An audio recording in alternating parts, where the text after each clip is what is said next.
Well, he made $2 billion. Okay. And he also owns the Dodgers, or majority owner with the Dodgers. But I don't know. Lakers are being sold to Josh Kushner and Bob Iger. There's a lot of people involved in.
Okay, well, you nailed it. We'll go tell Kirk that you did a great job. Thank you. Please do. And please tell Mr. Buck I say hello. Oh, we love it. There you go. What about Mr. Aikman? Oh, of course. I mean, he's a legend, I think Mr. Buck needs some more love because, Mr. Aikman's already, Well said, Fernando. You nailed it. Thank you. God bless. Back to you guys. See, there it is. Back to Mr. Buck. That's the stuff. I mean, he is unique. And, I'll take that. We'll take the love from Fernando Mendoza. And he says all the right things. Sometimes it's very vanilla. But boy, does he think he represents himself really, really well. What a refreshing personality he is. Yeah. All right. This is going to be your new thing, isn't it, Nelly? Your new thing is I arm Nelly with things that I despise, and that becomes a thing that he does to me all the time. Whether it was Bud Black, we need a full season KB. Whether it's that, he has a whole bunch of things in his arsenal. He has a whole bunch of arrows in his quiver of things I can't stand that he just wants to pepper me with, and now I know it's going to be Fernando Mendoza. I did watch the entire half that he played last night. I'll tell you this right now. He's good. He's got a lot of talent. I don't think there's any denying that. I think he'd be a fool to say anything else. Now, he did have the pick 6 yesterday. He's a rookie. He's going to make mistakes. But, I always say in the context of rookie QBs, when they're playing early in their career, the one thing you want to look for more than anything else is you just want some sort of, flash of brilliance on occasion is the best way I can put it. And I think that's what you've gotten in 2 preseason games from Fernando Mendoza. He makes a couple of throws in each of these games that make you say, wow, and he's a first overall draft pick because of that. I could totally see, as much as say what you want about me, and you can say many things. I'm stupid, I'm pale, I'm freckled, I don't speak good. What's that, Jesse? You getting at me too? I don't speak it no good. Whatever you can say about me, you can't accuse me of 2 things. You can't say that I'm not honest, And you can't say that I don't try my best to be fair. And as much as I despise that human being already, and everybody was like shocked when at the end of the show yesterday, I was like, oh man, I hate Fernando Mendoza. I can't stand the way he talks. They're like, well, why? I was like, shouldn't the answer just be he's a Raider? Isn't that good enough for people around here? Sounds good enough for me. But anyway, the thing that I will say about Fernando Mendoza is he looks like every bit of somebody that is going to be a problem for you. Just like I've said, the guy that I hate most in sports is Aaron Rodgers, but I think he's maybe the most talented quarterback I've ever seen in my life. You can hold these two thoughts at once. Now, I am fascinated with the idea. By the way, I don't know, because Nelly got me so upset from the very rip of this show today, I forgot to mention we're out at Meadow Hills. We were never supposed to be in this position. For the charity golf tournament, us, the Avs alumni, they're all going to be out here. A whole bunch of people, I'm sure, will be hopping on and off the show. If you see people behind me setting up, that's our promo crew doing a great job. So this is your fault, Nelly. I was supposed to do that off the top. It looks like those videos. I don't know if you've ever seen those videos of SNL behind the scenes where they show. Oh, they're doing when the cold open stage. The cold open wraps up, and then they have to flip the stage for the monologue, and they have to completely change it in like 90 seconds. That's what it looks like behind you right now. They're trying to hang the altitude banner and get it centered up, and some dude some dude with a backwards hat is like measuring the distances behind you and stuff. Uh-huh. I got to tell you, they've been going at this banner here for a minute. I feel like anytime you guys are on location and you're setting up the station banner, it's kind of like when you go camping and you have to set up your tent for the first time in like 5 years. And you go, this pole's got to be for something, right? Somebody wants the instructions. There's no instructions to have. Yeah, where's this loop? Yeah. What does this loop do? But, yeah, it's like, I love those cutaways, by the way, the SNL, like, in between commercial breaks. They'll show, like, they'll come back to the guy playing the saxophone, and then it's, like, them redoing the entire stage. It's cool. But anyway, we've talked about this before, but I mean it. I really think it's one of the more incredible details that could take place. You have divisions, and you have conferences for sure, because the AFC's been this way for a while. But the divisions,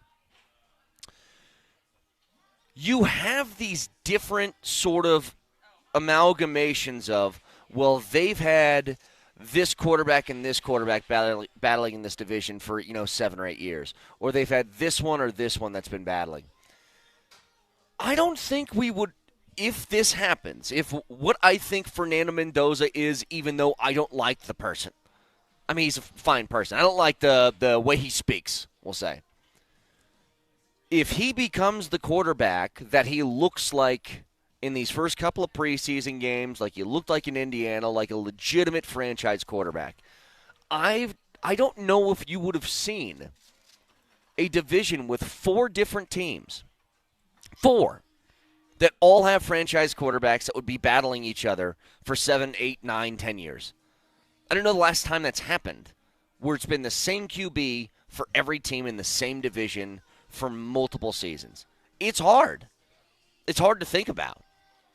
Like, you've had, there was a time in the NFC North where it was like Rodgers and Stafford and Kirk Cousins and whoever the hell Chicago had at that time. I don't even remember. You have different, like the NFC West, there was like what? There was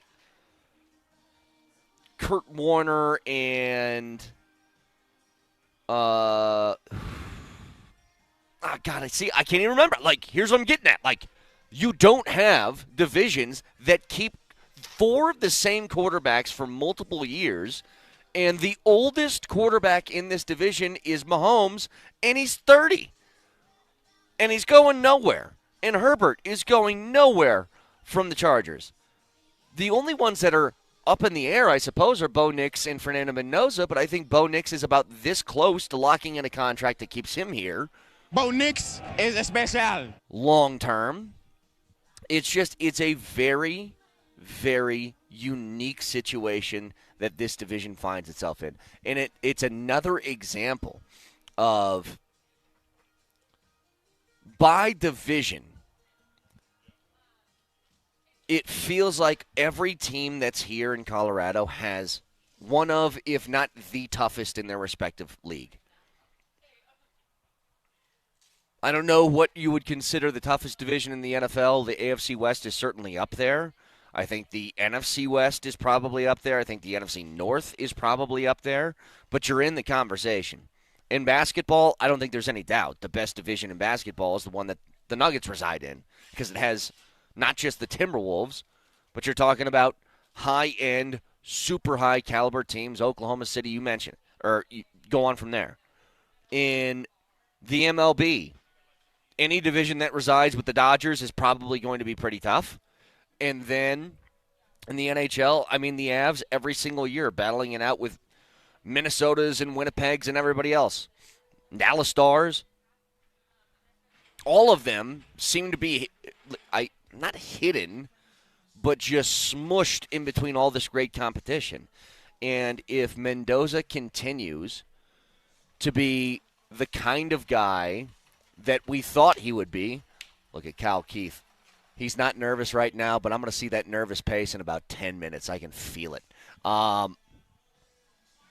The whole thing surrounding that is you're battling these guys twice a year.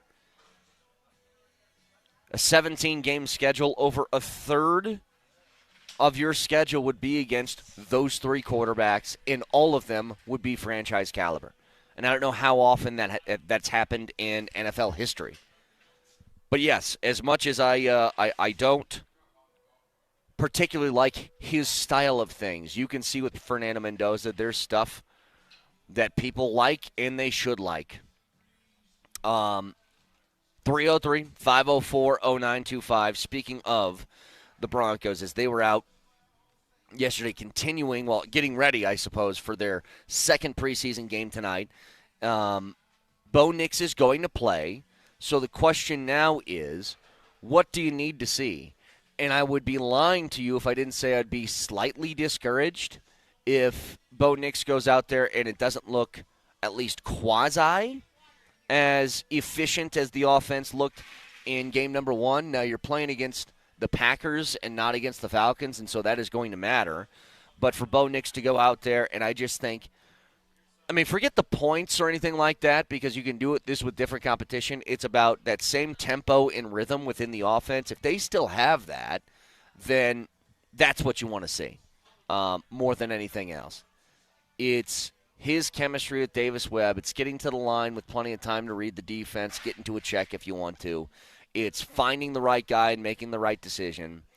I just want to see him go out and make a couple of plays. And not take a hit would be preferable. At the same time, if he does take one, plenty of quarterbacks have in this preseason, maybe it's good for you. Make sure you get hit. Remind yourself you're not made of glass. You can pop back up and be fine, all of that stuff.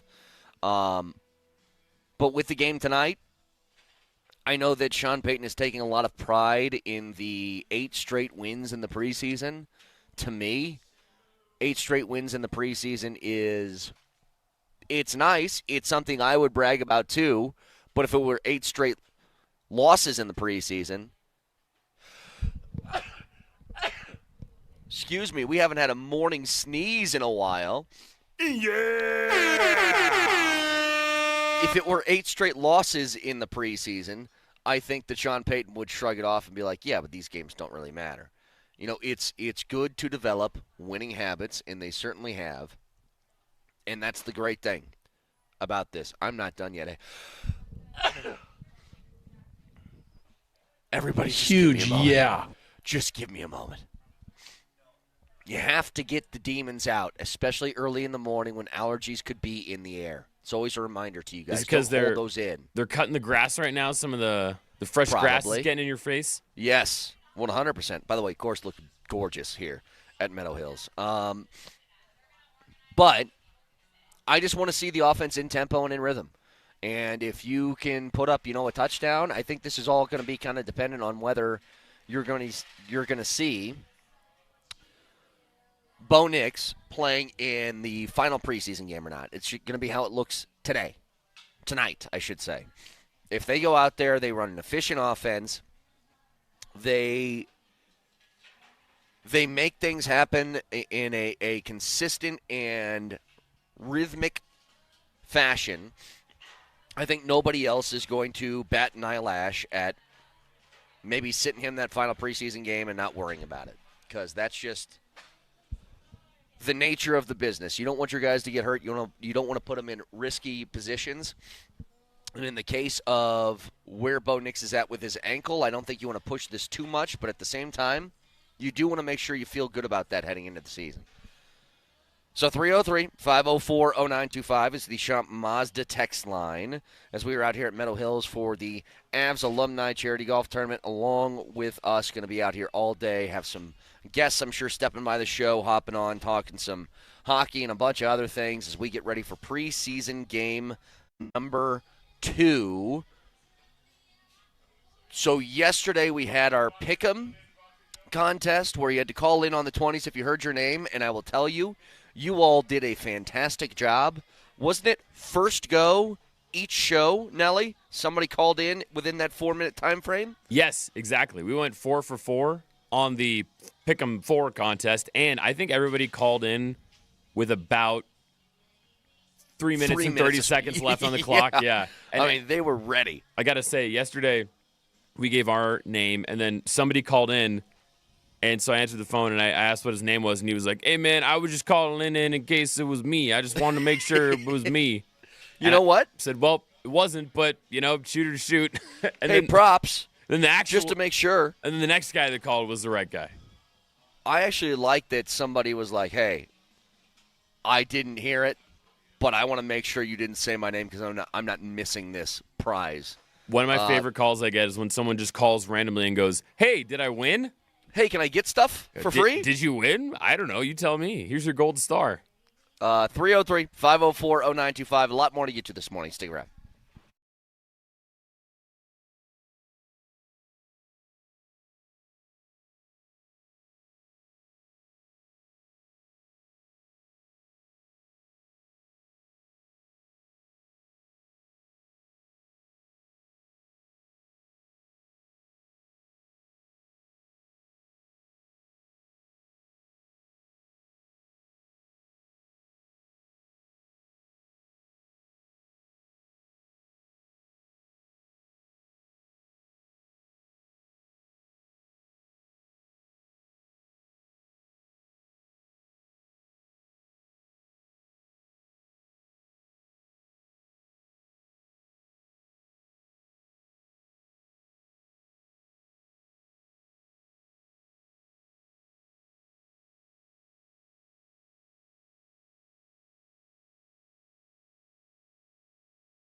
All right, back out here at Meadow Hills for the Avs alumni in our charity golf tournament that we put on every single year. Going to have people stopping by. I do want to mention something to you guys as we continue to roll on here, that we have another contest coming up because we just love giving you guys free stuff. That's what we do. So we gave you guys the chance to win a pair of tickets to the Avs home opener.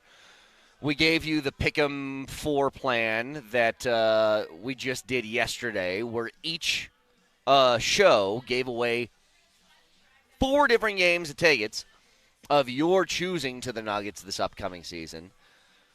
And who else can we do? Oh, yeah, that's right. The Broncos season is coming up. So here's all I'm going to tell you. You'll hear the promos running here in a few hours. But here's how I want to put it. If you want a Rochambeau, everybody knows what Rochambeau is, right? More commonly referred to as rock, paper, scissors. I'm a Rochambeau guy. You can Rochambeau your way to Broncos tickets to the home opener. That's what I'm going to tell you. It's that easy. If you're an expert at the rock and the papers and the scissors, yes, go ahead now. Not home opener. Sorry, not home opener. First game of the season. The first game of the year. Yes. And actually. In enemy territory. Yes. Behind enemy lines. And actually, I got to ask you, so if you'll just briefly indulge this rabbit hole for a second. So when I was growing up, it was always Rochambeau, right? And so you always showed what you wanted on the third time, right? It was like Rochambeau. Yes. I'm showing scissors. I came out to Boulder, to go to school, and everybody out here just collectively they did in Colorado, the rock, paper, scissors, rock, shoot? paper, scissors, shoot. I don't like that at all. And I don't know, is that a regional thing? Is that a geographical thing? Because everybody in Colorado goes on the 1, 2, 3, 4. Everybody where I grew up went on 1, 2, 3. So I hope this doesn't come into play when we involve rock, paper, scissors with the tickets. Like, we got to decide: are we going on Rochambeau, or are we going to do shoot? We got to set some rules. Okay, hang on.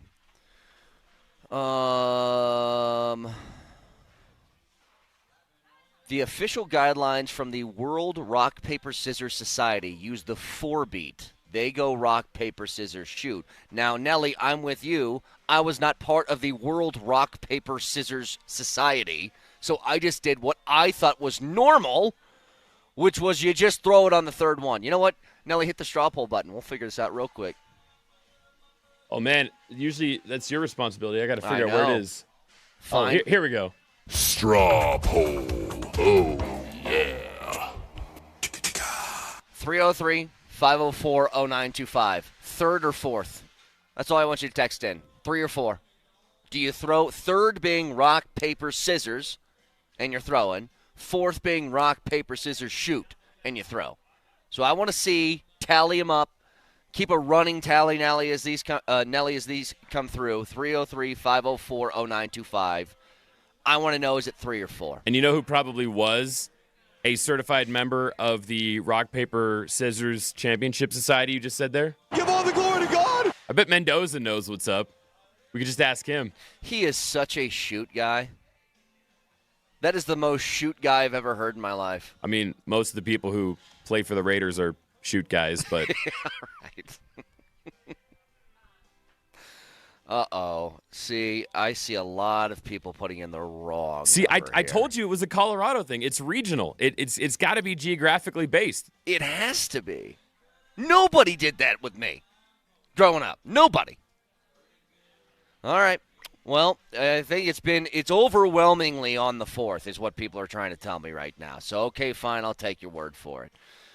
Oh, here's one, Nelly. This is, I'm from Hawaii. And we play, I don't know what that is, I don't know what that is. So third is the right answer. Here's the thing. Whenever something like that pops up, I feel like they might be trying to get me on something. So I'm very, very nervous on. I don't know what those words mean. I don't know what they translate to. I'm very, very careful, though, on whatever I'm about to say. Yeah, that texter from Hawaii, his name is Jass, Mr. Hugh Jass, I think. Yeah, exactly. Phil McCrevis, 303-504-0925. You can keep them coming in. Now, I do want to talk more about Peyton Watson because I've had a day to sit on it. And I'm going to be honest with you. After sitting on it on a day, I feel very, very similar to yesterday. I don't have some sort of like, hey, the dust is settled. You have a clearer mind. You had more time to sort of sit down and figure things out. I feel the same way. And there's two things that I can acknowledge. That nobody within the Nuggets organization wanted it to go the way that it's gone. Okay?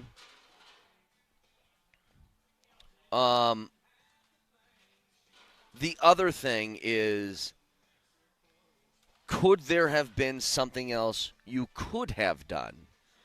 And that's all I keep coming back to. I just have a really hard time thinking to myself that the one thing that the Nuggets could have done was just say goodbye to Peyton Watson for, this is draft picks, and then you're certainly going to use these draft picks to make other moves, and those moves could be something as simple as, well, we're going to package this to get rid of Zeke Nazi's contract to get us underneath the second apron. And so you're losing an asset that you acquired from trading him. It's a lot of stuff that I'm just like, yuck. I mean, that's just the reaction I have.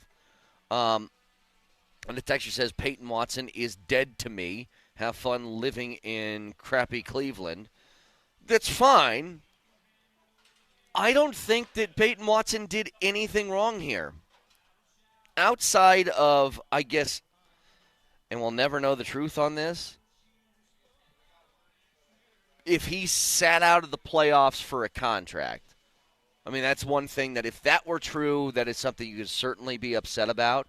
But there's underlying questions to that, too, of, well, did he sit out because he was hurt and didn't want to play through the injury?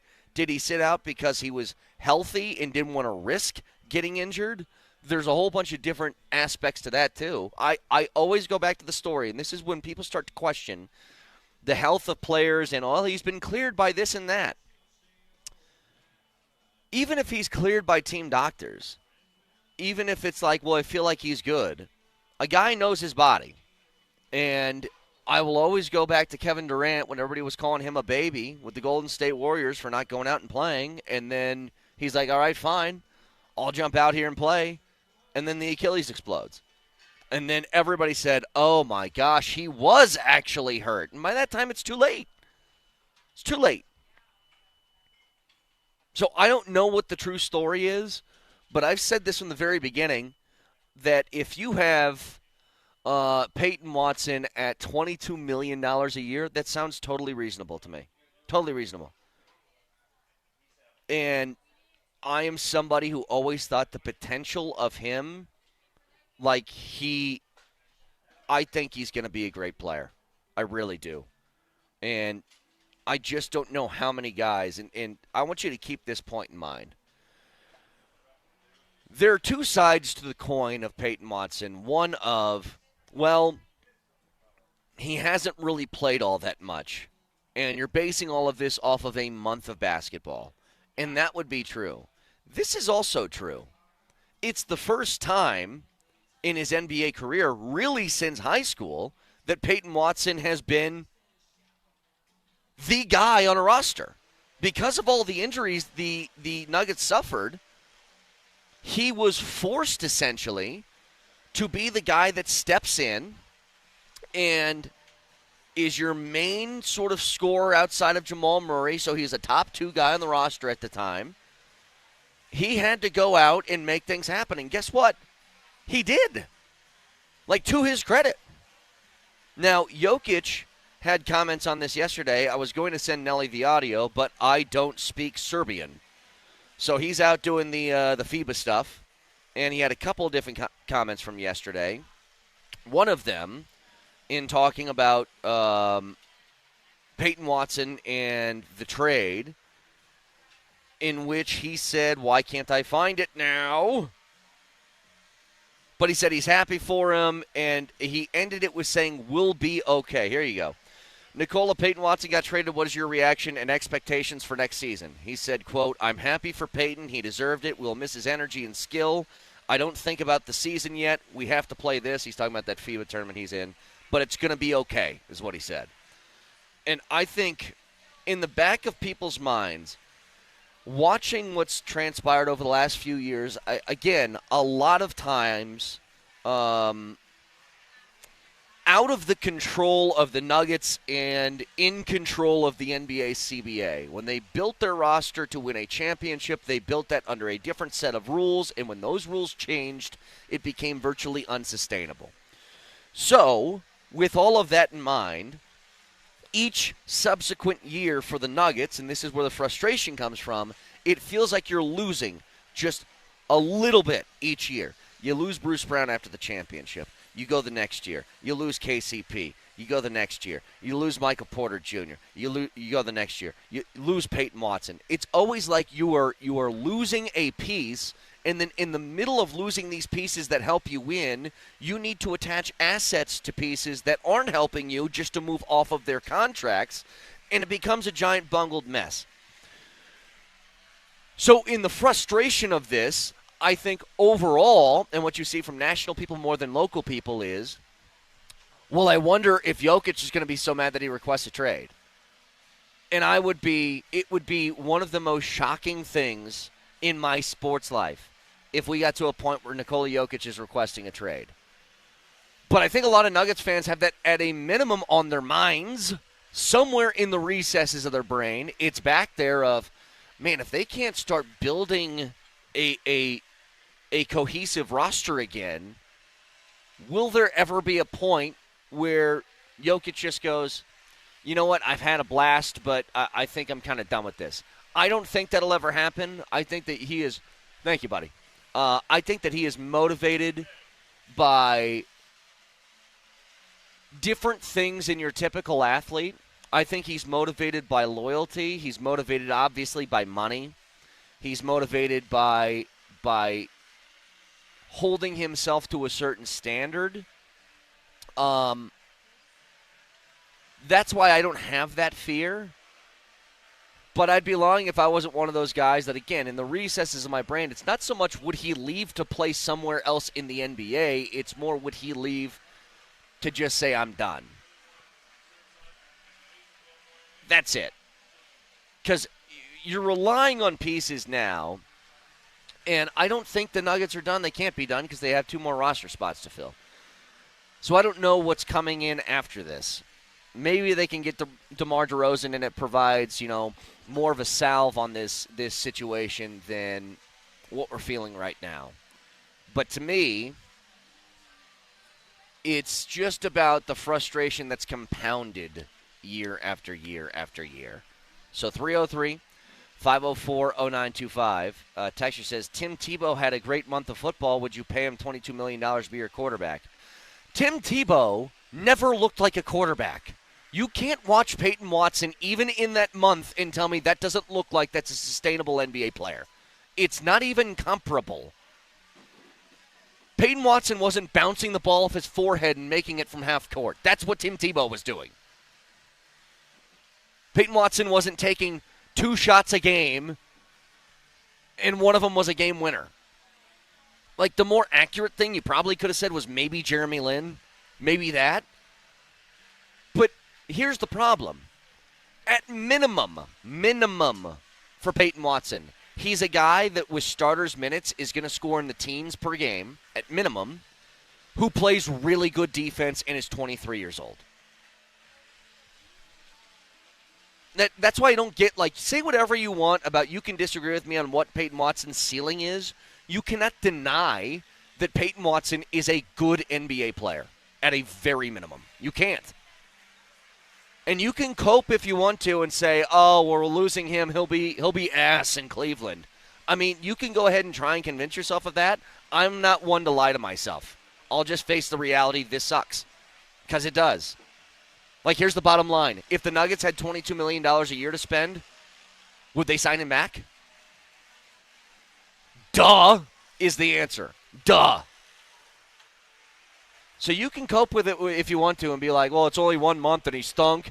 all the other times, and when he goes to Cleveland, he's going to be terrible, and they're going to be on the hook for this $22 million contract that's bad.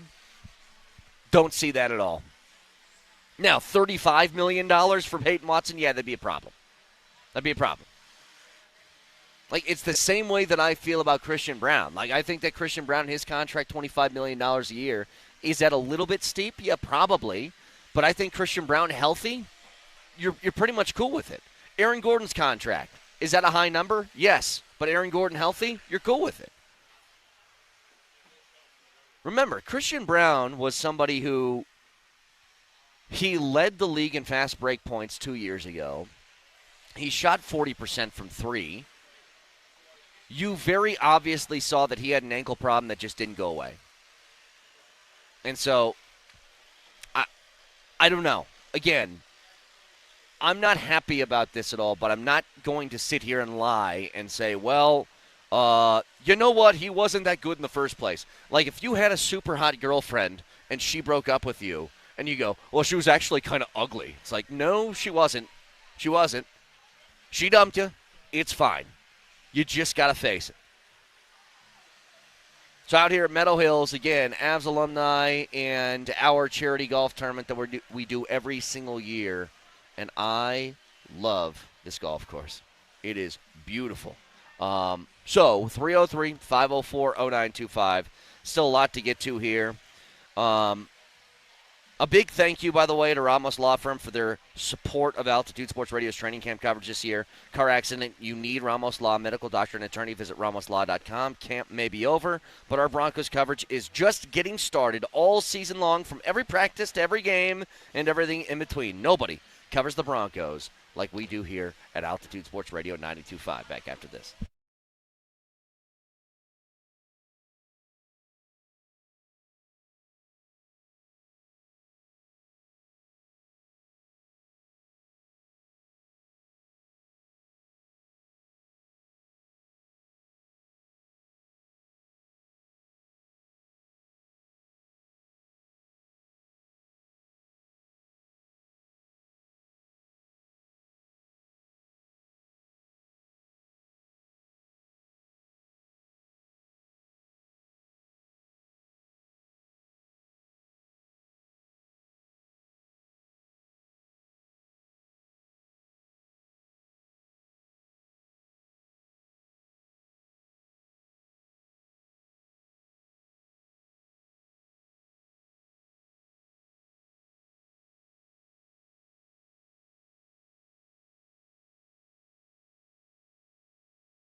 What are you bobbing your head to right now? What is this? Sometimes I remember that Korn exists, and I go, man, remember when these guys were like the biggest band in the world doing this stuff? Jesse just looked at me almost offended. He goes, it's Korn. I was like, okay, that's Korn with a K, right? Yes. Sometimes the K's backwards, if I remember correctly. Did they wear the masks? Is no, that that's group? Slipknot. That's Slipknot. Slipknot that's has right. about 70 members, and they wear masks, and one of them hits an empty beer keg with a baseball bat as an instrument. So I was working this little food truck thing at one of these concerts, one of those venues that sort of has, 5 different bands go at once. And Slipknot was one of them. I just looked at that crowd, and I go, not for me. I don't want to be any part of in the middle of people with Texas Chainsaw Massacre faces, Hannibal Lecter faces. Look, got more power to you. If that's what you like, that's what you like. I'm not somebody that's going to judge whatever your hobbies and your likes and dislikes are. I take that back. I probably will judge it internally. I will never judge it externally.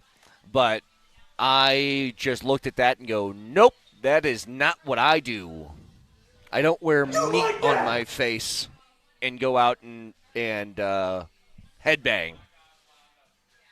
Not my thing. Now, few things here as we're out here at Meadow Hills for the Avs alumni and our annual golf tournament.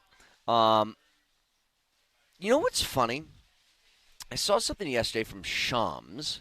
After the Cavs get this deal done to acquire Peyton Watson, they have James Harden who agrees to a 3-year, $97 million deal to remain with the Cavs.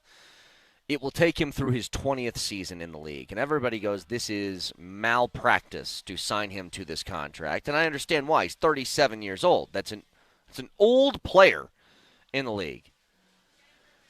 But he did average 20.5 points per game on 44% from 3 and 8 assists.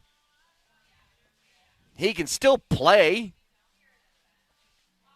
And I was like, $32 million a year doesn't sound wholly unreasonable for that production. Now, look,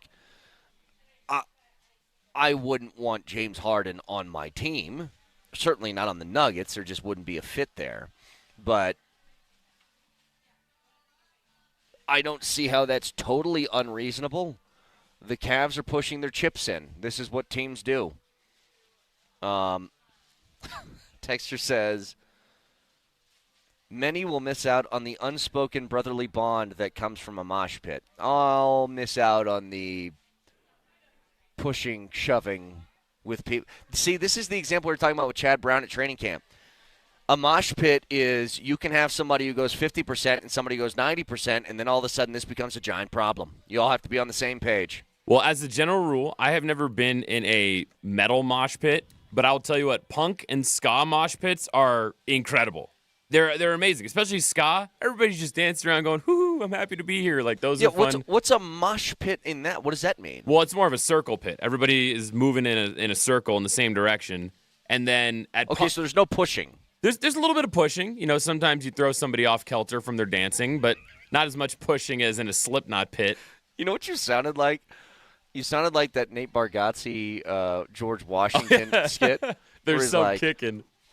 The sport of football with that you play with your hands. So there's no kicking? There's a little kicking. There's a little kicking. There's a little kicking. How many points will it be? Sometimes 1 and sometimes 3. Yeah. You guys want to hear a pretty crazy stat? And this stems from, there was just a promo that was played about it, but I heard Kreckman and Lindahl talking about this. Players with 50 pass touchdowns and 10-plus scrimmage touchdowns over the last 2 seasons. There's been 2 names on that list. Those names are Josh Allen and Bo Nix. Players to do so in their first 2 NFL seasons ever. There's 1 name on that list, and that is Bo Nix. The odds makers have the Broncos at 9.5 wins this year. And Lindahl was almost incensed at the idea that the number would be that low. I think I'm mostly with him with the exception of one thing. The Broncos are, I just was talking to a buddy yesterday about this. He goes, give me your honest opinion. You work in sports. You were at a training camp. are the Broncos going to be good this year? And I was like, well, yeah, they're going to be good. There's no question the Broncos will be good. I go, the question is, can they get back to like AFC title Super Bowl level? And I absolutely think they can. There is no question. The variables that are in between them and that again this year are much different than what they were last year. Last year was easier schedule. Last year was it was easier schedule combined with a unrocky path to getting towards the end of the season. You know, it's weird to say this when you're like, you got very lucky from an injury standpoint, and most of the guys staying in the roster and blah, blah, blah, staying healthy, when the season ended because your quarterback got hurt the final game of the year. But it's true. You got to that point because you had a whole bunch of injury luck at that time. Now, if you keep moving beyond that, you talk about, well, why is this 9.5 over-under win total at 9.5? I think they see tough schedule. I think that they see maybe some bounces going against you. And I think we all have to recognize the nature in how they won. The Broncos, without a doubt, developed a skill for late game situation, making the play you need to make. They also got incredibly lucky in a lot of those games in doing so. It was mistakes by the other team that were made. It was plays that you made, yes. But when you look at, well, how can the Broncos get to, if you're betting the under, and I would love to see like the spread. Is there some way you can look that up, Nelly, on how many people, what percentage of the bets have been on the over or under for the Broncos? Because it's something I'd love to see. Because I don't know how many people would be just going in and betting the under. I don't think that's a large percentage of people. Most people would see the Broncos as a team that is totally viable.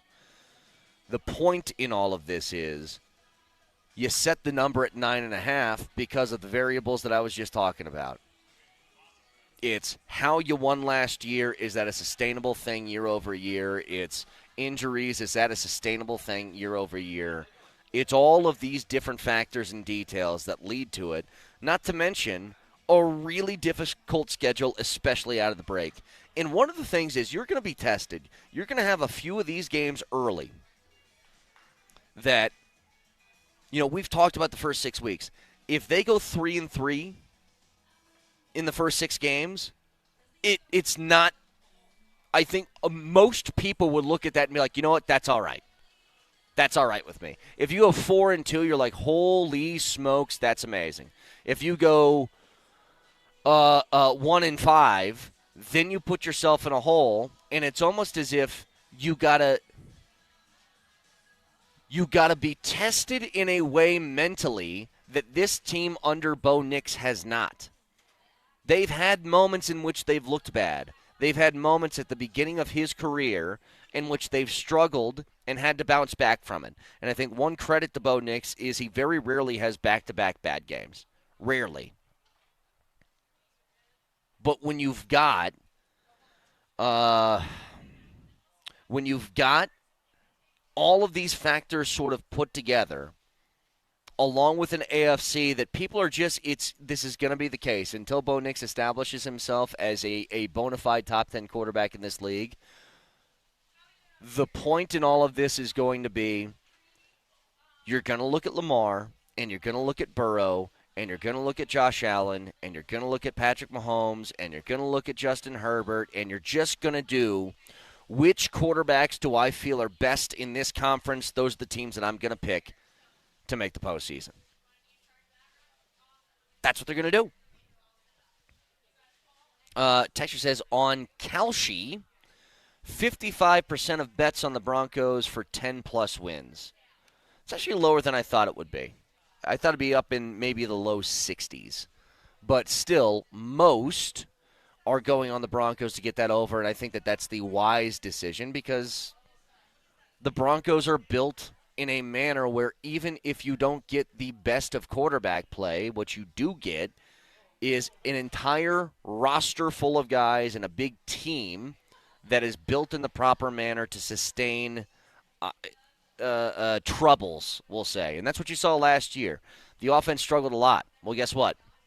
Even when the offense struggles, the defense is good enough to keep you in a game and give you a chance in the fourth quarter. So 303-504-0925. Wine time at Elitch Gardens is just 1 week away. Sip your way through 14 wine stations. Plus, you could win team-signed Nuggets, Avalanche, and Rapids jerseys. Get your tickets now at altitudesportsradio.com/wine. Wine time is presented by the Halliburton Law Firm, Colorado's own personal injury and employment firm, as we're out here at Meadow Hills for the Avs alumni and our charity tournament that we do every single year. And it is gorgeous out here at Meadow Hills. You can watch the show live on Twitch. Twitch.tv, search Altitude SR in the search bar, the Altitude TV simulcast. You can also watch the show on YouTube. Subscribe to the channel and don't miss anything from Denver's #1 sports station, Altitude Sports Radio 92.5. A whole bunch more to get to right here on Altitude Sports Radio with Moser, Lombardi, and Kane next.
Okay, well, you nailed it. We'll go tell Kirk that you did a great job.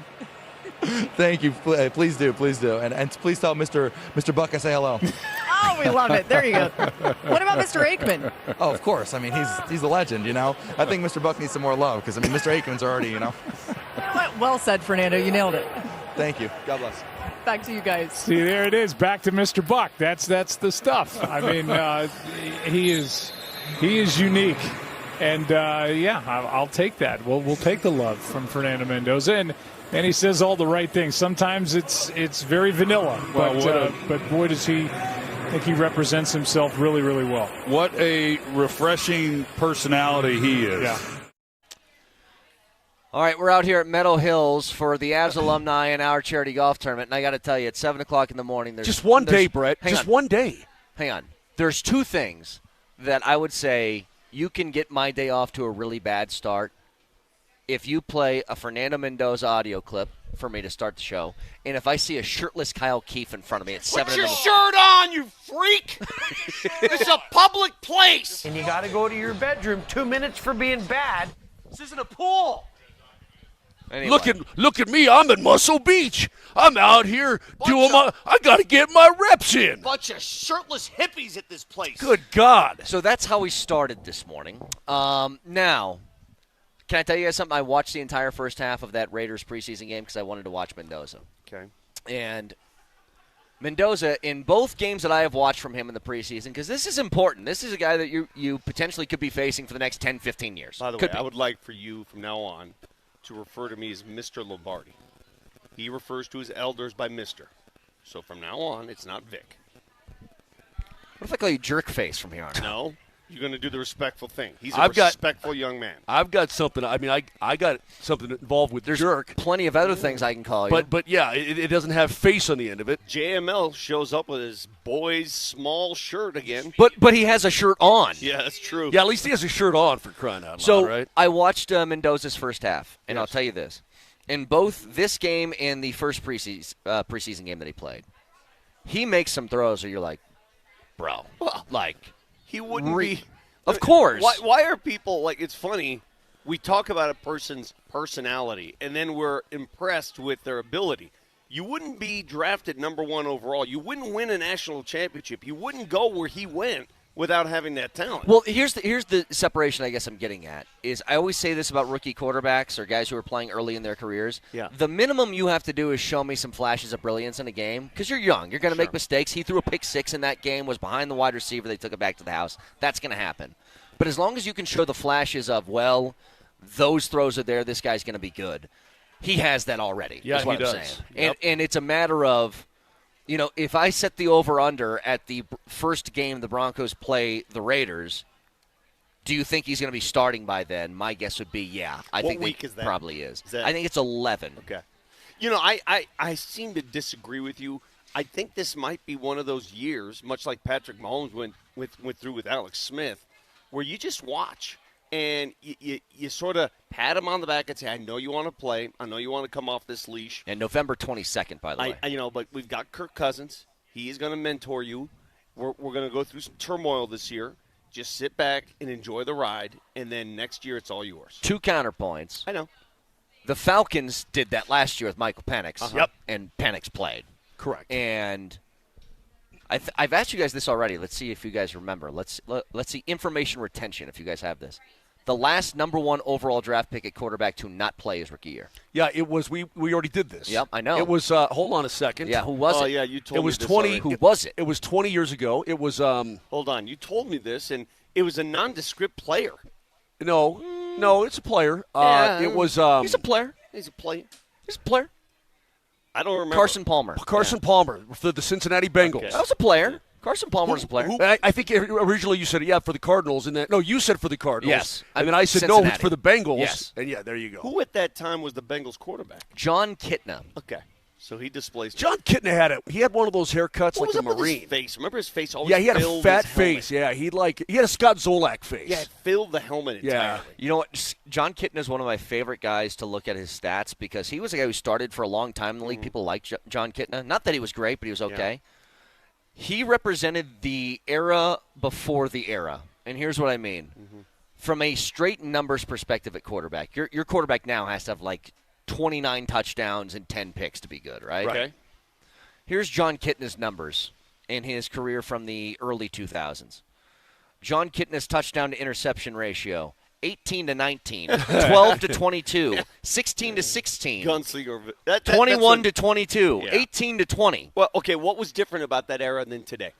What are two fundamental? You could kill the quarterback. You could kill wide receivers. Exactly right. You could and that absolutely slay them. I mean, you could literally walk out there with a taser and start tasing people. 100%.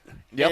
And that's the difference. I think one defensive end one time, Brett, I did see a cattle prod. I remember about 899. His career, by the way, just to let you guys know, 169 touchdowns and 165 picks. That's amazing. You bring up a great point.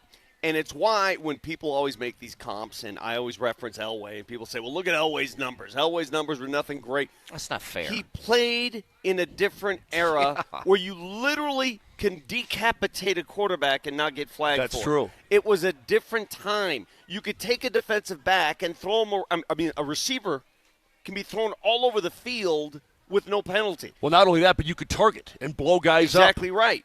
Today's game is different, and in my humble opinion, stats should be viewed differently. A quarterback should have better stats today. You should have better numbers today. You should have fewer sacks today. A receiver should have more catches today. If you don't, that's a you problem because the rules are moved to help you, and they've been moved that way for years. I mean, look at Johnny Unitas' numbers. He was a bum. Jesus, God. You know something? You throw – hey, let me tell you something. Actually, do you know how impressive this is? He's thrown up 32 touchdown seasons in 1959. Well, I think they just invented the forward pass pretty much. At that point. Hey, listen, Brett, you take any of these modern pretty boy quarterbacks, any of them, a fancy pretty boy GQ cover quarterbacks, and you throw them back in the 50s and 60s, and they're going to get their heads ripped off. I'll take it a step further. You know, Tom Brady was notorious for handling the pocket, and he had great pocket presence. I want him to play in the 80s and the 90s when a guy could take your face off and nobody would – remember how many times we would say, oh, Brady's getting another call. Yeah. Oh, they touched Brady. In the 80s and 90s, you could do whatever you wanted. Whatever you wanted, yeah. You could step on his head. I mean, so these guys, they break down. You could target receivers. You get the top receiver out of the game. You could do all kinds of things. But obviously the league has evolved a great deal since that time, and so now it's basically offense-friendly. It doesn't change the fact that John Kitna could fill a football helmet with his face. Man, he could. Seriously. Nelly, pull up a picture. It's almost like John they could not make a helmet big enough for his face. It's almost like at a beginner's class, pottery class, you tried to make a face out of clay. You did? And it's just no, it's like if you tried to make a face out of clay and you're like, I can't define the jaw. Yeah. There's no jaw. Yeah, that's actually a good picture of him. I didn't know he played for the Cowboys. At what point did he play for the Cowboys? I remember him with the Seahawks. Who had a fatter face? Now, if you could do them side by side, Scott Zolak, who's Brett's buddy. Huh? Isn't he your buddy, Zolak? I have no idea who that is. Scott Zolak. Wait, is he the guy on the Patriots broadcast? The former Patriots. Yes. Yeah. Or John Kitna. Which guy filled up a face mask more?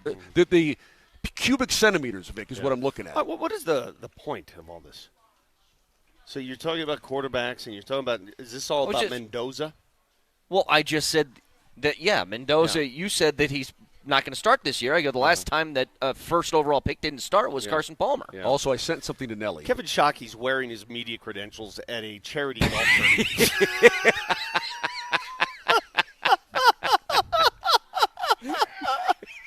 He's walking around with his media credentials. Look at. By the way, this is what Nelly found. I mean, that fills a helmet right there. That face. That does. Oh, and look at Zolak's does too. That really does.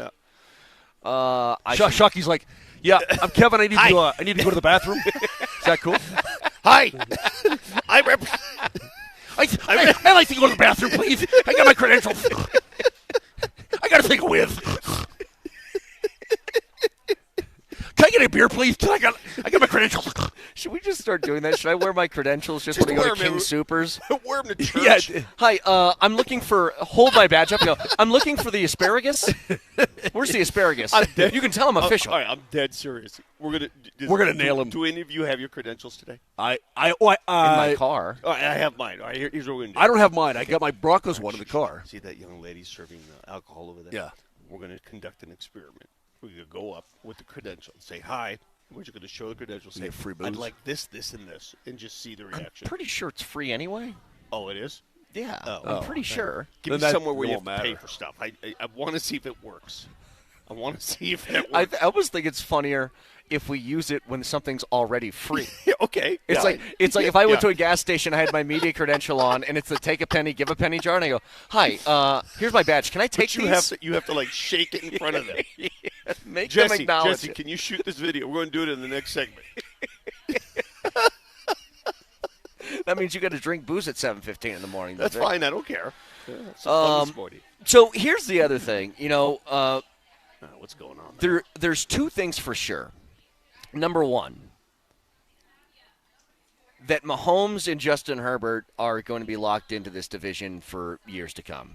Mahomes is the oldest quarterback in this division. He's 30 years old, right? Isn't that hard to believe? He's 30. already the elder statesman. Yeah. Gosh. Herbert's going to stick around for a while. I think that unless disaster happens, Bo Nix is getting that contract too. Yeah.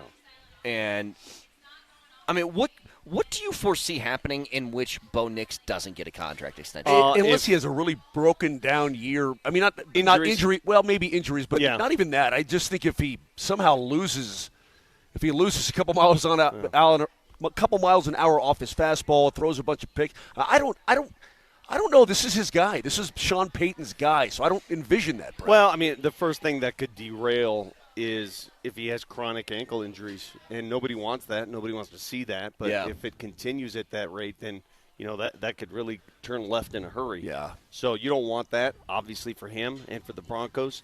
But we've heard the stories, and he's always said, no, I'm fine. Let's see if you can survive a season. What if that happens again? What if it happens again?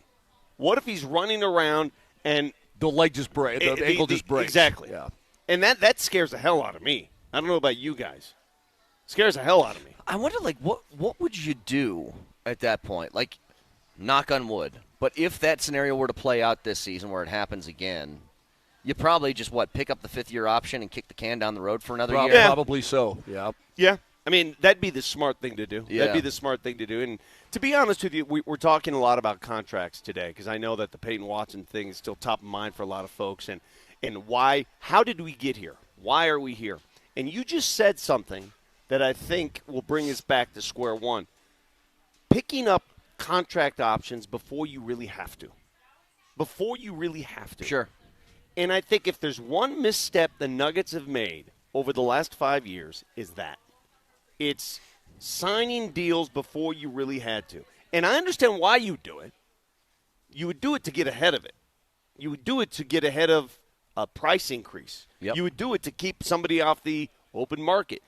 But sometimes patience is the virtue you need when it comes to contracts. Unlimited. So let's get to that in just a second. Vic, Brett, real quick, I think there's a fine line in there somewhere. I think there's a fine line between, golly, you're giving a guy all this money too early, or you know what, you're behind the curve and you're going to have to overpay. There's a honey spot in there somewhere. Well, how about this? We'll get to the Watson stuff in just a second because I heard that Moj and you want to yell at me again. That's fine. So we'll do that in a couple of minutes. I do want to give people a little preview. So last week, we gave away a pair of tickets to the Avs home opener, right? Yesterday, we gave away 4 packs to home games that the listeners wanted to most go to. And each hour, the first hour that they came up on the respective shows on the station, everybody called in within like 30 seconds and claimed their tickets. Yeah, they were all over it. We have one more. You're kidding. And here's what I'm going to tell you. It starts with this. You know who the Broncos play in the season opener? Yes. It's the Chiefs, right? Correct. At Arrowhead. You have a chance to Rochambeau your way to that game? To Arrowhead. Oh, that's cool. See, listen, as a Broncos Wait. Yeah. What? You can Rochambeau your way to that season We're sending opener. people to Arrowhead? Yes. That's pretty cool. Okay, but here's the catch, right? That's They cool. got to ride a donkey. You stick the donkey on 70 and you slap it in the ass and say, "Go east," right? Because if we're sending people to Arrowhead, That's too good. Incorrect. That's too good. You get airfare and a hotel and tickets to the game. No, I'm going I'm going mule train. So those are the details I give you for now. There's plenty more to come. Let me say, as a Broncos fan, all right, some of the coolest venues to go to back in the day when the Raiders played in Oakland, that was a cool venue. It was walk crazy. through that circus. It was crazy. But Arrowhead is pretty badass. Yep. It really is. Especially not in December when it's freezing rain that hurts. So we'll give you details on that in the coming days. I can't help but look, Vic's got a size 100 font on his phone, and he's got a text message open, and I can't believe what I'm looking at. Vic has a text that starts with, "Oh my gosh." OMIGOSH. Are you 12? Are you a 12-year-old girl? Well, I'll let you read. Oh my Who gosh. are you? I'll let you read the text, and maybe this will give you a little bit more of a perspective as to why I use that language. You change your language when you're texting certain people. Was it your daughter? No, it's not my daughter. Is it your wife? No, it's not my wife. Is it your buddy? It's not my buddy. I'm not going to tell you who it is, but he'll have a better understanding. Oh, goodness gracious, yeah. Exactly. So you have a better Oh, understanding. my gosh. Yeah, exactly. Oh, my gosh. So is that a good word to use? That's a good word to use. Thank you. It's a good word to use. 303-504-0925. Back after this.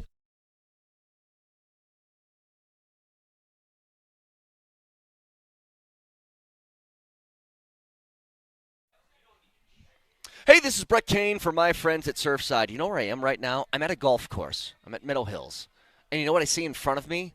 Surfsides, as far as the eye can see. Why? Because it's the perfect golf course drink. You know where else it's perfect? Tailgating. Football season's right around the corner. Get yourself multiple packs of these in different flavors. Lemonade vodkas, iced tea vodkas, half and halves, green teas. No shortage of options with my friends over at Surfside. They're 100 calories, 2 grams of sugar, 0 bubbles. Absolutely delicious. If you haven't tried one yet, you're missing out. Go get yourself a Surfside. They're sold at bars, stores, and restaurants near you. Must be 21. Please drink responsibly.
All right, back out here at Meadow Hills for the Avs Alumni Charity Golf Tournament as we do every year. Moser's playing in this thing. You and I are just here to work. So I'm going to bug out. Johnny, you need me, right? I need you, Mo. Okay, yeah, see, You desperately. don't say that, Johnny. He desperately needs my ball. Well, I can't bomb it farther than him. So here's what's happening. Johnny's going with the worst golfer of the three of us because he knows that he chose one of us. Because when you're doing a charity golf tournament, you need a charity case. Exactly. He's going with the of the three of us, and we've proven this over time. This is fact. He's going with the worst golfer. Yeah. And that's fine. Yeah, let's do this so people can see it. But I will say this. Moj, I don't believe you're the worst golfer. I'm not. Well, we've gone through it already. Johnny, we've already proven it's fact. Okay. I've seen you swing. I know you swing. We've played enough times. I will say this. So today is the Avs Alumni Charity Golf Tournament out here at Meadow Hills. Yep. Beautiful track. I've never been here before. You haven't? It's beautiful. Dude, this course is one where everybody who plays it, Vic, ever, nobody walks away going, damn. Everybody walks away going, that's a fine old track. Well, and let's be honest, Kiefer's too cheap to join a club. Yes. But this is kind of his unofficial club. Does he play here a lot? Yes. Does he really? Yes, he does. It's a nice. Yes. Trees everywhere. Yes, trees everywhere. Old school. Yep. It's a beautiful course. You're sort of like lost in the course here. You don't even know where you are in exactly. the city. So today the tournament goes on, and the president of the Avs alumni group, and every year they try to switch presidents, and Johnny's like, nope, I'm the guy. It's the exact opposite. He's the only one that'll do the job, actually. Whenever there's an election, I say, hey, I think I actually am thinking about putting in term limits for myself. Because every year I'm like, guys, I think it's time. And they're like, no, you're doing a great job. Nobody wants to do that work, but nobody wants to willingly. do it. What work is entailed in being the president? It's really just a lot of herding modeling? cats. I'm herding cats. A lot of modeling. Yeah, well, it's just I literally have to text everybody. Okay, right? well, I'll file a motion for impeachment if we need to do it. I mean, yeah. I'm a figurehead. That's what it is. That's what it is. All right, here's the deal.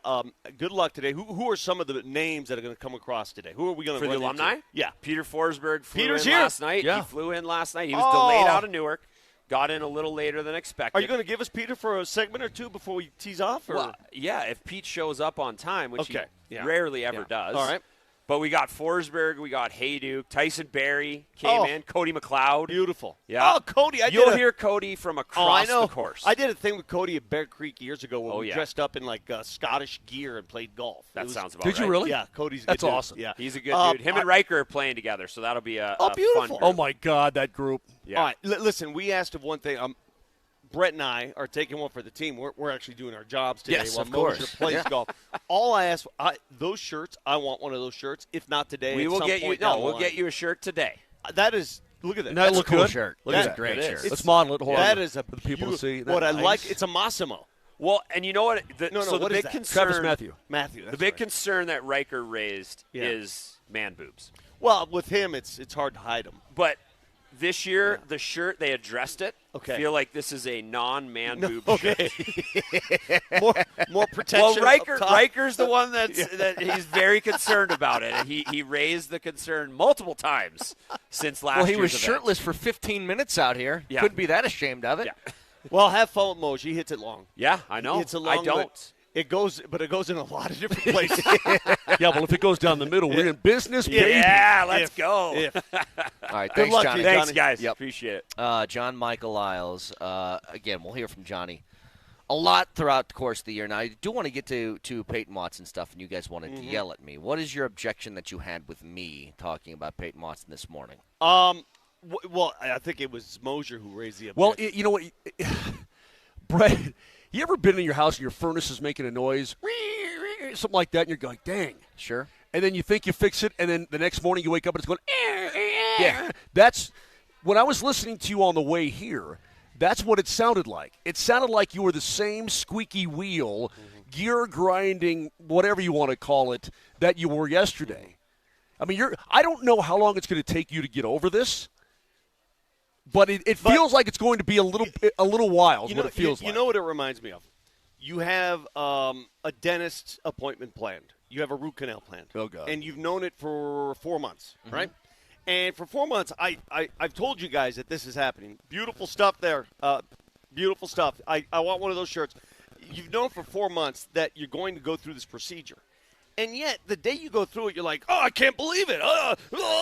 But you've known this was coming. You know the pain that's coming with it. You know the effects that it's going to have. You know exactly why you're doing it. You know you can't avoid it.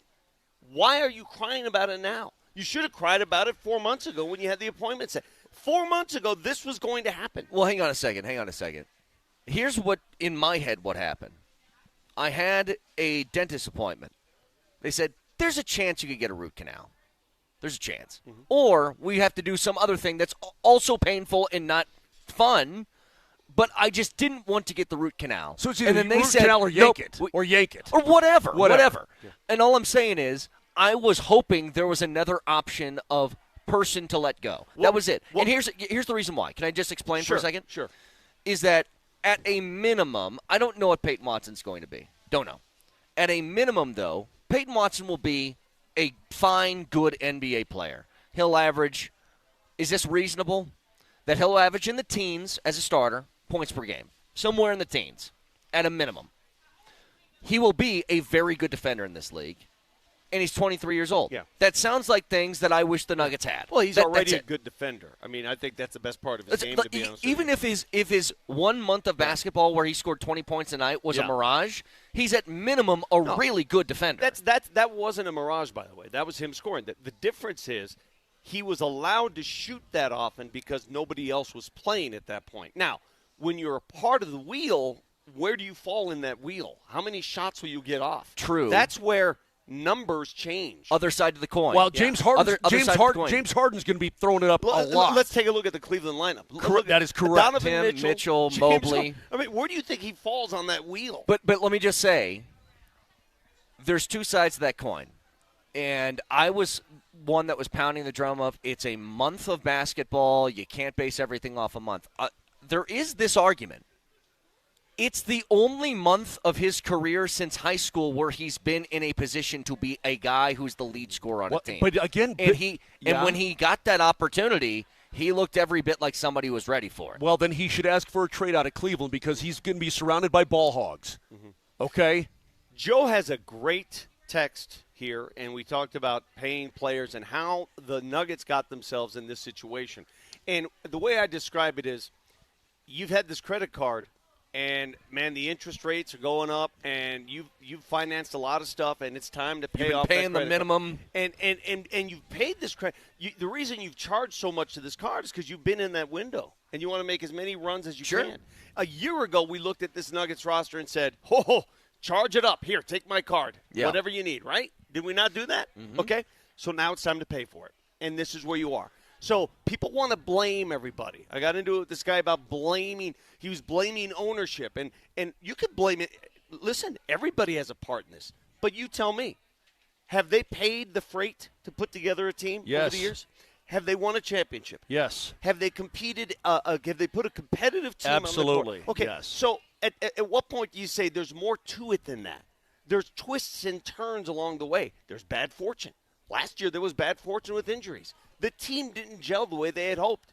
In the playoffs, they fell flat on their face. It didn't work. Yeah. It didn't work. Hey, sometimes things don't work. That's true. Hey, Brett, what about this thought? I heard you on the way in, again, talking about the Nikola Jokic quote coming off the floor at the FIBAs, right? Yep. If the big fella at the end says, look, I'm happy for him, blah, blah, blah, we'll be okay.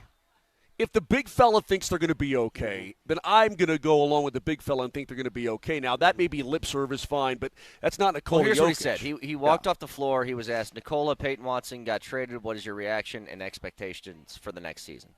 He said, I'm happy for Peyton. He deserved it. We'll miss his energy and skill. I don't think about the season yet. We have to play this, talking about the FIBA thing that he's in, but it's going to be okay. It's going to be okay. What about the thought process that Nikola Jokic is sort of a kingmaker? How about that? Mm-hmm. That Nikola Jokic is the kind of guy that can get guys paid. Well, that's obvious. It's been like that his entire career. Right. So if he thinks it's going to be okay, I mean, I guess what I'm looking at is the current roster. Mm-hmm. And I know we look at it and we go, oh, gosh, this guy, no, we don't know this guy, da-da-da.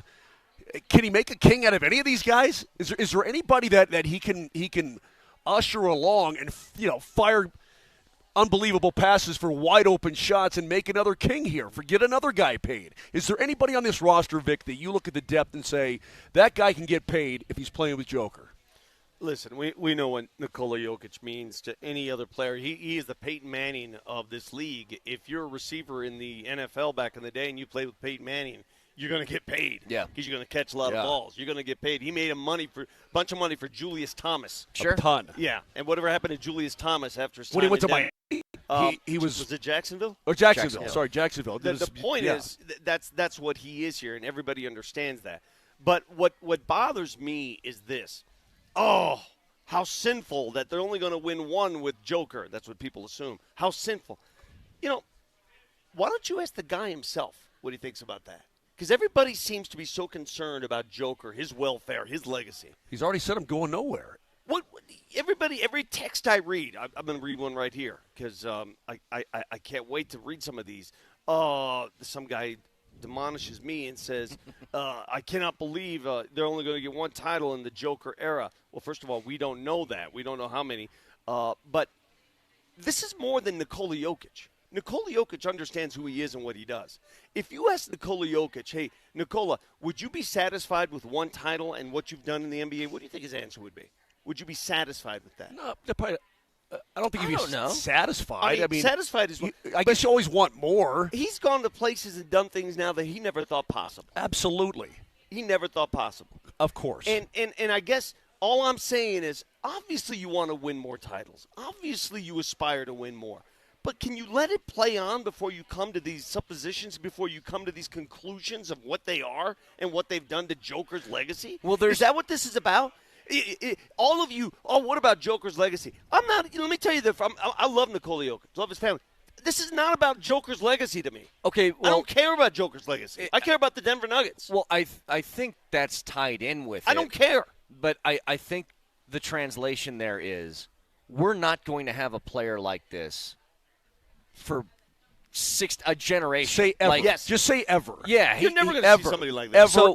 Ever. So in that, this is, especially when you play in Denver, your best opportunity to try and stack titles together outside of, putting something crazy lightning in a bottle stuff together. Because you aren't going to have a top 10 player ever, often. It's just not going to happen. So in that case, I think they're looking at each subsequent year. Yeah. They won the title. They lost Bruce Brown.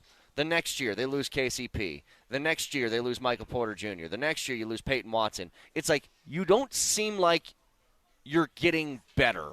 And at the beginning of last year was different because when they brought in Hardaway and everybody else and Jonas Valanciunas, we all thought that was going to work. It didn't. But I can't be a hypocrite and say that I wasn't fully on board with that at the beginning of the year because I was. I just want you to understand one thing. And I need everybody needs to stop. Matt, I want you to listen to this, all right? Yeah, I got thoughts for Matt as well. I want you to listen to this. If this team and this group and management thought that there was a player out there that is the difference between a surefire title run or not, do you think they'd pay whatever they could to go into the tax motion? 1,000%. Do you think you've seen this group before, this ownership group? If there's a player that's on this roster, oh my God, we've got it, we've got a title run. Do you think they pay for it? Yes. Then that answers your question. Okay, let me now hang on. Then guys like Matt out there, Matt Hankley, shut up. I think we know the answer. Just to back that up. Sorry, Mose, just 30 seconds. It's all good. Peyton Watson would have helped you. If you had $22 million to spend, you would have signed Peyton Watson. They wouldn't have done the sign and trade if they had the money. Correct. Does Peyton Watson make you for sure a championship winner? No.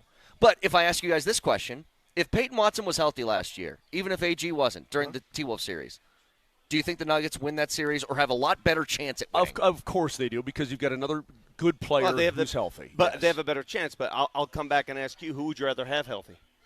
Oh, AG, but to me, see, this is very simple to me. You guys are worried about the wrong things. You guys are worried about peripheral players who could be great. I'm worried about core players who can't be healthy. And your starting five is still intact. I'm worried about that. I'm worried about, all these hopes and dreams. Oh, my God, they didn't sign this guy and that guy. None of that matters if Aaron Gordon's not healthy. None of it. None of it matters. I don't care who you sign. If he's not healthy and not playing in the big games, you're not winning a championship. The end. So shut up about all these other players. Okay. That being said, Brett, we talked about this yesterday.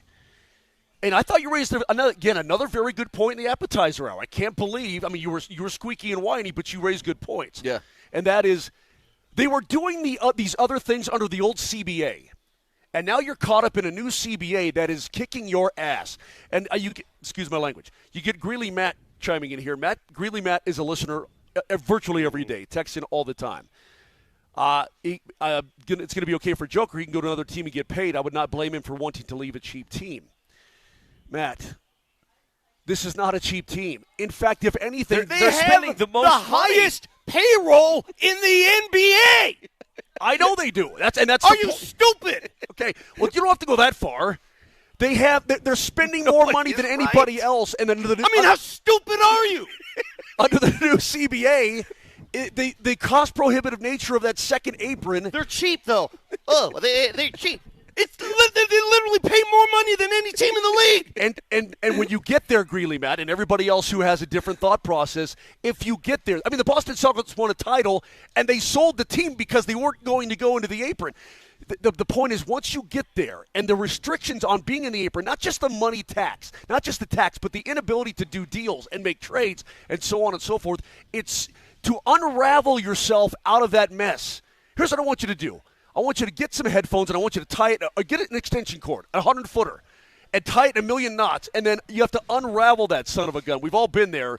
That's what getting out of the second apron is like. Please understand it. I know this sucks, but this is the first step in what I hope is maximizing the rest of Joker's career. These guys don't know how to win a championship. Well, they've won one.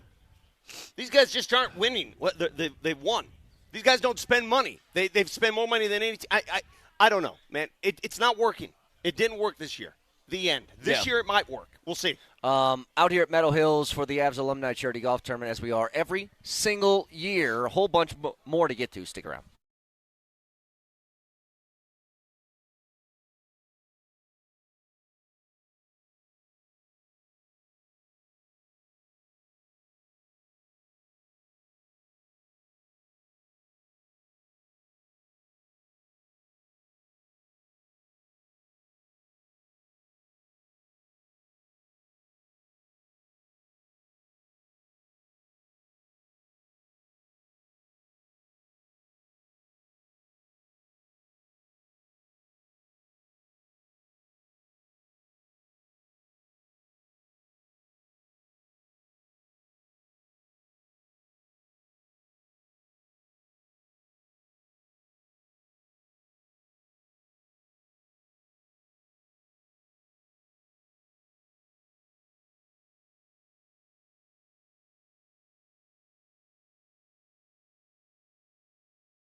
Back out here at Meadow Hills for the Avs Alumni Tournament, and very happy to be joined by this man. It is the creator of Man Therapy, Joe Conrad. Joe, thanks for joining us, man. How you doing? Thanks for having me, guys. It's great to be here today. Well, thank you for the book and the draft glasses that were given to us last week. By the way, very good book. I've already put both to use. Oh, you have? Yes, Good. I'm already knee deep in the glasses and the book, so that's great. By the way, Man Therapy is sponsoring this entire tournament today. It's just really awesome. It's kick butt, but you guys have now been around for a while. Yes. And 2012, right? Yeah, but really, it's been the last 4 or 5 years where people now really kind of get an idea of what it's all about and how it can be helpful, and guys are putting down their wall and getting themselves all fixed up. It's a great thing, man. Yeah, you talk about when we got started and how the momentum's picking up. It's been an amazing journey. So we launched Man Therapy in July of 2012 when we were asked to take on the issue of suicide among working-age men. And no one had ever done an effective campaign targeting that group. So it was this little campaign out of Colorado that took the world by storm. And I think it's because we took a very unique approach to talking to guys about mental health. And we use humor, right? Lots of times guys want to use humor to deflect a topic. And we use humor to get guys to lean in and get them to think twice. And it's been incredibly effective. So flash forward 14 years, and Man Therapy is a national men's mental health brand. We're in about 25 states around the country. And obviously we started here in Colorado, and I think you're right. The surge and the awareness is just continuing to build. And you talked about the approach. It's so funny because in reading some of the book over the last few days, it is using the humor approach is something that I think works beautifully.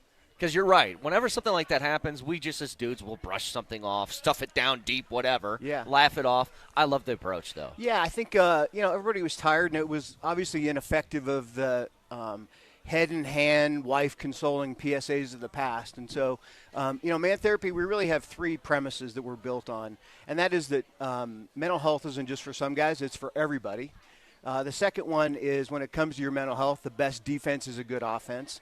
And then finally, we think therapy comes in many forms. So you don't just have to go see a therapist and lie on a couch. Right. There's a lot of things you can do to kind of take care of yourself. So each of those principles are really important. The first one, that men's mental health is for everybody. Like, yeah, you may be struggling, and you may have friends that are really down in the dumps or dealing with something serious, and yeah, that's an acute mental health issue that has to be dealt with.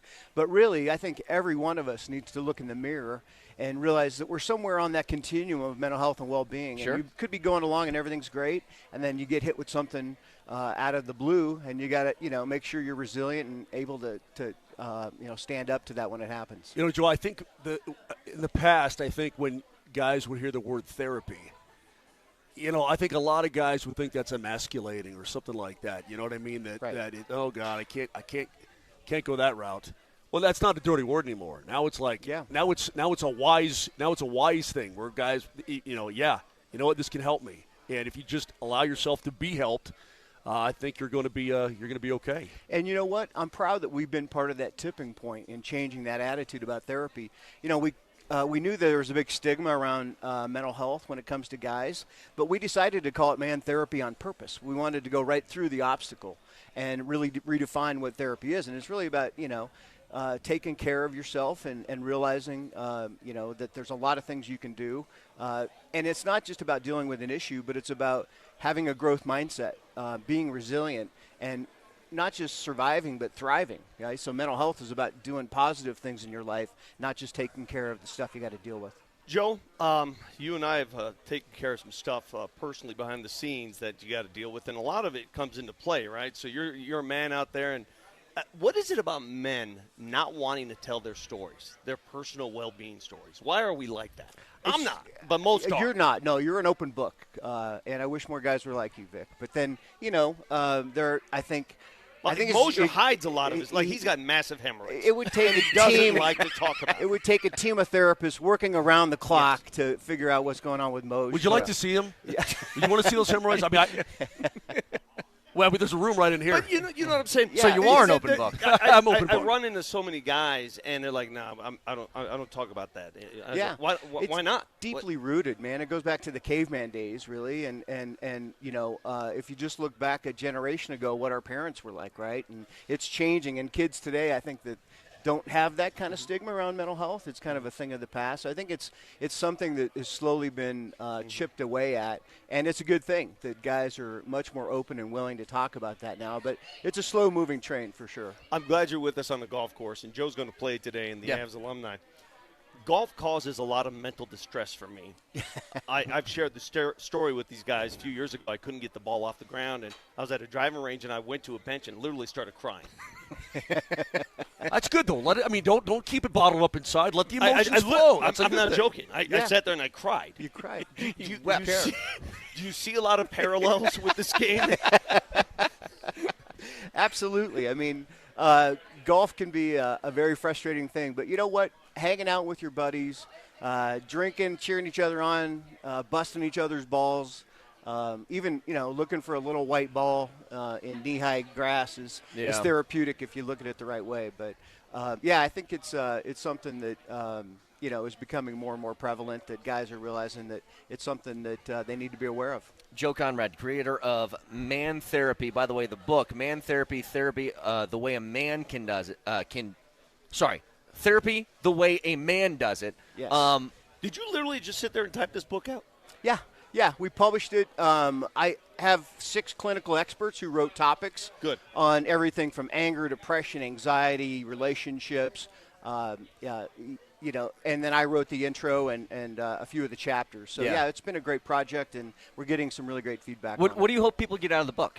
I think it's something that you can read cover to cover, or you can just kind of keep it on your shelf. And if you're having some issues with anxiety or anger, jump right into it, and you can find some solutions. And it's really about practical advice, tools you can use right away. That is the key. This is not War and Peace, okay? Yeah. You're not getting it's Encyclopedia Britannica.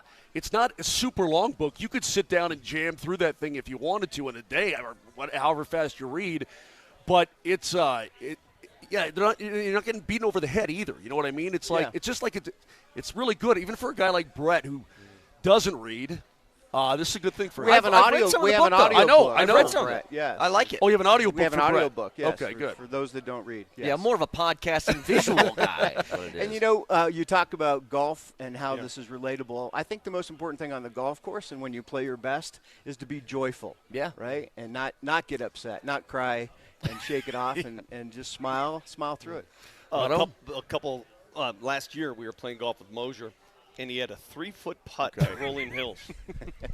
It was 3 feet, and you talk about joyful. We're here. I'm not joking. We're here. I'm not joking. 3 feet, and he sent it halfway to the hole. Yeah. So what is there a chapter in the book that he could read to help him out with that? Is there a confidence chapter? Listen, putting, oh, no. That's our follow-up book, Putting Like a Man. Yeah, there you go. More information can be found, mantherapy.org. Joe Conrad, the creator of Man Therapy. Thank you, Joe, for the time. Appreciate it. Thanks, guys. Great to be with you. You are the man. Buddy. Joe Conrad, creator of Man Therapy. Again, the book, Man Therapy, the way a man does it. You can also find more at mantherapy.org. Thank you, Joe. Just a couple things real quick here, Vic, before we take a break. Put your headset back on. What are you doing? It's not our time to go yet. Did you see that the Cowboys and Saints got fined $500,000 apiece for the fights in joint practice? Yeah, I don't know what to think about that, because violence and football go hand in hand. Yep. And fighting happens, and fighting is stupid in football, especially with helmets, because, how do you really get hurt? Right. Are you going to get hurt more when you're unprotected over the middle trying to catch a pass, or when you're trying to throw a punch at a dude with a helmet? It's sort of stupid. Yeah. So why are they being so vigilant about training camp fights? So they sent a memo to all teams in the league about these joint practices and fights in it, and they said, in preparation for training camp and scheduling of joint practice, please see below the best practices regarding conduct. And all of this is meant to say, if you get in a fight, you're going to get punished. We will see it, we will fine you, and that's it. And so, here's the thing. If you're Sean Payton and you have a joint practice, which they don't have this year, but let's say that they just did a joint practice yesterday against the Packers, right? And there's a fight at practice, and the Broncos get fined. Who do you think is most upset about that? Is it the Walton Penner group that's going to have to pony up the dough? Are they mad at Sean Payton for not controlling the players? Is Payton more mad at his players for not controlling themselves? What do you think it is? I don't know who you get upset at. I think training camp fights are part and parcel of training camp. I mean, and even if it's not your fault, if somebody hauls off and hits you in the face at practice, I don't understand why they're policing this so fervently. I don't get it. It does feel like, hey, we play in a violent sport, but no violence outside of some violence. Yeah, I mean, that's why I've never understood how the NFL picks and chooses when to be violent. Yeah. You know, my nephew is playing full contact football for the first time, and they had a scrimmage the other night, and he's playing, I think, safety, and he's going to make a tackle, and one of the linemen spun off and just cold cocked him blindside, and he gets back up, and he's like stunned. And his dad was like, he'll probably never play again. He got back up, and this is the game. This is what it is, right? Right. Some people get up and continue playing the game. Other people are like, well, that's a flag. I think the NFL decides to pick and choose what is violent, and I don't think you can do that in that sport. The sport's violent. You're going to get hurt. Right. If you play football, if I gave you a football helmet and football pads, it's not – something's going to hurt. You're going to get hurt. Yep. It's going to happen. And if you're cool with that and understand that, what are we doing? So just last thing on this, Schefter said the competition committee has made sportsmanship, including at joint practices, a point of emphasis over the past several years. All clubs are reminded by memo prior to training camp the responsibility of preventing unsportsmanlike behavior at these joint practices. So 303-504-0925, a lot more to get to. Stick around.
Back out here at Meadow Hills for the Avs Alumni Charity Tournament. Now, there's a few things. Yeah, I know.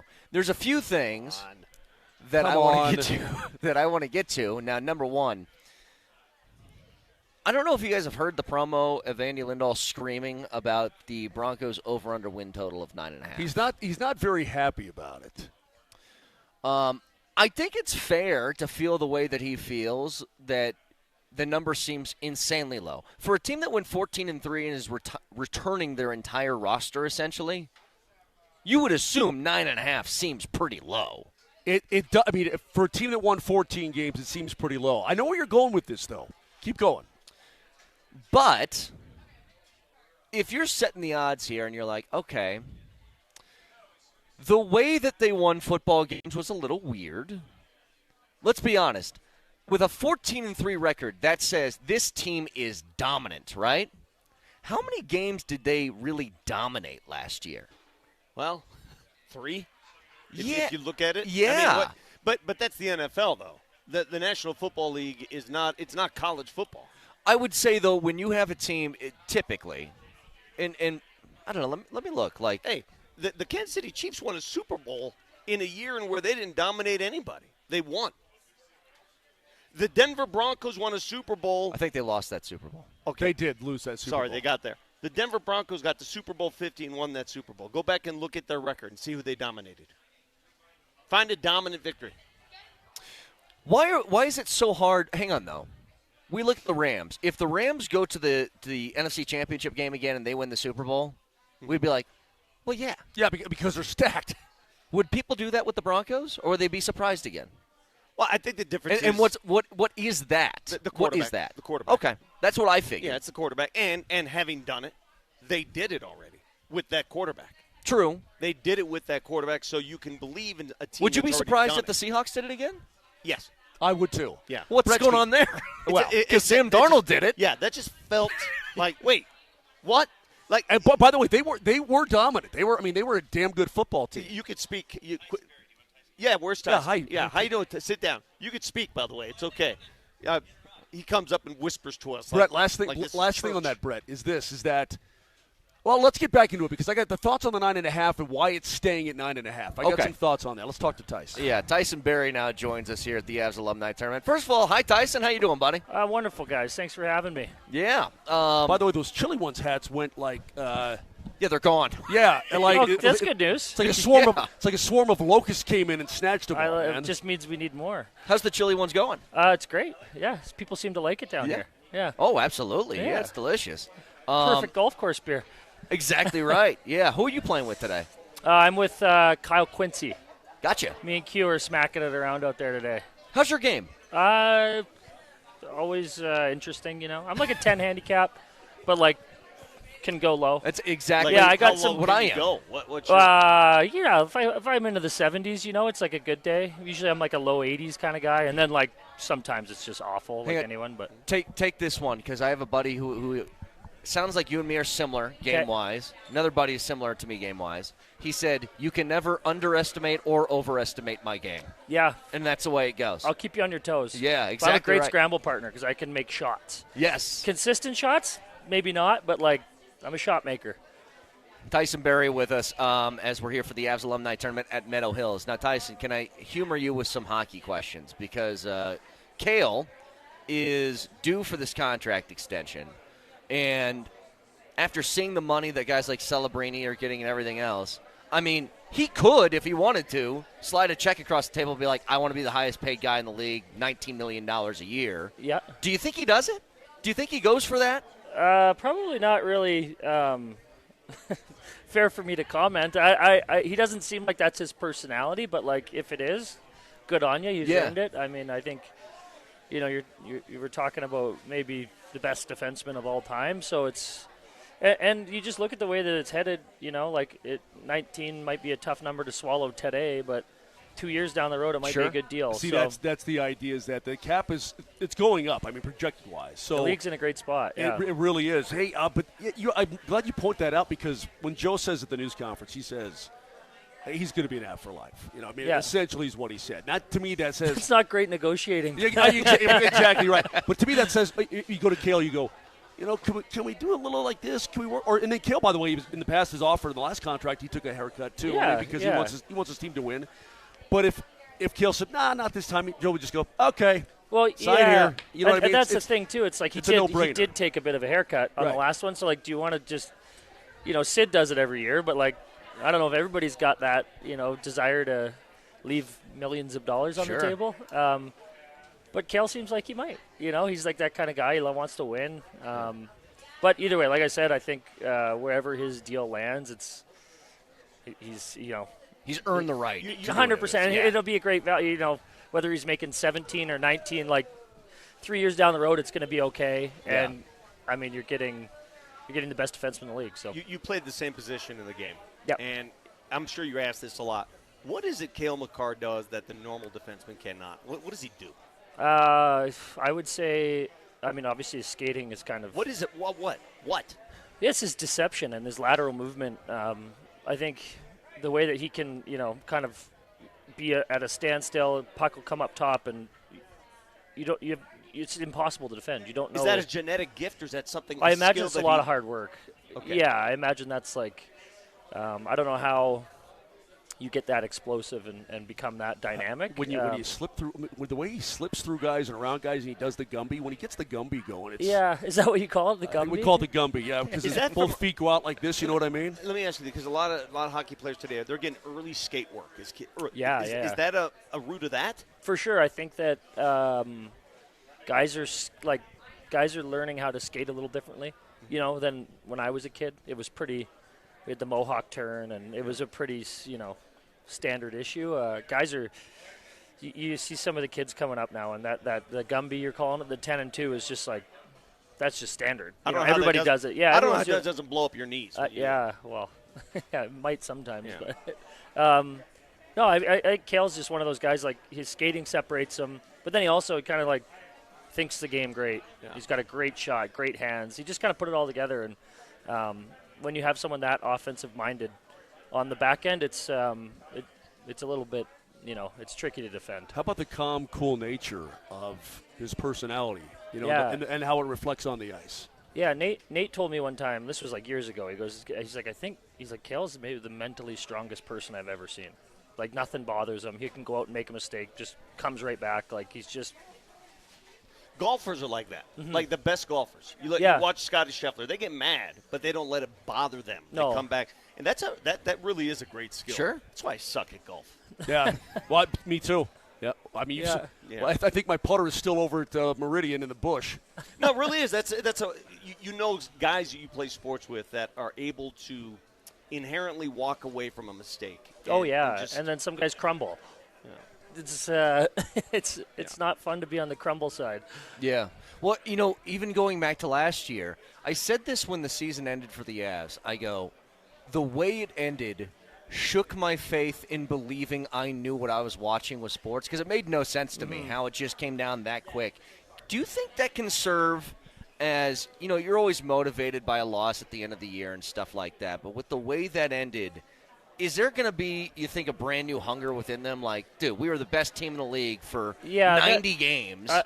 Yeah, I'm with you. That was a weird one. It just kind of like, obviously having Kale not in, and then he comes back, and they've got that big 3-0 lead, and then that, once that collapses, it's, you're down. It's just kind of it's a big mountain to climb. And give Vegas credit. They played great. But I went back and looked at Carter Hart's trajectory through the postseason. Starts out here against Utah, goes down, down, down. Against the Ducks, down. Starts to come up a little bit. Then when it gets to the Avs, it was coming back up against Ducks. It's shot, way up here, and then crashed again against Carolina. And you're like, that may be the best week he's ever had in his life. Yeah. Between the pipes, and that's when you get to those. I tell the boys, when you get to that level, when you get to the Final Four teams, the margins are razor thin on everything. That is why you got to play the games. You never know who's going to get hot, get cold. It's a gnarly game, and I felt bad for those guys because, like you said, they had such a great regular season. They were cruising along to the playoffs, and then, it just kind of run into a hot goalie. Vegas plays well, and Kale's, obviously playing through some stuff. And I know this is pejorative, but I call Braden McNabb a dump truck. Yeah. Okay, and it sounds mean and whatever, but, I mean, he's just a big, old, burly, tough stay-at-home defenseman, big guy. Nate misses that pass to Kale. Puck goes into the corner, comes around, he picks it up, wheels through the circle and throws a 75-foot aerial to a cutting stone. I'm like, that's what happens, right? It's like, how does a dump truck make that play? He turned into Bobby Orr for a shift. For a second, yeah.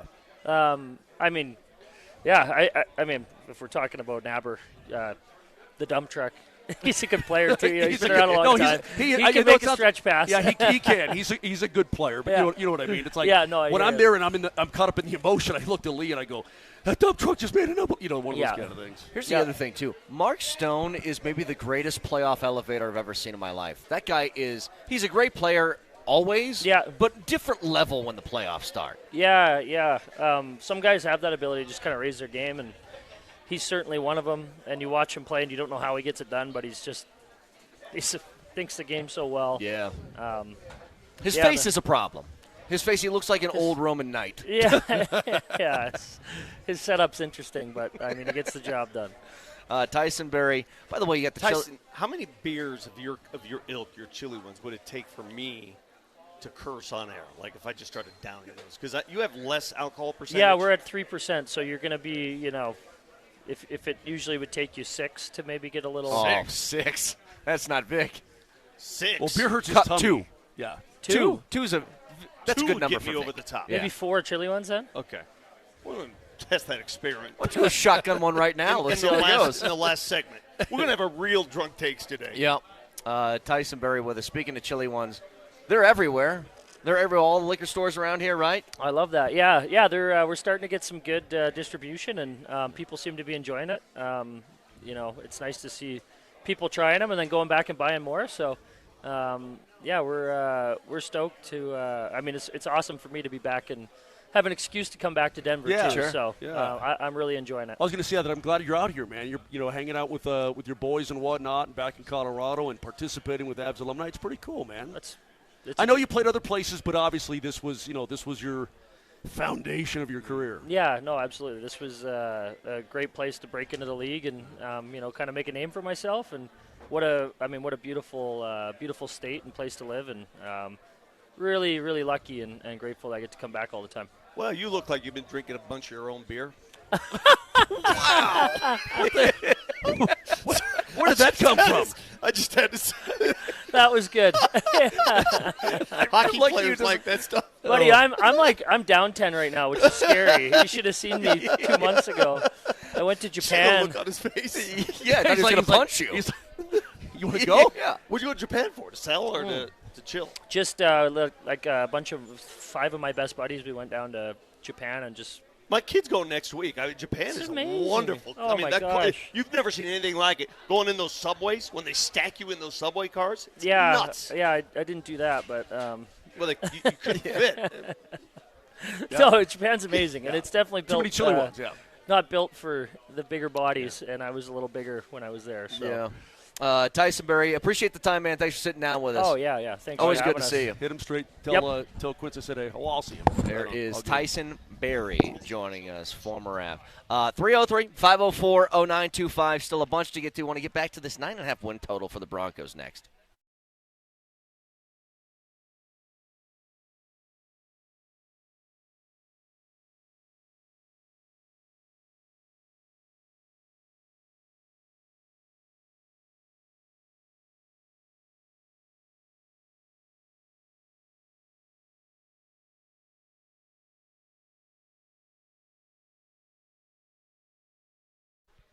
A lot of dudes out here today at the Avalanche Alumni and Altitude 92.5 Golf Tournament, and I'm sure a lot of them probably, maybe have taken my advice and gone to the Rocky Mountain Men's Clinic, or maybe they could use it, because if you're getting low testosterone going on in you, it's not fun. You just don't feel like you used to feel. It happens gradually. You just don't feel it.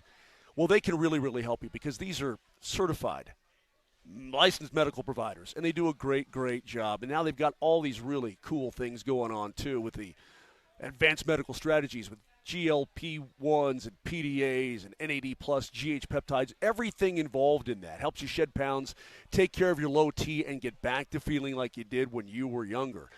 Do yourself a favor. Make today the day you get that appointment scheduled. The number is 720-440-7900. That's 720-440-7900. 5 locations here in Colorado. Fort Collins all the way down to Colorado Springs, so there's going to be one by you. Get it done. Go to RockyMountainMen'sClinic.com.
All right, we're back out here at Meadow Hills for the Avs Alumni Charity Golf Tournament, as we do every single year. A lot of names walking around here. I see Peter Forsberg. We'll try and flag him down for a few minutes as well.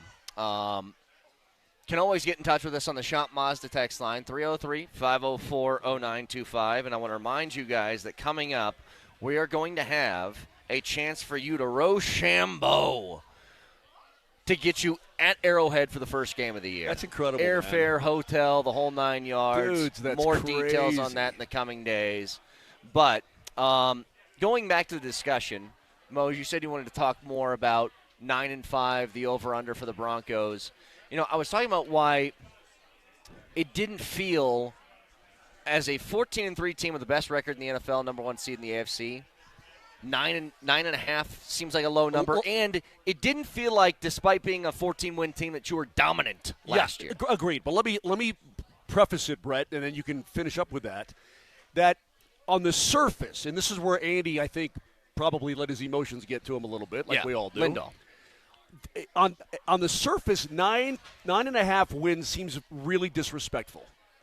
Because I know how good the Denver Broncos. Why do you guys let that get to you? Well, no. Let's hang on a second, but let me explain things.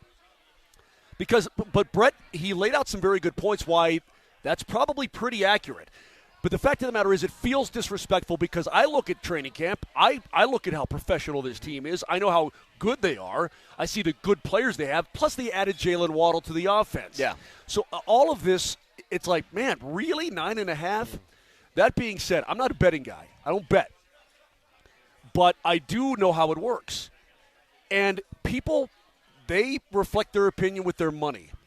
And if people thought that the Denver Broncos were going to be a better than 9.5 football team, that line would move. We looked this up earlier, by the way. If they're betting on the over, that line's going to move up, I want to ask you, up. Just real quick. On Kalshi, 9.5 wins for the Broncos. What do you think the percentage of the over bets are?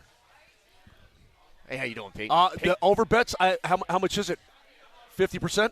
80%? 55. Okay, 55. So that's what I'm trying to tell you is that the betting public is going to – they're going to bet with their – they don't use their emotions. Correct. They use their brains. Well, how about the brain on this guy over here, Peter Forsberg? Big brain. He joins us now. Peter, how you doing? Good. Am I supposed to hear anything here? Or? Oh, you're not hearing anything at all? You're not hearing us? Oh.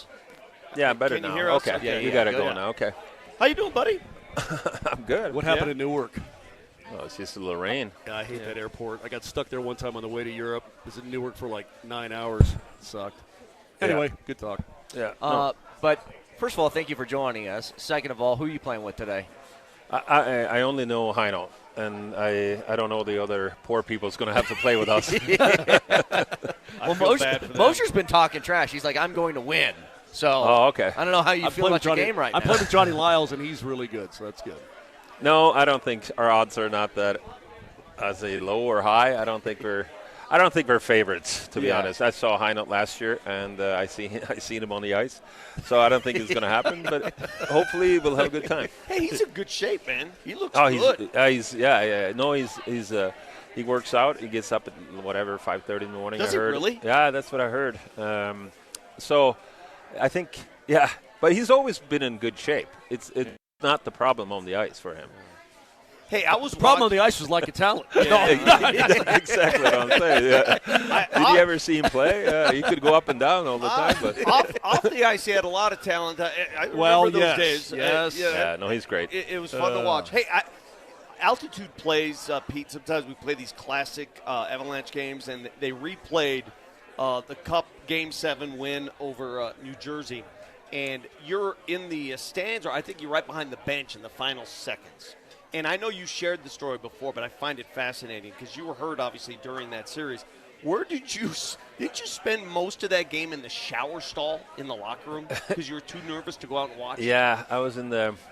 Well, first of all, it was hard to get a ticket because it was packed, and then they got me a seat in there was a nice person, whatever, that let me sit in the suite up there. But then I think it was Elias that scored 3-1. It was kind of not tense. that nervous before because Tanguy got a couple, so we were 3 up, and then 3-1, and I got really nervous. And then I went into I thought I was going to be in the dressing room, but I was too nervous. I walked way back in the dressing room, in the showers, and just stood there and listened to the crowd, and came out maybe every fourth minute to see if it's still 3-1, and then 5 minutes to go, Lacroix came and got me, and then I'm like, I don't want to jinx anything here. It's like, no, don't worry about it. It's all on me. I'm dragging you out of here. You're going on the bench. Oh, and that's fun. Okay, if you tell me to do it, he was with Mr. Kroenke, so I'm like, okay. If they tell me to do it, I'll do it. I'd love to be on the bench, and I got to be there maybe the last minute or something. So, no, it's a fantastic moment, even if I was in the shower by myself for a while. I'm going to be honest. When I went to the news conference the next morning with Pierre, and he explained what had gone on with you, my heart just sort of sank because I know you guys have worked so hard, and Ray came back, for one more year and so on and so forth. And I'm like, how are they going to do it without this guy? You know what I mean? Yeah. But then they take care of the Blues, and then they get into that series against the Devils, who were really, really good. That being said, after Game 6, before we came home, Bobby Holik was crying in the locker room, and I wonder how the psychology works. That the cup is in the building, they can put it away in Game 6, but your team obviously played really well in that game. You're coming home for Game 7. Is it possible that they were defeated a little bit mentally before they even got home for Game 7? I mean, the Devils came here for Game 7. Well, I think so. If you, what I recall in Europe 3, we did that to Dallas one time. I think in the semifinals, maybe in 2000 or 99 or 2000, and you have a chance to close it out at home, and then you don't do it, and you have to go on the road. The energy, the momentum shift to the other team that's going to play at home. So I don't think they were done. I mean, they had a fantastic team, and then they've been in that situation for a few times in the finals. So. But I think, I remember singing in the limo. We were going there a little later after the players. Maybe the game started 7. We were there maybe at 6:30, and you were feeling like, oh, we're going to lose today. It's going to be sit here and watch New Jersey win, and so hard. And then all of a sudden, like, wow, we're up. The guys pulled it together. So I think maybe that was our best game throughout the playoffs. That was at 3-0 in the road there. Yeah. Borky. With everything that meant. So maybe, I would say the momentum. They had the chance. If I would be the player too, of course you want to win at home. The Stanley Cup, that's a little better than winning on the road. By the way, I've always wanted to ask you this, and I remember spending time with you back in the day. That steakhouse you guys would go eat at after every win. What Chop House. Chop House, that's right. Yeah. When you got hurt in that series, how did you get? Was it a hit? Did you hit the ice? How did you rupture your spleen exactly? Did you take a stick? What was it? I don't know. I have you don't no know? clue. No, I don't know. I don't know what it was. It was. I was fine after the game, and then maybe when we got to the Chop House, and that's when I started feeling like this. Was it a steak? yeah. A bad piece of fish, man. Yeah, it was awful. Yeah. I mean, usually somebody knows. When you take a hit. No, I think. Well, I think it's maybe it was bleeding a little bit in the beginning, and then it kind of ruptured, like it really started bleeding. Because when I was sitting at the Chop House, then I really felt like, okay, I need to go by myself here, and I got really pale because I guess I was bleeding a lot. But then I walked up. I remember walking into the hospital. I'm like, it's usually like, maybe it's not that bad. I'm like, maybe it's not too bad. And then after maybe half an hour there, when you do the X-rays and stuff, and I asked them to give me more morphine or something. They're like, well, we gave you everything we can. I'm like, it's still killing me. Wow. So then I kind of knew it was hurting. Yeah, did that's you, crazy. Did you think you could play against Jersey in any of those games? I mean, did you? Was it even in your mind? Was it possible? I know physically it was really silly to try to do that, but did you think you could? Yeah, but no. Well, first when the doctor said, well, you're gonna take away your spleen, I didn't know what a spleen was. I'm like, okay. So he's like, and the first question was, am I gonna live? And he goes, yeah, you're gonna be fine. I'm like, okay, good. That was the first question. Will I be here tomorrow? Yeah. And then the next question was, well, can I play soon? And he goes, you're out for the playoffs. And then I guess I would start crying a little bit, like, oh no, I don't want to not play the rest of this year. And then the thing was, after you take out the spleen, it's gone. So.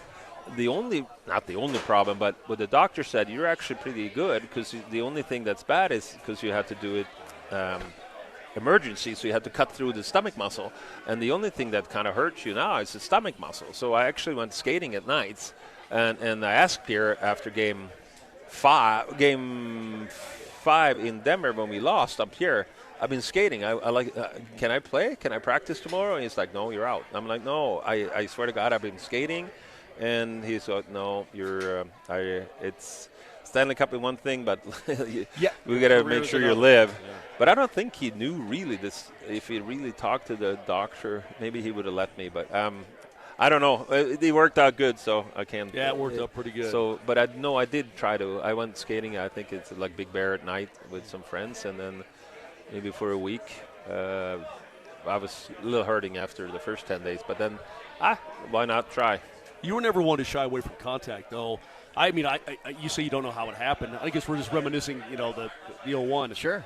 But you're the king of the reverse hit. Did you relish that when you were playing? Did you relish a guy trying to come into the corner on you and then just absolutely reverse hitting that guy?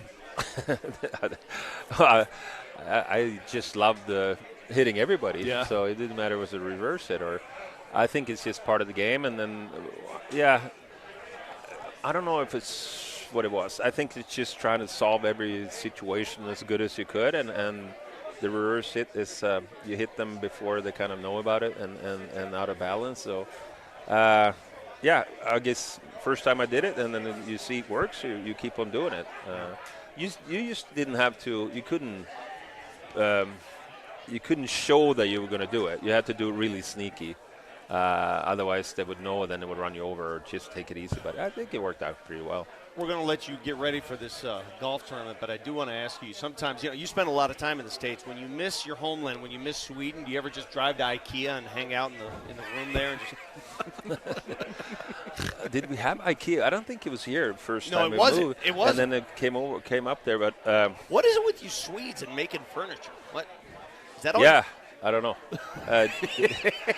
IKEA is all over the world and does well, but it's going to come. I don't know. We're going to get a phone call from IKEA, but I don't think I went to the IKEA here ever.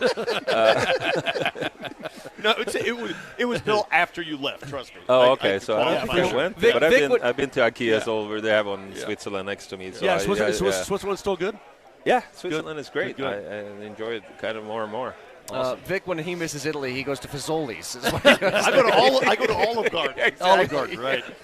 Can I ask you one more thing, Pete, before I let you go? And it's you guys had 5 years in between championships, in between cups. We're going on year 5 for the Avs, and the way that last year ended, disappointing. But did you find the more you went on without winning, did the hunger grow more and more to try and get back there again? Was it harder maybe to pick yourself back up? What was that like? Well, I think maybe the year after because you go through so much in the playoffs and then you got to do it again the next year. I think you have to have a really good team to do it back to back. But I would say, after you lost it twice and then it's back. I don't know if it's year 5 or year 3, but you do get the hunger. But we had a different situation too. We had a little spice on it with Borky coming back, and then we had such a good team, and it was a little bit. Oh, okay, we do have a really good chance, and I think from that year, the first meeting for the training camp, I think everybody's like, okay, we have to behave throughout the year. Be in good shape, make sure we're ready when the playoff starts, and also get the President Trophy so we get the home ice. I think it was just all year. I don't think maybe you could have done that back to back. I think it has to be a few years, and then plus added Ray there. It was. I think when we started this year, okay, nobody's going to beat us. We're going to have to prepare ourselves, so we give us the best shot, and everybody's ready to do that, to put in the contribution to do it. So, and I think that's maybe that. Pulled it out in the end, Game 6 and Game 7 there in Jersey. We won. Peter Forsberg joining us. Appreciate the time. Go out there, get ready for the golf tournament, and beat Moser. If nothing else, just beat his team. Well, he'll beat me. We try to beat somebody. You got to beat Johnny Lyles. In something, yeah. Thanks, Peter. Thank you, Pete. Thank you. Peter Forsberg, obviously a legend there. And it is something like we are coming up on 5 years from the first cup. It's remarkably similar. Remarkably similar. What do you mean 5 years? Since they won. I mean, this will be since they won the last cup. In 22. Yeah. They won in 22, so if they do it again, it'll be 27. Oh, I got you. And so then it'll be 96 to 2001. My correct. God. Time goes by fast. Oh, that was 5 years ago? Yeah. Yeah. That's like really fast. Yeah. Bro. Felt like yesterday. But I mean, I can't. When you said that, you know how things turn, they hit you. I know. You looked at me confused. I was like, what do you mean? It felt like yesterday, but it's been 5 years. I know. When he said, we couldn't do it the next year, that's what when I try to tell you guys, when you play that much important hockey, man, it's hard. It takes a toll on you. So it's almost like, I'll say it like this. It's almost like the Avs, they got to win it this year because it's hard. Like Florida going back-to-back, incredibly difficult. What's even worse, incredibly difficult. Think about what Edmonton, they went back-to-back and lost. Incredible. Good God. It wears on these guys mentally and physically because the postseason, it's hard. It is an absolute grind. Yep. 303-504-0925. We have a busy week on an Altitude Sports Radio. You can tune in for the Rapids against LAFC at 8 p.m. on 92.5. Rapids are rolling, by the way. They are rolling. And then Seahawks and Titans on Sunday at 5:30. You can also tune in for Cowboys and Cardinals on AM 950 tomorrow at 7:30 because Altitude Sports Radio does what? Loves football. As we're out here at Meadow Hills for the Avs Alumni Charity Tournament. Yes, sir. So when you get a chance to shoot the breeze with a guy like that, right, and kind of pick. Oh, yeah. I mean, if it wasn't for the foot and everything else, it's funny he said that like he didn't know where his spleen. Yeah. I didn't know I didn't know what a prostate was. Did you know what did you lose? Gallbladder. Did you know? I knew that it existed. Did you think you were going to die? That's my favorite part of the story. He walked in. Am He's I like, die? He walked in, and they said, "Well, we got to get you into surgery." I don't know what my spleen is. We're gonna have to take that out. Am I gonna die? No. You'll be fine. Yeah. No, but you can't play, which probably felt like death to him. Like couldn't play. I didn't have gallstones though. I had to get it out because it was gonna turn into something really bad. Is the gallbladder next to the bladder? Is it like a mini bladder? Two totally different zip codes. Oh, really? Yeah, it's a liver thing. It regulates the bile. So where is it? Next to the liver? It's right under the liver. Yeah. Where's the spleen? I think it's on the other side, and tucked up in there. Where's your kidneys? They're right back there. Yeah, you ever been kidney slap, bro? You want me? You ever been punching the jujitsu? 303-504-0925. You ever kicked in the Jimmy? Back after this.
Back out here at Meadow Hills for the Avs Alumni Golf Tournament.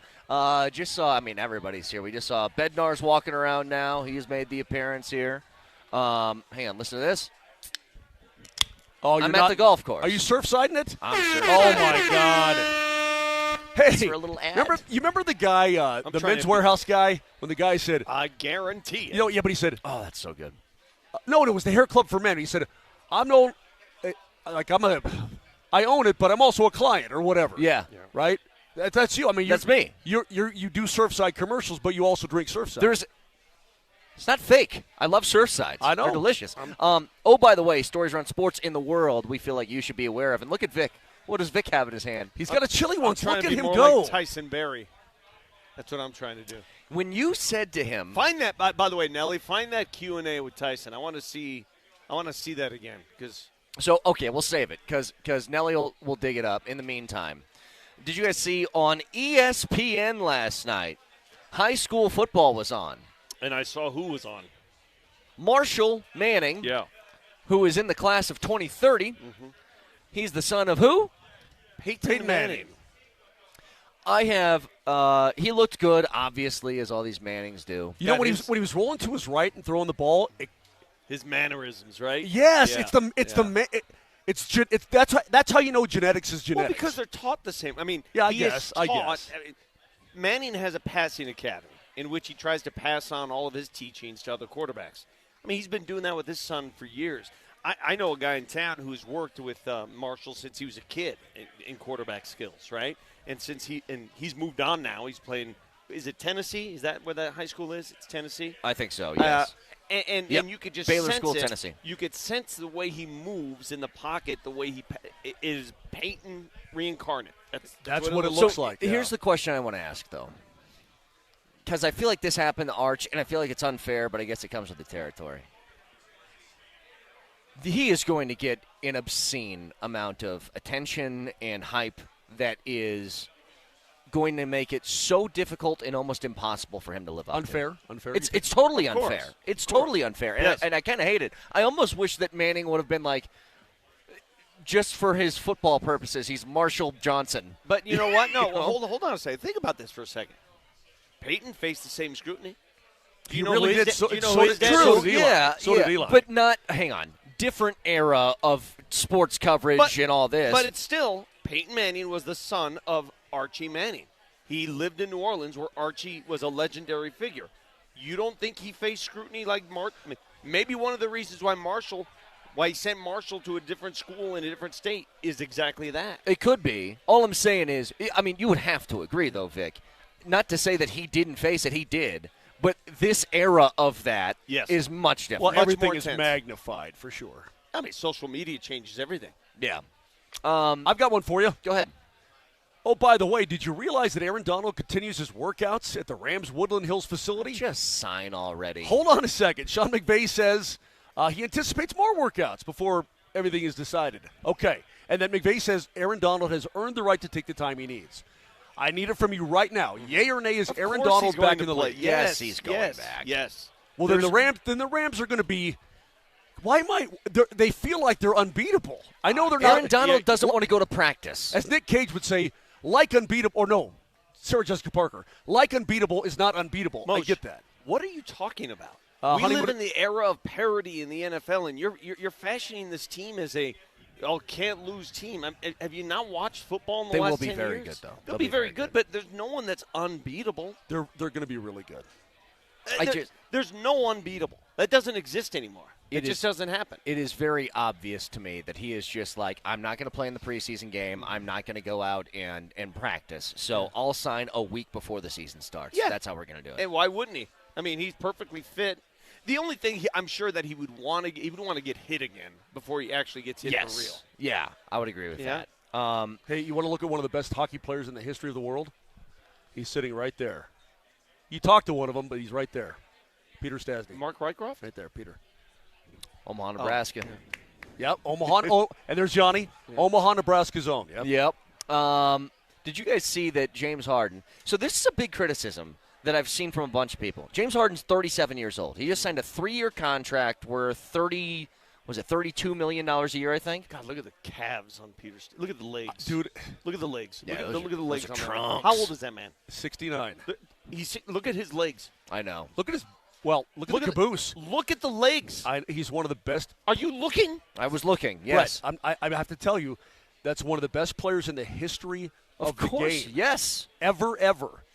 But get it through your thick skull. I don't think you understand don't know and respect jack. those legs. God, you're just what is wrong naive. with you?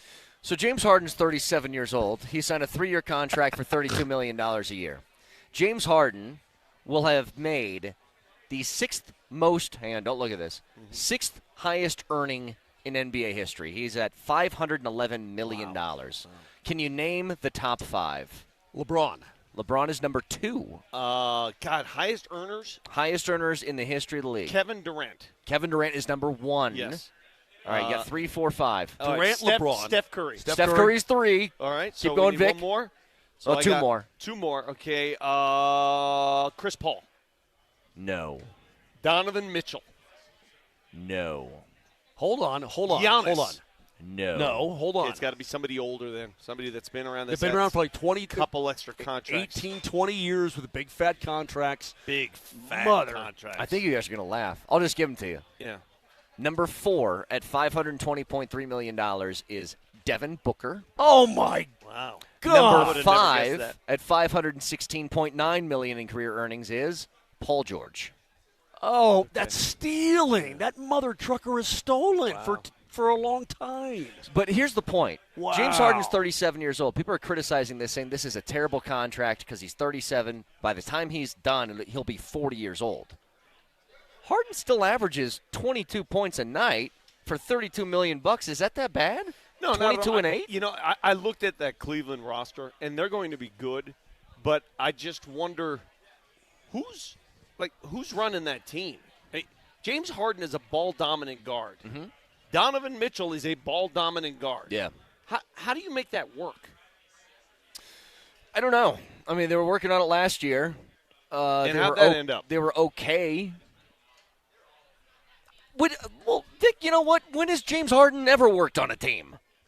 When has it ever worked? That's what I'm saying. I mean, it worked when he was a sixth man. I don't know rookie why. contract. I don't know why Cleveland is buying into that to the tune of $100 million. I guess that, in a roundabout way, that's what I want to ask. Because he's talented, I suppose. Still, to what end? We'll see. I don't know. And it goes back to your point. Yeah. How many touches will Peyton Watson get on that team? Hey, I got another one. I saw this headline and it startled me. Browns tight end becomes the first player to enter the transfer portal. Wait, hold on a second. Read that again. Browns tight end becomes the first player to enter the transfer portal. I don't understand what that means. Speak American. Cleveland Browns rookie and former Ole Miss tight end Daquan Wright entered the transfer portal Thursday, becoming the first active NFL player to do so. Because of that judge ruling? Because of the judge ruling. He wants to go back to college and make money before he eventually lands a permanent spot in the National Football League. But he's in training camp with the Cleveland Browns, and he's entered the transfer portal. What are we doing here? Dude, that's my point is I don't know what we're doing. I don't know how we're doing it. How do you have a guy in an NFL training camp entering the transfer portal? That's hilarious to me. I know. So now college coaches not only are scouting other college players, they're scouting NFL training camps. Yeah. They are now. Pretty much.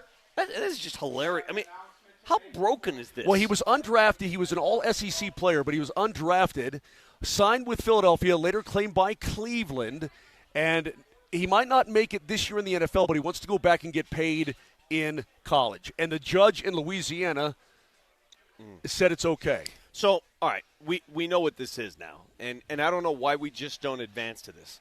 College football is a revenue-sourcing business. You know, guys make money.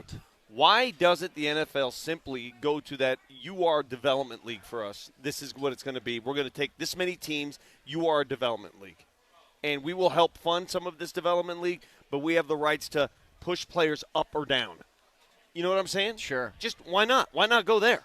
Well, that's where we're headed. In 50 years, is that what it's going to look like? Yes, it will. Alabama, Texas, Notre Dame will just simply be minor league teams Vic, for some of these NFL You're spots? so correct. People just don't want to admit that this is really what it is. This is what it is. This is what it is. People don't want to admit it. They don't want to actually jump that shark and say, yeah, it's pro football. They don't want to do it for whatever reason. The NFL doesn't want to. Who is they, though? I think everybody acknowledges this now. Greg Sankey. I mean, anybody who's associated with major college football. Well, the NFL doesn't. Greg Sankey's trying to do his own league. Yeah. He knows they're different. But the NFL doesn't want to do it because why would they pay for something that's free? The NFL's never going to. It's free. Yeah. You know, they get a free development league. But if they went the baseball route and just said, okay, we're going to set up a minor league system, and this is our minor leagues. Yeah, but here's the thing.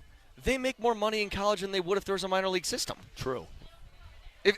Would you rather be a big-time – gosh, I almost That's a good wonder. point. That's a good would you point. rather be a big-time college baseball player or play single-A baseball? You probably want to be a big-time baseball player in college. You make a great point. There are a lot of people in this country that are bigger college football fans than they are NFL fans, depending on where you live, right? Depending on where you are, yes. In no other sport can you say that. In no other sport, really? Well, maybe college basketball, I guess. College basketball, you can, yeah. Yeah, I mean, but there are many sports where, the pros are that's a pinnacle. That's where it is. Yeah. But football's different. It's built Look, different. it's the return of LG. Yeah. Oh, my goodness, I haven't seen this lady in a long time. Look at her. She is back in town, and she's part of our crew again, and I missed her dearly. How you doing, LG? LG, good to see you. Lauren Gardner is back with us. And she's making a visit. You feel like here. you're home, don't you? Yeah, she is. It's like hand in a glove. Yeah. Yep. She's a native. What, you want to come on next week? Come on the show next week. Okay. All right. Enjoy your round of golf. No, I'm not hey, playing. Steve. Yeah. Steve. I'm too good for this turn. See, my handicap's too low. This is usually for scrub. Yeah. So they took Moser. Yeah, that's what. Yeah, that's. Sorry, I'm trying to explain this off camera. That's exactly how it works. By the way, stories around sports in the world we feel like you should be aware of happens every day at 8:45. Now, reminder to you guys. The Nuggets pick and pack contest that we did, our contest wrapped up, and Joshua, Vince, Andrew, and Sean all won their tickets of their choice to 4 different games yesterday. If you weren't as lucky as these 4, you can go over to nuggets.com/pick'em and put your own pick'em plan together. Packs start at just $99, so go to nuggets.com/pick'em back after this.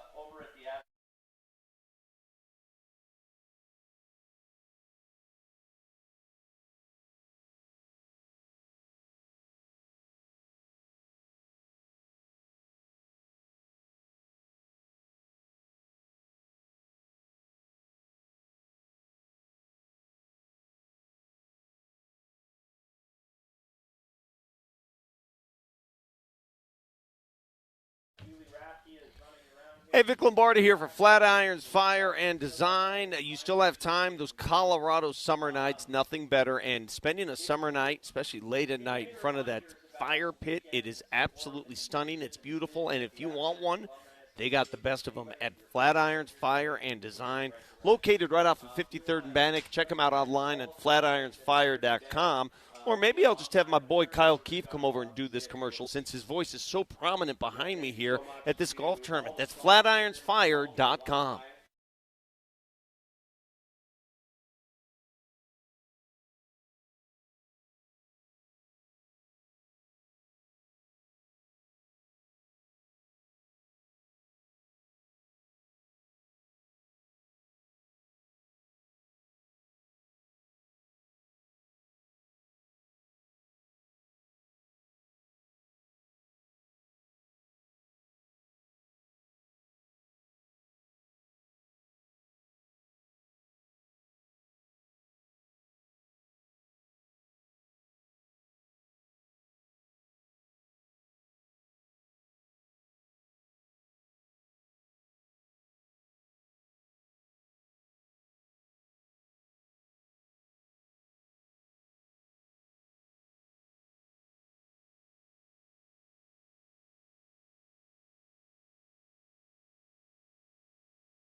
What a beautiful state and place to live, and really, really lucky and grateful that I get to come back all the time. Well, you look like you've been drinking a bunch of your own beer.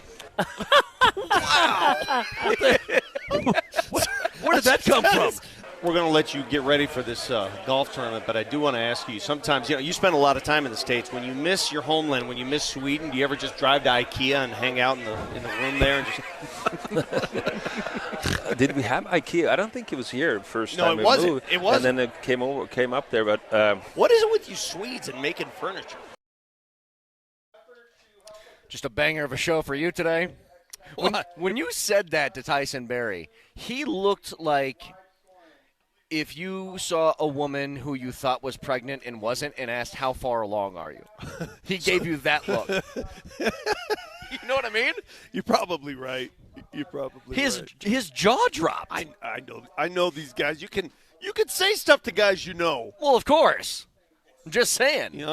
Maybe we're getting too comfortable knocking each other. You know what I mean? I think we're at that point. What happened? Where we butchered Moser for so long and so many times that maybe we just think this is how we talk to people exactly. now? Like, who would you not say that to? While you're down there, would you mind me? Yeah, Peter Forsberg, I wouldn't. Do you think I crossed the line when I said that to Tyson Berry? Not at all. Yeah, that's what I said. Not in the slightest. Now, he may have thought you did, but listen, you're talking about hockey players. We should have had Cody McLeod on. I should have got Cody over here. Would have killed everybody. The stuff I've heard out of Cody McLeod's mouth over the years. Brett, you want to talk about one of the best chirpers in the history of the game? Yeah. Cody McLeod, double nickels, dude. Not only could he beat your face up, this guy was an expert world-class chirper. World-class. Let me ask you guys this. Preseason game number 2. We're going to get Bo Nix playing tonight. What do you want to see? Because I think it's going to be hard to replicate what you did against Atlanta just because the Falcons stink. The Packers are better than that. God, I keep forgetting that the Broncos played tonight. Yeah, tonight is preseason game number 2. What do you want to see from Bo Nix tonight? Well, I want to see the first tee, so I'm going to be there in a moment. Yeah, I want to see, you know what? I want to see an offense that we saw in the first quarter last week. Quick.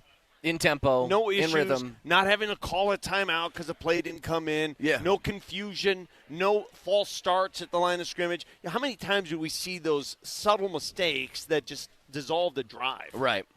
Kater, before I book out, I want to see a confident Bo Nix. I think anytime, and listen, he's been through this before. Now we know he's been through this before.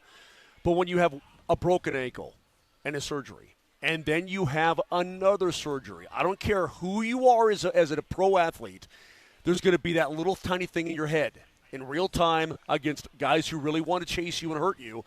There's going to be that little doubt. I want to see a confident, emerging from the game, confident, and, oh, hell yeah, I'm back, Bo Nix. That's what I want to see because I think that's going to be critical for this coming season. I do believe that at the end of the day, what you're seeing from the Broncos tonight is going to be, what did they say, 14 plays or something like that 14. for the starters? Yeah. Out of Bo. Or out of Bo. Yeah.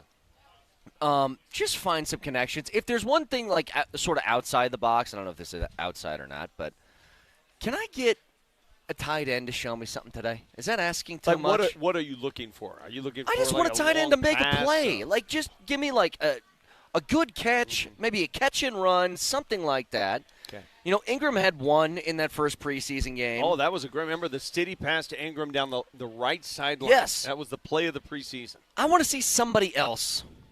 I want to see Justin Jolie. I want to see Dallin Bentley. I want to see Caleb Lohner. I want to see something like that.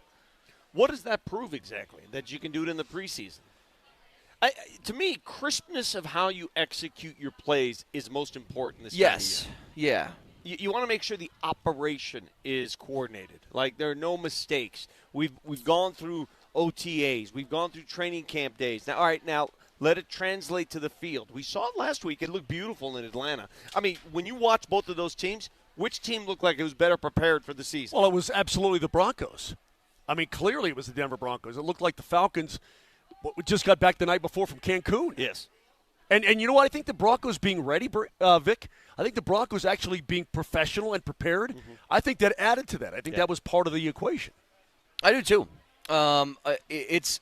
It's a matter of if you're looking at last year, what's the biggest difference that a play caller can make? Because I don't think the offense is going to be that much different. It's just about how quickly can you get your offense together and in rhythm, and can they get to the line? All right, Shockey left. Go play golf. Okay. I'm out. By the way, did I see that Shockey has his clubs on the back of the car? Is he playing He's as playing part it. of the foursome? Yeah, he's The playing. job is done. We can So go home now. Here's the deal. Our program director. But he can't. Here's the deal. Our program director said, Mark, we would really like you to finish the show before you go play. Mark wants to play, so we waited for program director to go off and play, and now Mark's going to scoot out. What's going to happen, though, if he's starting on, 9 and he wheels back around if you see him out there, yeah, okay, you won't even see each other. You're fine, yeah. And he won't hear this. He doesn't listen to the show. Don't worry about it. True. It'll never get back to him. I love the Vic approval of just leave, get out. I mean, what's the big deal? I agree. Yeah. So, again, preseason Who do you think game. I am? Preseason game number 2 tonight. Here's another sort of wrinkle in this. I want to see the amount of carries that Jonah Coleman's going to get. He got 4 in that first game, and then Davis Webb watched 1 run. He goes, "We're good. Get him out. Not going to risk injury for that guy." Isn't that amazing? How you have this inkling that a guy's got it, then you see him prove it, and they're not. And yet there's other players who they keep tossing out there in game 3, and you're like, well, I guess this guy ain't making the squad. Well, it's funny because Lakewell said this yesterday that the final preseason game will tell you a lot about who's not playing. If you're a veteran and you're playing in the final game, in the second half of that final preseason game, yikes. Yeah, yikes. But I wonder, is this going to be the same thing? Do you give Coleman a couple of carries, and then if he has a good run, you're like, okay, that's good. That's all we needed to see. Get him out. It is, to me, and I've mentioned this from the very beginning, if you're a running back entering this league, you need to be able to show something immediately. If you don't, if you have room to grow, and somebody pointed this out to me, Vic, which I do think is a sort of interesting sort of detail in this. R.J. Harvey is not a finished product at running back, and my general way of thinking is that's a bad sign for somebody who enters the league. There's a reason for that. He was a quarterback entering college. He made the position change. He's only been doing this for a couple years. Doesn't have the natural instinct. So maybe it is going to take him a year or two to really understand and hone in the details of that position. You know what I mean? But I truly believe a running back position, either you have those instincts or you don't. There's only so much growth you can make. Yeah. Like Terrell Davis knew when to hit the hole. He knew when to wait. He knew when to hit it. And I think he was always that way. Yeah. He just needed the opportunity. I'm not sure you wake up one day after 4 years of football and say, oh, this is when you hit it. I think that's all instinctual. I think there's part of R.J. Harvey, though, that maybe he just won't be a guy who are some running backs that were like this, that were pass-catching guys? Look at New Orleans' stable of running backs. This is what Sean Payton does, though. He has guys who catch passes. He has guys who run between the tackles. I'm trying to think of somebody who's almost exclusively just a pass catcher out of the backfield, though. And I can literally picture guys, but I can't think of their names because they're all role players. I can think of guys who did really well at both. There was Brian Westbrooks and Marshall Faulk. I'll go back in Arizona. There was a guy by the name of Larry Centers. He was a fullback / running back. I remember him. And Jake Plummer used to toss out little hitch passes to him all the time. And at one point, I think he led the Cardinals in catches one year. And that's the kind of guy you're talking about, who is so lethal catching the ball out of the backfield, much more than running the ball. And it almost feels like it's a bigger strength than just taking the ball on a handoff. Sure, and there's a skill there, too. Funny. I looked this up. Yeah. Pass-catching running backs include historical greats Marshall Faulk, Larry Centers, right there, just Larry talking Centers, about it. I set records in a couple of those years. LaDainian Tomlinson's listed. Sure. Although I remember LT more as a runner, too. I mean, Austin Eckler was a runner, too. But Christian McCaffrey. Austin Eckler was huge in the pass game his entire career. Yeah. Now, he did run the football, too, but there are guys that I think just excel more, and I don't know if it's just getting into open space, making a guy miss, that sort of thing, instead of identifying the hole or whatever. Well, what makes J.K. Dobbins special as a running back? Because you watch practice. I mean, he doesn't look different. He looks the same. His ability to just wait for the hole to open. Patience, and then identify when it's ready. And then explode. And that's, I don't think that's a skill you can teach. You just have that. You could try to teach it all you want to in R.J. Harvey. Good luck. By the way, if you guys were wondering, because we were wondering, yesterday when the Broncos signed Taylor Rapp, the former second-round safety who has been with the Rams and then on, why am I blanking, who was just with Buffalo.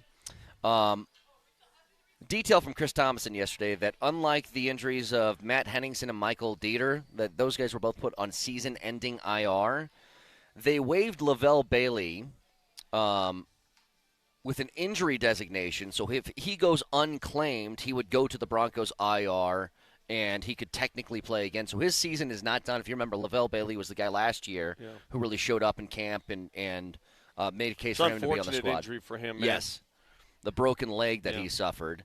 But I think part of why Taylor Rapp comes in is there's just an extra spot available. You go out and grab some guy with some talent. Yeah. Especially given that the Broncos are probably going to lose some guys that they don't want to at the end of this training camp when they get down to cut-down day in, was it 9 days from now, I think? I think Jeff said it yesterday. I think he said the 30th of August is cut-down day. And, so 9 days. Yeah, and they used to do it differently. They used to have 2 cut-down days. Now it's just one massive purge, and it leads to mass chaos, too, because teams are trying to claim dudes from other rosters, and those 2 weeks before the first game of the season turn into a lot of roster claims. I don't even know. If you're a GM, how do you handle – think about this. There's like 90 guys in a training camp. 53 make the roster.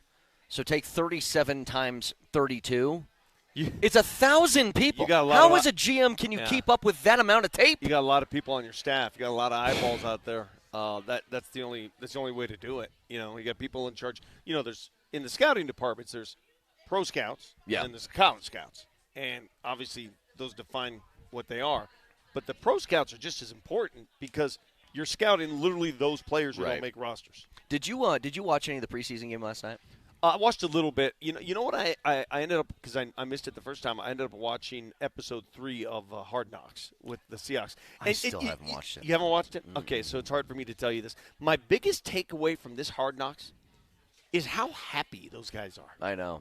You know, like I'll watch other seasons and other teams. And is that what winning a Super Bowl comes with, though? I don't know. Because they've never done the Super Bowl champ. Yeah, that's a good point. Maybe it is. Maybe it is that Super Bowl honeymoon.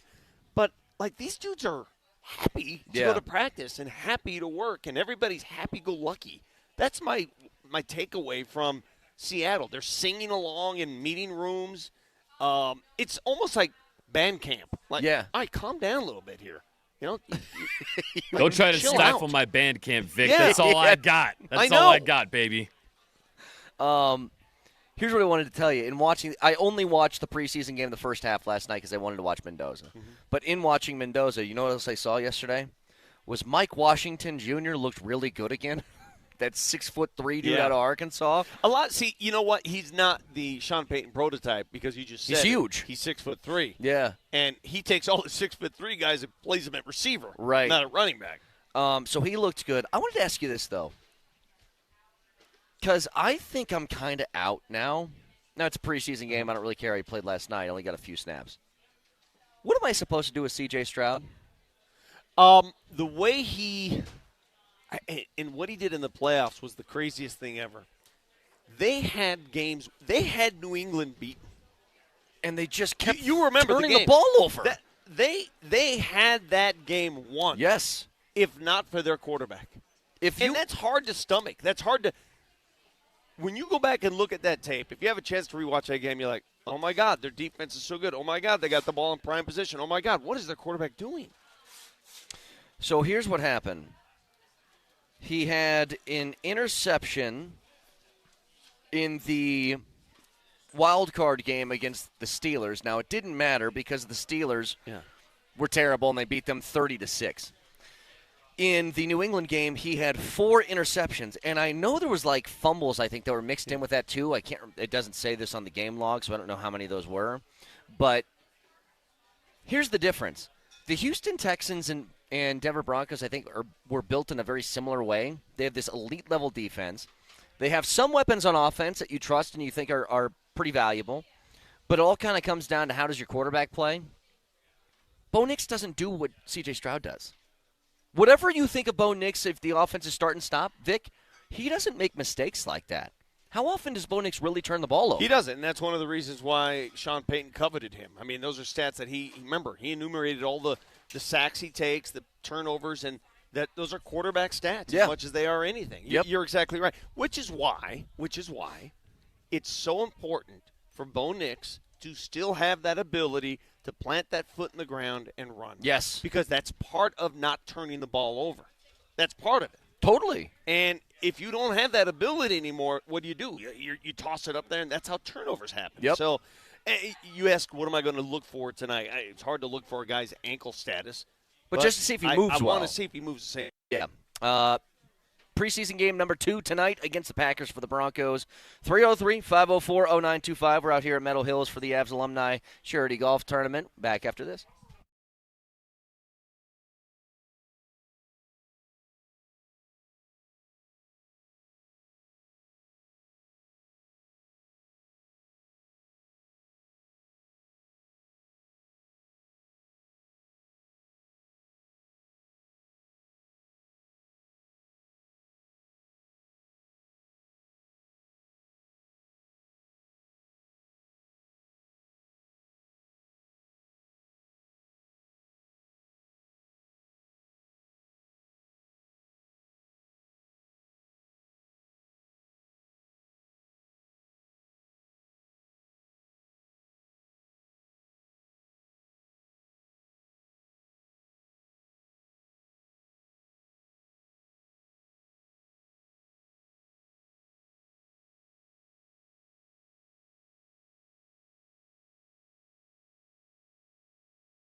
All right, back here at Meadow Hills for the Avs Alumni Charity Golf Tournament.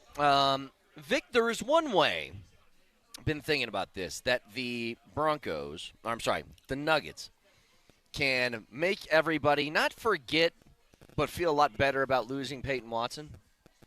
And it's if one of these guys, and it doesn't matter who it is, Bagley, Trevin Brazil, Alpha Diallo, Bryce Hopkins, Deron Holmes. If somebody can step up and play a role that looks like you can trust them for 20 minutes a night, rotational player, that can make this feel a lot better. The problem is you just don't know that yet. Dude, listen.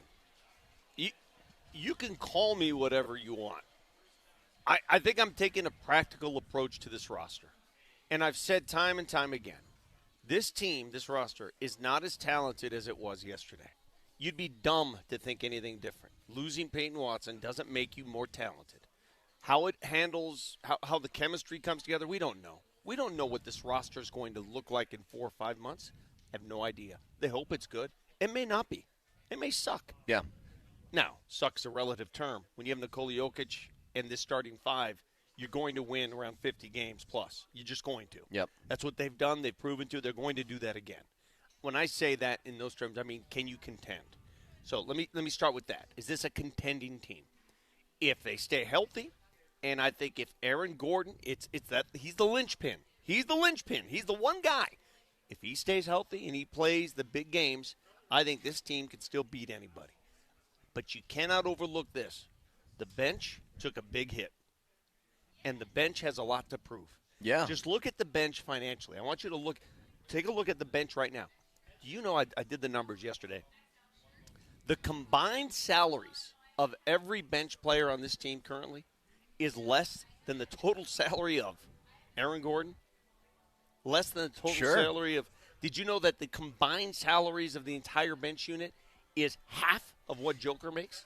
Now, this is not about money because there's more to it than money. Well, they're all vet minimums and rookie contracts, The point right? I'm getting at, there's your disparity in a nutshell, in a financial nutshell. And you're asking players who are minimum contracts to play big roles. Yeah. And that's asking a lot.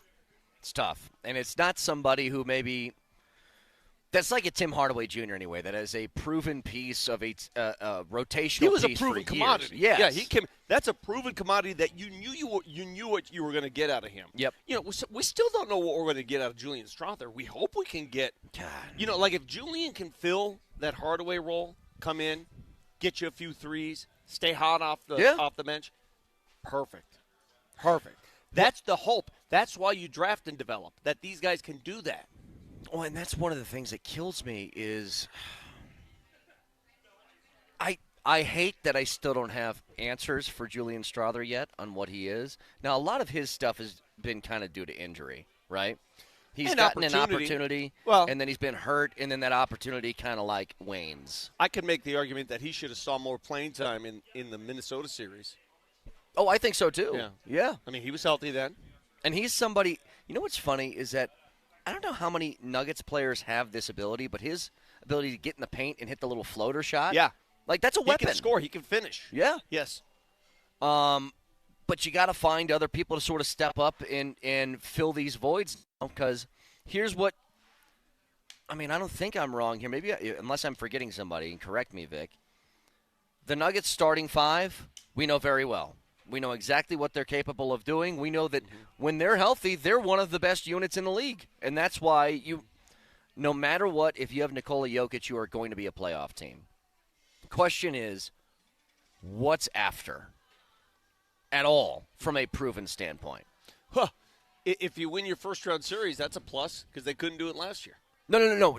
Sorry. I'm talking about the bench unit. What comes after the starting five?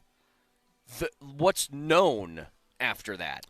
Well, go down the units. You tell me. I mean, there's not much. Spencer Jones? I mean, Spencer Jones, we know. We know what kind of commodity Spencer Jones is. We know he's the kind of guy that will come in, will defend, will make open threes. He's proven that. And you know what? He deserved the contract he got because he played it out. So, all right, that's a commodity. We know what he can do. Julian, when given the opportunity, we know what he can do, but he hasn't done it at a consistent level for whatever reason. Consistency, yeah. I have no idea about some of these other guys. I mean, Tyus Jones is a veteran, but I don't know what he's like on this team. I don't know where his game is right now. Marvin Bagley, I have no idea. Lonnie Walker, I have no idea. Alpha Diallo, no idea. And that's the issue. Duron Holmes, no idea. No what idea. about Zeke? Do we know Zeke or do we not know Zeke? I don't know. I mean, it's been 5 years, and I don't know who he is.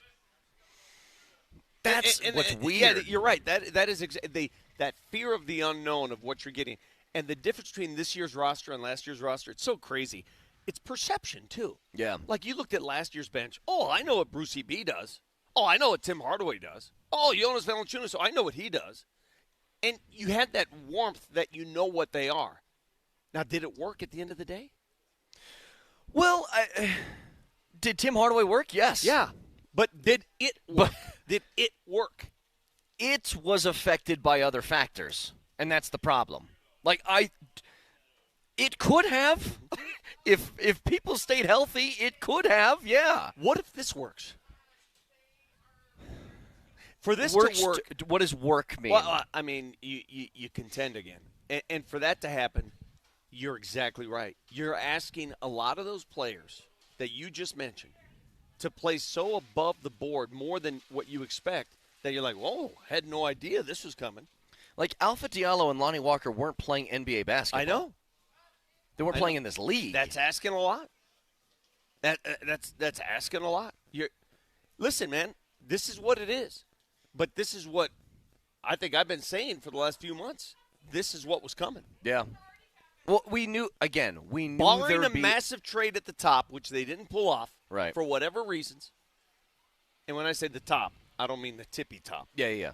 Barring a massive transfer of wealth with one of those big salaries, this is what you're left with. Yeah.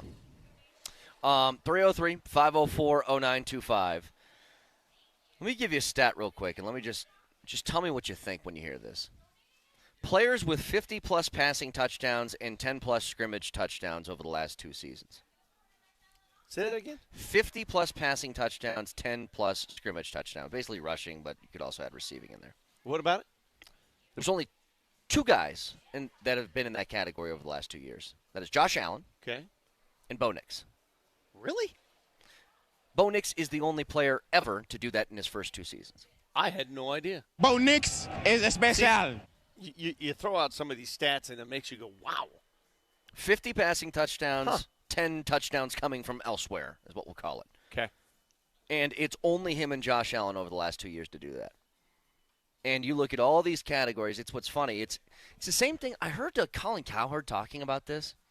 You know, you would be shocked to realize that if you put all the stats together, win-loss record, passer rating, passing touchdowns, interceptions, all these different details, right? All the things that make we look at these stats, and that's what makes a good quarterback. Do you know who's like top 3 in all of those categories over the past 3 years? Is Jared Goff. And nobody would put him in that echelon of quarterback in the league. But it feels like Bo Nix is kind of in this spot where he's got all these numbers, he's got all these wins, he's got all these things, and it's still kind of like I don't know what to do with this guy thing. Well, you know, what sold it for me were that divisional playoff game. And the guy you just compared him to, That's Josh the big Allen. one, yeah. Bo outplayed Josh. Yep. And I don't care what anybody says to me. Oh, well, you know, playing different defenses and, you know, different situations. It doesn't matter. In the biggest game of the year up to that date, on the field, my eyes watched the game. One quarterback outplayed the other. Yeah. One quarterback made fewer mistakes. One quarterback showed more poise. And that quarterback was Bo Nix. Yeah. Am I wrong? You know what's funny?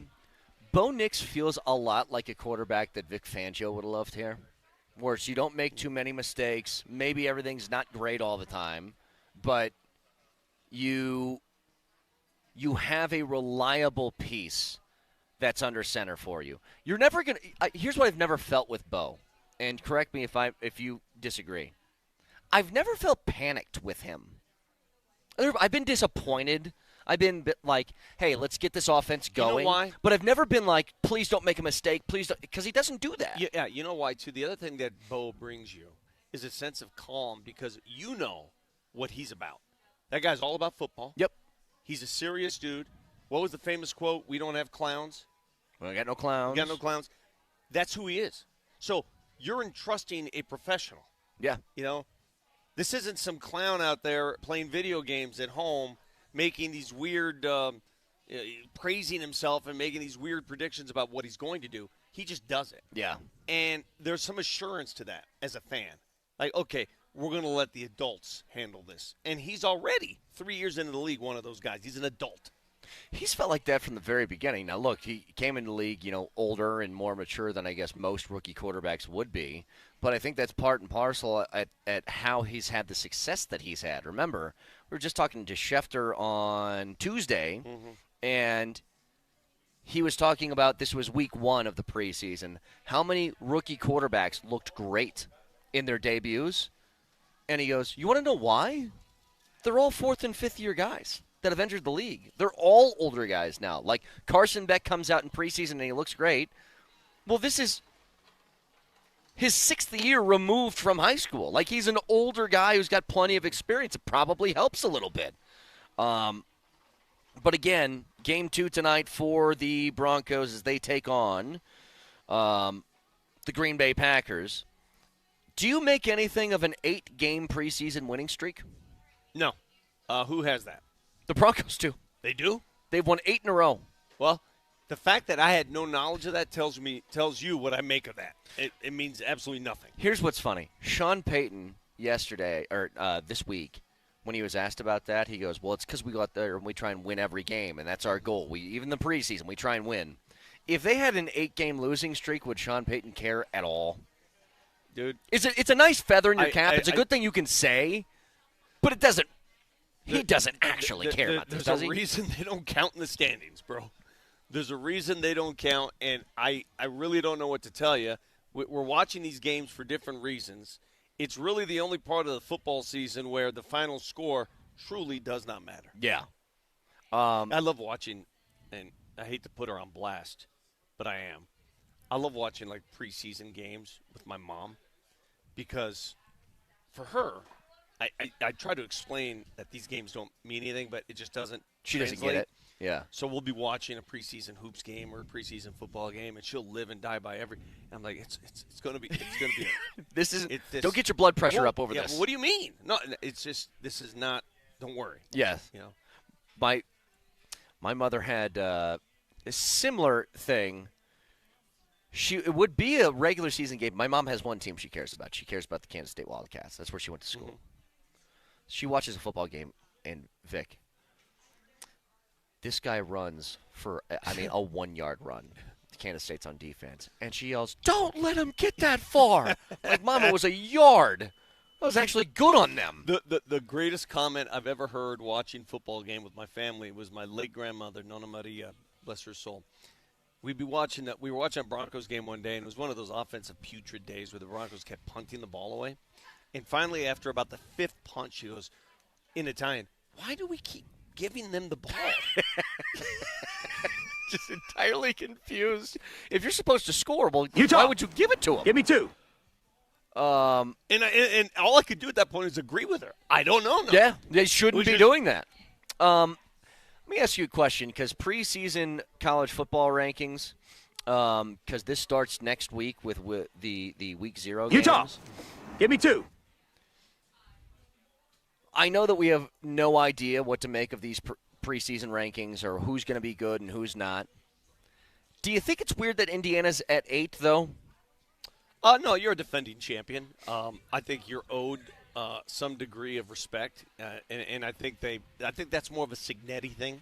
Well, I thought it was that sounded low. Oh, I see. You think they should be higher? Well, they lost a ton of did. players. I mean, and you lose Mendoza. Right. You lose the Heisman Trophy winner. He took some big hits. Big hits. A lot of teams did. So I'm going to be in the place where I'm not going to question Kurt Signetti about anything. Yeah. About anything until that guy starts to lose. Because he just hasn't. As much as that quote has lived with him forever. Yeah. It is true. You know what, though? There are a lot of people. There are a lot of people in college football who can't wait for him to come back down to earth. If I tell you what. And trust me, that quote will come back around many times. If Indiana goes 8-4 this year or something, you are going to see 4 of the biggest celebrations by an opposing team you've ever seen. Mm-hmm. Like, it is going to be insane with how much they are going to rub it in their face. Because they're like... That's just human nature. Well, yeah. You just want to be like, hey, whatever you said about never losing, how about this? Yeah. Eat So one of these. You started by asking me, am I surprised, whatever, about them being 8th? I'm still surprised that we take so much stock in these AP or coaches' preseason polls as if they really mattered. So I wanted to ask you. Did you know last year – let me ask you this. Did you know last year Indiana became the first team in 15 years to win the national championship without starting the season ranked in the top 6? You know where they started the season ranked last year? This is the AP poll. 16th? 21st. Yeah. They won the national championship. They also lost one game the year prior, too, in the Big Ten, and it's just people didn't take it seriously, which I think should be a message to some other people, especially if you're an 11-win team in the SEC or the Big Ten. Maybe even if it's not a marquee name, you take that a little seriously. But I wanted to ask you about these rankings. I know they're meaningless. I do kind of like that we do it, though, because I like watching on a Saturday, and I see the numbers. Yeah, I see the numbers next to the school. Well, if they didn't do it, if they did it like the college football playoff rankings where they wait until week 8, I want to know what's number 15 versus number 9 or whatever. You know what I mean? They should just signing numbers all the way up to 150 just to give people a semblance. Well, we got number 92 going up against 64 today. Provide some motivation. Yeah. I like it. Anyway, 303-504-0925. We're out here at Meadow Hills for the Avs Alumni Charity Golf Tournament out here every year for that. And reminder to you guys, next week we got something going on. Rock, paper, scissors. A trip to Kansas City. Huh? We start qualifying. 64-person rock, paper, scissors tournament. What? Qualifiers start next week. The winner gets airfare, hotel, and tickets to see Denver take on Kansas City. We're going to hold an actual tournament with people playing Rochambeauing. Yeah.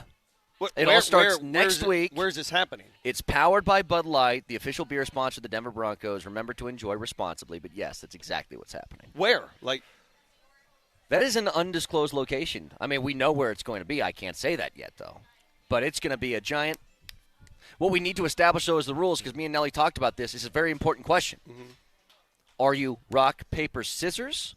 Or are you rock, paper, scissors, shoot? I'm a bam, bam, boom. You're a bam, bam, boom. I like the bam, bam, boom. Yeah.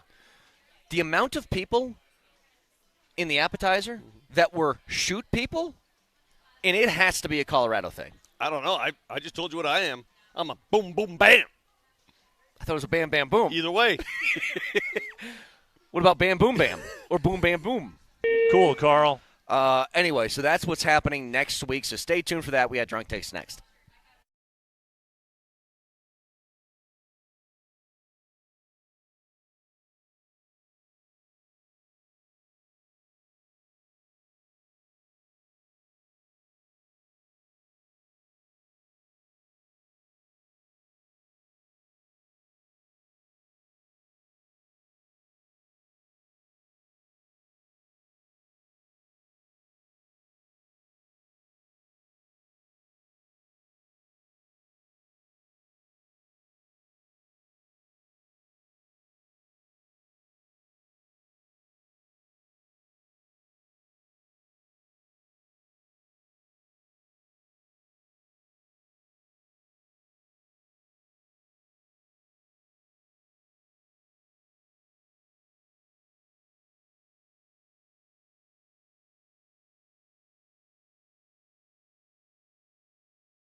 All right, one final time out here from Meadow Hills for the Avs Alumni Charity Golf Tournament. What were you giggling at? This is like a new segment, and I don't want to dismiss this on moms because my dad has said some things, my brothers have said some things, but things mom would say during the game. This text is from Jake. Best mom quote while I was watching a game.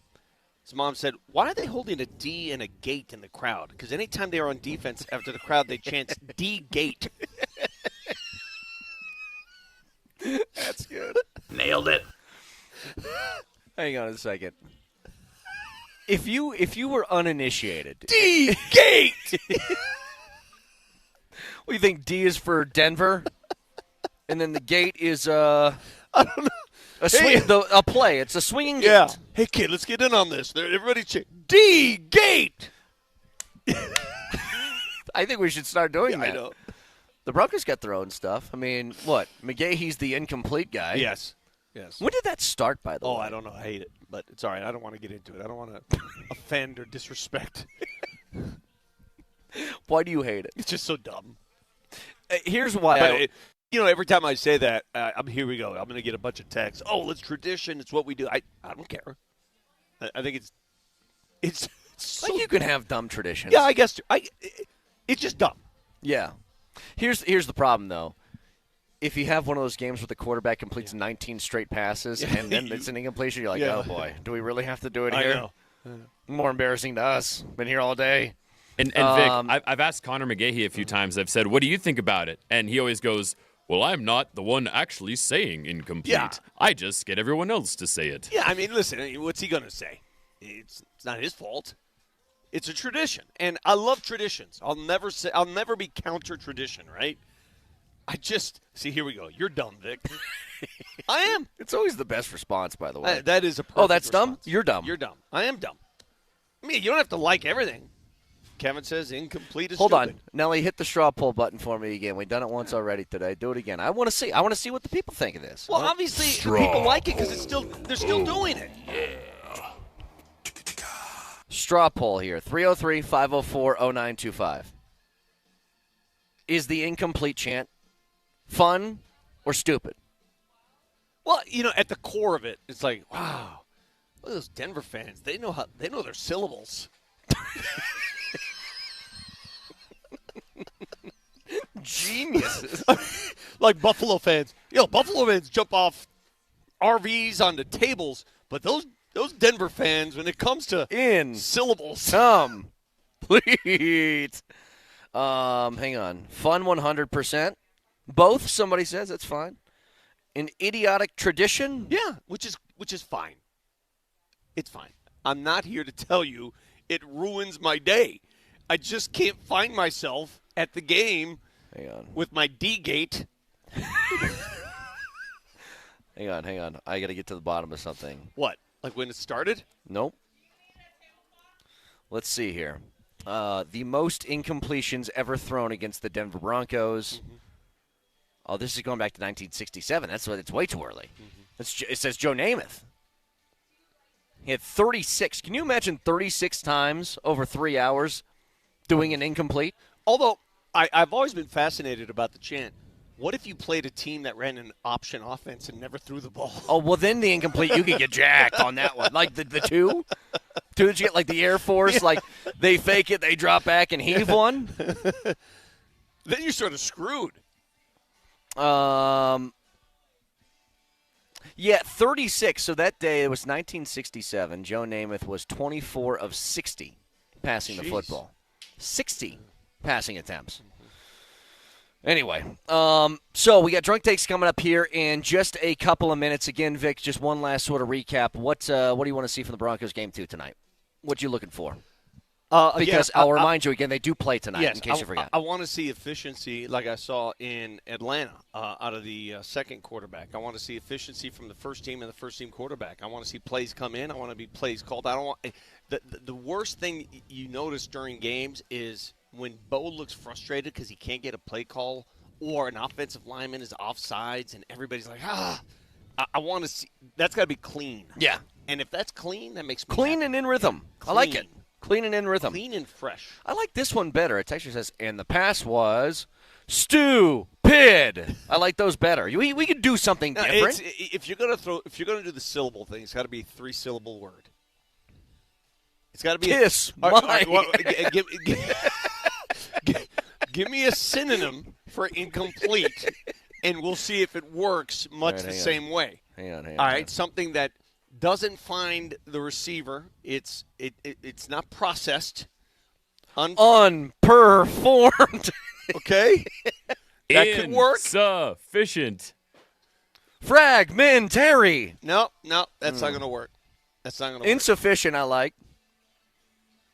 Yeah, I don't think that there's synonyms for incomplete in football. I don't think. Defective. Defective. That's where the D-gate comes in. That's the D-gate. Yeah, that's what that is. Hey, man, listen, all in good fun. The beauty of going to a live sporting event is it's a community thing. Everybody has fun with it. It's if people yell things at what are you laughing Sorry. at? What? I just like how simple this is. And the pass was not that good. It's just very basic. Or you could get more poetic. Whoa, fully short. We need like a section of that crowd that is going to go rogue and do their own thing, and have everybody wondering what they're doing. All right, so if you're going to say incomplete, at least give me a little more detail. Okay, wait a minute. What kind of pass was it? If people are at the game tonight, people going to the game, can somebody please record themselves yelling D-gate, D-gate, please? I want it so badly.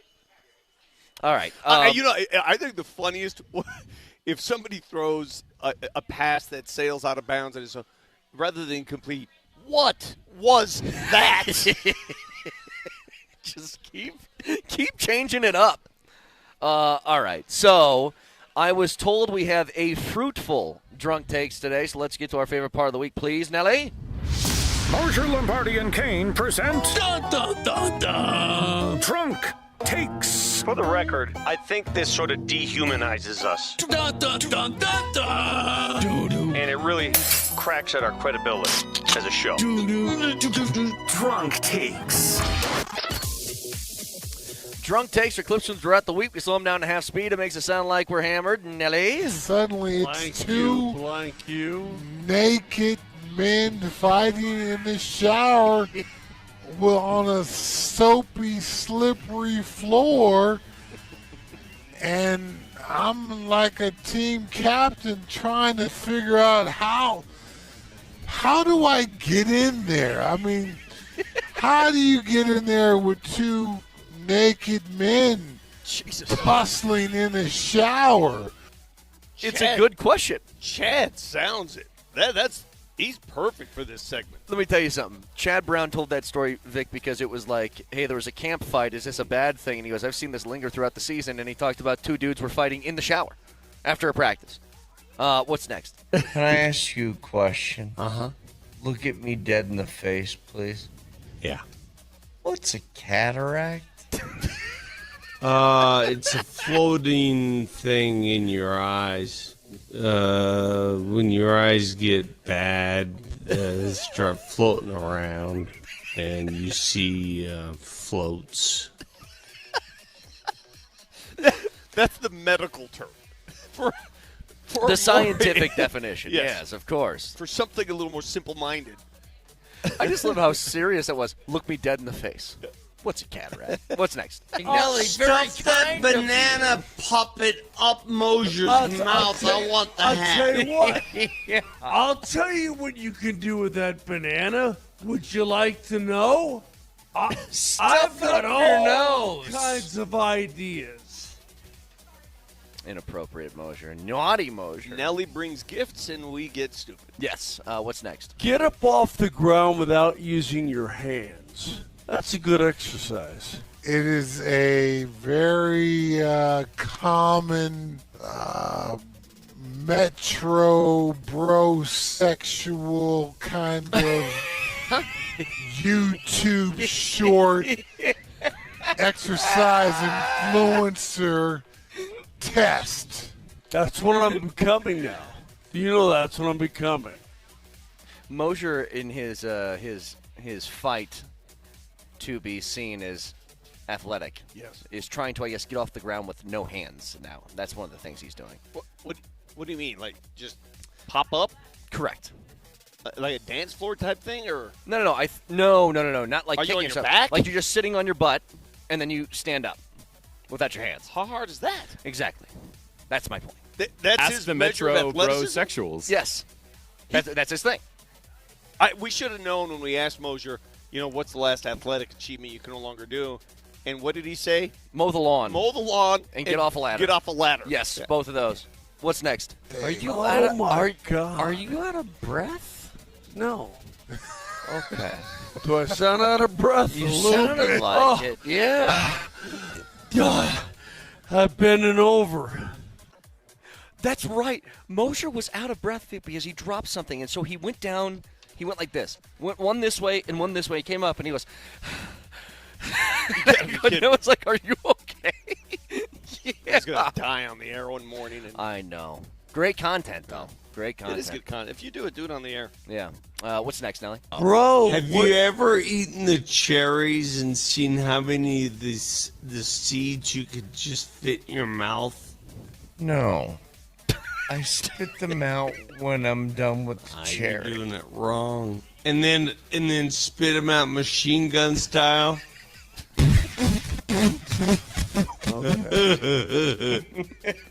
I'd like to take my lovely wife to a nice fruit stand on Valentine's Day. See how many cherry pits she can fit in her mouth? What a great idea. That whole Next conversation Valentine. emanated from why at sporting events do we have hot dogs, pretzels, pizza? But we don't have peaches. We don't have a fruit stand. I mean, I would love a fruit stand. I think you said fruit stand. I would love a good pear at a football game. A good nectarine. Honest to God. All right, Nelly, one more. Go ahead. I want to see Jonah Coleman move the line of scrimmage. I want to see him move the chains. I want Jonah, and as a bonus, I want 2 bonuses. I want a tight end to show me something. Okay, you want a Jonah and a Bona? I knew it was coming. The Jonah and a bonus. I'll just fully say the word bonus. Yeah. Such an idiot. All right, iTunes, Spotify, where you can find the podcast. Thank you all for tuning in again out here at Meadow Hills for the Avs Alumni Charity Golf Tournament, as we are every year. You miss any of the conversations we had? Tyson Berry, we had JML, we had Peter Forsberg, obviously. Who's going to renew his faith in Sweden by going to IKEA after this and just sit around. Who also, when he had the operation on his spleen, asked, "Am I going to die?" And they're like, "No." Hey, Nelly, before we go, one more. My comment to Tyson Berry, just an offhanded question. I didn't find it rude. If you have that handy, that'd be great. Well, you look like you've been drinking a bunch of your own beer.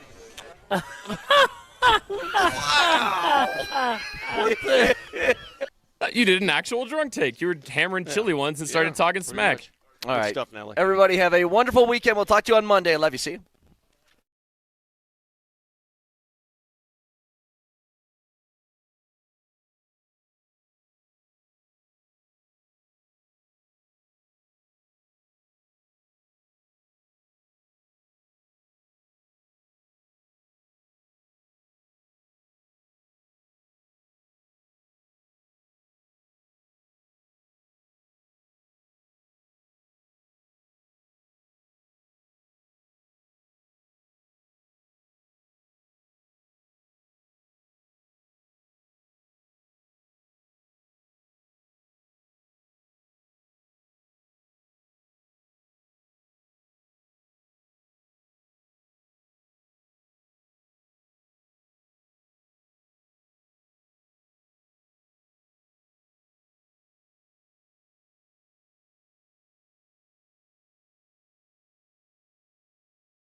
Happy Friday, everybody. It's Altitude Sports Radio 92.5, the morning sprint. Raj alongside, not the coach today. He's off.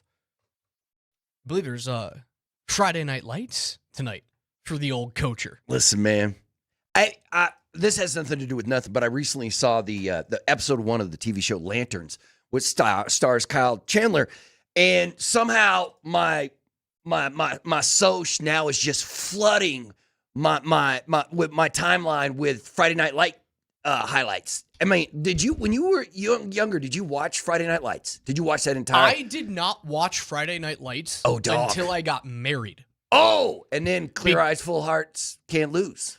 I still am to this day. By the way, that's the voice of Mark Bertinoli filling in today. What's up, man? 303-504-0925 is where you can reach us today on the Shop Mazda text line. One price, one person, 1 hour. I was always, and still am today, a proponent of the movie. The Billy Bob Thornton movie, Friday Night Lights, it's a great movie. is better than the show, and I don't think it's particularly great close. Book, great movie, great TV show, man. No, the TV movie Miles, put me in coach. I got to spin. No, I get it. It's a great movie. It's a great sports movie. It's just a great movie, period. But the TV show is all TV show time. is good. Don't get me wrong. All time, man. I can get me some Lila Garrity. Coach Lila Taylor, Garrity man. Coach Taylor is like coach for life. Dude, yeah, no. Yeah, Friday Night Lights, a TV show. Coach Taylor, Clear Eyes, Full Heart, Can't Lose. Yeah, brother. That's where it was at, man. Although, when was that? Was that the mid-2000s? Something like, I mean, that wasn't even the 2010s, right? When did Friday Night Lights come out? Minka Kelly's got to be like... Oh, I was about to say, mid-2000s. She was in the Jeter era back then, She was in the Jeter era back then, man. Yeah, she was. She sure was. Oh, man. Those are the good days. Oh, okay. Yeah, Friday Night Lights. But you're right. So Coach has some tonight. We got some tonight. We sure do. 7 o'clock. Broncos, first home preseason game, week number 2. We're going to see some Bo Nix tonight. I would expect at least 2 drives from him. And if it's, average and then a good drive, probably yank him out of there. I think there is a possibility that you would see him for 3 if the offense is sputtering and struggling. How vanilla is this thing going to look tonight? I don't think it's going to be vanilla at all. It wasn't vanilla in week 1, man. You think D-Dub's got a little something tonight for the Packers? Like, you don't ease into the season. You're right, because you only got one more of these things. Next week, and then it's done. That's it. I don't think this is vanilla hiding plays from everyone. This is Davis Webb and Bo Nix have to be on the same page because Arrowhead is right around the corner. And by the way, speaking of Arrowhead, do you guys know what we have coming down the pike for you on Monday? Oh, this is the rock, paper, scissors thing? Rock, paper tickets. It's a brand new contest that we are unveiling on Monday. And what it is a 64-person rock, paper, scissors tournament that we're going to have at a bar sometime in the near future. And if you win the rock, paper, scissors tournament, you're going to Arrowhead for that Monday night game. Flights for 2, a hotel for 2, and tickets to the Monday night game at no longer Geehaw. But back to Arrowhead. You're going week 1. And all you got to do is listen starting on Monday. There's going to be a bunch of qualifiers, and we'll have those rules for you momentarily. And then you're going to show up to a bar with all of us, and we're going to referee a 64-person rock, paper, scissors tournament. And if you win that thing, you're going to Arrowhead.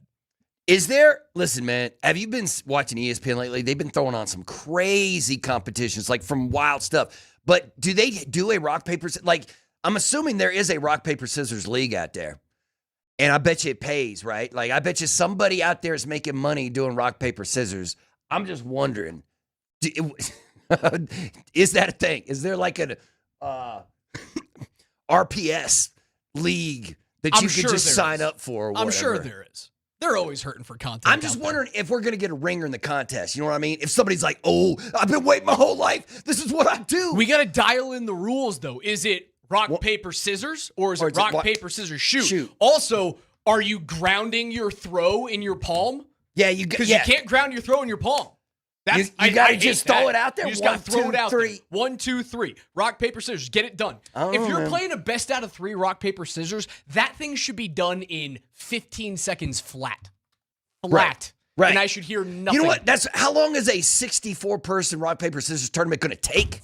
20 minutes. And most of it is going to be herding cats.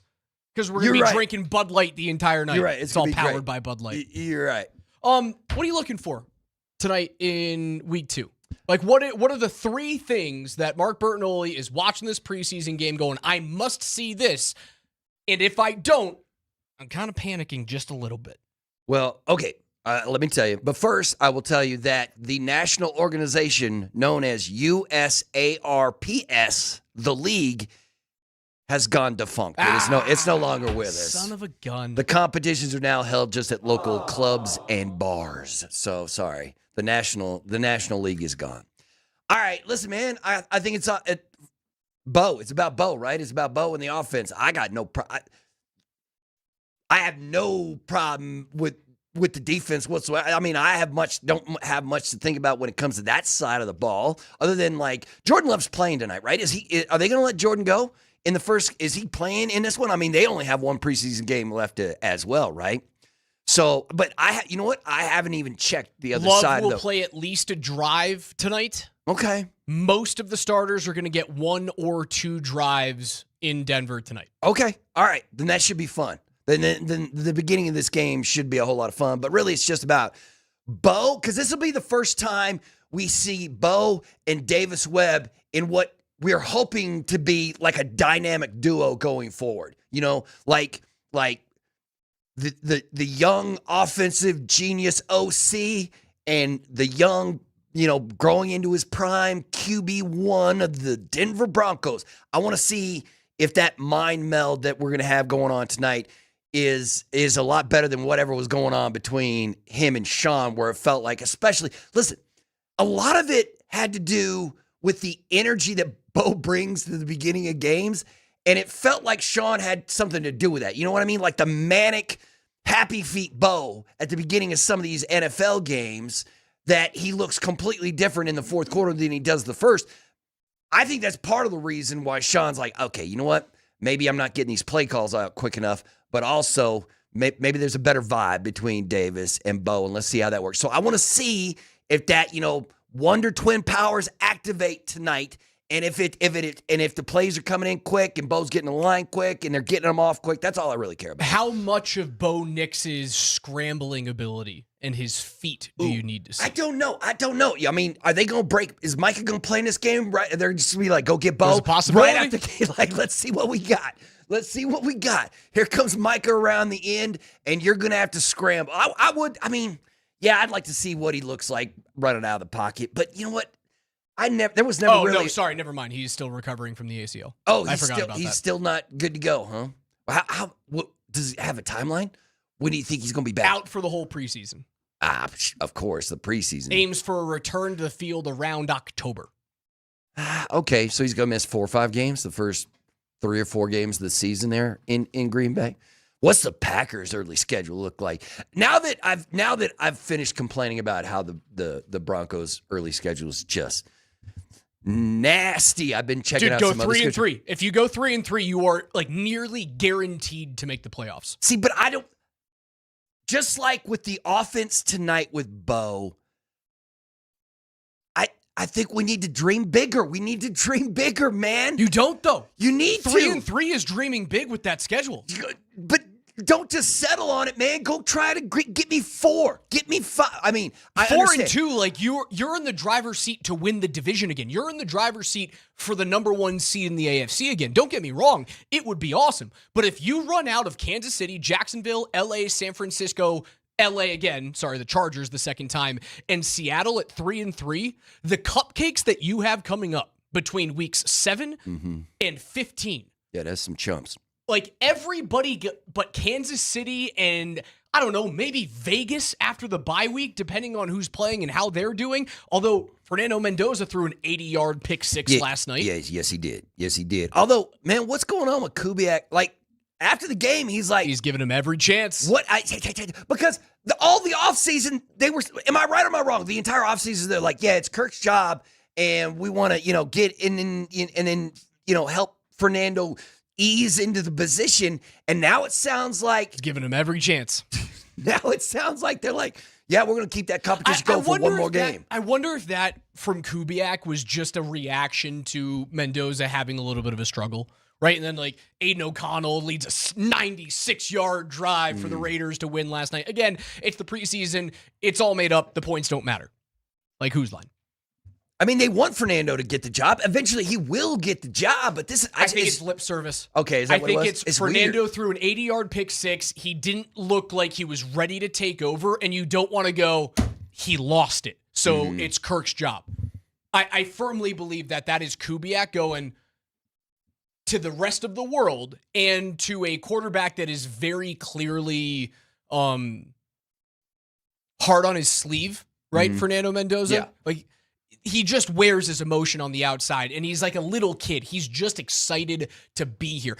He asked, who was the ESPN reporter? He asked him to say hi to Mr. Buck for me. Right. And she's like, what about Mr. Aikman? He's like, nah, he's a legend. He's a legend. Right, I think unbelievable. Mr. Buck needs a little bit more love. He's just happy to be here. So I think Kubiak looks at that situation and goes, hey, we're just going to keep it open there. Because if he says something different, and he says, hey, it's Kirk's team, that is a direct Fernando, you kind of sucked and you lost the job. You don't want to do that to a kid like that. So you don't think there's any... So next week when they play the San Francisco 49ers in Vegas for their final preseason game, there's nothing Fernando can do in that game. No. I mean, I don't think so either. I'm just wondering why... Like, Kubiak said, I want to keep the I want people to stay on the edge of their seat. You know what I mean? Like, I don't want you to get comfortable. You shouldn't be comfortable. Dude, you should always be fighting. Outside of Kirk getting injured? Yeah. Not a thing. Yeah, I'd be shocked to see. Although, listen, man, they got Miami. Miami is their first game at home. Right, but then it's a brutal schedule after But that. see, that's why you start Fernando in game one and then let Kirk get housed by the Chiefs and the Patriots and the Bills and the Rams who all come rolling in. It's a brutal schedule to start the season outside of the Miami game for the Raiders. Also, why the hell last night am I hearing during that broadcast the Raiders are already complaining about their brand new stadium? They want Vegas to pay for more stuff for their brand new. When did that thing open? 2 years ago? 3 years? I mean, 4 years ago? That thing is brand new, right? And they're already like, yo, Vegas, we need some money. We got to put a porch on this thing. And they're like, what do you mean a porch? They're like, we want a front porch on our arena. It opened in August of 2020. So okay. Oh, that's 6 years longer. ago. Okay, that's longer. I thought it just opened. Yeah, that's much longer than I thought. Has it already hosted a Super Bowl? Doesn't it host a Super Bowl this year? Isn't it in Vegas this year? Am I right? Right, because San Francisco last year, and that's a good question. I have no idea. Where is the Super Bowl this year? Where is the Super Bowl this year? I think it's in Vegas. No, they hosted one in 2024 in Vegas. Where is the Super Bowl this year? Where's the Super Bowl this year, people? Where is it? I have no idea. It's either on Usually, or around. we would know because Sean Payton would mention it. Like last year, he mentioned it. Matter of fact, he mentioned it to the team. When they were in San Francisco, he was like, during the preseason, whatever, he's like... It's at SoFi. Oh, it's at SoFi. We should have been good right, and knowing KSC employees and knowing I that. had no idea it was at SoFi. You know the reason why we didn't know this? Suck. The Rams are going to get a home field advantage for the Super Bowl, aren't they? You know why we didn't know this? What? It's because we weren't in the all-staff meeting yesterday that they held because we were on the air. That's true. We would have known this. There would have been a video. I'm sure there was a video about this that we missed out on. We're just bad employees. Right. So I had no idea the Super Bowl's at SoFi. Man, that's why if you're the Rams, you certainly... Oh, man. We've never had a team win a Super Bowl in their home arena, right? On their home field. Like, I think recently we had a couple of teams host it, right? No, didn't the Buccaneers win one? Was that Super Bowl in Tampa? I think the Buccaneers won it. Okay. When they smacked Kansas City. I'm almost positive that was at Tampa Bay. Okay, and I think that's the only one? Is that the only one that's ever happened? Did LA win at home?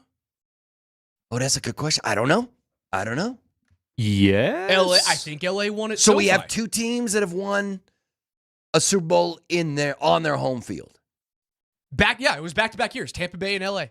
Man, and they Raymond get a chance James to do and it again? They got a chance, man. They got more than a chance. I guess we can put the Chargers in that conversation as well if you want to get, but I don't think so. No way, man. What would have to happen for the LA Chargers to end up in the Super Bowl this year? Justin Herbert has to not poop his pants in the playoffs. And they have to be healthy. Like the Chargers always find a way to be not healthy at the perfect time, and their quarterback takes a giant dump in his pants. Mm-hmm. This is the year, though, for Herbert, bro. This is the year. He either figures it out or they move the hell on. What do you mean move? They can't move on from him. Sure you can. They can't get out of that contract until 2029. 2029? He's in the middle of his rookie extension right now. Like, he's like 3 years into a gigantic deal. No. Dude, they're not getting out of the Justin Herbert contract, although, like, I don't think Harbaugh wants to get out of that by any stretch of the imagination. I don't think the book is written on Herbert yet. He's got too much talent. They can't get out of that contract for at least 2 seasons. Yeah, you're right. He signed a 5-year, $262 million extension in July of 2023. They are pot committed. Dog, I didn't realize that's almost $219 million guaranteed. Mm-hmm. Guaranteed. Mm-hmm. So he is still going owed. Yeah, he is. Man, he's owed a chunk. He's owed a chunk. Yeah, He and Madison Beer are hanging out in the Palisades over there. Are they engaged? Did they get engaged? Yeah. So the wedding's coming up after this season? Sure. What you thought you had a shot at Madison? Is that what you're trying to say? Is that what you're trying to say? It's like ain't that nice? No, okay, it's an that. I thought you were like, she's off the market. 303-504-0925 is where you guys can reach us today. Watch us, twitch.tv/AltitudeSR, or subscribe today on YouTube. Just search Altitude Sports Radio. Don't miss a single thing like Altitude Football Sundays through Thursdays. And when the season starts for the Nuggets and the Avalanche, we'll have In the Paint and Between the Pipes after every single game, only on Altitude Sports Radio's YouTube page. Birdo's in for the coach. I'm Raj. It's the Morning Sprint.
We've got a busy weekend here at Altitude Sports Radio. You listened to football last night, the Raiders game.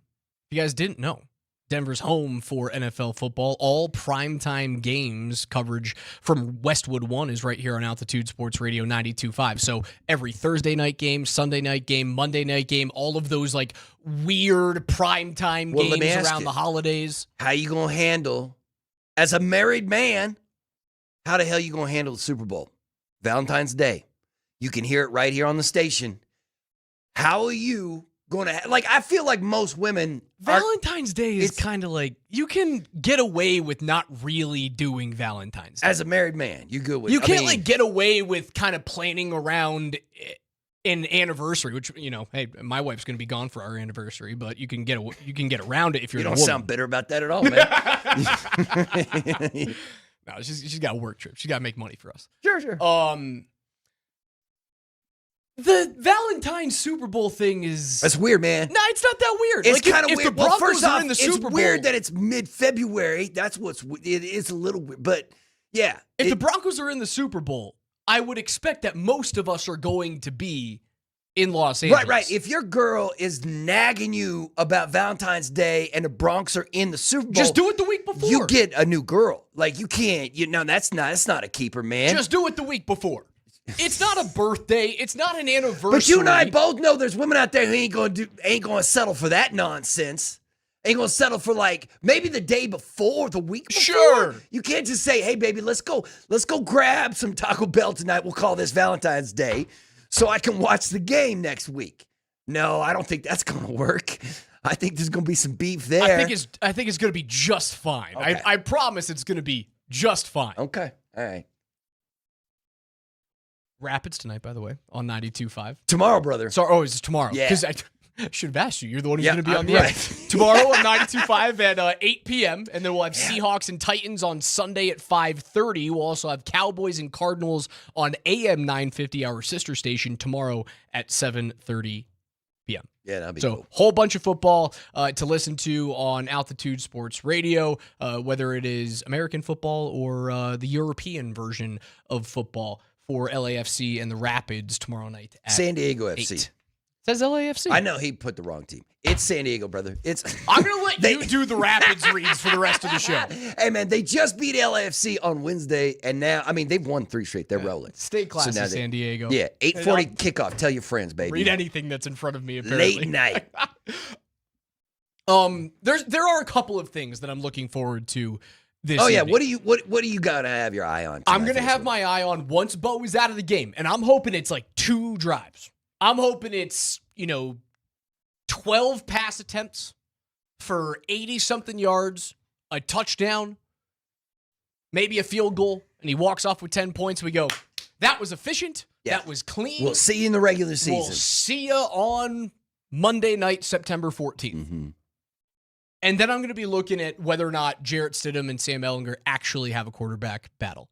Because for the first handful of weeks, the first couple of weeks of training camp, Ehlinger looked like the better quarterback, or at least the quarterback that had the higher upside. And we always think of Sam Ehlinger as like a 24-year-old young quarterback. He ain't. Mm-hmm. 28 years old. Mm-hmm. Like, he and Stiddy are basically the same age. Basically.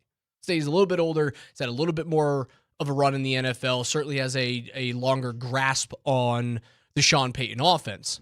And a bigger contract. And a way bigger contract, which is part of the reason why we all thought that, like, if there isn't much between the two players, why not cut Stiddy, save the money, roll it into next season?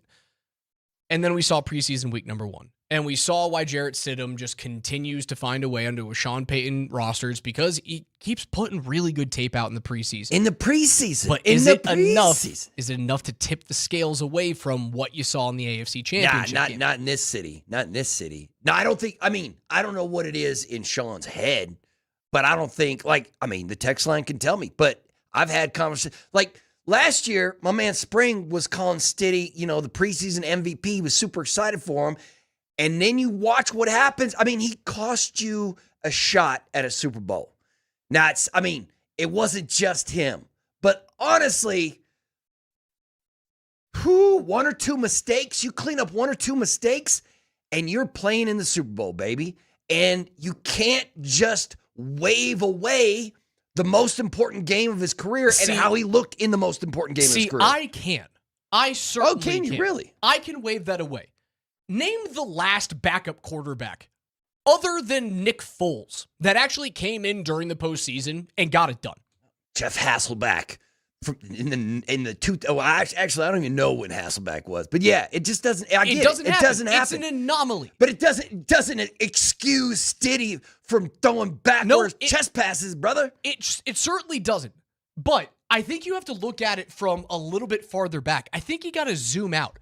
You weren't beating Seattle with Jarrett Stidham. It just simply wasn't happening. Yeah, probably not. Look at how Drake May looked. Like Drake May, who damn near won the MVP last year. In a lot of people's eyes, should have won the MVP last year. Put up monster numbers. Looked like a joke against Seattle. And he saved his stat line at the end of the game with some garbage time yards and scores. Outside of that, man, he was outmatched. And that guy almost won the MVP. So you're telling me that Jarrett Stidham was going to have a chance? The answer is an absolute abject no. Where Jarrett Stidham can keep you afloat is the regular season. I've heard Lindahl talking about the Bubby Brister, the Brock Osweiler thing. If you need him for 4 or 5 games during the regular season, I think he can go 3-2. I think under the right circumstances with the right opponents, again, weeks 7 through 15, if that were to happen. Yeah, can you imagine Bo going down in the first game? You got to start Stiddy in weeks 2, 3, 4, and 5. He can keep you afloat. He can't win you a Super Bowl. Probably can't win you an AFC championship So game. you're fine but because... find me the backup quarterback that's going to, that has. But see, okay. What do you think about the question that Sean Payton was asked? I think it was just last week where he was asked, are you going to keep 3 quarterbacks on the 53? And he didn't say yes, but he didn't say no. He kind of went, he's like, well, there's a lot that goes into the decision and who we're playing and, you know, the roster we have. He went in all, but he did mention that there are some positives to keep in 3. So are we going? This conversation is moot, but from your position, because you think there is no backup quarterback. If Bo goes down, you're done like dinner, and there is nothing you can do about it. So it doesn't matter sweating the backup quarterback. No, is what you're trying to say. No, outside of bringing in a veteran like Cousins, like if you could find a way to get that guy, sure. You're not winning a Super Bowl. You're not winning the AFC Championship game with a backup quarterback. It's just not happening. You need the backup quarterback to come in during the regular season and keep you afloat.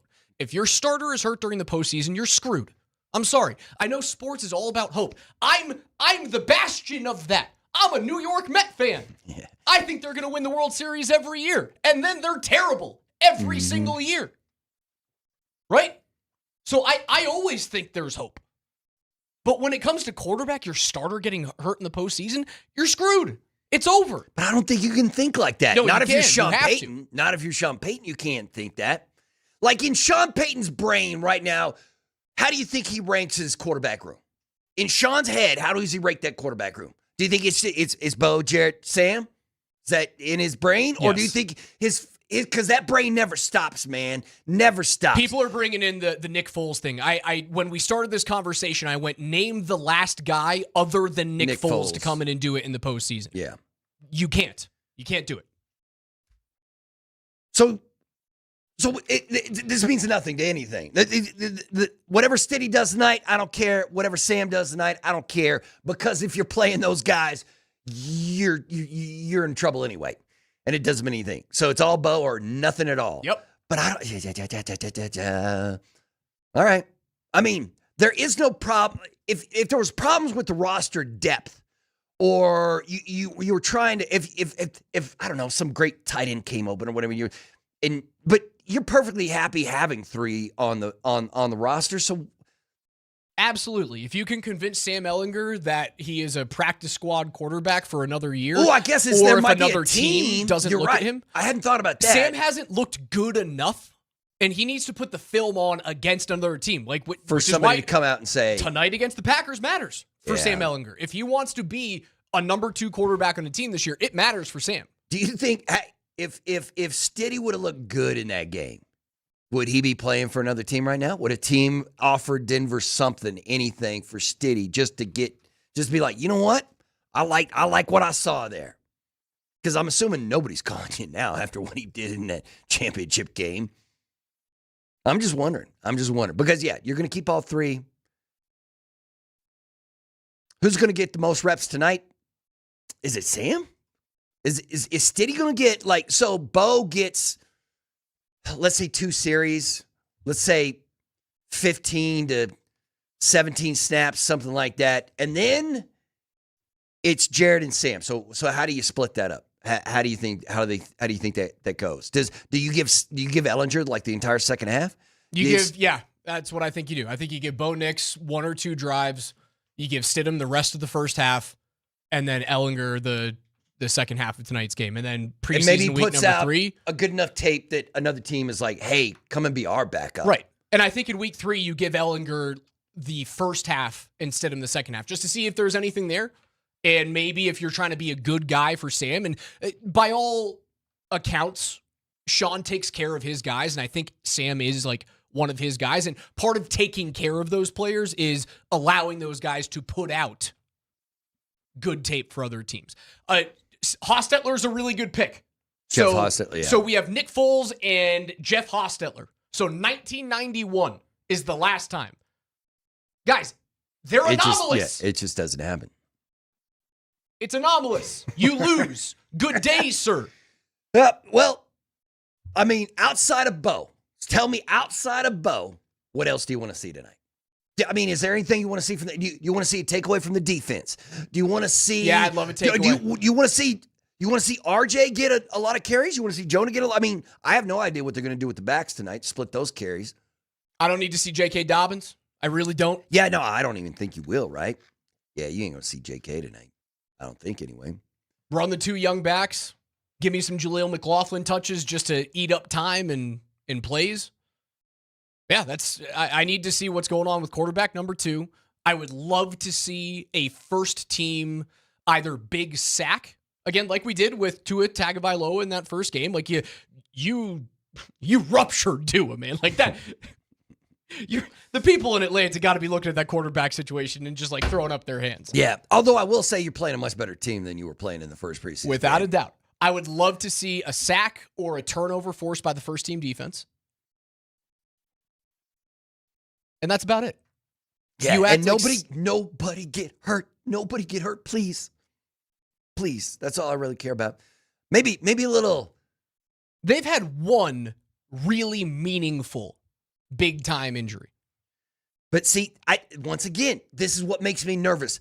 The last couple of years make me nervous because they seem to have gone through some when it comes to the NFL, pretty good injury health. And then, of course, the other thing that has, all the experts doubting the Broncos this season compared to last is all those one-score games that they won. They don't think Denver's going to be able to win as many one-score games as they were last season. Start early, start on time. But listen, man, it feels like that's part of the Broncos' identity. It's not what happens, it's what they do. It's not something they just fall into. It feels like, listen, man, if it happens once, okay. If it happens twice, but it keeps happening, man. So it's part of who they are. It's not just like an accident. They are the comeback kings, man. It's what Bo does. So it almost feels like, go ahead. Bring me more one-score games. I don't give a damn. I hope every single game this season is a one-score game because I think that lends itself to success for the Denver Broncos. I don't know if you were on the show the last time that I brought the stat up. There's only been one team in NFL history that has gone back-to-back seasons with double-digit one-score wins. Really? It was the Kansas City Chiefs in 21-22. Wow. In back-to-back years. Nobody else has done it. Man. I'm looking forward to this season for the Denver Broncos more than I have in 10 years, man. Like, this team is nasty, and it's talented, and it's got continuity, and it's primed. It's primed to win a ton of regular season games, but it's really ready to do some damage in the playoffs. So I think this is going to be the most exciting season we've had in a good long while. And that's saying something after what we saw last year, because last year was steady drunk. That season was drunk. That was a crazy, crazy season that nobody's ever going to forget. and this one's going to top it because you're going to get farther.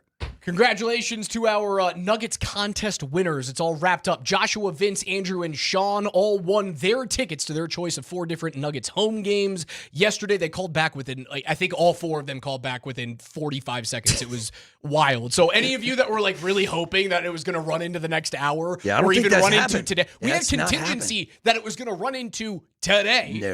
No chance. You guys had just zero shot if you hadn't actually signed up at that point. But if you weren't as lucky as Josh, Vince, Andrew, and Sean, you can head on over to nuggets.com/pick'em to put together your own pick'em plan. Packs start at just $99. Get on it.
A huge thank you to the Ramos Law Firm for all of their support of Altitude Sports Radio's training camp coverage this year. Car accident? You need Ramos Law, medical doctor and attorney. Visit them at ramoslaw.com. And, well, camp might be over for us, but our Broncos coverage is just getting started all season long, from every practice to every game, everything in between. Nobody covers the Broncos like we do here at Altitude Sports Radio 92.5. And then we're going to roll right into the NBA season. Like, real hockey is a month and 9 days away. That's when the season starts, and Cale Makar still hasn't signed his extension. There's been nothing out of the NHL, man. It's been dead quiet since, like, the Penguins signed somebody like 2 weeks ago. Koivunen. Yeah. Someone you've never heard of to an 8-year deal. Yeah, Ville got $32 million, and then nothing. There's been nothing going on. Something did happen today. Oh, Cutter Gauthier Yeah? in Anaheim, who I think he had 70-point season or something like that. Something like that.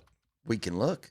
What did Cutter Gauthier do last year? I'm sure it was a pretty nasty season. I think he had a pretty solid season for Anaheim. Yeah, 70 points in 76 games. That's a really good season for a 22-year-old. Like, don't kick that out of bed. Yeah, but then now they're paying those guys like $17 million a year. When a 22-year-old scores 41 goals, your ears kind of perk up, and you go, oh, that's something I want to have on my team. But what did Pat Verbeek do? He screwed up, and he let Leo Carlsson get offer sheeted, and then had to pay Leo Carlsson $18 million. Yeah. And then they offered Gauthier $13 million, and Gauthier went, hell no. Screw you. Because Anaheim literally can't keep Cutter Gauthier.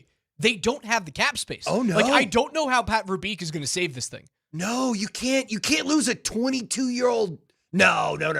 Like, point per game score. You can't do that. They're in huge trouble. They have $9 million of cap space, and he just said no to a $13 million deal. They're in a world of hurt because Leo Carlsson is making $18 million. Cutter is ancient compared to Leo. He's like a whole year older. Like, Leo just turned 21, man. They're in such big trouble. It's still crazy that the NHL's two highest paid players are a dude that who just turned old enough to buy a beer, and a dude who can't buy a beer right now. They giving money out to some young players. Well, and how they're two wildly different players. Well, I mean, you like Leo, right? Macklin Celebrini is the truth. And you don't think Leo is? No. I like Leo Carlsson. I think Leo Carlsson is a really solid number one center in the league. But he's not Macklin. He ain't Macklin Celebrini. Yeah. That guy's Sidney Crosby. He is, I don't know if he's going to put up the same amount of I was going to say, that's a bold statement, brother. He works his tail off. He is a sensational skater. He wants to get better in the defensive zone, and he's already more than okay in the defensive zone. And he put up a 100-point season as a teenager. That guy He's 20. He just turned 20. The Sharks are going to be a real big problem in like 2 years. Mike Greer's got that thing going in San Jose. Yeah. Is Cale going to sign an 8-year deal? Or are they going to do the, 5 years and then let's talk again when Cale's 32? You know what? They might have to because of the landscape of the NHL. I never thought players were going to get this kind of money that they've been getting, and maybe it started with Kirill the Thrill, whatever it was, or when McDavid took less. I don't know what started this trend, but now that the cap's going up and the success of the league's going up and viewership's going up, these guys are going to start making more money. And so you sign a shorter deal because in 2-3 times, look at Nathan McKinnon's contract right now. Nathan McKinnon's contract right now is a bargain, baby. It's a steal for the Colorado Avalanche. If Nathan McKinnon was a free agent right now, what would he get paid? What would that contract look like? $17, $18 million, probably. That'd be maybe a little bit more considering what Leo Carlsson got. But again, I think the league looks at the Carlsson situation and goes, Pat Verbeek was dumb. He got screwed. And Chicago, or whoever, was it Chicago? No, it was Philadelphia. It was Philadelphia. It was Danny Briere. Right, yeah. Danny Briere offers him this crazy contract and literally just goes, I dare you not to take the guy. Yep. So I think the league looks at that situation and goes, all right, we get to kick that out of the data set. Okay, that's just Philly acting crazy because the teams don't do that. But Celebrini gets that money. Yeah, Nate's worth more than Macklin Celebrini at this point for a full term. If Cale wanted to be a full mercenary, he could be the highest paid player in the league.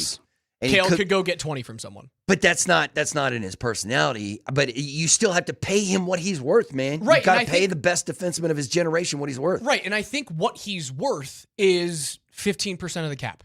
All right. You have to you can't look at dollar amounts when you're thinking of McKinnon, when you're thinking of Makar in a truly hard capped league, which is what the NHL is. Like the NBA in a hard cap league, right? You can go into aprons and you can go into luxury taxes. Like, just like the NFL, the NHL is hard capped. You get this much money and you can't spend $1 more than it. Now, the NFL has the ability to like roll money over into seasons, but it's still, for all intents and purposes, a hard cap league. 15% of the cap makes all the sense in the world to me for him. And 15% of 113.5 is like $17 million. So why do you think it's taking this long? Because I think it's all about term. I firmly believe The that Avs the want Avs 8, want 8 years. And he's like 5. And what the Avs are doing right now is we can sign you for all of this money through your age 35 season. And even better, we can front load the contract. So you want your money now? You want all of that money? We can front load it on signing bonuses, on signing bonuses, on signing bonuses. On September the 19th, or whenever, I think it's September the 16th, sorry, when the new CBA rule changes come into effect. And it goes down to 7. Not only do the teams lose a year, so you can't sign a guy that is currently on your roster to an 8-year deal, you can then only do it on 7 years, but you lose the ability to front load contracts. The NHL is getting rid of that because they think that's a little bit of a loophole and teams are kind of using that to their advantage. They're getting rid of front-loaded contracts. So I think what Joe and the front office are doing when they're in these talks with Kale is like, we can get you all this money up front. But when it comes to days after September 16th, that goes away. Maybe is that why Kale's agent is slow rolling this? Probably. Well, I or mean, you how sign a many people- 5-year deal and then you sign a 7-year deal when he's 32. Yeah. That pays you guaranteed monies until you're 39. Right. Listen, I'm here for it. Go ahead, retire and have, man. Play the next 15 years in burgundy and blue. I'm here for it. I want to get it. I'm with you. Like, get it done. Sign it. What's the? Are we waiting on somebody else? Are we waiting on some more numbers? Oh, it's a are we waiting pokey for with Quinn? Quinn Hughes. Is that what it is? So Quinn wants Kale to sign first, so he can get and Kale wants Quinn to sign first. But Minnesota, I mean, what's Minnesota going off? Bill Guerin either signs guys to ridiculous deals or to money that doesn't even affect your salary cap. It's either you make Kirill Kaprizov money or you make like $2.5 million. It's crazy how Bill Guerin does it in Minnesota. There's a reason why they don't have any centers, and if they don't have centers, they will never win a Stanley Cup in Minnesota. Simply won't happen. I think there's a little bit of a hokey pokey going on with Quinn Hughes and Cale Makar, but the thing with Hughes that the Avs don't have to worry about with Kale is that, like, Kale doesn't have two brothers in the league that he wants to play with. He has one brother in the league that he would like to play with. Minnesota's going to have to match a contract with somebody's brother in turn. You're right. There's a little bit more hoops to jump. So what I think the Quinn Hughes deal is going to be is 3 years and a whole bunch of money. Because then he becomes a UFA the same year that Jack does. And then both of them go play wherever they want to go play together. Yeah, and I don't know when their little brother is up, the defenseman in New Jersey. Yeah, that's a good question because it's, you know what? Luke. I wonder. There's 3 of them. I wonder if it's the same time. Like, at least Joe and the Avs and Bednar are giving Taylor Makar every look possible. Mm-hmm. And I do think that's part of the game. Right. That is gamesmanship from the Avalanche going, hey, we're giving your brother every shot. And if he can show he can be a fourth liner, he's going to be on this team. That's a little bit of goodwill. Mm-hmm. And I don't think you can overstate goodwill. Yeah, but here's the problem. There is no team in the NHL that wouldn't be better with Kale on him. So, you know what I mean? Like, I think there is also no team in the league that thinks that Kale's going to leave Colorado. You know what I mean? But, man, just like when the Nuggets made that move, and I wonder if there's any GMs in the NBA who get a little sparkle in their eye going, maybe it's only a 1% chance. You're telling me there's a chance. But you're telling me it's like Chris Mitchell with Madison Beer. He goes, I don't see no ring on that finger yet. You haven't put pen to paper yet. Man, you better have rock, some paper, scissors for it, buddy. Come on. What is Justin Herbert? 6'6", Like, listen, man, you better have some serious game if you're going to top what can you do that Justin Herbert can't? Give me that, bro. Win rock, paper, scissors. Hey. Oh. Are we sure? Is this rock, paper, scissors game lame? There's only one way to find out. Wine time at Elitch Gardens just 1 week away. You guys can sip your way through 14 different wine stations. So if you guys are planning on going to the Super Bowl, you know what you can do? Hey, we're doing Valentine's Day on August 28th at Wine Time, baby.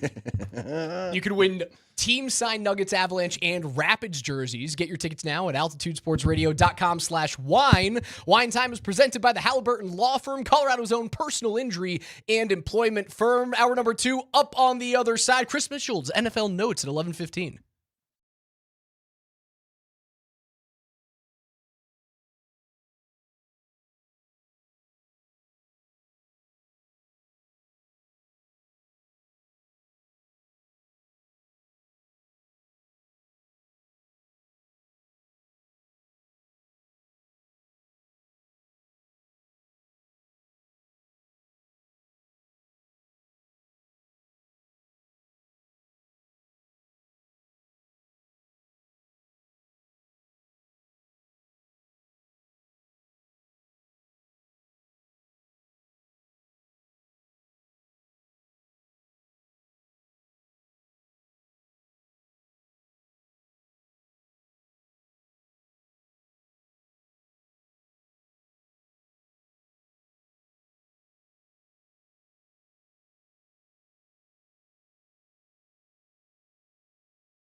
It's hour number 2 of the morning sprint. Altitude Sports Radio 92.5, Denver's number 1 for sports talk. Alex Ryan-Emmy alongside, not the coach today, he's off. Mark Bertinoli filling in for the second straight day, walking us into the weekend. Chris Mitchell behind the glass. When does the high school football schedule start? Tonight. Is it tonight? Coach has a game tonight against some team from Houston, I think. Tonight. Ooh, Yeah, right. we do love football, even high school football. You can catch Chassa football on Altitude Sports Radio. Throughout the season, we're going to have a smattering of I know. big-time It starts games. in like 2 weeks or something, I think. Yeah, I saw it on the schedule. It's here, baby. Friday Night Lights, baby. I called one of those games last year. That was fun. Was it fun? Or 2 years ago? Sanford and I did, it was a rivalry up in Boulder. Boulder High against a black and red team. I can't remember what it is. But Boulder got smacked. All right. Absolutely smacked. I can't remember what the team Is Valor Those supposed of you to be guys good who are up this there. year? Valor's supposed to be very good. Okay. It'll be, I think the two best teams in the state are supposed to be Cherry Creek and Valor. Okay, So that is not shocking. I mean, I don't think it should shock you at all. Yeah, you guys who are up in that area, what's the big Boulder high school football rivalry? Who wears black and red? That's all I remember from that game. That is the active CTE in my brain, just taking away my memories from 2 years ago. You shouldn't have been playing, full contact hockey that young, bro. Should not have happened. Hey, we've got rock, paper, scissors. That's not a full contact game. A trip to Kansas City, and starting next week, qualifying for our 64-person rock, paper, scissors tournament, where the winner gets airfare for 2, a hotel room, and tickets to see Denver take on Kansas City on Monday night, September the 14th. All starts next week on Altitude Sports Radio 92.5. It's powered by Bud Light, the official beer sponsor of the Denver Broncos. That might actually be a better prize than what was the prize in the final USA Rock, Paper, Scissors League Championship, which was held in 2007. $50 grand. The winner of we went way too deep on this, man. Trey Wingo hosted the 2007 Rock, Paper, Scissors League live from Vegas or some nonsense like that, and the winner got $50 grand. And then the league went under. So maybe our league will do better than that. Everyone flooding the text message thread. Fairview is the high school I was looking for. All right. Listen, man, red and black. Fairview put up like 40 or 50 points in that game that Mike and I were broadcasting. Combo. Red and black? Mm-hmm. Elite color combo. Especially as a high school, you can't go wrong with red and black. Yeah. That was my high school colors. Yeah, man. Mine were blue and silver. Blue and silver? Yeah. The cavemen, bro. We were Come the on! cavemen. Yeah. The Carlsbad cavemen. Whoa. Was your mascot like Captain Caveman? Yeah. From Captain Caveman and the Teen Angels? They just took a big fat guy from my high school and put like a blanket over him and gave him a club. Did he look like Captain Caveman? Yeah, that's exactly how he was. Yeah. That was our mascot, the caveman. Yeah. Listen. Captain Caveman is an all-time cartoon character. Man, I ain't seen that in like 20 years though. Captain Caveman! Yes!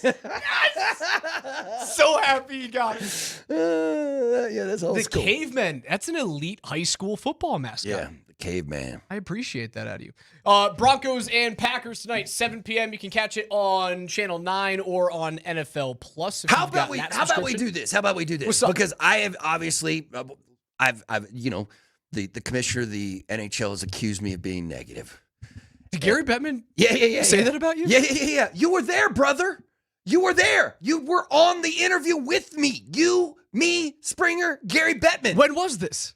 Oh, at the outdoor games? Yes, outdoor at Air Force. Remember? And I asked him what my CTE, man, of course I don't remember. I was like, what's the worst call you've ever got in the middle of the night as the commissioner of the NHL? And he was like, you're so negative. Why wouldn't you ask me what the best call I've had? And I was like, I don't care about the best call. Give me the worst call. So let me ask you, as a negative what's the worst case scenario tonight in the Broncos game? And let's not bring up injury. Don't put that voodoo out in the universe. Don't put that voodoo. You're the one asking the question. I'm just saying everything's been so good for the Broncos. What would make it? What kind of scenario would make you nervous? Like Bo doesn't look mobile enough. The offense goes 3 and out.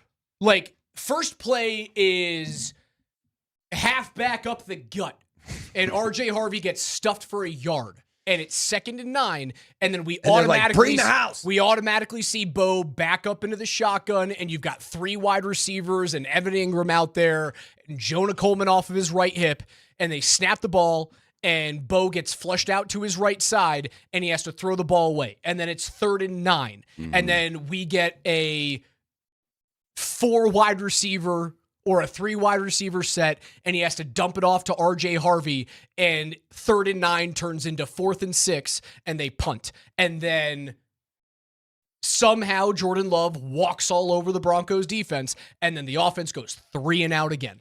Ooh, you know what? That's the worst case scenario. It never even occurred to me if the Broncos, if the Packers offense holds you to 3 and out a couple of times with Bo at the starting position, because Injury notwithstanding, that's the biggest issue. All right, I would be nervous about that because that is right. That is the point of emphasis when you see The Athletic show the Broncos as a 9.1 win projection this year. That's the reason why, right? So if we're not putting injury into this and we're just saying what happens on the field, nobody gets injured. This is just what happens on the field. It's the biggest cause of concern that you had at the Broncos last year. They can't start games on time. The defense is going to have to bend and not break. And then Bo is going to have to be Superman in the final 5 drives of the game and lead another come from behind. Because again, as I told you, the only team in NFL history to win back-to-back seasons of double-digit one-score games are the Chiefs in 21 and 22. Hasn't happened any other time. Talk about anomalies. I cannot imagine a scenario in which this Denver Bronco team is worse than last year's Denver Bronco team. Having said that, I also understand they probably won't win 14 games unless everything comes up orange and blue. So, I mean, or do you think I'm looking at things through orange and blue glasses? Do you think I'm too pro Broncos in this conversation? No. When I say that there's no way the Broncos are going to be a worse football team this year than they were last year, and last year they almost made the damn Super Bowl. I agree. Okay. I think there's no way they're either going to be the same team or they'll take a small step forward. Now, there's a chance the defense takes a small step back. Oh, you Losing think so? Dre Greenlaw, even though he only played, 9 games last year, could be a big issue for your linebacking core if you don't believe in Sternad and Ellis and Alex Singleton. It could be an issue, right? Especially because Drew Sanders played like freaking 6 snaps in a preseason game or whatever, and now we haven't seen him out of practice. Linebacking core could be an issue. I don't think there's a way that the offense doesn't take a step forward.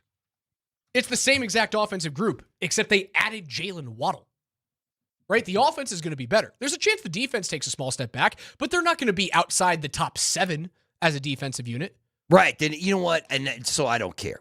And there's no way to go but up in terms of turnovers forced. Right, because it was one of the things you didn't do. So if you're going to be a better team than you were last year, outside of injuries, I guess I'm just saying that it looks like there seems to be some doubt on the text line, and what I'm getting is fans are looking at the schedule and they just don't see as many wins as I do, especially there at the beginning. I get it. That's a nasty schedule, Broncos country. On the road at Kansas City is very difficult, obviously, because it's Kansas City, divisional game against maybe the greatest quarterback ever to play the game. But, as we talked about yesterday, I think it behooves you to play Patrick Mahomes early because he doesn't really know what his knee is going to feel like. Right. I love that for the Broncos. I think there's a very good chance they could walk in on Monday night and win that game. But you can't look at Jacksonville just because they've been the Jaguars for the last 30 years and discount what they did to you last year. They mollywopped you last year. Mm-hmm. You had no chance in that game. Trevor Lawrence looked like the Trevor Lawrence coming out of Clemson. The LA Rams might be the best team in football. Yeah. On the road at San Francisco is not an easy game, even if you don't believe in Brock Purdy, like I don't. Tough defense, well-coached team under Kyle Shanahan, not an easy win on the road. You stay in California to play the LA Chargers, divisional round, and the Chargers under Harbaugh have had your number, right? Another team that I don't believe in, another quarterback that I don't believe in when the games truly matter in the postseason. But you haven't really beaten them, right? Mm-hmm. Yeah. Haven't really done it in that Harbaugh area. And then you come back on a short week to play Seattle at home.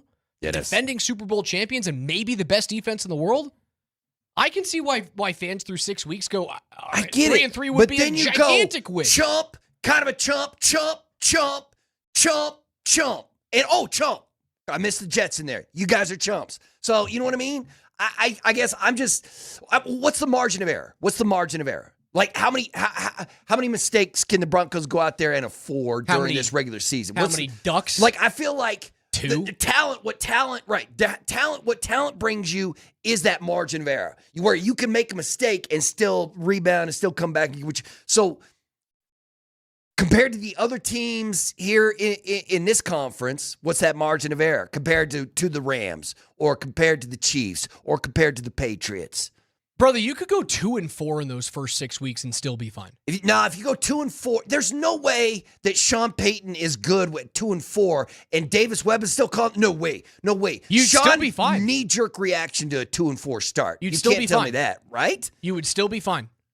If you're 2-4, but then you can't afford, then your margin error is 0. What has happened if Bryce goes off and Carolina somehow beats you at home actually that game is in Carolina. Carolina. You drop an early road game on the East Coast or whatever because that's just what happens. Or somehow, Kirk Cousins goes crazy against you and Vegas gets a win.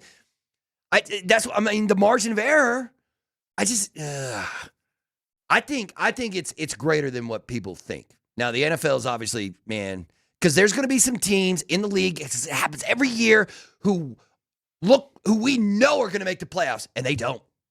And there's going to be some teams that we're like, there's no way that bag of trash is going to make the playoffs, and they do. So I'm convinced they're a 12-5 football team. So that's your prediction. They're going to win 12. 12-5. And I think you've got a really good chance to win the division at 12-5. Do I think you can win the AFC and get the bye at 12 wins? No. I don't. I think 13 wins the AFC. You think Buffalo Whoever or somebody wins the East. I think Buffalo is going to be the 1 seed. Okay. I'm going to keep believing in Buffalo like a big dumb idiot. They're like he's just because you just good. wish Josh Allen bad is things just on the too Patriots, and you love you some Josh. Yeah. Listen, man. I have them 3-3 through 6 weeks. If the Broncos were in the AFC East, brother, and you get 2 guaranteed wins against the Jefferson Dolphins, that's 4 wins right there, baby. That's 4 right there before you even start things off. Because you can't tell me those teams are going to be any good. No, you can't. No. Chris Mitchell's NFL notes on the other side. Don't go anywhere.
It's 11:20 here on the Morning Sprint. Raj alongside Berto is filling in for the coach today, and because it's 11:20. Where's KJ, bro? KJ's working in the ministry now. I was about to say, I ain't heard from that dude since he left. Not a hi, not a what's up. Didn't text him, homie, nothing, man. KJ listens every now and again, man. Well, text me, KJ. Just ignore me, man. But we do have Chris Mitchell behind the glass. The sultry pipes of Mr. Mitchell. What's first, man? One more time. So tonight, the Broncos are taking on the Packers. Hold up. Let me try that again. Tonight. Yeah, there we go. The Broncos are taking on the Packers in some preseason action. Kickoff for their game tonight is at 7 from Empower Field. The Packers are playing their starters. The Broncos are playing their starters. And here's Sean Payton talk about how handy it is to get some starter-on-starter action in the preseason. Well, we knew, I think Atlanta was going to go 10, 11 reps. We were going to go 14 or 15. I haven't seen that yet, but yeah, it's good.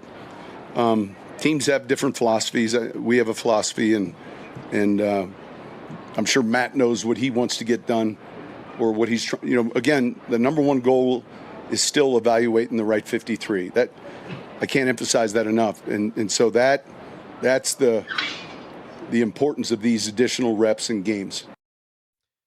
You didn't see a lot from the first team offense out of Green Bay in their first week against Pittsburgh, right? That was the Drew Aller game where Drew Aller went off for 150 some odd yards and 2 touchdowns. And they're going to do that again in Pittsburgh tonight, right? Where they're just letting the young QBs go. Against Aaron the Rodgers Jets. is going to be played? No, right. Come on.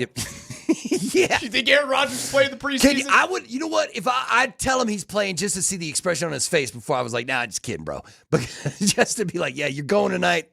A-Rod. Panthers, Jags, you got any interest in that one? Because there's 3 preseason games tonight. Absolutely not. Broncos, Packers, Panthers, Jags, and Jets and Steelers. No, there's one preseason game I'm watching. It's the Broncos game. Green Bay played Christian Watson, who had 1 target in that game. They played Sky Moore, who had 3 targets and 1 reception. They played Jaden Reed as well. So a good amount of their receivers were in that game. I think you're going to see way more. It's going to be 2. My guess is like 2 full drives for each. Right. That is my guess. Unless one team goes like perfect on their first drive of the game, and then you can just look at Bo Nix and Davis Webb and go, Bo's 12 see ya, of fellas. 12 and a touchdown, a 20-yard touchdown to, Cortland. 12 of 12 with a 20-yard touchdown. There's a lot of short throws in that one, Berto. There's a lot of checkdowns. You're right. And That's dump last offs. year. I want some long balls. Remember how the Green Bay Packers ended last season? They crashed out, man. They lost their last 4 games to end the regular season. Did they miss the postseason or the playoffs? No, they didn't. They lost to the Bears. Thank you. In the first round, they got. Oh, that was that great playoff game, right? That was that great one. Yeah. Where Caleb had that crazy play. So, and to start that losing streak, what's Denver handing them that L, man? I don't think it means anything in a preseason game, but it is good to note the last time these 2 teams got together was the start of just the worst stretch of football for the Packers last year. What a weird season for Green Bay last year. Start the season a really solid handling of the Detroit Lions, who at that point you were still probably looking at Detroit in the NFC going, that's a contender. Is that Super Bowl window still open? They smack Washington, and then they go on the road and they lose to Cleveland. And then they tie Dallas 40-40. Yeah, that game was crazy. Like, just a bizarre year. They lost a game at home to the Panthers. No, it's weird. It's weird. They did have a weird season. But then again, I mean, what did we looked up Green Bay's over-under this year. I think, wasn't it the same as the Broncos? Their win total, I think the over-under is still at 9.5 for both. Was it the Packers and the Bronx? So, I mean, they kind of are thinking. The Athletics projection has the Packers at 9.7 wins. Ooh. Which is larger than Denver's 9.1. Interesting. Well, I mean, listen, it's the NFC North, and it's not like there's a really bad team in that division. No, that's a really good division. That's a nasty, nasty division. Just like the They're NFC going to beat West. the living crap out of each other. Yeah. Yeah, that's just what they do. Mitchie, what's next? I got 2 From ESPN's Jeff Legwold, friend of the show, Jeff Legwold, the Denver Broncos have added safety Taylor Rapp to the roster and designated linebacker Lavelle Bailey as waived/injured to make room. Rapp played in 6 games with the Bills last season and is fresh off of a season-ending knee surgery that he underwent last October. Yeah, you need depth at safety, and I guess there's one thing that it does for Sean Payton now, because there's so many safeties and because you now have depth. If he sticks on this team, you don't have to answer questions about Jahdae Barron being a replacement for Brandon Jones next year. That's the one positive you're taking out of it? I do like the fact that, listen, when's the last time we had a conversation about a battle for a starter spot with the Broncos? Like, you know what I mean? Like, it's been 2 seasons. It's been like last camp, I think everybody was basically locked in. This camp, everybody's locked in because you brought everybody back. Let's think about that. So there isn't really nothing's happened this year. There was a little bit of a battle for the JFM replacement. Okay. Right? But it feels as though like that's Malcolm Roach's. Yeah. And they've got some younger players behind him that they're comfortable with in a rotational spot. And that's what that spot is going to be, is truly rotational. Mm-hmm. Nowhere else on the field Right. is there a true position battle on defense. Yeah, so you don't have to worry about this stuff. It's been great. It's been great not having to talk about it. We thought that there was a possibility that like that nickel position was going to be between Jahdae and Jaquan McMillan, and from the beginning of camp, it's been like, oh no, it's Jaquan McMillan. Mm-hmm. And they're going to try and force feed Jahdae Barron outside corner reps to be the contingency plan if Riley Moss leaves next season and gets a crazy good deal. And if the trajectory for Riley Moss that has started in this training camp continues, you're not going to be able to keep that guy in Denver. Yeah. Well, you might not be able to keep Jaquan, right? Yeah, probably.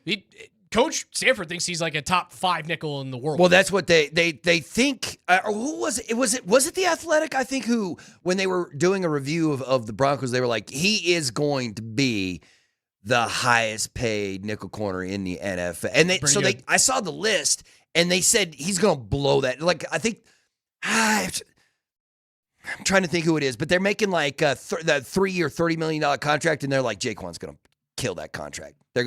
He's going to make so much more than that. 3 years over 30, 30 over 3. No, because he was undrafted, was he not? Was he not an undrafted? And he is going to be the highest paid nickel corner in NFL history after this season. Man, I wonder, has there been a true position battle, like big time position battle in the Bo Nix era? No. Oh. Love it. No. Right, so think back to his first season taking over as starter. He goes 10-7. The running backs were Javonte Williams, Audric Estime, Jaleel McLaughlin. Javonte Williams was the guy, right? There was a position battle for who was going to get the number 2 reps. Was it going to be Estime or was it going to be Jaleel McLaughlin? But the number 1 running back position, that wasn't up for interpretation whatsoever. In terms of your receivers, you had Cortland Sutton as number 1. You had Marvin Mims as number 2, but you also had like the same Troy Franklin, Lil Jordan Humphrey type of thing. There wasn't really, there was jockeying for positioning, but not a true position battle. No. Sorry. Tight end? It makes me grin every time I see Russell Wilson in a Broncos jersey, brother. It's just crazy. I guess you could look at tight end. But see, I mean, Greg you could look Dulcich, at tight end on this Lucas team too, Kroll. but it doesn't really, I mean, is Evan locked in as the starting? But Yes. I mean, they use those guys in different ways, in different positions, but it's Evan's job, and then whoever else wants to be hanging out there behind him. But I don't know, man. It is a breath of fresh air that we're not talking about, man. Who's going about trading for a quarterback to help this team or whatever, which we did for 7-8 years. Maybe, if memory serves, like Riley Moss versus Jaquan McMillan for that second corner spot. Was that, I mean, in 2023? I don't know. When did they, because Jerry Jeudy was still on that. When did they trade Jerry? They traded Jerry before Bo's first season as a starter. Okay. So that was the offseason that they drafted Bo that they traded Jerry? Is that right? I believe that's the case. Okay. All right. Because he was not on that team in 2024. Your wide receivers that year were Cortland Sutton, Marvin Mims, Devon Vele, Lil Jordan Humphrey, Troy Franklin, Josh Reynolds for 5 games, and I think that's it for the wideouts. Yeah. Yeah, because this will be year 3 in Cleveland for Judy, right? What is he going to be? I don't know, man. I don't know. He had 600 yards receiving last year. Like, I mean, but that's not a number one wideout. Then again, Not even close. Then again, I don't know if he was hurt. Like, did he play out? No, he played 17 games, man. He played 17 games. Well, listen, there's a problem with the quarterback position, but maybe, I mean, with Deshaun, here's Jerry's season last year: 50 receptions, 602 yards, 2 touchdowns. Yeah, you having fun in Cleveland, my man? Mitchie, keep it going. 3, that's a magic number. We got some scores from around the league last night because there were a couple of games going on. The Raiders clawed their way back to a win against the Texans 22-20. Wow. The 49ers boat raced the Chargers 41-17. By the way, have you seen the attrition going on with the Chargers starting offensive line? It's like, did they lose somebody else? Did they it's lose just been somebody? They lost. nasty. I saw they carted off their center this week, but did they lose? I mean, it's preseason, but the Niners did put 41 on them last night. Elsewhere tonight, you've got the Jets versus the Steelers, and you got the Panthers versus the Jaguars. Woo! Yeah! Hey, man, Jets -1.5, Carolina -1.5. What you got? Where's your action out on that, man? I'm going with my Panthers, obviously. If you're betting oh, no, you're betting Panthers. No, I don't like. I do like the. Hey, the highest over/under this evening is Broncos Packs. They think they're gonna put up some points tonight there at Empower. Think the crowd is gonna be. It'll be a into solid it? crowd. Yeah. It's going to be hot. We do have a Rockies home game tonight, right? They play the Cleveland Guardians come to town. Who's pitching tonight for the? I don't know. That's a good question. Tanner Gordon and Joey Cantillo tonight. All right. A 6:40 first pitch from Coors Field. It's going to be a barn burner. That is nowhere near the coolest pitching matchup. There's some really sick pitching matchups tonight. Tonight? Yeah. Is my man Miz going? Is that what you're saying? Oh, yeah.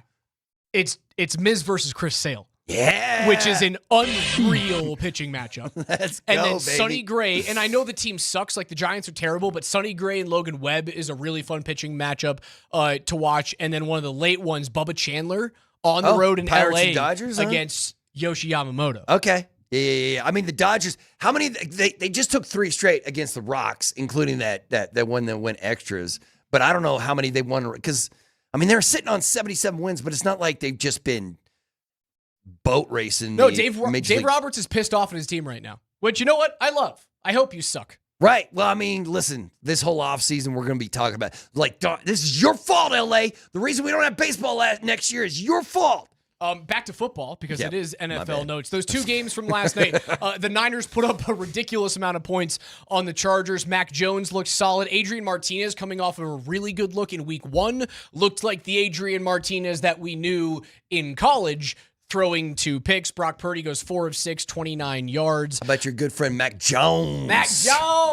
Mac Jones is going to have like a 14-year NFL career. It's great. Well, I think there might be a team. I mean, I'm sure teams call San Francisco every once in a while being like, can we get Mac? What's it going to take to get Mac? Because, Would Mac Jones make you more comfortable as the backup in Denver than Jarrett Stidham? Yes. But I once think again, I agree. It's just because it's recency bias. It's recency bias because I just watched that championship game, man. What if I Men in Black to you? Just No, then I'd be. I Yeah. erased your memory. And I can't remember the championship game at all. Can't remember the championship game. Then, yeah, I'd be fine. I'd be like, yeah, that's my man. No, but how about your boy Aiden O'Connell? Aiden O'Connell is the only reason the Raiders. I mean, listen, that game was like 20-3. Like the Texans jumped out to a big lead early and then just kind of cruised. Yeah, Aiden O'Connell with like a minute to go orchestrated a 96-yard drive, and Vegas ends up coming from behind to win. Fernando Mendoza looked like a rookie, right? He threw an 80-yard pick 6. Mike Washington still, and obviously DMac has been touting the praises of Mike Washington for some time now. That guy is the truth. Think so? He and Ashton Jeanty in the same backfield are scary. Well, yeah, I thought that. Listen, that's the problem with that team is that they got some dudes at the skill position. You're just like, right, man. They did. I mean, that's some good drafting right there. Who's going to catch passes for them other than Bowers? I don't trust their receiving core at all. Trey Tucker? Yeah. Just once again, if I'm Fernando Mendoza, Brock Bowers is my best friend. I find that dude no matter where. I have one read every single time. I just stare that dude down. Mendoza was like, he is a brutally honest dude. And then after the game yesterday, he was kind of like, he's like, I was bad. And he was like, there was a couple of throws there. We were not on the same page. I can't do that. So he was talking about that pick 6 that he threw real early in the game. But yeah, if you're Fernando Mendoza, your best friend should be Brock Bowers. That is the ultimate safety net. Their rookie offense QB. is going to be fine. Their offense is going to be fine. Their defense is going to suck. Their secondary is too young, although they are building a really solid secondary. It's just way too young, way too early for them, especially in the division that they're in with Mahomes and the Broncos offense and Justin Herbert. Like, they're going to get picked apart. Yeah. I think the Raiders are a 5 or a 6 win football team, but they're going to be a 5 or a 6 win team that you go, oh, there's something there. Yeah. I mean, once again, I think Vegas has them at 5.5 or 6.5. Win total. Makes sense. Yeah, is right there. If it's 6.5, I'm taking the under. If it's 5.5, I'm taking the over. And you're going to live and die on one game. Yeah. Therefore, don't bet the over-under on the Raiders this year. I honestly, and I never want to see the Raiders have a good football team. So it's kind of a bummer that they're starting to figure things out because it felt like they had bad football in Vegas because they were just incompetent. See, I kind of agree with you. I have the same thought process when I play golf with my buddies. You're like, I don't want you guys to be good. We never root for bad golf, but I want you to be barely worse than me. That's it. We're always rooting for good golf. No, see, I want the Raiders to be the worst team in the history of football. I want the Raiders to be good because it's good for the rivalry, but I want them to be slightly worse than the Broncos. No, I want it when the Broncos set that record for most points in a game with 55. I want them to put it on the Raiders in Vegas, less. In Vegas, man. No, I ain't here for the Raiders. Kind of success. There's nothing to reviving that rivalry. No, I don't give a damn. It could be no. You could be the little sisters of the poor. You could be the guaranteed 2 wins the Broncos get every season. That's fine with me, man. All right. No way. Bring them back. Be good. No way. NFL Notes are brought to you by Mountain High Appliance. That's Colorado's most complete local appliance store. They've got locations in Denver, Louisville, Littleton, Colorado Springs, and Glenwood Springs. They offer every major appliance line and brand, and you can find them at mountainhighappliance.com. We'll pop some tops, tell you what's worth watching this weekend on the other side.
Wrapping things up here on a Friday, the morning sprint. Raj alongside Berto filling in for the coach today, Chris Mitchell. PhD's coming up next from 12 to 3, and then Nate and Andy will drive you home into the weekend from 3 to 6. Hey, is there a blitz tonight, Mr. Bertinoli? We're You're blitzing. blitzing from 6 to 7? Yeah, right into the Broncos. Right up into to the Broncos game. Yeah. So if you guys need something in your ears, Mark Bertinoli, Mark Springer, my co-host from Between the Springer's Pipes. going to bring it. He is pissed today. Going into our 8th year of Between the Pipes this year. Really? Mark Springer. What are the odds that you make double digits? You think you I make think the 10, odds are bro? pretty high that we can get 10.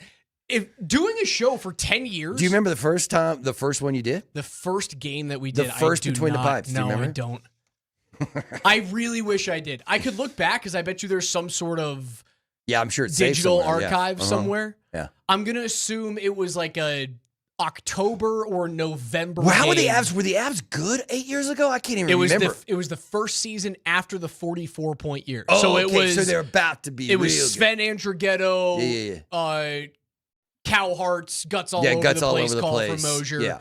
where they lost to Nashville in 6 games. And that feels like forever ago. The Hammond year, yeah. As we're still wearing black helmets and black pants back when Spring and I Feels started like that show. forever ago. But see, like I often think when they do these things where they do the throwback jerseys, instead of going way back, I would like them to go just a little bit back.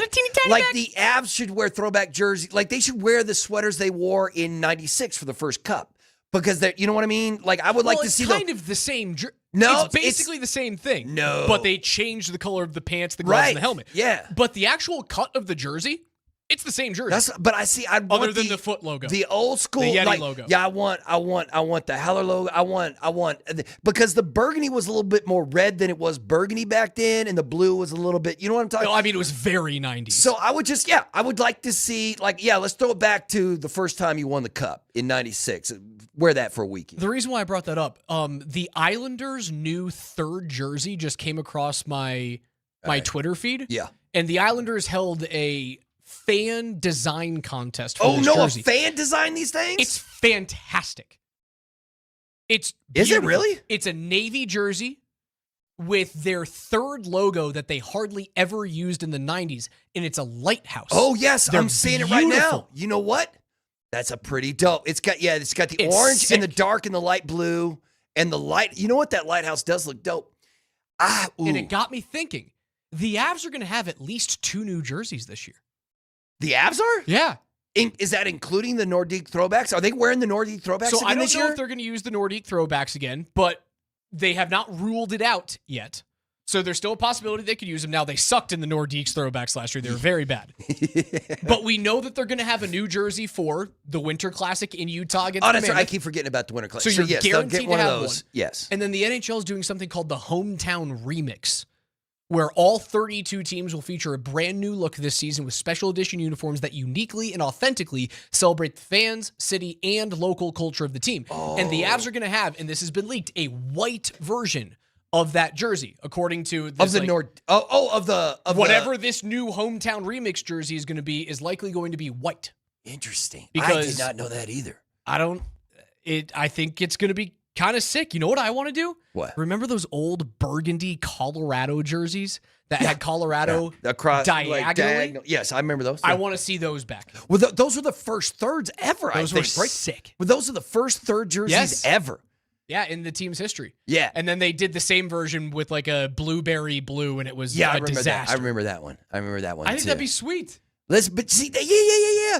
Now I'm fired up. I had no idea. I'd forgotten about the Winter Classic, and you do get it. You do get the outdoor jersey for that one. I've seen a lot of fans, like, they want the Yeti foot back. I think the Yeti foot's kind of gone. It's gone. It's dead. Which is a shame. But, like, Howler's not a thing anymore. Right. Like, the mascot is no longer the abominable snowman. Let's get that puppy dog's paw on there then. You know what I mean? You're just Whatever gonna that put a puppy the dog German paw in Shepherd. front of No, it? I mean, what's the mountain dog? Bernie is a Saint Bernard. A Saint Bernard. I keep thinking Bernese mountain dog. What are those dogs? You know what Bernese I'm talking about? mountain dog. Burmese Yeah. mountain dogs. Those are good dogs. I think Bernie is a Saint Bernard. Okay. All right. Because Then Saint let's- Bernards are the dogs that have the the whiskey barrels, and Bernie has a whiskey barrel, which again brings me back to something that I brought up last year. Why isn't there actual whiskey in there? Hold on. I know for a fact that Avs marketing and people up there who want to make a whole bunch of money on sales and merchandise listen to this show. I brought up the idea of a Bernie-style beer vessel, right? Because we've got the beer skates and we've got the beer sticks and the beer sabers in Buffalo. I brought up the idea of selling a dog collar St. Bernard whiskey And barrel. then you could just do and like then you this just with it? lift it up. Yeah. And it holds like 3 Coors Lights in there, and you can charge people $75 for it. Yeah. I guarantee you people will buy those Yeah. things. And it was never made. And I feel the Avs, personally attacked. The Avs do one of those because those sabers, the saber, like the actual sword beer, those things are pretty dope. The Avs do need to get with them one of those. Like I say, instead of putting a dude in a St. Bernard costume, I want like 20 St. Bernards in the building every night. I want dog. You know what I mean? Like I want all of you. I'm by here the way, for a live mascot, live animal mascot is what I'm here for when it comes to teams. By the way, all of you saying that I'm wrong on the text line about Bernie being a Bernese Mountain Dog, he is not. He is officially a St. Bernard. A St. Bernard. Okay. On the He kinda official looks Bernie like a page, he Bernese is a Mountain St. Dog, though. Bernard. Okay. All right, man. So get lost. I'm just saying, I want live animal and mascots. I don't need a dude in a suit. I need a dog. I want like 20 Bernies running How around. cute would a baby St. Bernard? This is what I'm puppy talking be about, this year? man. Let's go. Isn't that what you need to win a cup this year? Just yes. like the cute factor? Yes, that's what they're missing. The one thing they're missing, man. Imagine saying that the Avs aren't cute enough to the fan base. Be like, what? Listen, man, that is a pretty good-looking team. I just like from the head coach all the way down. That's a good-looking team, man. The Avs are the best-looking team in Denver, I think. Right? Am I wrong? From a man's just standpoint? like a bunch of good-looking dudes. Yeah, like any team that's got Gabe Landeskog on is going to win that battle, man. Like he's got enough good-looking genes for the entire He's got state. all the juice. That dude won the genetic lottery. Let's be very honest about that. Outside of his knee cartilage, that guy's the winner. Right. I get you, man. I get you. I'm just saying. Listen, it's not. I mean, there's. Yeah.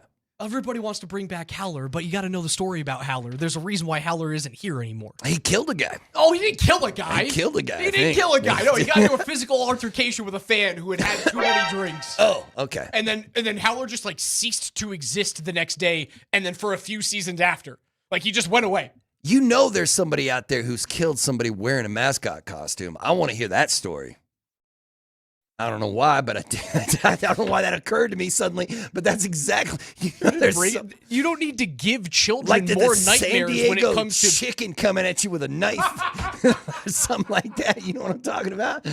Like that'd be scarier than just some. You just wake up angry and dude the in a bar. Indianapolis Colt is standing over you Oh, with see, a that's a super sushi nightmare. knife. That's a super nightmare, man. Just doing his hip thrust. Right. That's a no, man. No, that's worse than all those horror movies. Yeah. Oh goodness. Yeah, it's too good. It's too good, man. All right, just a few hours before we get preseason week number 2. We know that the number ones are going for at least a drive or two. Mm-hmm. Hopefully 2 full drives on the first team offense. We've already said that we are looking forward to seeing Bo Nix and Davis Webb be in lockstep. Mm-hmm. Bo not going up to the line of scrimmage, flustered or nervous is not the correct term, but flustered, right? Because he doesn't have enough time. The Sean Payton play calls are just too damn long. Last thing I'm looking for, I need a Talanoa Hufanga interception if the ball hits his hands. If I see a ball hit Talanoa Hufanga's hands and it goes down to the ground, I'm going to be upset. Unless it's like a one-finger dive. I get what you're saying. Well, let me ask you this. Is this the game we're going to see the most action, the most that where it looks like the rate? How do we think Sean Payton and the Broncos handle the final preseason game next week against Minnesota? All the threes. Just nobody plays in that one? None of the important people. Okay, so this is the game. This is it. The game. This is the one. This is the it. one you get tonight. This is it. So it should be a fun one, man. All right. It's a Friday. Time to pop some tops. Let's do it. I already teased this a little bit. I think the game to watch this weekend outside of the Broncos, actually, maybe watch it before the Broncos because first pitch is at 2:10 in the afternoon. That's 2 hours from right now. Atlanta on the road at the Brewers. It is Chris Sale and Jacob Mizorowski. That might be the best pitching matchup of the season. I am not missing a single pitch of those 2 starters. Yeah, you're going to see a couple so I'm of popping a top. 105-mile-an-hour fastballs in that game, Yes, sir. even more than that. And some wipeout sliders. How about, you know what? I was thinking about it locking in to Guardians and Rockies, but nah, that ain't happening this weekend. How about catching a little bit of the BM dub? But mostly because there's some dudes going low. And Rory's moved all the way. He's in a tie for second now after, let's see, McElroy's through 14 right now. So things are happening. Your boy JJ Spawn is like 4 or 5 under, and he's just made the turn. He's on hole 11, man. He went low in the first. So, you know what? I'll check out a little BM dub probably. They're at, where is it? I don't even know where they're. St. Louis. It's at Belle Reve. Belle Reve. There you go. All right. Other people running through here, the question on the text line before we hand things off to PhD, what would be the worst mascot to get killed by? Ooh, you know what? It'd be like, I don't know, it wouldn't be like a bear because you'd be dead immediately, right? It couldn't be like a Bronco just kicking you dead. I have the answer. There's one answer. What is it? It is the child diddling Wake Forest Demon Deacon. Oh. Imagine the Demon Deacon standing over you in your bed at night. No, you're right. You're right. That would be super scary. That is the creepiest mascot in all of sports. That is true. That is scary. Listen, man, I tell you what, if I woke up in the middle of the night and that damn purple dinger was sitting in my room, oh, bro. Like, can you imagine? You wake up Death and by Dino. Just big fat purple dinosaur sitting in your room, just staring you in the eye? No. That's going to do it for Berto. For Chris Mitchell, I'm Raj. PhD is next. Don't go anywhere. We'll talk to you guys on Monday morning at 10. Glorilla, get us out of here.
Game day.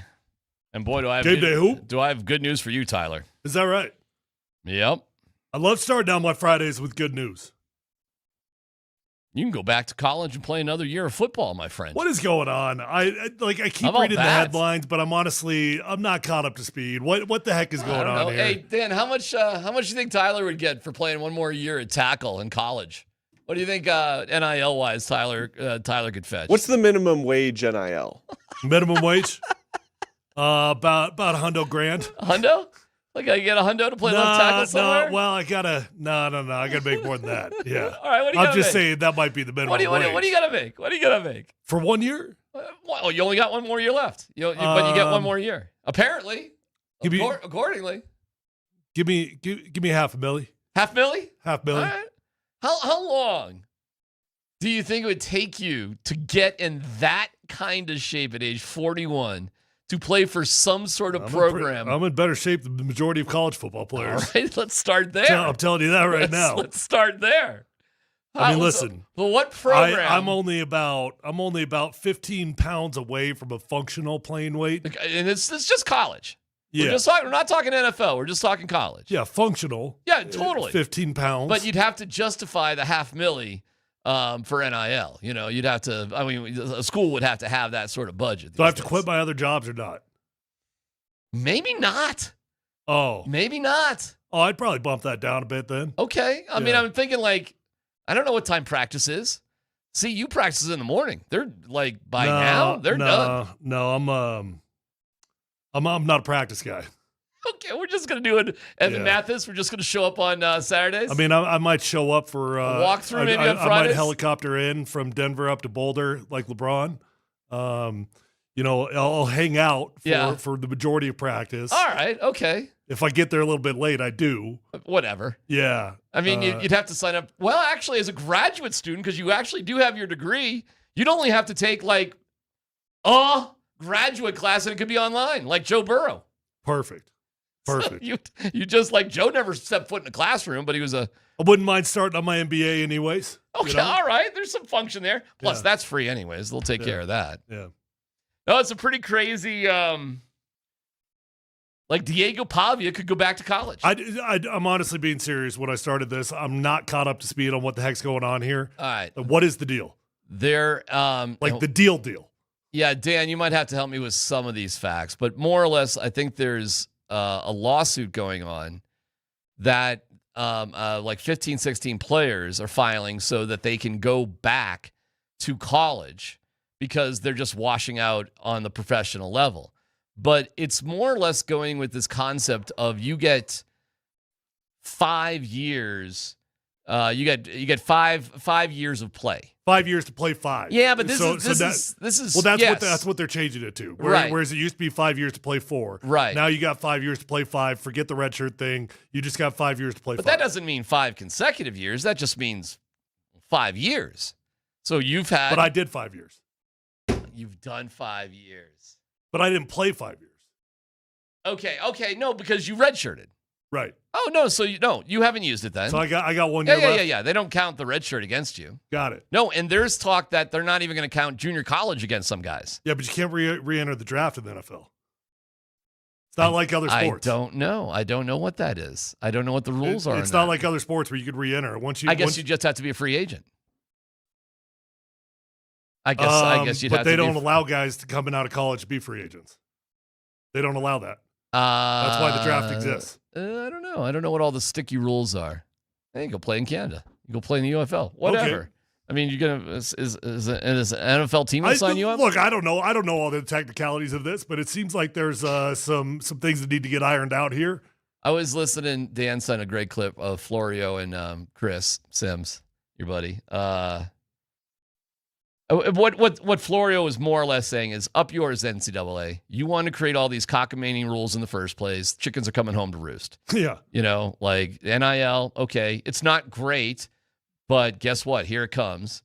And here comes this one, which, on the surface, it seems crazy.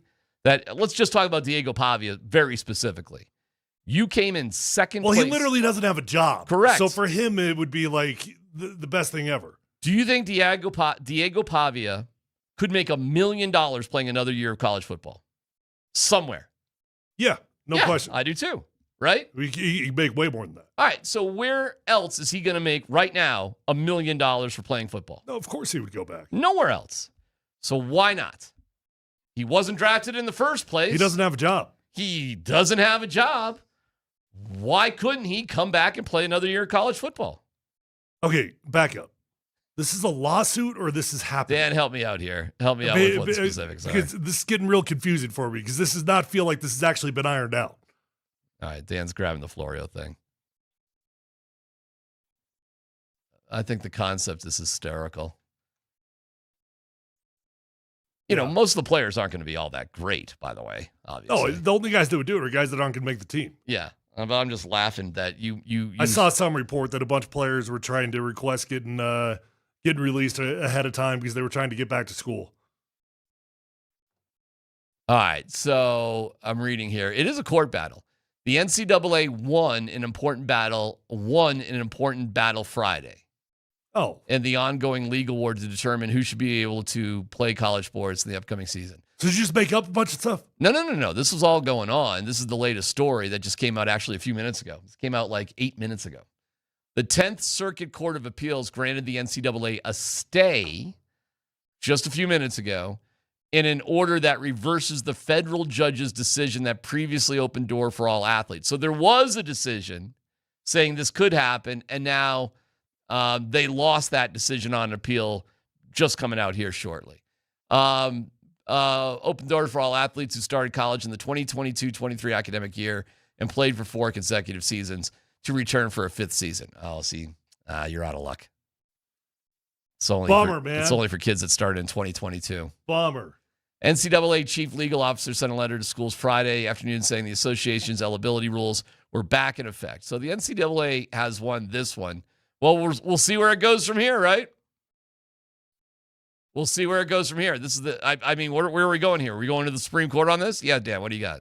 So nobody can actually try to take advantage of this right now. Like nobody can actually leave the NFL. So the whole story was kind of like a bunch of nonsense because they don't have a route back yet. Well, they did for a little bit, and then the appeal, winning the NCAA. So did anybody actually leave? I don't think so. There were a bunch of people that were trying to. Yeah, what do you got, Dan? I got a clip here from Florio, kind of diving into what's going on here with this situation. All right, cool. I was informed that multiple programs are out there trying to line up first-year NFL players who graduated high school in the class of 22, currently under contract with teams, in the event that they get released, and many will, by August 30, come on back to school. It's like, what are you talking about? How can they come back to school? Well, the dominoes are falling one at a time in courts throughout the country, and the NCAA has adopted this 5-year rule, 5 seasons and 5 rules. People are trying to apply it now retroactively. So anybody who was in the high school class of 2022 that had 4 years of college football, they're gone. But whoa, you're changing the rules here. They apply retroactively. They're going to court, and they're getting rulings allowing them, even if they've signed NFL contracts, to come back for that 5th year that the NCAA now guarantees for everyone. And at some level, and everybody, there's this knee-jerk reaction. What's the world coming to? Everybody's losing their mind. This is crazy. It's all crazy because the NCAA for decades maintained a system that exploited the players. This is the aftermath of the reckoning. So if now part of the new rules are you get 5 seasons in 5 years, why shouldn't the guys that played 4 seasons in 4 years get their 5th year? Why shouldn't they? And that's where this is all happening. All right, so let me add something onto that because there's a Colorado connection here. Friday's decision is related to a federal lawsuit led by Northern Colorado basketball player Brock Wintz, who argues the NCAA is violating antitrust law by preventing him from playing a 5th season. The Wintz case was the only eligibility lawsuit that was a class action case, meaning the judge's decision in the appeal, the case applied to all athletes who had just completed their 4th season in 4 years. Okay. I still think there's you got to think this thing through as a player, though. As a player, if I'm currently in the NFL and I leave the NFL, I go back to college, I get paid. Yeah. Maybe I get $1 million. Yeah. Okay, cool. Now, what's my avenue back into the NFL? Because as it exists right now, you cannot enter the NFL as a free agent, nor can you enter the NFL draft twice. Yeah, you're probably done. It's probably a wrap. Your goose is probably cooked. But your value to the NFL isn't much. But how much are you worth to an NCAA team? I don't know. You're a 24, 25-year-old person, 23. I don't know how old are you, You got one more year left? Where else are you going to make $100,000? I mean, I don't know. It's a wild ruling, man. Well, and now it's gone in favor of the NCAA here this morning. Just this morning, this got completed. But this has been ongoing, like Florio has said. Pretty funny, huh? Well. Pretty wild. Yeah. How much I got left, I guess. How much is in that tank? I missed you got to start in 2022, not Yeah, see that's a bunch of malarkey. There was a cutoff with like the NIL like refunds also. Like you got to refund NIL check if you'd played within X amount of years. Like, hold on, I'm not that old. Oh man, what a mess! College sports, Tyler. I talked to this young kid yesterday yeah. that he's like 18 years old. He's got this T-shirt company, crushing it. Just partnered with the Denver Broncos. Oh, good for him. And he wanted to meet and do a video and stuff. And I kind of know the family. And anyways, I'm like, so what's like? How could I help? Like what can I do for you? Yeah. And he's like, well, we're just we want to get some of the older generation players on video talking about what it used to be like playing in the older generation of the NFL. Oh boy. I let it slide. Oh and boy. then, I'm just like, okay, well, and he's like, do you know anybody else? And I'm like, yeah, like who can I help you with? And yeah, what other dinosaurs you know? It's like, just any of those old guys, those like, 40-year-olds, dude. Yeah, those old guys. Like, you've got a killer business. Yes, I'll help you. It's awesome. Stop calling me old.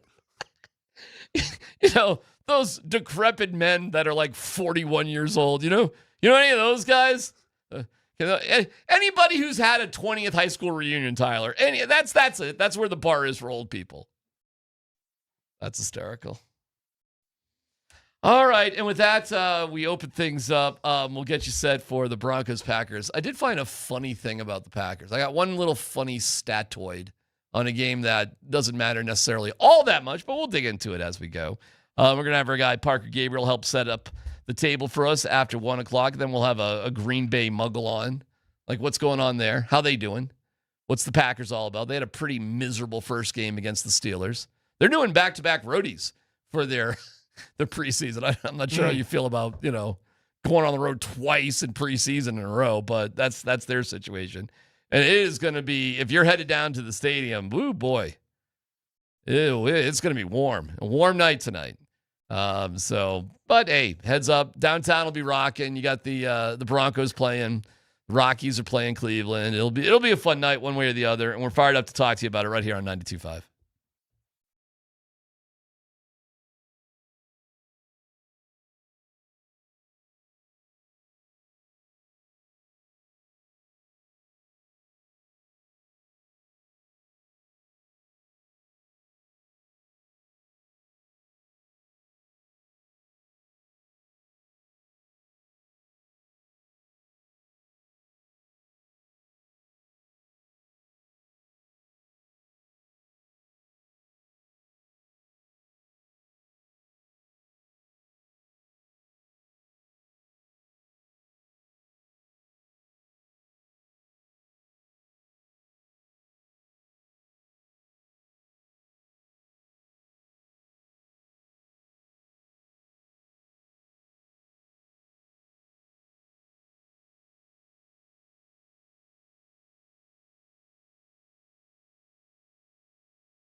Friday night games are weird, Tyler. I'm just, I don't know. It's hard to like wrap your head around. We got football tonight and the whole thing. It's cool. High school football.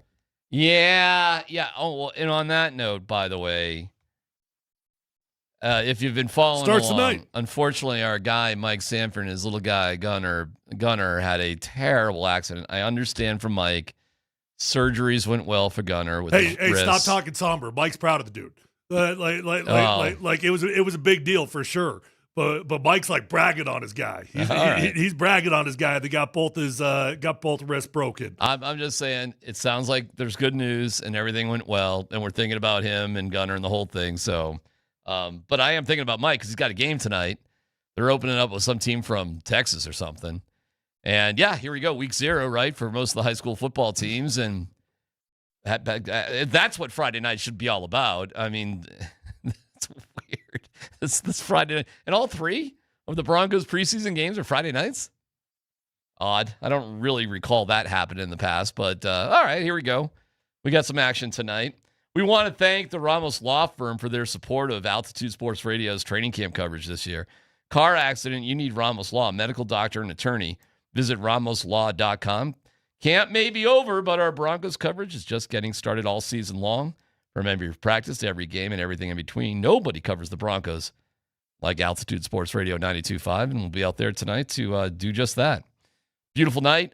Should be great for just an evening out and fun, and we'll see what the Packers. The Packers do have one guy, Tyler, who I think is pretty funny. They've got a rookie place kicker named Trey Smack. Trey Smack. It's pretty funny, right? Trey Smack. You're kicking field goals, 3 points, and your name is Trey. Your last name is Smack. He's from Florida, rookie. Didn't you have one the other day, like some guy named Bummer or something? Well, that was a pitcher for like the Braves or something. Yeah, Or that's a some good sort one. of team going against the Hey, Rockies. Bummer's coming in.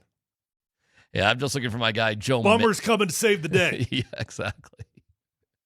Other than that, the Packers, according to LaFleur, they're going to play Jordan Love. Cool. And, you know, they didn't have much going on last week. That's for sure. So they got beat pretty handily by Pittsburgh. And I don't know, it's preseason. But they lost 28-9 last week. And Love did play last week too. Going, 3 of 5 for 18 yards. Meanwhile, they had an undrafted quarterback. They had 4 quarterbacks in camp, and they cut him. Kyron Drones got rid of him. Then you got Kyle McCord, Syracuse, my Syracuse guy, and Tyrod Taylor. So that sets the table for tonight. But you know what tonight really is, Tyler? It's the return of Bo Nix. Here Return he of is. Bo. How Let's about go. that, huh? Yeah, I'm excited to see him, man. I think he's going to look good. I think he'll look crisp. You know, go out there, get about 2 series of work in, and pick up a couple first downs. I don't, would it be great to see him score? Of course. I don't really care, though, as long as I feel movement and we don't go 3 and out. That's all I'm looking for. Give me a couple first downs in your 2 drives, and I'll be like, thumbs up. Let's go. Get them out. Be safe. Move on to the next week. How much are you down with, the 14 or so plays, whatever it is, something like that? 2 series is what I call it. Okay. Who else? Do we have any other news, Dan, about who might not be playing? We should look I don't know if there's any other announcements. It'll be interesting, to see who gets out there. Well, let me just ask you this, Tyler. Here we go. The game's at 7 o'clock. It's a weeknight. It's noon 30. Where are you at as a player right now on a night like tonight? What's your preparation like? What are you doing? What are you up to? I'm about to get on the bus. Yeah. Okay. Yeah. What games at what time? 7 o'clock. Oh, okay. I'm sorry. I was thinking it was last week, but that was because it wasn't here. Yeah, right. I was thinking it was 5 o'clock. Right. No, I'm not getting on the bus yet. I probably get on the bus about 2:30, 3 o'clock, something like that. I've been sitting around most of the morning. Went down, got myself a cup of coffee and some breakfast. Probably did a walkthrough with the team. You only do walkthroughs when you've got an evening game. If you've got a daytime game, then there's nothing going on during the day at all. And then you go back in your room and you watch a movie and maybe take a nap and try to not be too nervous. All right, let me ask you no dumb questions. I know the players are in a hotel for training camp.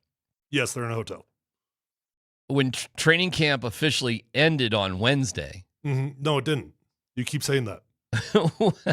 Training camp did not end. Okay. So training camp continues. Yeah. We're still in training camp. Yeah, these guys are still in training camp. Oh, okay. So training camp for the fans and the media is over, but training camp still rolls on, so nothing has changed. Training camp won't end until after the third preseason game. Okay. So nothing changes till then. No. There's no other kind of wacky adjustments. Nope. right. They'll still be exactly where they were. Are all the guys at a hotel? Yeah. Including the vets? I'm I not actually don't know the answer to that. I'm not quite sure. I'm not quite sure on that. Some coaches do that differently. Yeah, I don't know. I mean, that would feel like a weird one to me if the vets were still in a hotel at this point, especially for like a home game here this week. But I don't know. That's you tell me. Well, you tell me what they do in preseason football for home games. Oh, for home games, they're staying in a hotel. Or I mean, for any game, preseason, home, away, you're staying in a hotel on Saturday night. So I wasn't referring to Saturday night, but I or on the night before, so Thursday night, last night. I was just referring to training camp. Asking if the vets are staying at the hotel. I actually do not know that. I'm not sure. But for game night, everybody's there. I guess you'd have to stay in the hotel for a little bit, but I mean, for the veterans and people that have homes and stuff here and families, for them to be trapped in a hotel for 3 weeks, that seems a bit unnecessary. I would say most teams have the vets stay at the hotel. Yep. Wait. There's a few coaches that will let the vets stay at home. Ironically, Mike Shanahan, my rookie year, let the vets stay at home. And then all the other years that I had him, he did not let the vets stay at home. So I never, my entire career, got to stay at home. In my 8 years, I never got to do it. Well, maybe it's a good thing. I don't know. Is it a good thing to a certain degree? You can focus just on football, focus on what you're doing, just like not have to be bothered with everything else. When I was young, I used to think it was like horrible for all the dads and the husbands. And, I was like, oh my gosh, that's brutal, making them stay in the hotel. And then as I got older, I was like, oh my gosh, it's nice to be able to stay in a hotel. Hey, Tyler, why then, if you stay in a hotel, do players show up in their own cars on game day at Mile High? Because they park their cars at the hotel. So they drive from their house to the hotel. Yeah. They have a car at the hotel. They drive from the hotel to the game. So there's no buses. There is one offered. So there's usually in preseason there'll be a bunch because a bunch of the rookies right now don't have vehicles out here. Okay. A bunch of the guys are just trying to make the team. Right. So there'll be a bunch of guys on the preseason buses. But once the regular season begins, there will be a bus offered for the vets, and there might be 3 or 4 guys that have done that strategically simply because they're going to ride home with their wives, But most guys drive their own vehicles. Okay. Yeah, see, it's the little stuff that people are curious about. I'm curious about it. It's always an interesting process. It's nap time, Tyler. Right now? Maybe. Well, maybe. Oh, for the players. Depends how our show's going. Yeah, for the players. He's talking about the players. You just said you'd hop on the bus. Is it bus or their own cars or both? Well, you said both. It depends on if you're at home or away. Yeah. If you're away, everybody's on the bus. If you're at home, then most guys are driving. Mm-hmm. What if it's a super quirky situation where you're on the road, but it's your hometown and you live in and you've got your own transportation and stuff? I've never seen that happen. I don't know. I've never seen a guy drive himself from an away hotel to the away game stadium. They wouldn't have parking or access or all that. Right. I've never seen that happen. Okay. That's a good question, though. That's a funny question. I mean, if I was Peyton Manning, would they figure that out for me? Probably. Probably if you're Peyton Manning. By the way, how about Marshall? Playing there at Baylor, whatever, high school. I'm watching Monday Night Football, and all of a sudden I'm seeing a highlight on ESPN. I'm seeing a highlight of Marshall Manning rolling to his right and throwing a nice little bullet as a freshman for a completion. So good for him. You've known Marshall forever, and that's kind of fun, man. I'm glad he's doing all right. I don't really know Marshall. I mean, I knew him when he was young, just a little bit here and there. His Marshall's the exact same age as my son. I've got some cool photos of Marshall and my son wrestling with Miles, and there were some cool memories. But I don't really know Marshall. I did coach a few times for his team. Yeah. Peyton asked me to come out and coach a couple times. Yeah. So I did do that. That's kind of, I'm not, as I've made it clear, I'm not big on the Little League World Series and these, middle school kids. And, I'm not big on them being on TV. I do feel, to a degree, once you get to high school, it's a little bit different, I almost feel bad for this kid to a degree, Tyler, that he completes a pass in high school, and good for him for doing it. And all of a sudden that's on ESPN? All right. And I understand the curiosity about it. But, it's all over the place. It's on ESPN, it's all over social media. And he's going to be under the scrutiny, man. Yeah, there's kind of no escaping it at this point, is there? Yeah, he's going to be under the limelight. There's going to be cameras at every single one of his games. Yep. The good, the bad, the indifferent. It's all going to be judged and scrutinized and glorified and amplified probably beyond his means at this point in time. And then you see a few bad moments, and that'll probably do the exact same thing. Well, he's a high school freshman, so I just wish him the best of luck and take it from there. There was some other. How much football did you watch last night? Not much. Anything? Not much. You didn't see Fernando yesterday? Well, I did see some of it. Yeah. Nice little interception he threw. Yeah, a little behind. 80-yard pick six. That didn't stop his stellar mood, though. Okay, well, you nailed it. We'll go tell Kirk that you did a great job. Thank you. Please do. And please tell Mr. Buck I say hello. Oh, we love it. There you go. What about Mr. Aikman? Oh, of course. I mean, he's a legend, I think Mr. Buck needs some more love because, Mr. Aikman's already, Well said, Fernando. You nailed it. Thank you. God bless. Back to you guys. See, there it is. Back to Mr. Buck. That's the stuff. I mean, here we go. Go ahead, Dan. Roll it. Ashton Genty. Play action from Mendoza, and he comes back over the middle, and he's picked off. Woodaz, the rookie. Mendoza trying to track him down and cannot. Pick six.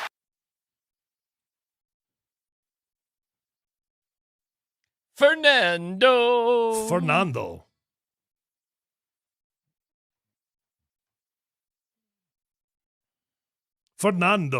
Thank you, Mr. Buck. There's nothing wrong with that. Just being polite.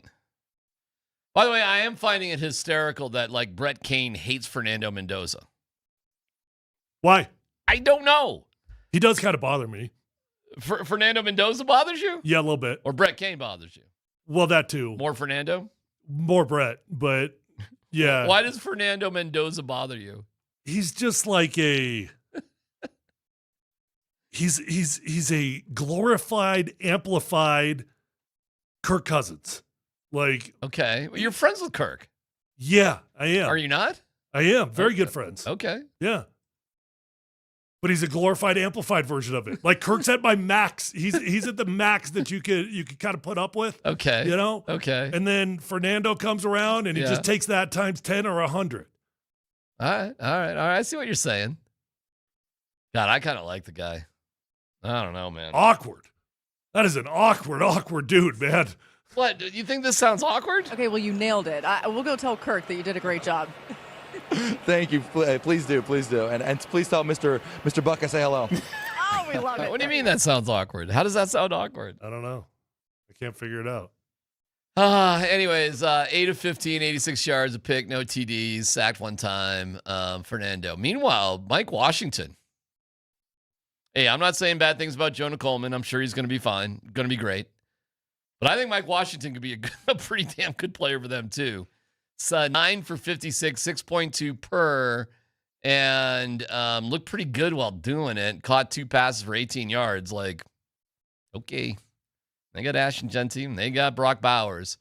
But the rest of their receivers, I don't really know these dudes. But they don't have very many receivers, but they've got some tight ends, they've got some running backs. They do, and I think they got a good quarterback, but I don't know exactly when he's going to start playing. I don't know. I mean, what would you do? Clint Kubiak. What would I do? I would play Kirk. You would? Until there's a reason to not play Kirk.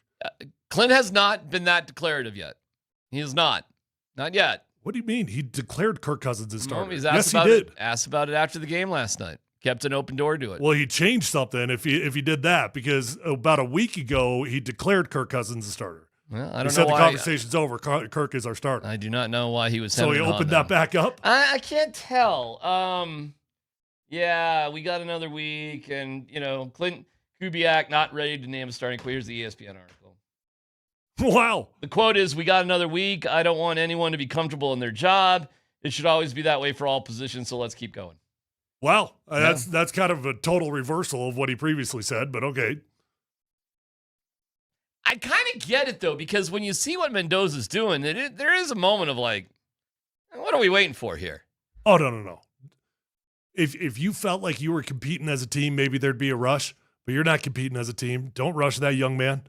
Don't rush that young man. I know, but don't put him out there too soon. Take Bo Nix a couple of years ago. What would have been the point to waiting 2, 3, 4, 5 weeks for Bo?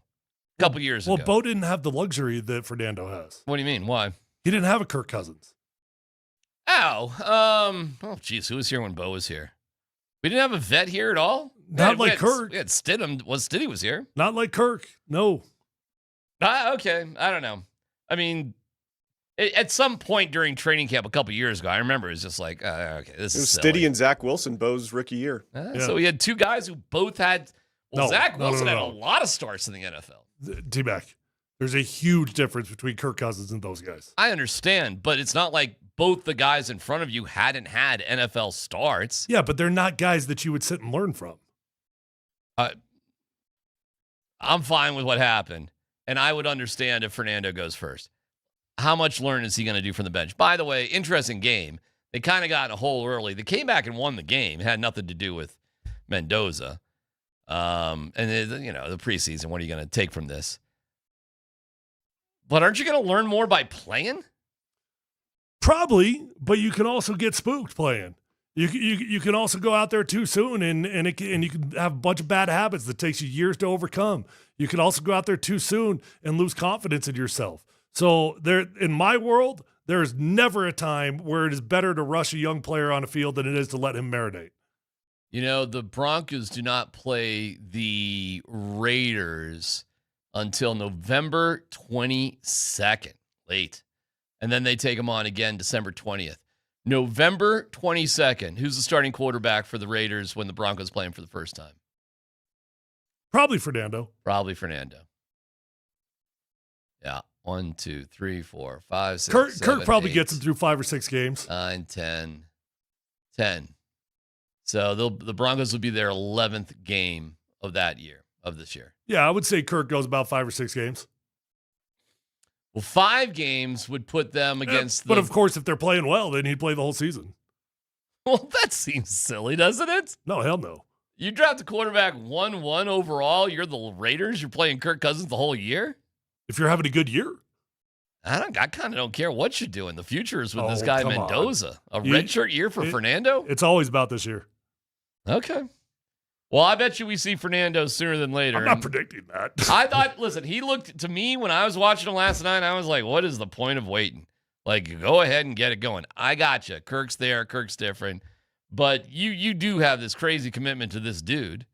And I think he's won over his teammates. But I get you with the cringy stuff. Is that why Brett hates him so much? Because he's just so cringy? Is that why everybody hates Fernando? I don't hate him. He just makes me uncomfortable. There's a difference. Okay. So as long as you don't have to hear from him, you're His good. uncomfort makes me uncomfortable. All right. Oh, there's Mendoza, man. There he is. Ashton Genty. Play action from Mendoza, and he comes back over the middle, and he's picked off. Wood as the rookie. Mendoza trying to track him down and cannot. Pick 6. Okay, well, you nailed it. We'll go tell Kirk that you did a great job. Thank you. Please do. And please tell Mr. Buck I say hello. Oh, we love it. There you go. What about Mr. Aikman?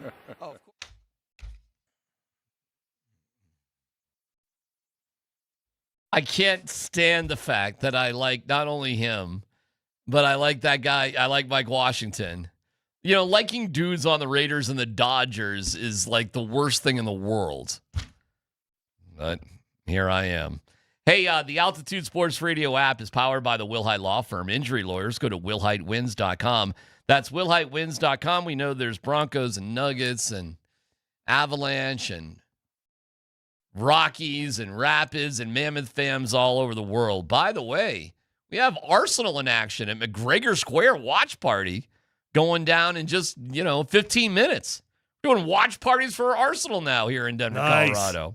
So, yeah, we got it all going for you here on Altitude Sports Radio 92.5.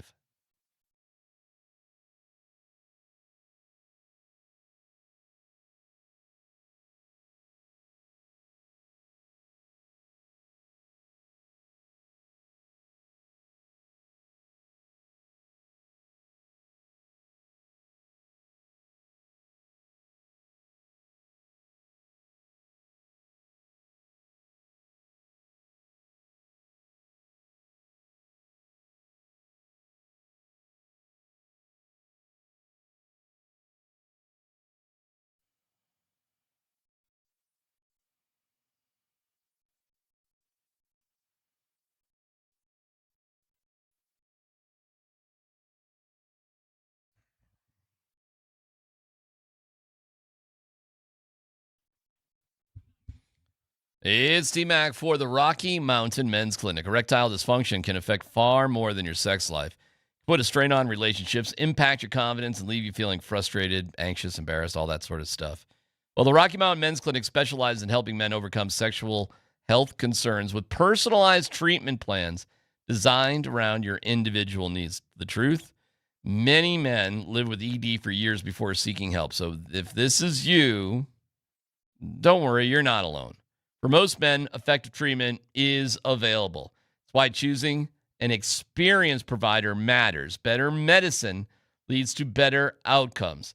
And it's not a one-size-fits-all solution. Every man's medical situation is unique. The Rocky Mountain Men's Clinic uses advanced medical science to empower male performance with therapies that go far beyond pills. So call today and find out why their advanced treatment strategies offer so much more. 720-440-7900. RockyMountainMen'sClinic.com.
Parker Gabriel joins us just after 1 o'clock to preview tonight's Green Bay Broncos action. Coming up, rock, paper, scissors, a trip to Kansas City. So next, I thought that was a challenge. No, it's going to be a challenge here in a second. Next week, start qualifying for our 64-person rock, paper, scissors tournament, where the winner gets airfare, hotel, and tickets to see Denver take on Kansas City on Monday night. All starts next week right here on Altitude Sports Radio 92.5, powered by Bud Light, the official beer sponsor of the Denver Broncos. Remember to enjoy responsibly. All right, we're going to do a round robin. All right. You ready? Hold on. Let's clarify. It's rock, paper, scissors, shoot. Correct. Not rock, paper, scissors. Rock, paper, scissors, shoot. Yep. Got it? Yep.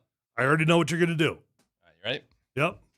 Rock, paper, scissors, shoot. Oh, 2 rocks. Wow, that was interesting. That actually really surprised me there. I got to think this thing through here real quick. All right, you ready? I did not think you were going to be a rock guy. Let me think this thing through. Right. I know what you're going to do again. All right, here we go.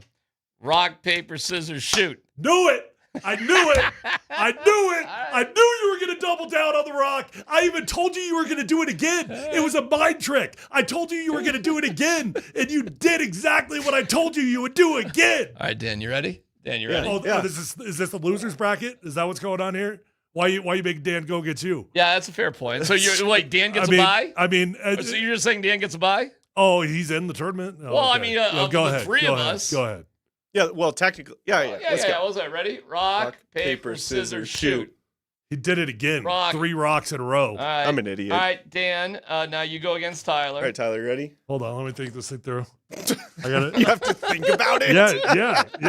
Wait a minute. No, this pre-plan what you're going to do? This is psychological warfare. I got to think about you. I got to think about what you're going to do here. All right, what do you? Oh, okay, I know what you're going to do. Okay. I thought you were definitely a scissors guy. I thought you were a scissors guy. So we all won 1. I didn't know we were doing round robin. I thought we were just doing single elimination. Doing qualifiers now, but we all we all lost 1 and we won 1. Yeah. We kind of screwed that all up. I know. That's why it's got to be elimination. This is where democracy fails. All right, well, let's do democracy. I vote Dan and I. Dan? Me too. Democracy rules. All right, for the championship, you and Dan. Go ahead. Yes. All right, ready, Go Tyler? ahead for the championship. Rock, paper, scissors, shoot. Ooh, rock, paper, scissors, shoot. Boom! Boom! Tyler scissors, wins. cut, paper. So catch that kind of action for our rock, paper, scissors tournament. All right, Tyler. I am the champion. Tyler? Of the world. Tyler, until this tournament, we'll keep track every day here. You're 1-0. Oh my gosh, wait, what's the rules here? How long does this go on? I don't listen. It goes for like a week or so. Well, a few days. We're doing this every day? It takes we don't have to. I mean, I just thought it was kind of fun. Okay. I don't know. This is happening. We're going to take qualifiers starting next week. We can have our own little tournament here. You got 1 day. Okay. We're not going to do it again. But there you go. So we look forward to having you participate and listen for those keywords starting next week. We're in the Backus and Shanker studios. Their passion, justice. Thank you, Backus and Shanker. I got some Vaughn for you. I'm rooting for Vaughn. It's back with Dallas, right? See what he gets there. He was talking about his number, which is pretty interesting. So he kind of famously was 40 in college. Was he 40 in high school too? I have no idea what he was in high school. But anyways, DeSoto High? What was he at DeSoto? Yeah. I know his high school, but I don't know. I thought it was 40. Okay. Anyways, here he is talking about numbers and being back with the Cowboys and stuff. I don't know in uniform. I'm a B. I know Hunter is 40. I think 58 that's a Denver thing. I think 58 is I wore 58 so long in one spot. I wore 24 last year as well. That's already taken as well. But Hunter, we already started off on a great foot. I'm a team guy. Whatever it takes to get it done, I'm sure we can figure something out. Even if it doesn't work out, that's just how it's supposed to be. I'm not gonna get caught up in the number, but I did make some offers to him already that he can't.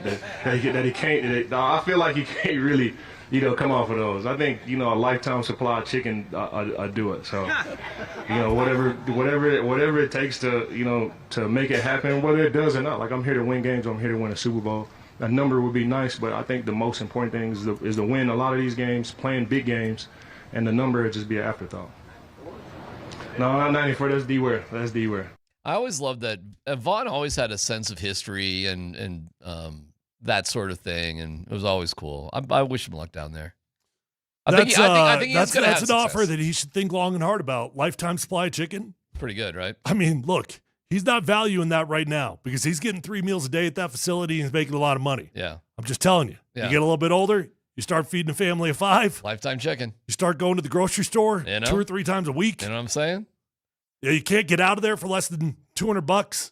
Probably that's on the generous side. Meanwhile, Vaughn's starting a new podcast with Nick Benito. How about that? I'm excited about this, man. This is dope. I'm telling you, I'm a big fan, bro. I can see myself in you, man. When you do your celebrations from the bro, you guys have set such a huge standard. Trust me, we're going to try to live by that. you don't have to say try. You are doing it. You don't understand the impact you've had on my life, bro. Man, you motivate me too, bro. I got to keep going, man. Okay. Oh, they're doing like a full-time podcast? I guess so, yeah. Cool. Hey, man, Dan, did the Pat Surtain... Let's hope one of them doesn't get arrested. Well, I was just going to say, how's the Pat Surtain, Terry and Arnold podcast these days? How's that thing gone kind of bye-bye? I'm going to assume Terry and Arnold's going to stay pretty quiet for a little bit here. Speaking of a solo podcast, just Pat? I think it's in litigation. The podcast is in litigation? Well... The participants are in litigation.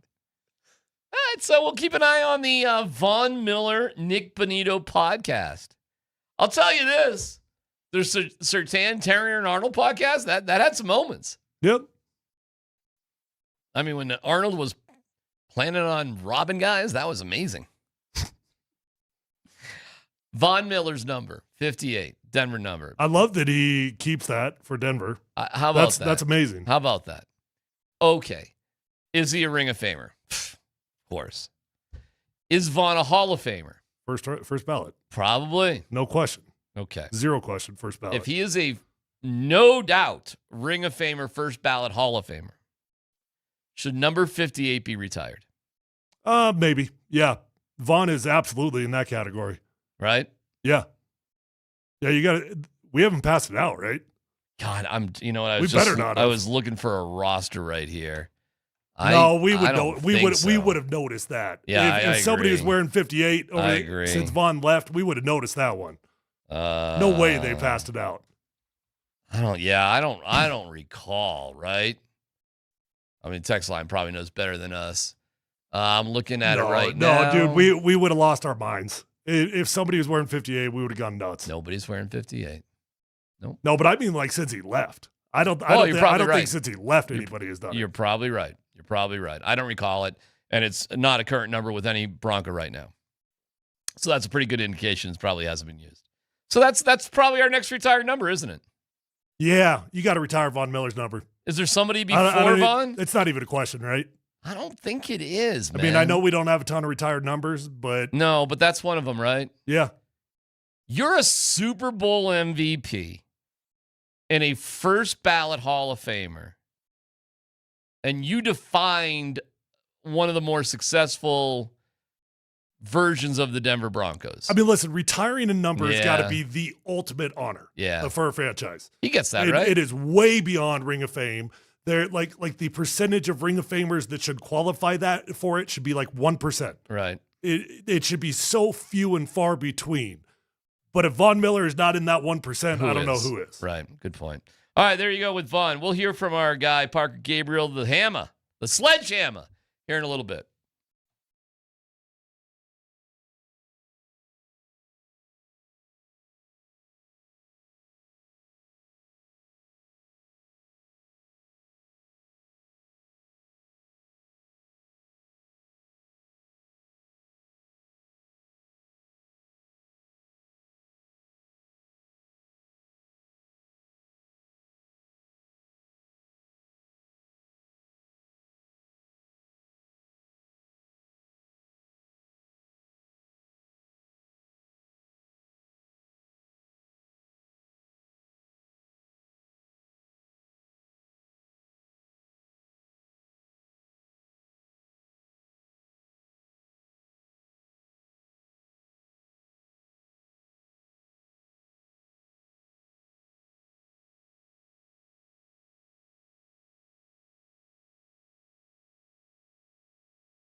On the Champ Mazda text line, one price, one person, 1 hour.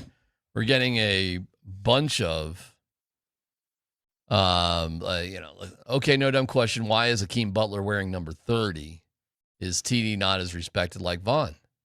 He is not, as it turns out. Well, nobody wore TD's number until Philip Lindsay, right? Oh, no, Dave Bruton wore it. Oh, you're right. Yeah. What am I talking about? Yeah, a couple people have Phillips was just a deal because he was a running back, but he ended up asking him for permission and stuff. You tell me, but I know other people have worn 30. Yeah, David Bruton was definitely 30. Yeah. I don't know. That's a good question, and there's a couple. So okay, so what are our unofficial retired numbers? Just 24 and 58.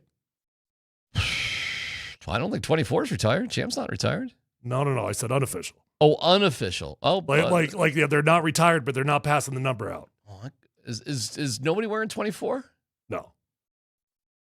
I guess you're right. Look at that. No, nobody gets to wear 24. Okay. Yeah, man. I mean, the Hall of Famers, that's a different category, right? But hey, 30, I don't know. That's a great question. I don't know. There have been a handful of guys over the past few years since TD retired that have worn 30. I'm kind of with you on that. It is weird to see different dudes wear 30. So I'm with you. They could retire 30. That would make a lot of sense to me. You could retire 24. Champ, he's a Hall of Famer. Sure, why not? Well, the weird part with TD is he's not even in the unofficial list. Like unofficially, they're not passing out 24 or 58. Oh no, he definitely is not. Again, yeah. I mean, it's Hakeem Butler. Now, you know what's interesting over the years? Do you think they've just given 30 to dudes in camp who really are going to have a tough time making the team? So it kind of, you got it for a little bit, but you're not going to really wear it. It's kind of a weird move, though. Well, I don't know. He's wearing number 30 as wide receiver, so that's weird. Yeah, the whole thing with Hakeem Butler is a bit odd, but he was really exciting for a couple of days. And, that was a couple of days. Joining us now on the Ramos Law Hotline, car accident, you need Ramos Law. Medical doctor and attorney, ramoslaw.com. It's the Hammer. Parker Gabriel, who Parker and I have struck up a really cool little friendship about SRM Concrete and Burnham Yard, Tyler. Parker and I have had great side conversations, Parker, just about everything going on there, right? Oh, yeah, absolutely. Well, the real sickos are interested, so I guess that's what the ties that bind. Yeah, we're talking about SRM Concrete and timing of press releases and Lot M and city council members. Like Garcia, right? That's her name? Jamie Garcia? Torres. Jamie Torres. Torres, sorry. Jamie Torres. Why don't we just start there? Where are we at with all of that? What's the latest and greatest with Jamie Torres, Lot M, Denver Water, emergency facilities? What do we got there? Yeah, well, the original plan, or the at least like the Broncos and Denver Water's plan for the last year, basically, and it is wild. We're coming up on a year since Burnham Yard was named as the site. That was the first week of September, I think, last year. Okay. So essentially since then, Lot M, which is a very small parking lot, is about 5 acres at the current Empower Field site, was sort of deemed to be a good spot for Denver Water to put their emergency response facility and infrastructure, because it's fairly centrally located like Burnham Yard is. So they can get out and address issues they have sort of like in any direction in the metro relatively easily from there. And so as part of the Broncos, paying to relocate Denver Water, that was seen as a pretty good site for that 5 acres. Recently, there's been a lot of community pushback, and for a lot of, or a couple of different reasons. The prime one being that there's sort of a master plan in that area to deal with the way the highway runs through there and like more beautification of the area. And there's other stuff going on there too. But the bottom line is Jamie Torres told us at the Denver Post a week ago that Lot M is not, she doesn't see a path toward that being a realistic option for Denver Water relocating part of their business, which all puts that part of the Denver Water relocation, which is one of the most complicated parts of this whole Burnham Yard project for the Broncos, it sort of puts them back to square one. Now, that's not all of the Denver water relocation, but it's 5 of the 20 acres that they're trying to relocate. The rest of it is set, basically. Okay. Hey, I'm curious, who came in second place for the concrete bid? I'm joking. I'm joking. You could say Martin. You could say Martin Marietta. They're the ones. They're the sorry. I mean, well, actually, multinational corporation, but they're the ones that sold that plant to SRM Concrete 4 years ago. Oh, okay. And then saw the value of it explode. All right. Well, I'm assuming nothing to be concerned with here overall, right? Like we can just move on, or are we still concerned? I mean, I think there's some level of concern, but I do think like the Lot M thing and the Denver water relocation, it was always going to be complicated, and it is complicated. And so that's one where, like, I'll just be really surprised if this whole deal at Burnham Yard falls apart and they build a big stadium in Lone Tree, like, because they couldn't figure out the 5 acres for the Denver Water's emergency response. Like, no one's thrilled that they are where they are, but I don't think it's like a deal killer. It just is going to maybe take a little extra time. Okay. All right. Football for tonight. Bo Nix is back. If you had to sum up this past year from when Bo got hurt on that field and today, what would it be? I mean, obviously there's been a lot of talk about Bo Nix's right ankle. That's one. But I think that part of what's interesting about the Broncos offseason is even though the volume of moves that they made was not maybe huge, they have a lot of retention and all of that. Like, I think in part because they didn't win the Super Bowl, which is obviously like to some level related to Bo Nix getting hurt, it helped Sean Payton and the Broncos take a hard look at where they really were, and especially offensively, what are we really? And that, like, I think to Sean's credit, there has been a real dive into that. He gave up play calling. He gave it to Davis Webb. They traded a lot to get Jalen Waddle. They are talking about the run game. People are talking about the run game differently than the 3 years that Sean called plays here. So a byproduct of it, and maybe it would have happened anyways. Like, they beat New England, they play in the Super Bowl against Seattle, and then Sean fires Joe Lombardi and makes Davis Webb. Like, that all could have happened. But I do think that the sting of the end of the season and the sort of harsh reality of that probably was one factor among many that led them to make 2 pretty seismic changes this offseason in the play calling duties and the acquisition of Jalen Waddle. Last week, it kind of was some hand-picked guys, starters that were not playing. Are we expecting all the starters to go tonight, more or less? I think so. There's some guys probably not Marvin Mims and Luke Wattenberg, guys that have been sort of working their way back, but were still not full practice participants on Wednesday. But I'm interested. I think you could make a case either way for Jalen Waddle. I don't quite know what the point of getting preseason snaps for J.K. Dobbins would be. But I think in general, you will see more guys play tonight than starting caliber guys, guys they know they're going to count on tonight than they did last week. What other, where's Green Bay coming from? I know they lost last week. They got it kind of handed to them. They couldn't score a touchdown.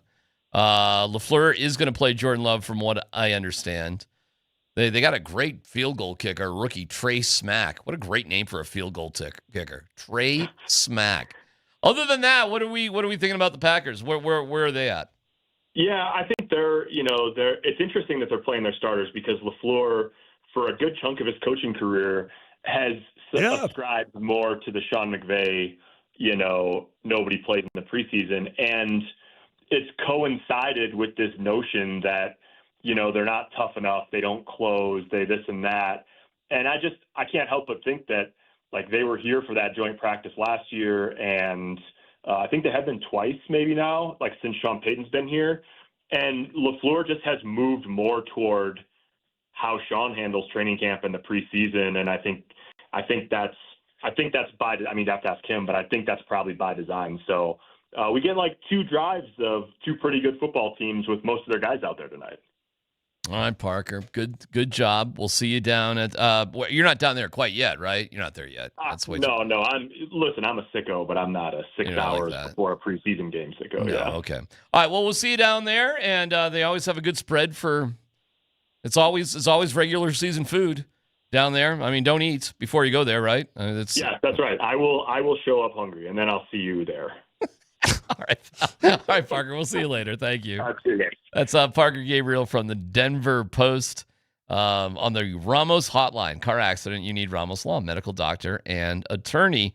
RamosLaw.com. There is a watch party for Arsenal down at McGregor Square right now. Busy weekend right here at ASR. You can tune in for the Rapids against LAFC at 8 o'clock on 92.5 tomorrow. And then we've got the Seahawks and the Titans on Sunday at 5:30. Also, Cowboys and the Cardinals on AM 950 tomorrow at 7:30 p.m. Altitude Sports Radio loves football.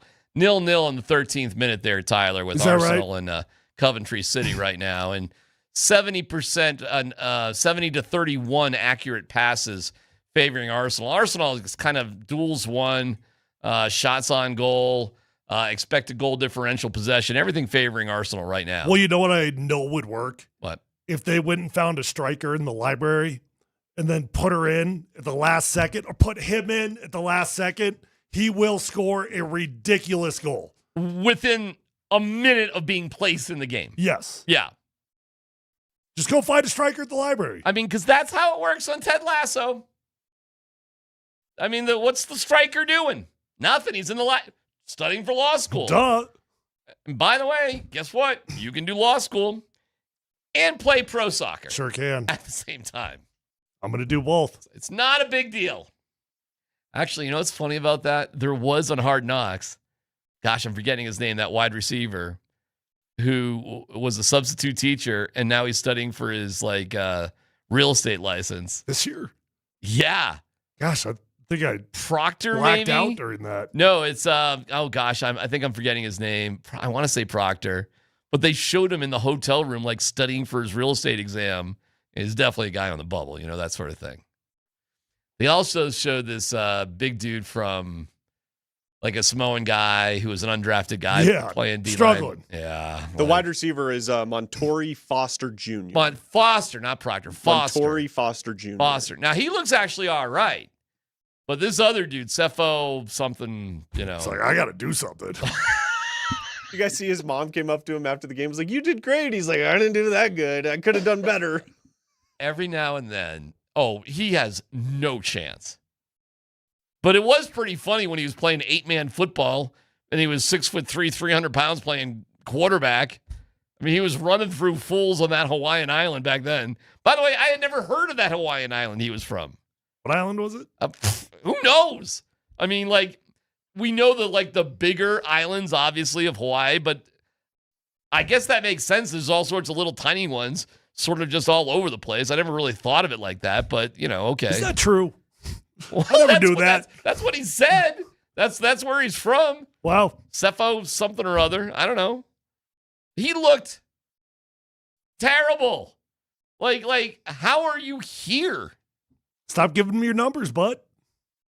I thought it was going to be like Hard Knocks does, guys struggling, guys this, guys that, but watch him make a great play. It was like guys struggling, guys having a hard time, guys getting his ass kicked, hugging mom. At least he's got mom. At least he's got mom. All right, let's have some fun. When we talk about the Packers, we can go back to Super Bowl 32. Dan's got a bunch of questions for you win nothing. Absolutely nothing. You win absolutely nothing. Trivia about Super Bowl 32. So again, for this particular contest, you literally win absolutely nothing. But you do get to play along with us and have some fun. 303-504-0925.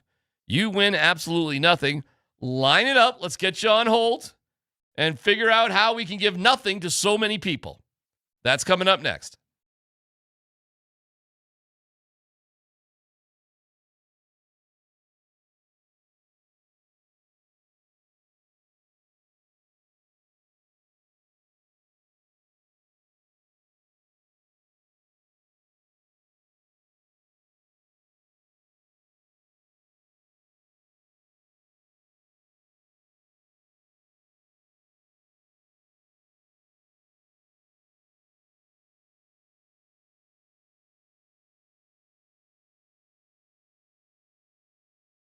Hey, if you're out there struggling with hair loss, whether that's a bald spot, receding hairline, or thinning hair, they're all a bad feeling, and you can do something about it by simply calling my friends at Advanced Hair Restoration. Do it today, 720-459-HAIR. Call and ask about their Advanced FUE because nobody can offer anything like the Advanced FUE found at Advanced Hair Restoration.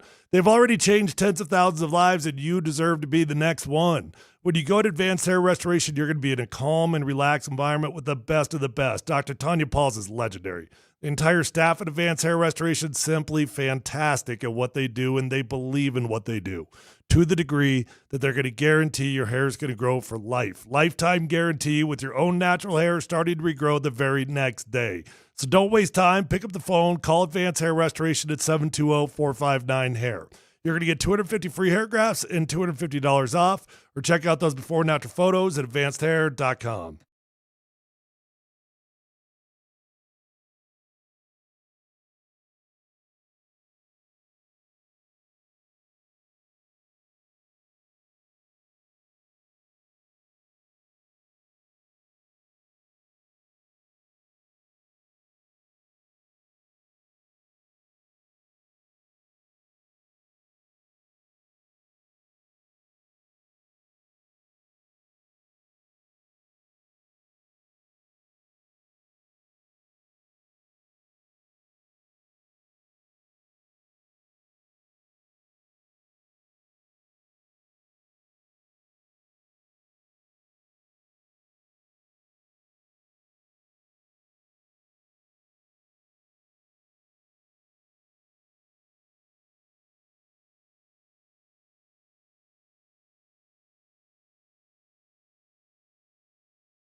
Just want to let you know, Kai Havertz from Germany, big striker, 6'4", 183, has put Arsenal on the board, 1-0 over Coventry City. So just we cover it all for you here. But hey, defending champs right there, you know what I'm saying? Hey, our contest is wrapped up, and Joshua, Vince, Andrew, and Sean all won tickets to their choice of 4 different games yesterday for the Nuggets. If you weren't as lucky as those 4, head over to nuggets.com/pick'em to put together your own pick'em plan packs. They start at just $99. But in this particular contest we're going to do right now, you win absolutely nothing. Should we try that again, boys? Should we try it again? What? There's a wise guy in there. I heard it. I thought we nailed it. Let me try it one more time. I think we got it. And this particular, We're good. I think somebody was freelancing there, but I'll let it go. We have Jeremy on the phone first. Hi, Jeremy. How are you, my friend? Jeremy. What's up, Jer? Yeah. Jer right. Bear. How's it going? Jeremy, do you understand what's on the line here? Absolutely nothing. That is correct. Nailed it. My guy's got it. All right, we're going for Super Bowl 32 trivia, Broncos Packers. Jeremy, how old were you for Super Bowl 32? I was 19. Oh, that's all right. That's old enough. That's definitely old enough to remember. All right, Dan, let's go. All right, Jeremy. The Packers were heavy favorites heading into Super Bowl 32. How many points were the Packers favored by going into Super Bowl 32? I know this one. A Favre. Gosh. I want to say they were about 12.5-point favorites. So close. Tyler? A Favre. I don't know what that means. A Favre? 4? Dan got it. Is it 4? Yeah. Yeah, for Favre. Oh, no, a Favre. Yeah. Gotcha. I believe it was 13.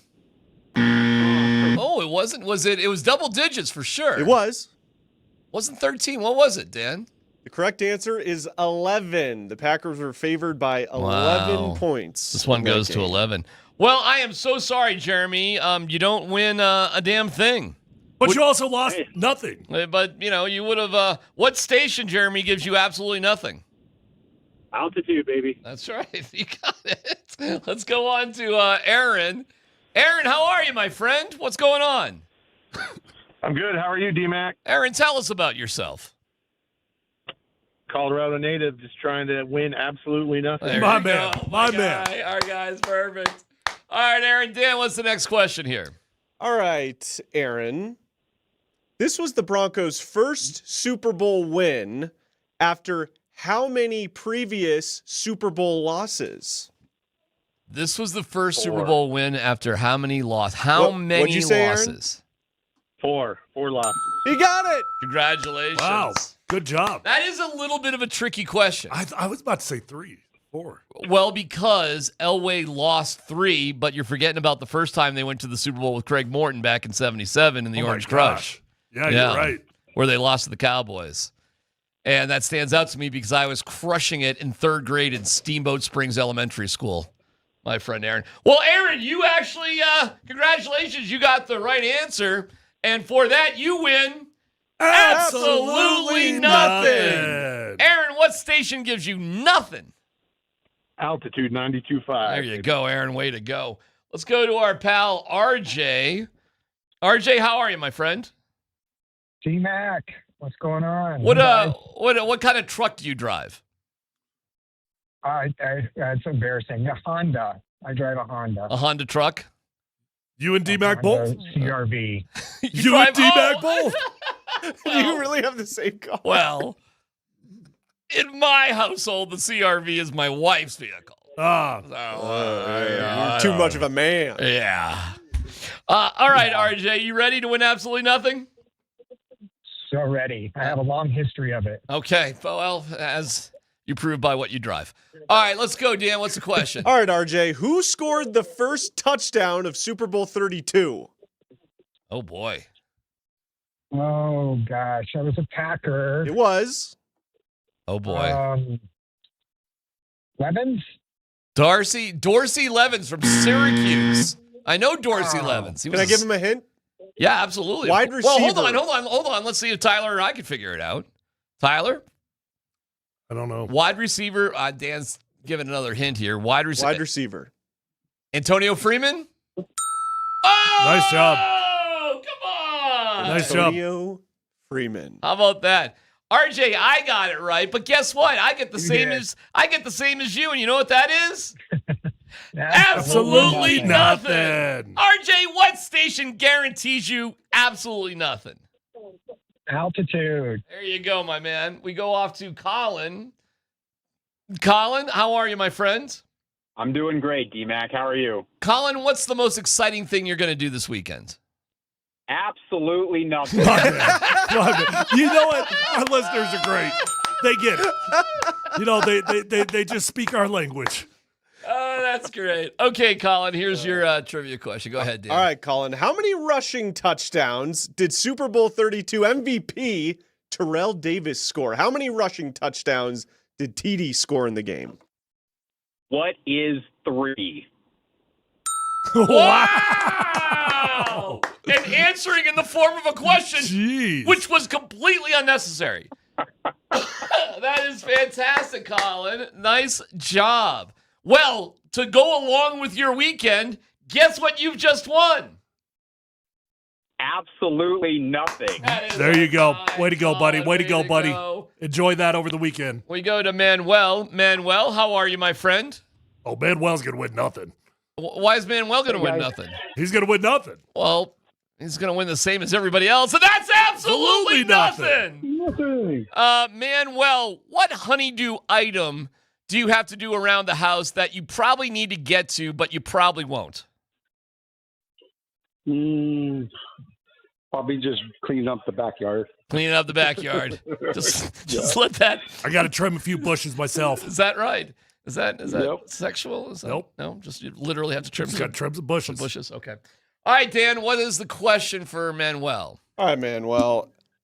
How long was the NFC's Super Bowl winning streak before the Broncos ended it in Super Bowl 32? Damn. How many Super Bowls did the NFC win in a row before the Broncos ended it in Super Bowl 32? That was a huge storyline going into that game.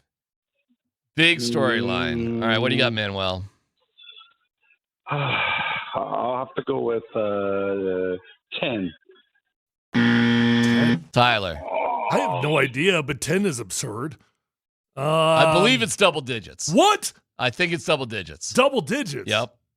Well, then I'm going to go with 11. 11. Dan? I will go with 13.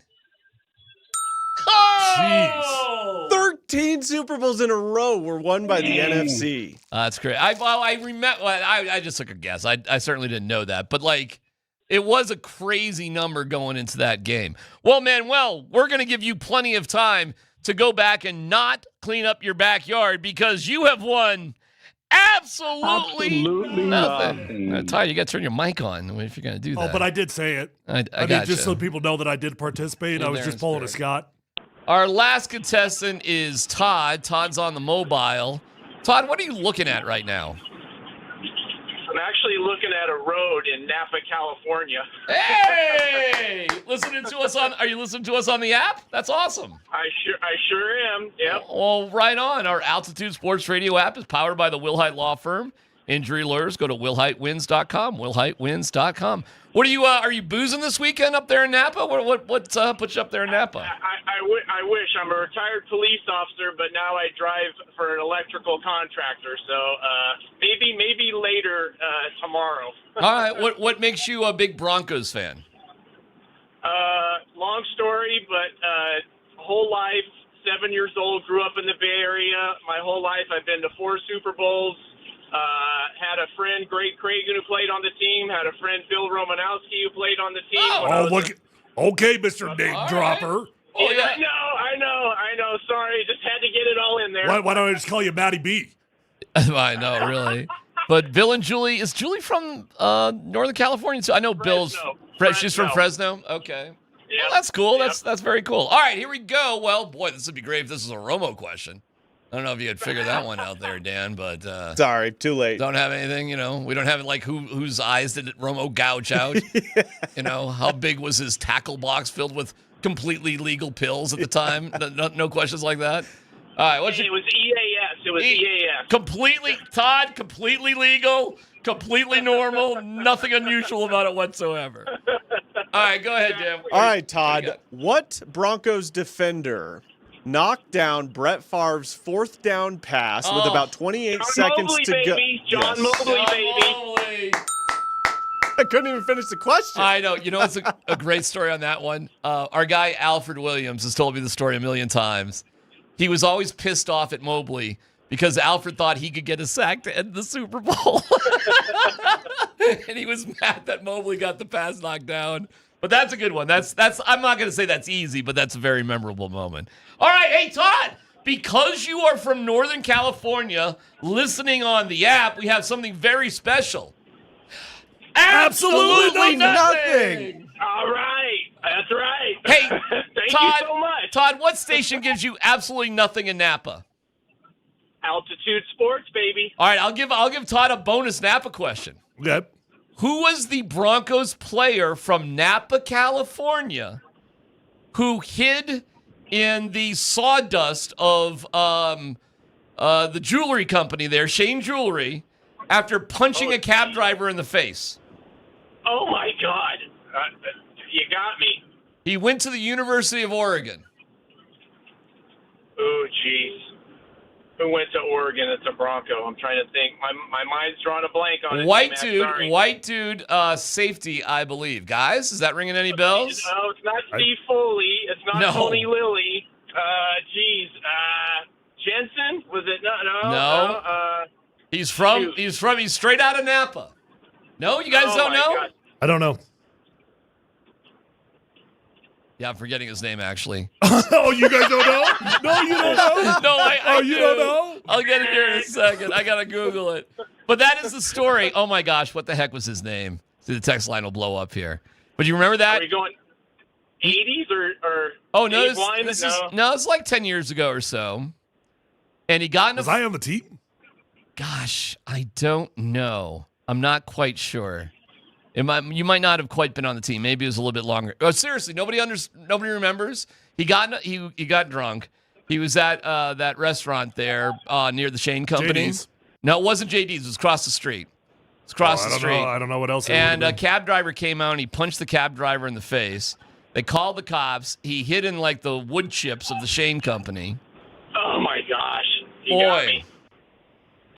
John Boyette. Thank you, Dan. It was John Boyette. My gosh. That's like a Joe Dudek kind of thing going on but there, boy. I don't know who John Boyette is. I'll never forget. It was back with oh gosh, you are killing this one right now. You're just crushing it. I know. But anyways, they used to call they didn't know his first name because they would just call him F-word Boyette. Yeah, because he was messing things up. But yeah, John Boyette. It always stood out to me, even though I couldn't remember his name right there, because how many guys are from Napa? Like the mean streets of Napa that make it to the NFL. But John Boyette's the answer. All right, hey, Todd, thank you so much. Appreciate it, pal. Thank you, guys. Have a great weekend. All right. You too, buddy. John Fox was the coach.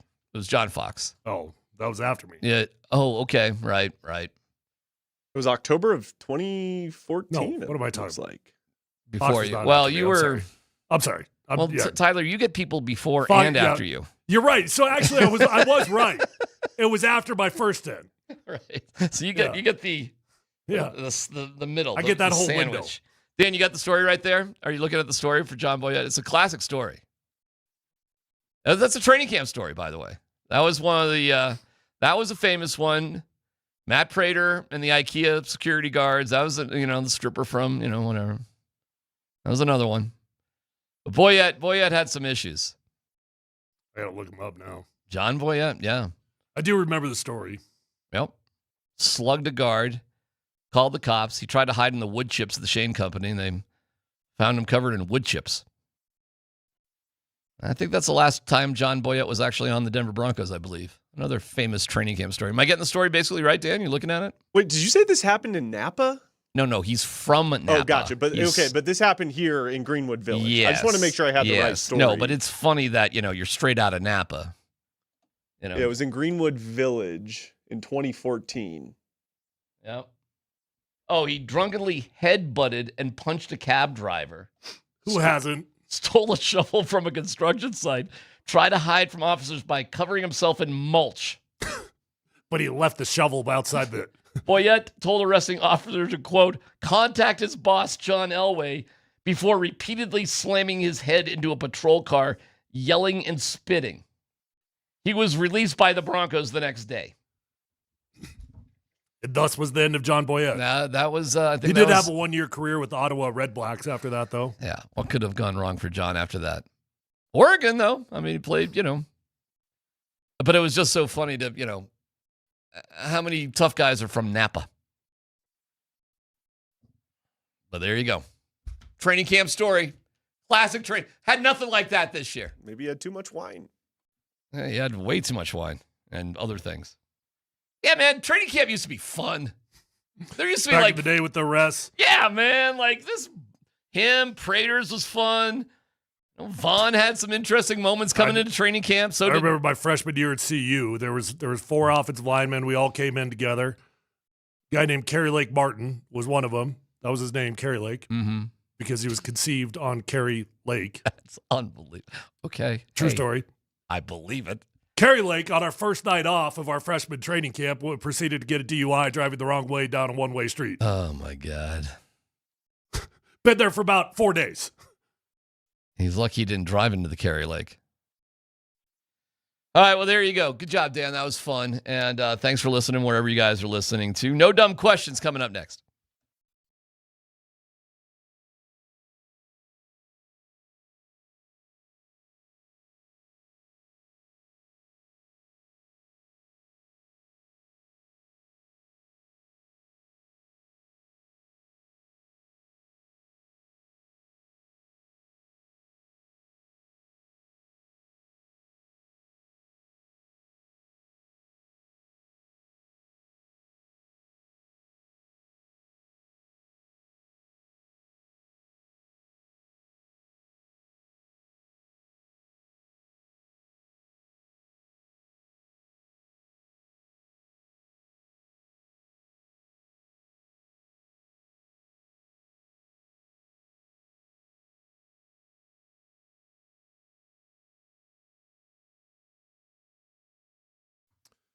Hey, it's never too early and it's never too late to get your financial life coordinated. The fiduciary advisors at Trajan Wealth, they're going to build one plan around your investments, your taxes, and your estate wherever you're at right now. Start the conversation at TrajanWealth.com or call 1-855-TRAJAN1. At Trajan Wealth, an informed client is a better client, and their fiduciary advisors are going to take the time to listen, explain, and build a plan that actually reflects your life, not just a template. Visit TrajanWealth.com. If you want a second opinion on your financial plan, Trajan Wealth's fiduciary advisors will look at the full picture, your investments, taxes, and estate plan, and tell you honestly whether those pieces are working together. Schedule a complimentary meeting at TrajanWealth.com or call 1-855-TRAJAN1. Advisory services through Trajan Wealth LLC, SEC Registered Investment Advisor. Additional services through Trajan Estate and Trajan Tax. Actual client paid advertisement. Additional disclosures at TrajanWealth.com.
Do me a favor. Keep up. You're entering a judgment-free zone. Do not worry about your lame sports IQ or your other IQ. Could you repeat the question, please? This is No Dumb Questions with PhD on Altitude Sports Radio 92.5. Any interesting questions in that bunch? Brought to you by Trajan Wealth. When it comes to your retirement, there are no dumb questions. Call Trajan Wealth today at 303-900-1189.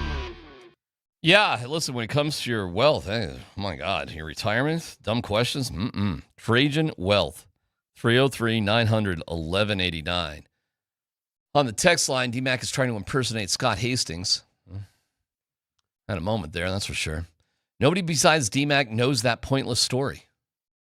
Come on, man, that's not a pointless story. That's one of the better training camp stories of all time. Well, I have heard you tell it at least a million times. I know, and I'll keep telling it. You want to hear the story of David Ben? David Ben. Wow. Do you not know that story? Do I want it? Yeah, I know that I've heard it. I mean, give me 5 words of it. Emergency long snapper Broncos playoff game replacing Lonnie Paxton. Our guy Orlando Franklin was next to him. Did not realize it wasn't Lonnie Paxton. Snapped 19 years for the Chargers, was out for a year, used to date Pamela Anderson. One of the great NFL stories of all time. And it was even made better by the fact that Orlando had no clue that he was next to a different human being on the offensive line during long snaps, and there were 12 of them. Yeah, well, that'll happen. Try to not make eye contact. Yeah, you try not to make eye contact with specialists. You don't realize there's a different person next to you in a playoff game? Yeah. Great story. I love the David Ben story. Prater story is great, too. Probably told that one a million times, too. But which one? Oh, the IKEA, back if I could only tell you my Prater stories. Well. All right, no dumb questions. 303-504-0925. What do you want to see out of tonight? That's kind of a bigger question, I guess. But in general, what do you want to see tonight? Just give me some movement on offense. Give me 2 series where you go out there and you move the chains. Pick up a first down. Get about, 6 to 7 plays per series. I mean, if you go score, awesome. And by the way, if you go score, you string together 2 first downs and a score on the first drive, you're out of there. And we're done. Yeah. I don't need anything more from you. Nice job. You scored. Congratulations. Your reward, you no longer have to play in this game. But I do want to see a little bit of movement. No 3-and-outs, please. Please no 3-and-outs. I'm not going to panic. I'm not going to freak out if there is a 3-and-out, but I'd love to not see one. Here's a no dumb question. And you were in this situation a couple times as a player. How do you stay engaged in a preseason game when you know your place is safe and your time is done that night? What do you do? I usually don't, to be honest. I am definitely not overly engaged in the game. I am definitely enjoying the sunflower seeds. I am definitely chatting it up with the boys. Yeah. I'm definitely out checking out the chick. Never mind. In the stand. No, not doing that.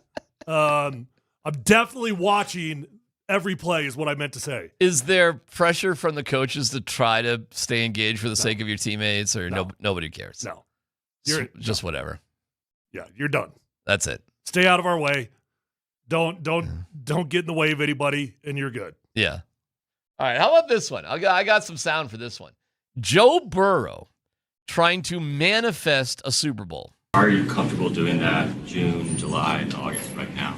Trying to put it out. I'm trying to put it out into the world. I'm trying to manifest it. I'm trying to show our guys the urgency that I have and that I want us to have as an organization to go and make it happen. You can keep pushing it down the road, or you can talk about it now and say this is the year. And I'm tired of saying next year. This is it. Your life is too short to keep pushing things down the road, and I'm trying to instill some urgency and some intensity in everybody to go and be great every day and try to go make it happen. Okay.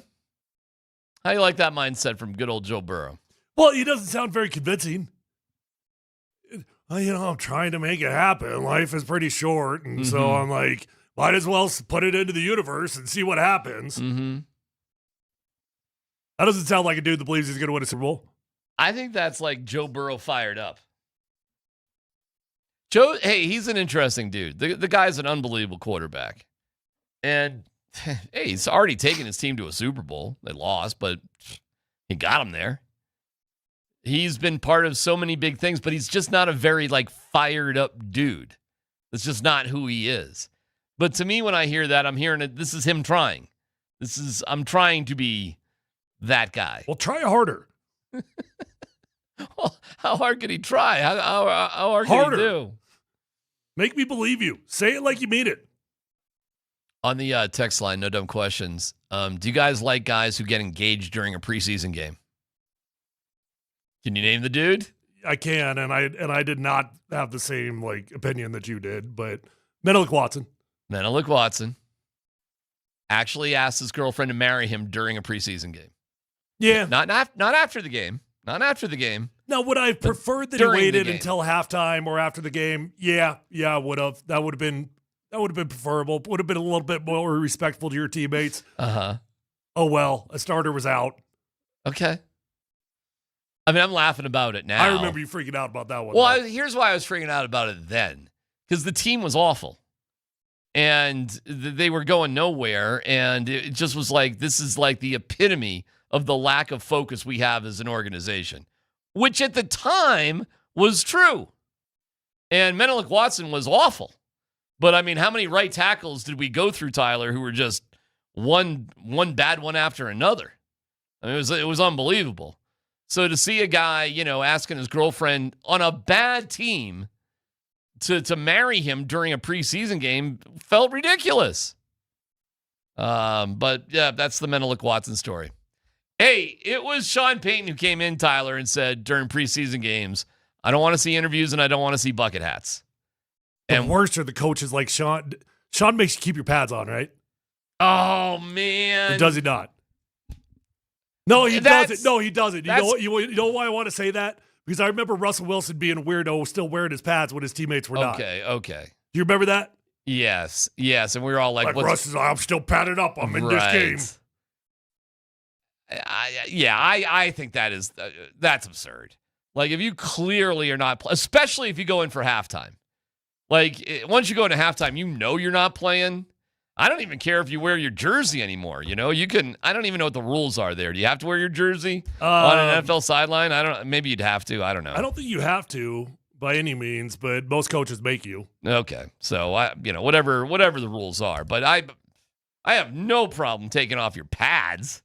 That's silly. I mean, what are we doing? And I do remember now Russ doing that. And what do you? All right, Russell. You know what? Stop. I just got to stop with the Russell Wilson stuff. Let it go. I'm trying to. Let him go. He's absolutely. Do like Elsa. He's absolutely irrelevant. But sometimes there's PTSD when it comes to Russell Wilson stories. Got any other bangers? Any other preseason? We got a couple of theirs. I got a preseason memory banger. What's that? I know we just recycle our stories back and forth to one another, but there's people out there that haven't heard it. It's new to them. Yeah. Playing out in Washington, and it was in the 4th preseason game. Starters aren't playing at all. It was one of the years that I was lucky enough to be a starter. And a name that Broncos fans may or may not remember. I think he was here for 1 year. He was the starting center. His name's Will Montgomery. Of course. Yes. Will Montgomery and I are sitting there chatting it up, BSing on the sideline. Some undrafted rookie comes up to us. It's 4th quarter of the last preseason game. And he goes, fellas, what does it mean if I don't play in the 4th preseason game? Will turns to him and he goes, well, can you pump gas?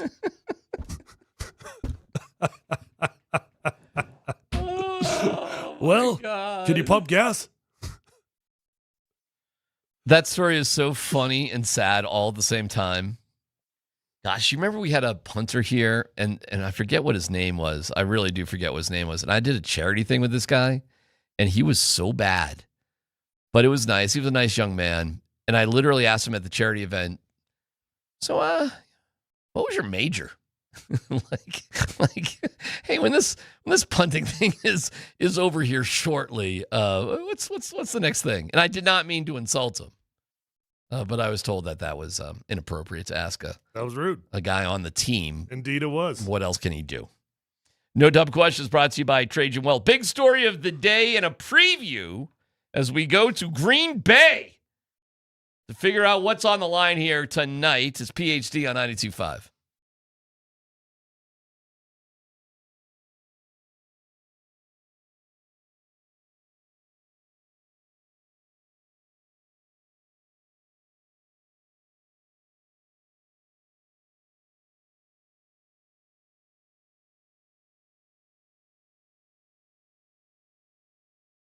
All right, if you're out there looking for a new vehicle this weekend, don't drive all over the state. Just go to my friends over at Phil Long Ford, the best car dealership in Colorado. I've been buying cars from Phil Long Ford for a long time, bought many vehicles from Phil Long Ford. I know them, I love them, I trust them. Guys, you're going to get to know them. You're going to build a long-term relationship. You'll probably buy cars for the rest of your life from Phil Long Ford. They're going to take care of you, get you in, get you out, respect your time, give you the best price on the vehicle of your dreams, and it's really as simple as that. One-stop shopping. Don't drive all over the state looking for your newer pre-owned vehicle. Just go to Phil Long Ford.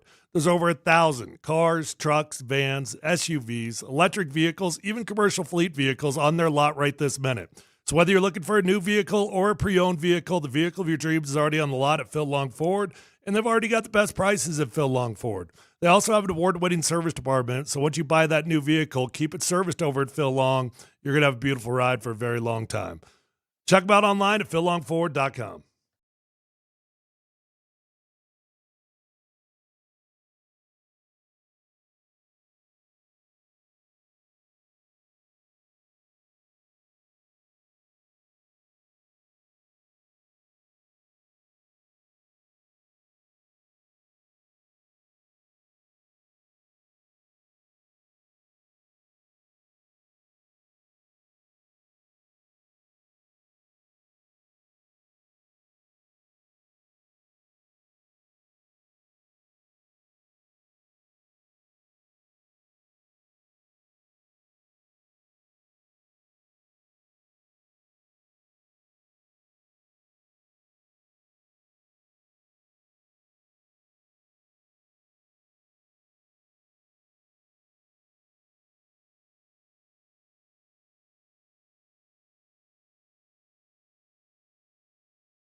All right, we're going to get right into it. Joining us on the Ramos Law Hotline, car accident need Ramos Law, medical doctor and attorney, ramoslaw.com. Greg Matzik joins us. He's the sports director, host for 620 WTMJ and ESPN Milwaukee, covering the Packers. Greg, thank you so much for being on with us. What's on the line here for Green Bay? What are they thinking about tonight? Going with their starters again, back-to-back weeks? Yeah, this seems to be a thing. Matt LaFleur has kind of leaned into this idea of playing starters, and maybe more so than some other teams. I think he does look at week one of the regular season. He sees the Minnesota Vikings as a division rival. You don't want to get off to a slow start, especially against a division opponent with your first game. So he is using that as sort of, I guess, the mechanism to convince his starters, hey, it is important to be on the field. But Matt LaFleur has also wised up here over the last few years. Even if starters are not going to play in a given game, he is not going to announce that on a Wednesday or even earlier, because he wants to make sure he gets the most out of that practice week. Something Tyler could probably appreciate. You're a starter, you're not going to play, and all of a sudden Wednesday, Thursday, and even Friday become kind of a nothing burger for you. So there are a limited amount of padded practices and training camp practices to begin with. Two-a-days don't exist anymore. So I think he tries to hold it closer to the vest with his players on what he wants to do. But this year specifically, he does want his starters on the field preparing like it's a real game. It's a pretty hard switch, though, from previous philosophies.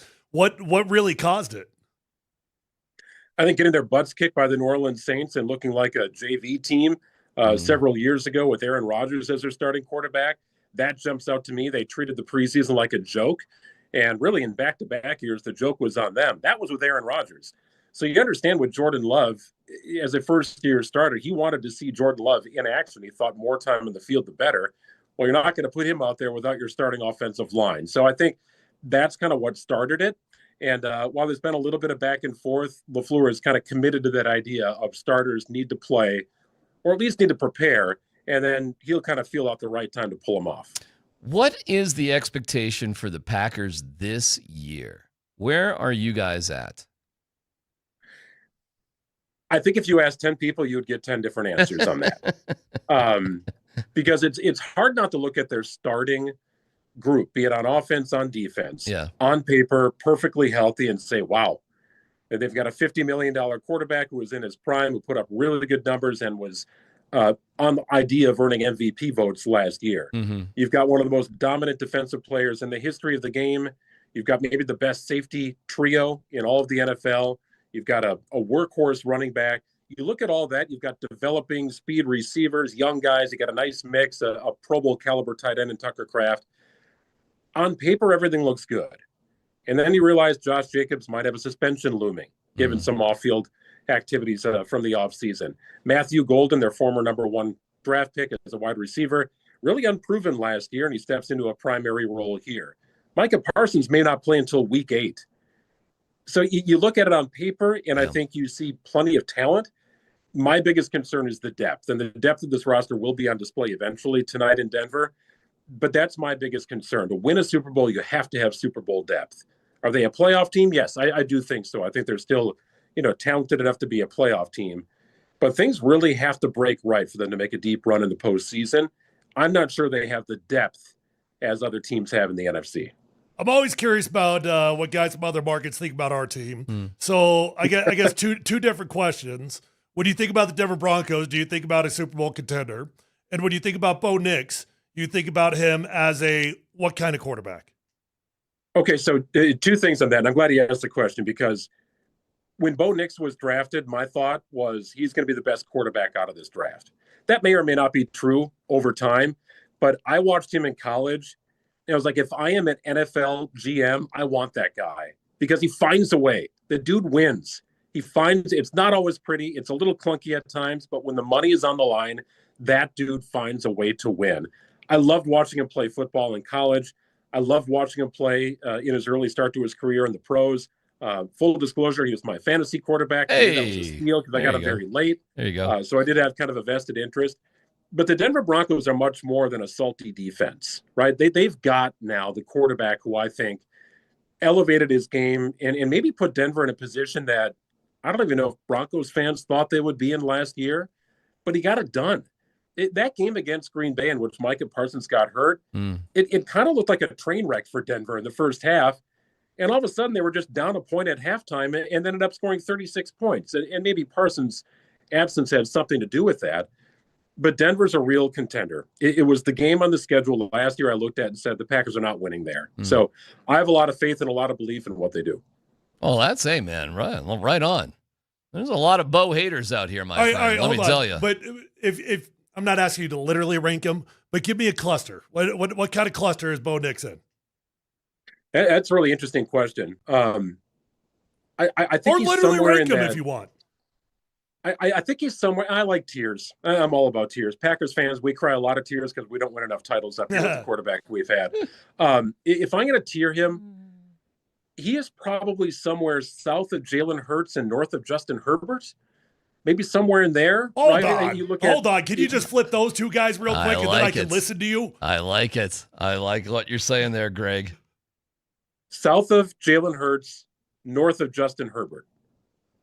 Yeah, I was just disagreeing with your ranking of those two guys. Here's my debate, Greg. I'm already saying I think Bo Nix is a top 10 quarterback. I get a lot of pushback here in Denver, by the way, from my cohorts.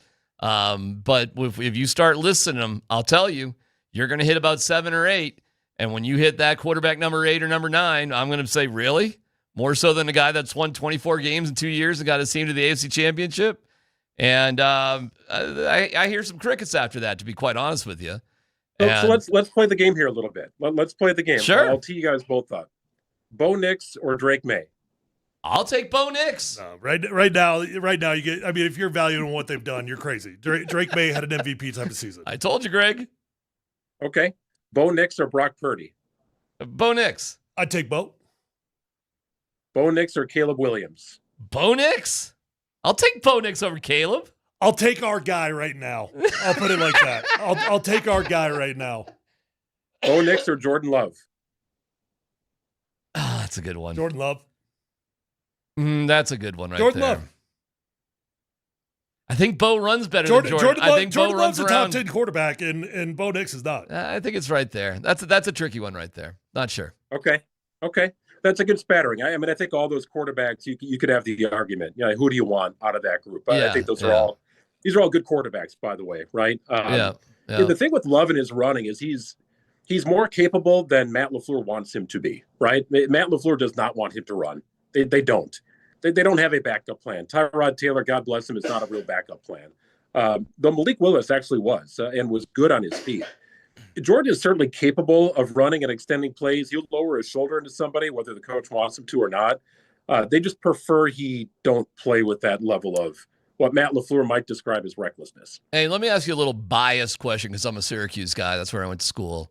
Kyle McCord, how's he? Listen, I loved watching Kyle McCord to a degree, and sadly, it was like, oh man, like there was so much potential for him, and in general, he did really well at Syracuse, really well. But there was just moments like, I thought he was going to be better, and blah blah blah blah blah. But I'm a big Kyle McCord fan. How's he been doing?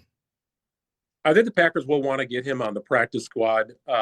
It's not common that Green Bay keeps 3 quarterbacks on its initial 53-man roster.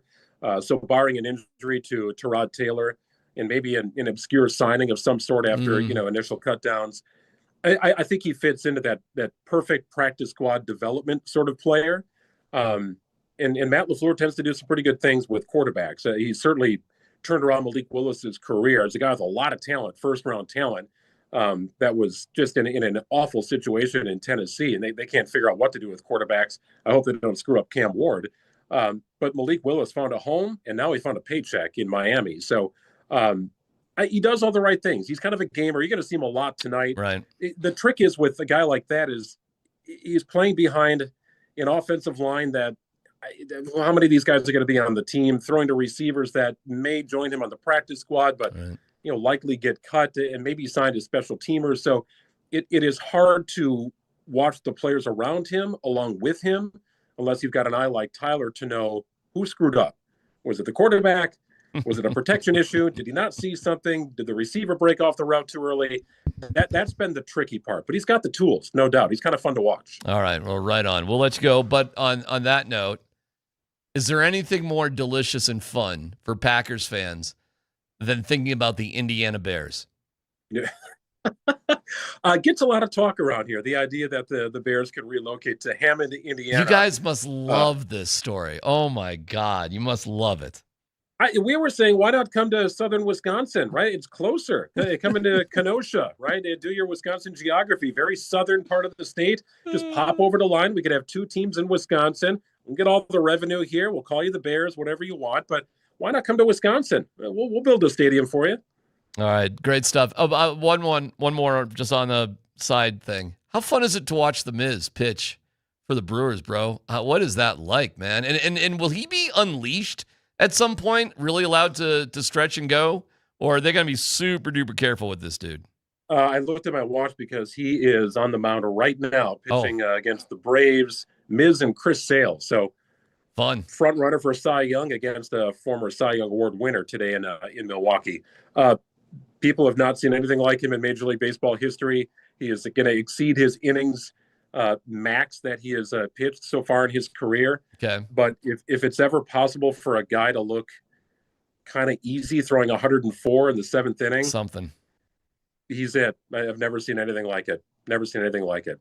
Hey, can I ruin your clock real quick? Is that okay? Yeah, you're good. Question for Tyler. Yeah. Is that all right? Can I do? No, we're actually in good shape. We're in good shape. Don't worry about it. I built in screw around time, Greg. Go ahead. What do you got? All right. So I need to ask Tyler this as a former offensive lineman. Yeah.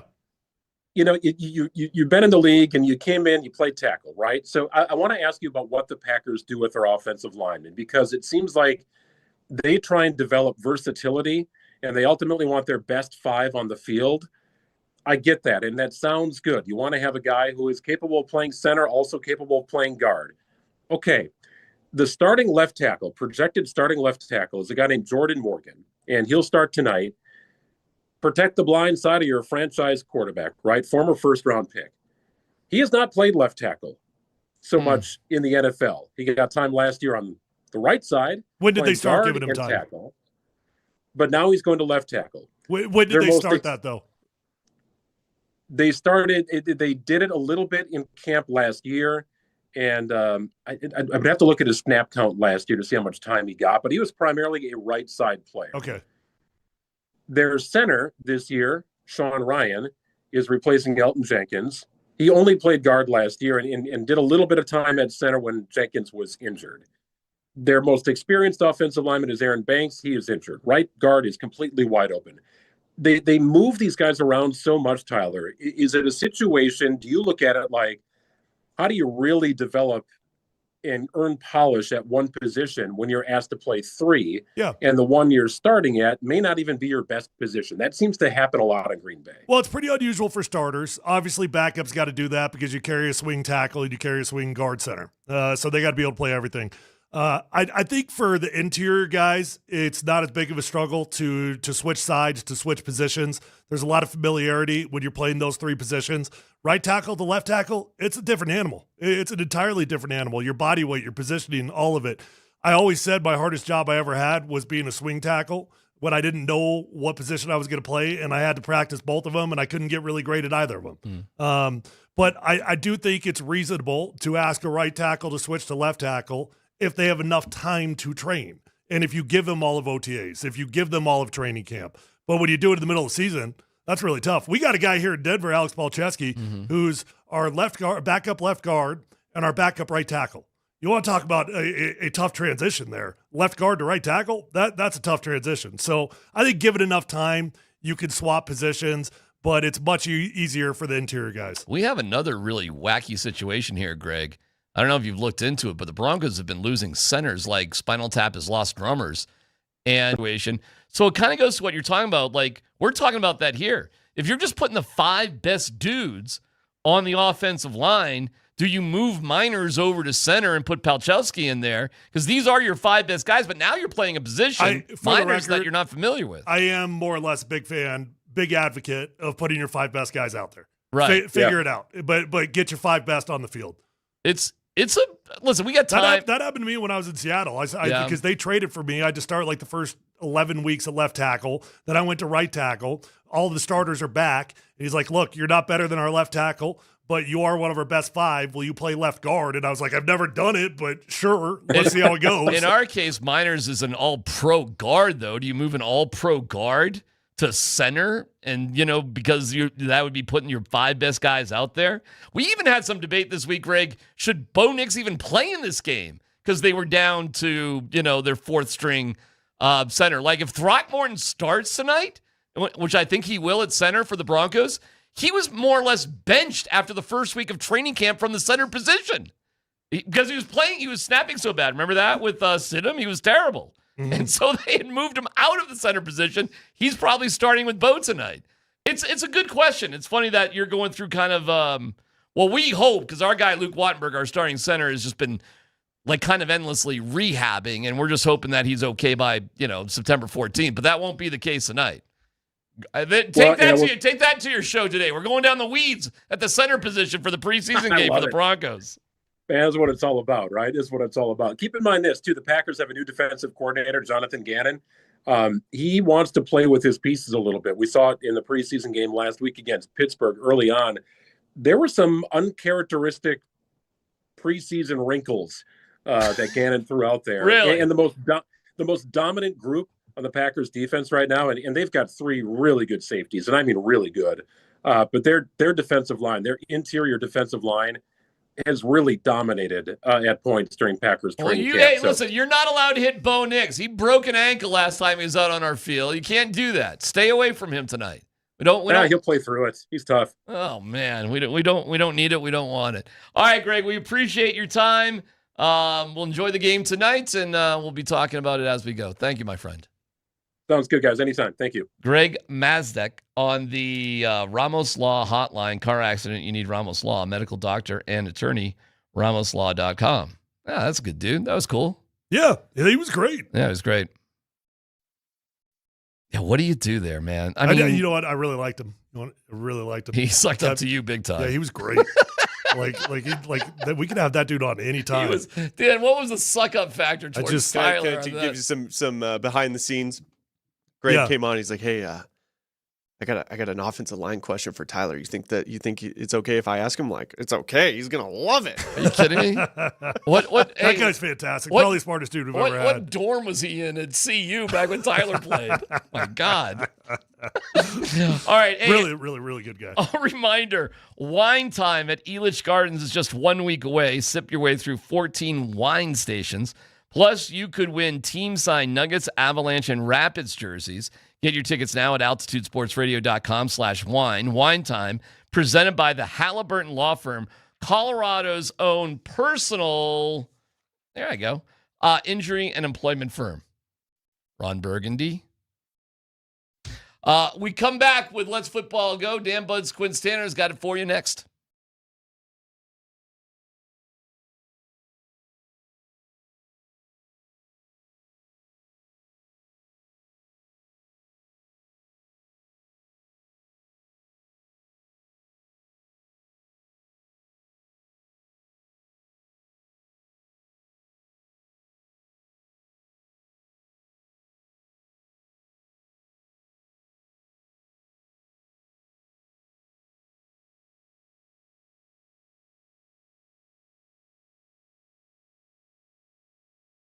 What's happening? It's DMac for the Rocky Mountain Men's Clinic. All right, summertime, even though we're getting into football, and you have all sorts of great things going on with the warm weather. It's a burner today, that's for sure. But if you feel like your energy's low and you've got the winter doldrums when the sun is out and your drive is off, you may be suffering from low T. Getting treated, the first step for you to feel better with all the activities out there, from hitting the gym, firing up the grill, spending days in the sun. But if you're dragging through all this, let's go. Let's go to the Rocky Mountain Men's Clinic. Like many men, low T is something that guys go through as they get a little bit older. Start losing 2 to 3% of your testosterone slowly. So that could just be it. Go to RockyMountainMen'sClinic.com, take the low T quiz, 10 questions, yes or no. Just takes a couple of minutes. They'll draw your blood and have results within 30 minutes. A Colorado licensed medical provider will review your results with you and discuss your options. Cost of the appointment is only $99. You get the consult, the T, and a PSA test. If you sign up for tea treatment the day of your appointment, that visit is free. So don't wait any longer. With 5 locations up and down I-25 and a spiffy location there in Castle Rock, you have a Rocky Mountain Men's Clinic near you. Call today, 720-440-7900. Hit them up at RockyMountainMen'sClinic.com. Featured therapies are compounded and have not been evaluated nor approved by the FDA. Provider prescription required. See website for details.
By the way, in other football news, before we get to American football, Arsenal is cleaning Coventry City's pipes 3-0 in the 70th minute. It's like embarrassing. So, All right, time for Let's Football Go, which is brought to you by Mountain High Appliance. Visit them at mountainhighappliance.com. Brad and the crew there have it rolling. Dan Bud Squints Tanner, what's up? Yeah, we got Broncos, Packers, preseason game number 2 tonight, guys. I'll just tell you something. The thing I'm most looking forward to is seeing Davis Webb calling the plays for Bo Nix for the first time ever in a live game. Davis Webb called a game last year in the preseason. Bo didn't play in that game. He obviously called the game in Atlanta last Friday. Bo didn't play in that game. Here is Bo from Thursday, guys, on this being the first time in a game that Davis Webb will be calling in the plays to Bo's headset.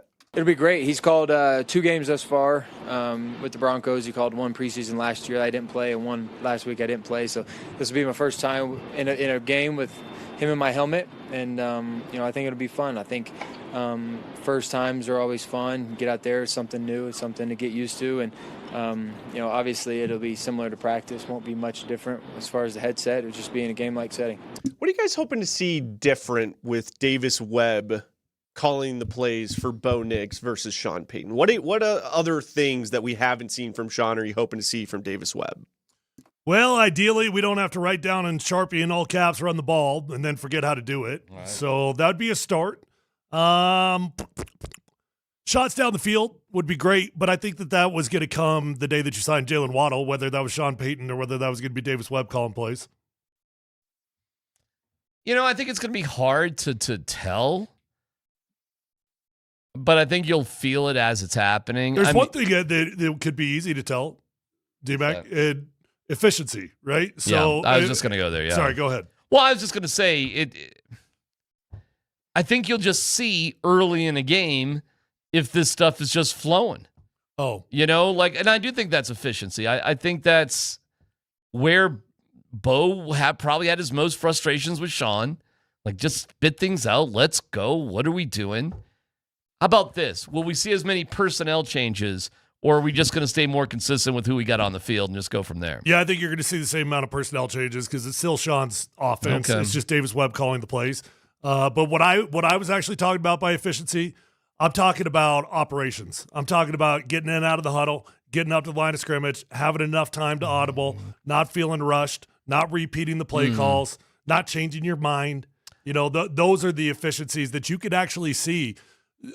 Casually look for it. When do they break the huddle? Yeah. How much time do they have at the line of scrimmage? That's a good one. One of the cooler drills or periods that we watched was kind of move the ball where it was just going to be first down no matter what down the field. And this led to the big, Jalen Waddle completion over Pat Surtain from Bo Nix. But what preceded that was no huddle for 3 plays in a row that were all run plays where, it's funny you say that's just what you said. There was time when I think about it, Bo wasn't in a rush. We're just not going to huddle, meaning we're going to look at things on the line. If we got to change things up, kind of Peyton Manning-esque a little bit in terms of what they were doing. But if we can go fast, well, we will. Hey, that would be cool, right? Especially if we can get to stuff like that right off the bat. You don't have to wait around. I'd be shocked if you saw that in preseason, but agreed that'd be fun to watch. Okay. Next story, Dan. Guys, Detroit Lions head coach Dan Campbell believes his team's Super Bowl window is wide open despite a disappointing season last year that ended without a playoff berth. Campbell pointed out to the organization's recent investment in the roster as the reason for optimism entering this season. So the Lions went 9-8 last year after winning 15 games in 2024, missing the postseason for the first time since 2022. Do you guys think the Lions Super Bowl window is wide open? And kind of how do you think the NFC North, we'll see the Packers tonight, how do you think the NFC North shakes out this year, fellas? It's tough. It's some good teams there in the NFC North, man. I don't know. Nothing's promised to the Lions. I don't know. Listen, I've been critical of Dan Campbell and the way he operates and certain decisions he's made, but maybe I should recuse myself from this opinion. I think I don't know, man. It feels like it's the Bears' time, but who knows? Who knows with the Bears? Well, I think there are some good football teams in that division, and yet I would also say it's anybody's to win. Because they're good football teams, all right, well, who's going to be the great football team? Do you think they can get Kyler Murray to play quarterback in Minnesota? Do you think they can figure it out with that dude? I think you could temporarily have a lot of fun with Kyler Murray. Yeah. You could temporarily have a lot of success with Kyler Murray. Mm-hmm. You can probably, with the right team and the right coach, have a lot of regular season success with Kyler Murray. And then you're going to tap out. Seems like it was such a weird decision for O'Connell, man. Like, is it though? I don't know. He's been kind of the reclamation quarterback coach, hasn't he? So, and then you got the Bears with Caleb Williams. You believe in him? Jordan Love. Hey, we just had Greg on from Green Bay, and he's telling us all sorts of cool things. You know, I guess I didn't realize what was going on with Micah Parsons. Week 8, huh? Damn, it's kind of a rough break for those guys. Yeah. So it's a fun division. I don't know. Is it done for Dan Campbell and Jared Goff? Is that run its course? I don't think it's done. It seemed pretty magical there for a while, but boy, oh boy, they got so much talent though, man, over there. I don't think it's done, but Fun they're not like the best team. Yeah. All right, next story there, Dan. Okay, so take this with a grain of salt, guys, because this is Tyreek Hill's agent today, Drew Rosenhaus, on the Pat McAfee show about Tyreek possibly playing this season in the NFL. We want you to come back when you feel your best. There's no sense of urgency timing-wise. I think this is a future Hall of Famer who still has a lot of good football left in him. This was a devastating injury, but everyone's going to be so impressed when they see how well Tyreek is rehabbed. It's not hyperbole for me to predict that he will play this season. When, I'm not sure, but I do think when he does sign, he will be a coveted player. He'll be the kind of guy that will impact the playoff race and will certainly be successful once he signs. Okay, so if Tyreek Hill does come back this season and he's somewhat healthy, relatively healthy, who do you think would be the best fit to sign Tyreek Hill? Probably the Chiefs. Yeah. Right? You can go home again. Feels like the Chiefs are always the answer whenever there's a guy like that out there. And, he happens to have history. So I guess I don't have a lot of pushback on it. I haven't really thought about the homes for Tyreek Hill, but I guess it's a boring answer, huh? Would you be mad if the Broncos kicked the tires on Tyreek Hill? I wouldn't be mad about it. Buddy him up with Jalen Waddle again? Yeah. We become the Miami Dolphins? Yeah, I don't want it. Like, no thanks. What, like move on from Mims and just put Hill back there? No thanks. I don't want Tyreek Hill. It's kind of a fun idea, though, if we're just talking football. Yeah, Miami thought it was fun, too. Yeah, I know. How'd that work out? How do you think Mims is? You think Mims is going to be all right? What do you mean with the question? I don't know. I'm a little bit nervous Define the question. I'm worried about like an Aaron Gordon sort of thing with him. Oh, you mean health-wise? Yeah. Yeah, I think he's be all right. Okay. No, Mims was sensational until he got hurt in camp. Sensational. The Broncos, but it's funny because Brett Kane was, maybe trade one of these guys like Devon Vele. I'm like, I don't think so. These dudes get hurt. You need depth there. Like, I don't think Vele was like up to the same level as any of the 5 guys that are the projected 5 receivers. And then you want to go a little bit deeper with Little Jordan. Well, then you got interesting guys like Cameron Ross and Colby Katzis, and there's some interest down there. How many guys you planning on carrying? Well, you'll definitely carry 5. Will you carry 6? I think you maybe. I think you will. You might, because you love Little Jordan. Well, here's the guys that you know are going to make the team.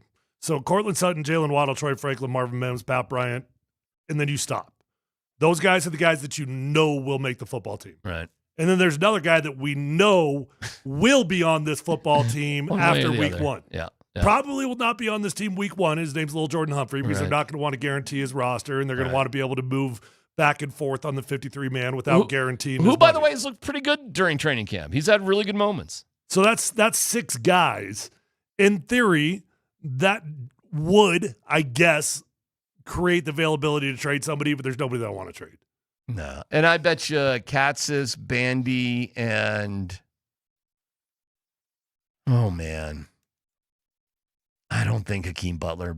Oh, no, he's done. He's gone. You don't even keep him on practice squad? No. Because he's too old. He's done. He's slow, unathletic, and brings nothing to the team. Yeah. It'd be cool, though, tonight just to see him go for Why? 80 yards.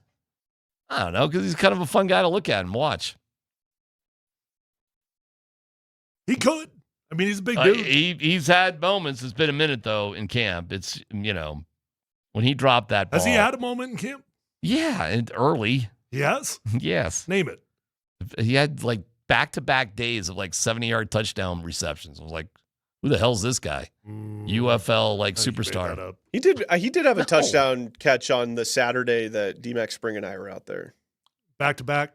Yeah, back-to-back days. I think you made that up. I'm not making it up. It was early, though. I need to fact-check that. Okay. Could you get a muggle to fact-check that for you? Who do you want? I don't know. Find your favorite muggle. Get a fact-checker. Who? You want to get Parker back on? Phone a friend.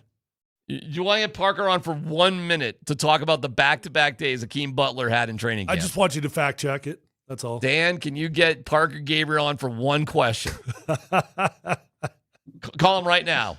Just seriously. Call Parker, say we got one question. That's it. Just one. One question. Little fact checker. Got to go to somebody with credibility. Parker Gabriel, Denver Post, credible? Oh, yeah. If he good enough for verifies you? this information, I'll believe him. Okay. Yeah. You don't believe me? I was not out there for the Saturday that you're talking about, so I'm going to trust you that he had a moment that day because I was not there. Yeah, but I was there for every other day. I don't recall it. Mm-hmm. No, it's clearly you don't recall it. I don't know if we're going to get Parker on this quickly. It'd be great if we did, though. That would be amazing. Just pick up the phone, Parker. What are you He doing? he might be going to the game. He might have other things going on. Like what? Like driving to the... Oh, Dan's talking. Yes. Dan's laughing. Little fact checker. All right. Man, I'm definitely going to wait for this moment. Just give him a true or false. Well, I feel nervous having you ask the question. No, you can ask it. Parker, I am sorry to bug you. We only have one question. I'm not sorry at all. It's okay. This is why you guys pay me such an exorbitant retainer. Exactly. Yeah. Did Hakeem Butler, during training camp at the beginning, have back-to-back days where he caught long touchdown passes? Was that training camp or was that mini camp? Parker, don't mess with me. I thought that was in June. Are you kidding me, Parker Gabriel? Should I ask the question again? You made it up. You made it up. Oh my God! You do not remember him back-to-back days catching long touchdown passes.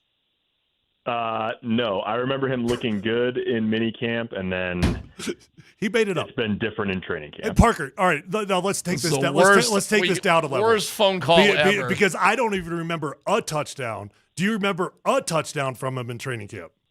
Yeah, I think so. Yeah. No, that I think. I remember him catching one along the back line of the end zone early in camp. Dude, he caught like down the sideline bombs back-to-back days. How do you not? You know what? Yeah. You know, he may have got one. I don't remember back-to-back days of Hakeem Butler going over the top, but I do remember him catching a long one at some point. The mini camp and the beginning of training camp runs together. Parker, this was great because usually when I want to fact check DMac, I don't have anybody to fact check him, but I appreciate you being a fact checker. Enjoy the game. Absolutely worst call. Dan Tanner, a.k.a. Regis Philbin, phone a friend. Okay. Yeah. See ya, Parker. See you guys. All right. That was terrible. That went great. Horrible call. Exactly the way I thought it would. You got breaking news? Is it breaking news like we should take a break and tease people and come back with it? Or is there breaking news we should talk about it now? No, we can tease it and take a break. It's tease? It's a teasing breaking news? Yeah. So it's not the end of the world breaking news, but it's interesting. Very interesting. Well, we'll find out next.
Stranglehold, baby. That's what the Broncos and Bo Nix are going to have to the Packers tonight.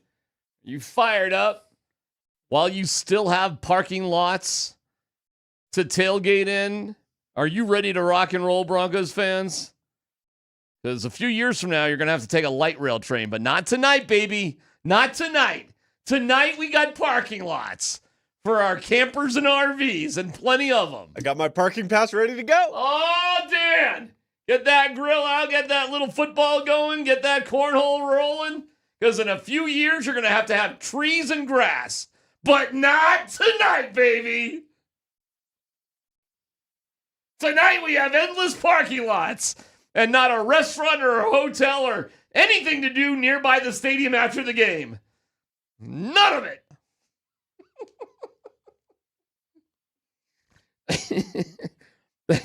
Thanks for our friends at Revitalize Health. Visit them at revitalize-health.com. Yeah, it's football Tyler the way it's supposed to be.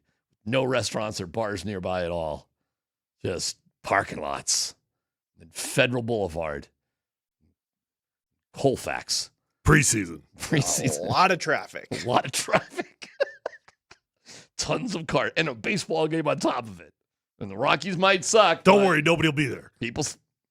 There'll be 40,000 people at the Rockies. Are they still showing up like that? It's ridiculous. They're still showing up like that. That's still happening. On an August weekend, yeah. Wow. 40,000. I don't know, 40,000. There'll be 30. Do I need to fact check you again? I don't know. There'll be 32.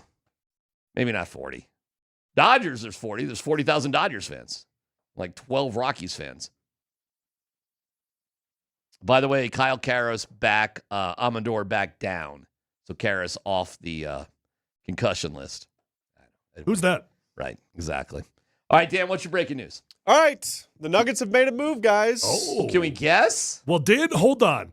Dan, I'm going to be mad at you if this is a letdown because you told me this is interesting. It is interesting. Well, the only thing interesting is taking them underneath the second apron. No, Does this take? Nope, that's not interesting. That's not it. That's not interesting? Not to me. Dan, you and I seem to always be on the same page. Getting rid of Zeke Naji and getting underneath the second apron isn't interesting? You got to be kidding me. Huh? Nah. Oh, it's not interesting because we know they're going to do it. Okay, what do we got? Guys, we talked about this yesterday as a possibility, and it has happened. Per Chris B. Haynes, DeMar DeRozan intends to sign with the Denver Nuggets. Okay. Okay. Okay. Great. DMac cares more about Hold the on, second DMac, apron. you were the one yesterday that was like, that would be a big move, right? Well, hold and on. I was like, no, but you were is- like, it's a big move. It's a big move. So why are you just saying okay? Well, but that story's no different than we had a couple days ago when the story was he intends to sign with the Nuggets. What's the difference? That it's what? happening. No, there was not being reported that he. There was it just was just interest rumors. previously. Now it's happening. It's officially happening, or According to Chris B. Haynes, it's happening, and DNVR Nuggets, who tweeted it out. All right. What's the contract for? That is not out yet. Because we got to get under that second apron. Well, what are they? $1.5 million into the second apron? 1.3. All right. So they signed DeRozan for what do you think? 6 to 8? Something like that. Well, you got to sign him for less than it's going to cost you to get rid of Zeke Naji. I mean, what does Zeke run you? 8?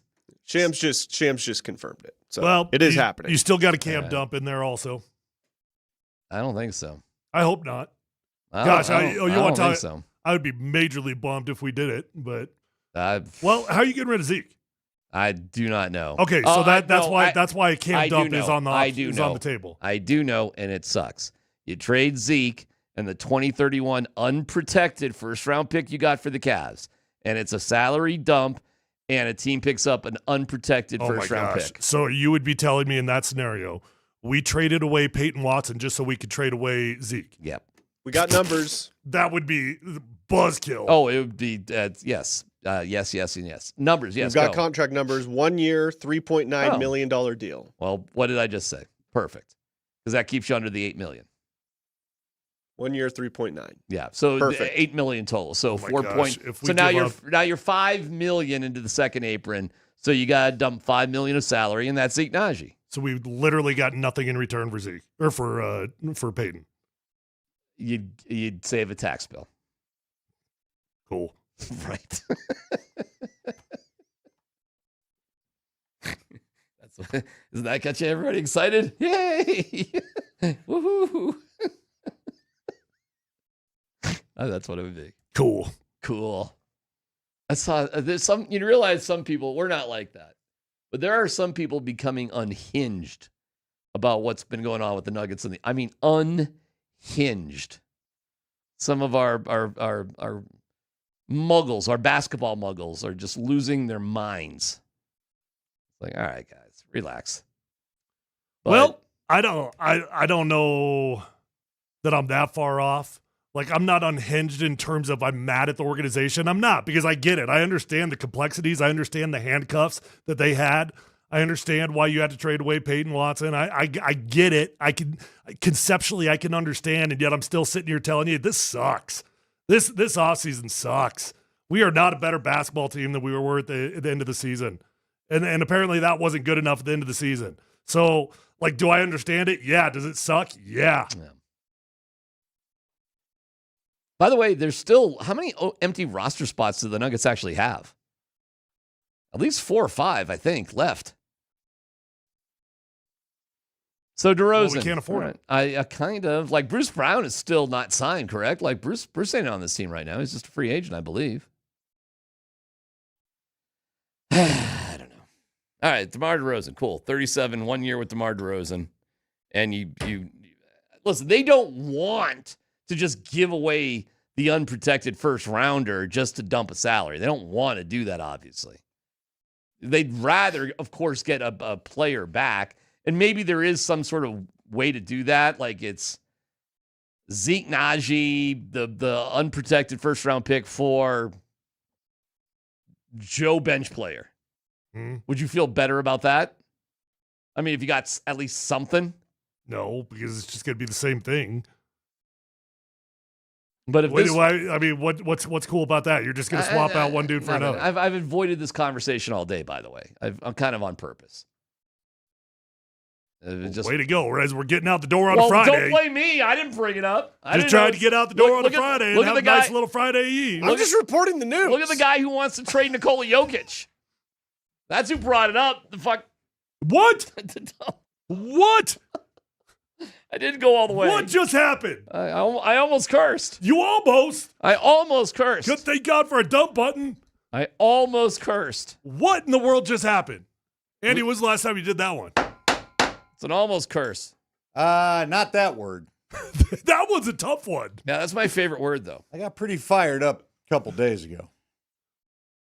So close. So this week. But you didn't, right? You thought about it, but you didn't. No, I didn't. No, I didn't get 3 of the 4 letters well, in. But watch this. Hey, what do you feel about DeMar DeRozan and the possibility the only way to get under the second apron is to take a 2031 unprotected first-round pick and package it with Zeke? Dump that. I already told you guys this is going to happen, or maybe I told Nate. Yeah, I think that's why they got the pick. I think they know they need a first-round pick to get rid of Zeke. Gosh. They've been trying to get rid of Zeke for 4 years, 3 years. I know. I promise you that's why they got it. So, no, I'm not. You're not going to shock me. That's already what I think is going to happen. They haven't done it yet. Nobody wants Zeke. You know what? I'll say this, and everyone's like, don't feel bad for him. I do feel bad for Zeke. The reason why Zeke is a bird everyone's saddle is because of his $8 million. Otherwise, we would nothing Zeke, right? He'd just be end of the bench dude you don't care about. Who paid him? Calvin Booth. Calvin, yeah. But here's the problem. Josh stepped in. Josh did the right thing. What we're finding out is Josh did the right thing a year too late. He and Malone, Booth and Malone, not on the same page. Didn't draft the right guys. Didn't agree on who should play. Traded a dude. Well, he got rid of what's his name, the little white point guard that's now in Phoenix. Wait, can I just ask you a question though? Colin Gillespie. You're not like DMac, right? Like you could say like this offseason sucks, even though you get it, right? Like we get it, we understand it, but this sucks. Yeah, I think the whole thing has sucked for 2 years. Yeah, I've thought this has sucked since we figured out what the aprons were when the Nuggets couldn't sign a damn buyout player in 2024 or whenever they blew the 20-point lead in Game 7 to Minnesota. So yeah, this whole thing sucks. Again, the NBA snuck by a hard cap and nobody realized what it was until now we get to this point. We see no owner wants to touch it. But let me ask you this, and Nate's here. The cap thing ain't going anywhere because we're finding out half these guys have got funny money to own these teams. How about the Ishbia thing? Did you see the Ishbia thing? Are you surprised by Matt Ishbia being I'm not, but I guess I'm surprised the league didn't seem to understand what he was up to. Look into Matt Ishbia at all. Well, he's the guy that basically gave him the contract for Mel Tucker. Yeah, Ishbia's been shady. I know, but don't you figure a league probably should have knew that? You want to make deals done. I guess. You get swayed by big numbers and con men. I will say this. Ishbia is the dude who wouldn't give the ball to Jokic. That's holding on to the basketball during the game and won't give it away to Jokic. I know. He's the guy who paid to be on the end of the bench for Michigan State, or his dad did. He's shady. He's a shady dude. Yeah, he's like the Nevin guy from Nevin Shapiro from Miami. Oh, yeah. I'll say this. It is, again, you talk about what George and Sean have done together, and you look at what the Nuggets have not done together, at least through the last part of Malone and Calvin Booth. Man, you just wish they got to get back there somehow, because when you're drafting guys the coaches don't want to play, I mean, this is why the Nuggets have a problem. Nate said it all the time. It's not even so much the money for any. It's the fact that you've drafted dudes that got no shot. What's the Deron Holmes plan? Anybody in here still know the Deron Holmes plan? We don't even hear about him half the time. I think it's a total disaster. Jalen Pickett just allowed to go away. See you later. You know, who's our guy? Nate and I talked to him in the Summer League because 2 years in a row he was Summer League guy. All we know is he likes Tyson Chicken, likes Chick-fil-A. What a shock. Yep. That's his favorite meal. That guy's gone. Useless. And now you need Julian Strother to maybe make the kind of jump that we think Peyton Watson did a year ago. So, oh well. Didn't Hunter Tyson make the All-Summer League team? He did. He was like MVP of the tournament. His first year, he actually wasn't quite as good as second year, but his first year was unbelievable. Yeah. Yeah, he was. Yeah, he was shooting the lights out of the ball. What happened when he got in the game? He was like the new version of Nicholas Skeetish-Feely. Deron Holmes. Practice. You know what, though, guys like Deron Holmes, we don't even talk about him. And because when you do the depth chart, he's not even like a second unit guy right now. Why would you talk? What skills does he bring to the table? He's corner shooting? He's got to grow into an NBA player.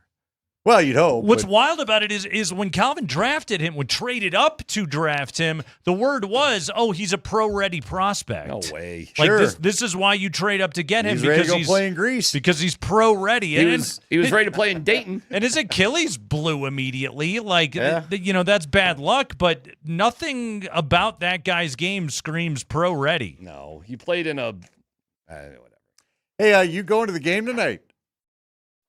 Your mustache is hacking me off. Why is that hacking you off? I don't know. It's just really bugging me. Hey, can any of you guys remember what Lauren Gardner called my mustache yesterday? She called it something. It was something I'd never heard before. Lip warmer. Lip warmer. Was that what she called it? She called it lip warmer? I don't know, but it was a new one. Was it lip sweater? Lip sweater is the lip sweater. Lip sweater. sweater. Yeah, lip sweater going on there. Okay, yeah, that was a good one. You don't need a sweater this time of year.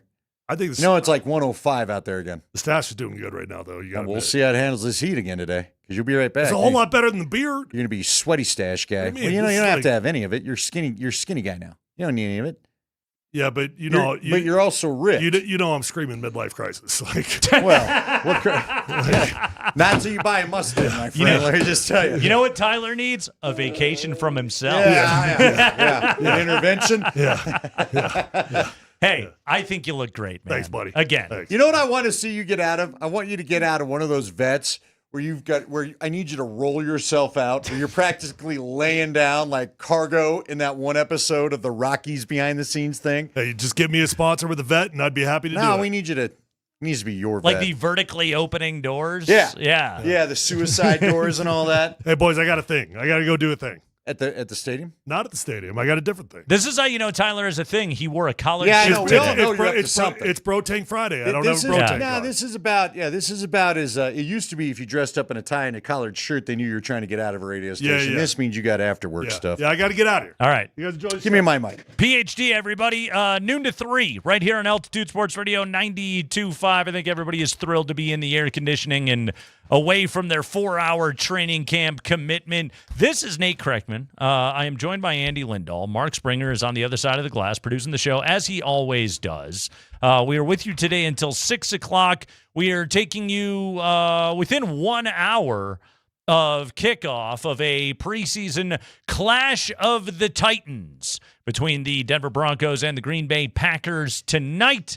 Andy, what's your current jacked level? How How hyped are you for preseason game number 2 tonight? Are you pumped for this?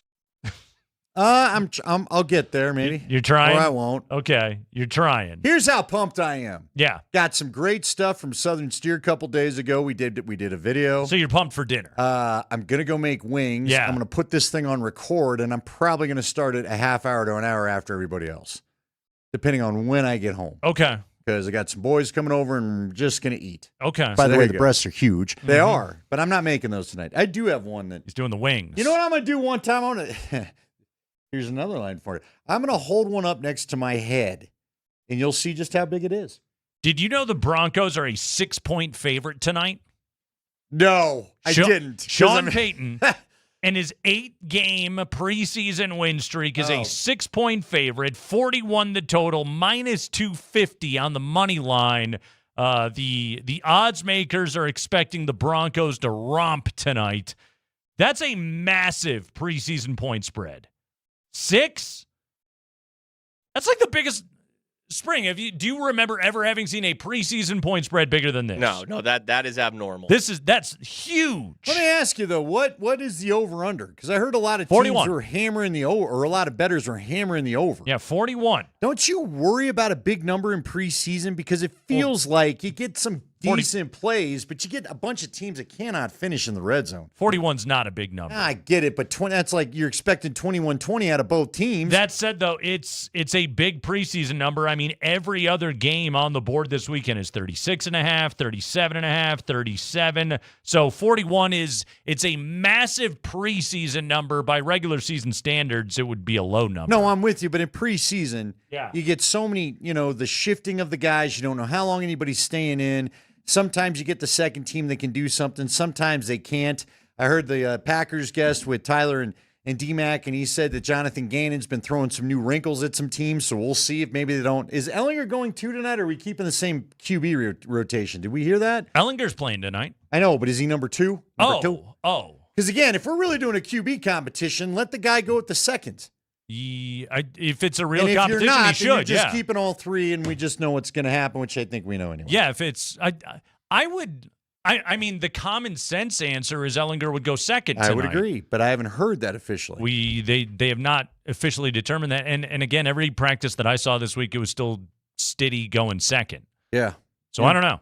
It's a good question. But here's the thing. Does Vegas know something we don't about how much these guys are going to play if they're putting that big a number? No, they know all the same stuff we do. Yeah. All right. You know what? Why. You know what those guys read? Literally our reporting in Denver. That's what they read. All right. Yeah. I agree with you. And by all accounts, both these teams have a pretty good defense. Why are you expecting, 24-17 or something like that? I guess that works in Vegas's favor. When you say pretty good defense, that pretty good defense is for 15 plays.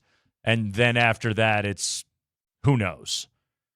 I think what they're going off of is Sean Payton's 8-game win streak and his general aggressiveness in these situations. Can you find the cut? I kind of want you to hear it.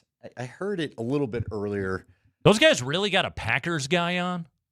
Yeah. 2:00. Really? Right as I got my car. Oh. Gotta go behind enemy lines here on this preseason football game tonight. He was the sports director of, I think, the one sports station left in Wisconsin, from what Jeremy's told me, but not Wisconsin, but Green Bay. There's a cut from Sean Payton talking about how many plays he's going to play as starters tonight, Spring. Can we maybe play that? Because I do have a question about you. About me? What's the question? I got plenty of questions about you. I was going to say. But a question for you. But I want you to kind of hear this answer because, again,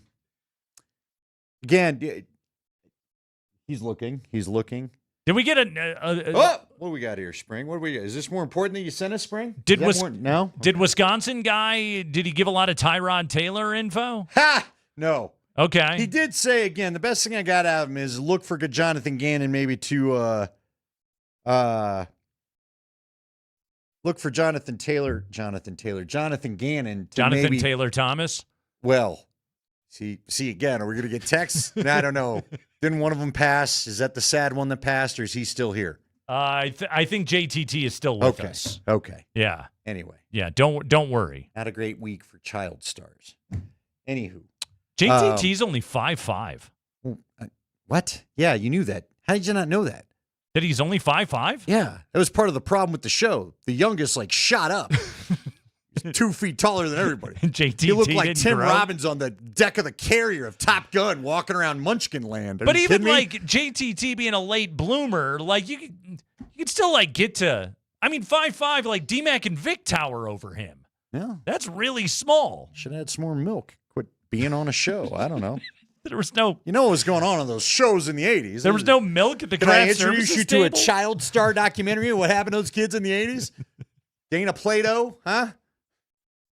Willie Ames? Wait, which was Dana Plato the growing Different pains Strokes. girl? No, Different Strokes. Who was Tracy Gold? That was the growing pains girl. Again, just keep naming them. Uh-huh. There's probably a child documentary about him, Nate. That's why he's not bigger than 5'5". Who was the girl on? He was living like a 40-year-old. Family Ties. Tina Yothers. Tina Yothers, yeah. Yeah. Anyway, Anywho. you were talking about Sean Payton? Well, he just. You think you have the cuts? Spring did give us. I don't know if this is exactly what you want. Yeah, but just this give it a is the best I shot. could What the hell? find. We'll see. It's a preseason game. If it doesn't hit, so what? This is on Try it. how much Bo will play, and he Yeah, there does you go. touch on other That should be players. it. So we have tonight. We'll do the rolls, but he'll play. We'll look at the pitch count. Maybe similar to last week for him, with that 14 snap count. And when we do that tonight, we go through each phase and who might be the early outs, and then who might play a little bit more. A lot of it's based on, maybe like last week we had a few linemen out, so we knew we were going to have to go a tick longer. We'll do that tonight. All right. He also went on to talk about every coach has a different philosophy, and we'll see how long Matt wants to go, and he probably's got things that he wants to work on. I just thought it was interesting. He said every coach has a different philosophy. Then he went right to LaFleur. You think these two will ever get together and have a joint practice again? I just got the vibe that last year wasn't completely everything they wanted. Because I remember last year the Broncos just had a "Who's Your Daddy" day against them. They really did. You know what I mean? Yeah. And that's when we knew this defense is probably going to be a problem for people. Mm-hmm. You know what I mean? And then they had kind of is Green Bay salty after the late season win that the Broncos had that we talked about? Because that was kind of a tightly contested game. It was, and then their tackle got hurt. Micah right? Parsons got hurt. Micah Their tackle Parsons got hurt. Christian Watson got banged up too. Well, remember, didn't Watson? I think he got It was hurt on the Surtain play that Surtain picked off the ball. Yeah. And then it was like the Packers just didn't have anybody left. I just kind of wonder if these two are maybe not on the Christmas card list anymore. Could that make tonight spicy? Maybe. Yeah, maybe Sean wants to stick it to him. And Or maybe LaFleur wants maybe LaFleur told Gannon, why don't you dial a couple things up and let's see what happens. We have breaking news. We do. What do you think of this? Here on the Kreckman and Lindahl show. According to a report from Chris Haynes, senior NBA insider for NBA on Prime and the Association on NBA TV, free agent star DeMar DeRozan intends to sign with the Denver Nuggets. Whap! Where's your guy? Pop! DeMar DeRozan has been in conversations with Nikola Jokic, Aaron Gordon, and Jamal Murray and is anxious for the opportunity to play for a contending team. Sources say Denver adds another veteran clutch bucket getter. That made me laugh. Did he talk to the GMs? Did he talk to Tenzer and Wallace too? We're going to talk to the guys that actually signed the contract, or did he just get to meet with the core four or the core three now, as it were?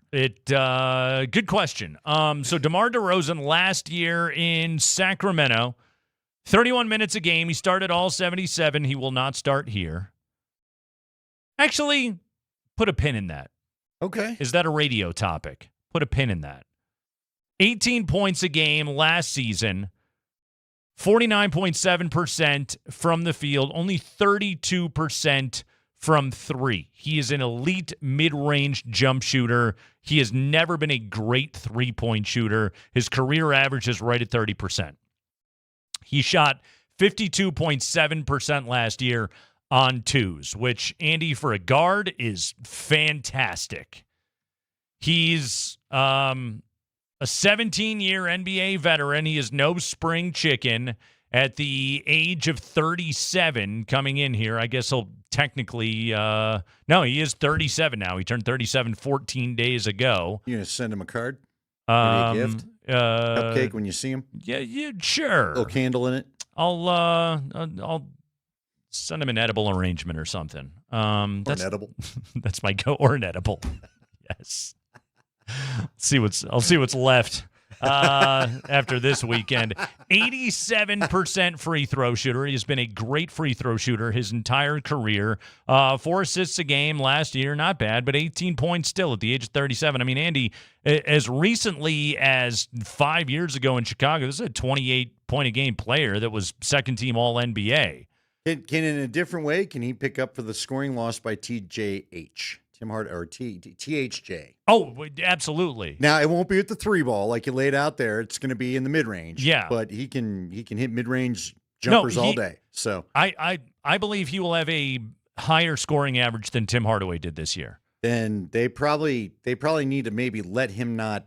They need to chill with him beginning of the year. They need to maybe manage the minutes a little bit better than they did for Tim Hardaway Jr. Andy, like, again, let me give you. You may not have a choice. Let me give you his last 5 seasons. 76, 74, 79, 77, 77 games played. All right. This dude is insanely durable. Good. I just don't want him to in be his tired. 30s, man. No, I'm with you. I just don't need. 2 years ago, his last year in Chicago, he led the NBA in minutes played. At the age of 35, hey, good on him, man. Hey, look, I'm all for done. it. This is good news after yesterday, I'd say. But yeah, I would. Now say, we got to wait for the contract to come through, and we got to see what I'm assuming vet minimum. Could this? It's all they can afford.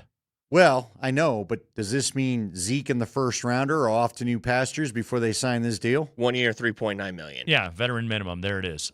I don't. But he hadn't signed it yet, which means they can still apron out of this sucker. He intends to sign. So, well, I intend to go home and enjoy myself. Do you think it's gonna take the first rounder? Yeah, with Zeke? I do. Wow. Okay, let me ask you this: do you want to hold on to how many second rounders do they have now? Like, what do you want to do?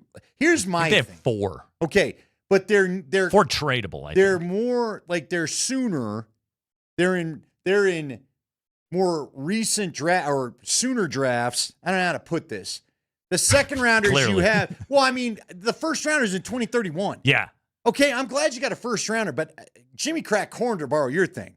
By 2031, I'm not even sure Jokic is playing on this team. Not because he left, just because he may be done playing basketball. Right. Okay? No. So take it and get rid of him if you have to. And if it means I got second rounders that are actual viable, movable pieces over the next couple of years, then fine. Yeah, but why do I worry about a 2031 first? Because you can use it for something better than just like ideally you can use it for something better than just dumping Zeke. I get it, but it's a vastly more useful asset than just we had to get we had to shed $8 million and get under the completely understand second apron. How about I rephrase the question this way? Would you rather get rid of that first and keep Cam Johnson and be able to do something with him later if you chose to, or do you want to move Cam? Because I think Cam will be unrestricted at the end of this year. Well, but it'll make him real attractive if it's whatever you need at the deadline. He could be a guy. All That's right. the kind of guy you can move. There's a lot of questions here. That to me, that's like an Avs Joe Sakic move. I think if you're moving Cam Johnson, something went really wrong. Yeah, I agree. Yeah. But don't you want that? Again, don't you want this option? It's the options that we're talking about. Yes, which is why I don't want to attach the first to Zeke. I get it. Because I want to use the first to get a better basketball player. Well, how are you getting rid of Zeke? Getting rid of 9 seconds? Are you going to go 4, do one better than Reggie Jackson? 4 seconds to get rid of Zeke? You're getting there. You're getting a lot closer. Let me tell you. Yeah, I've got you more interested. You were approaching in my sensible sedan that I'd like to sell you. Because I'm telling you, I've done the credit check, and you can't afford that posh vehicle you want. I need to get you in the Sentra. You got Anthony Quinn's T-shirt. It is the Kreckman and Lindahl show. It's a Friday afternoon. Yeah, DeMar DeRozan is signed. Altitude Sports Radio 92.5.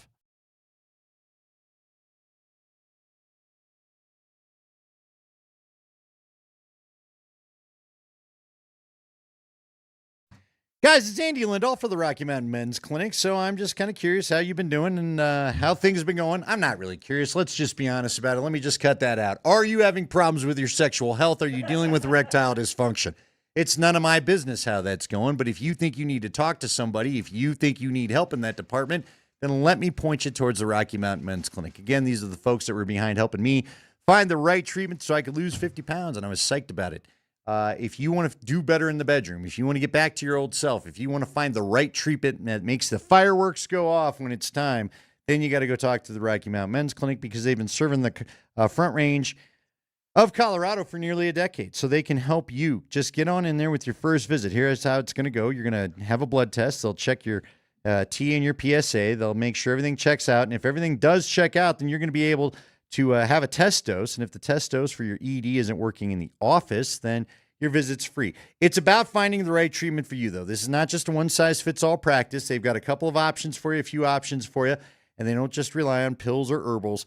They can do things for you and check your testosterone levels, all sorts of things. So get on in there, get everything checked out, see what they can help you with, and get back to having that great experience. And if you're like a lot of guys, you'll be ready to go the next day. 5 locations to serve you in Fort Collins and the Springs, as well as Castle Rock, where there's a new revamped location, plus North and Central Denver. 720-440-7900, RockyMountainMen'sClinic.com.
Oh, you let the toasters breathe on a Ska Friday. Kreckman and Lindahl, Altitude Sports Radio 92.5. If you're new to the program, this is what we do on Friday afternoons. We play ska bumps for you all day long.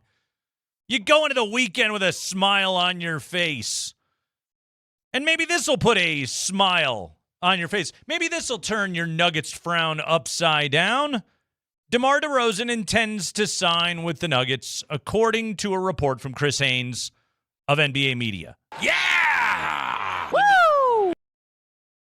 Nuggets got a bucket getter, which they needed. As we were talking about it yesterday, you look at this, Andy, I know they don't do hockey line changes, but if they did, as of yesterday, your second unit was Tyus Jones, Julian Strother, Alpha Diallo, Spencer Jones, and Marvin Bagley. Maybe Lonnie Walker instead of Alpha Diallo. I don't really know. I asked you the rhetorical question yesterday. Who's the backup three on this team? They didn't really have one.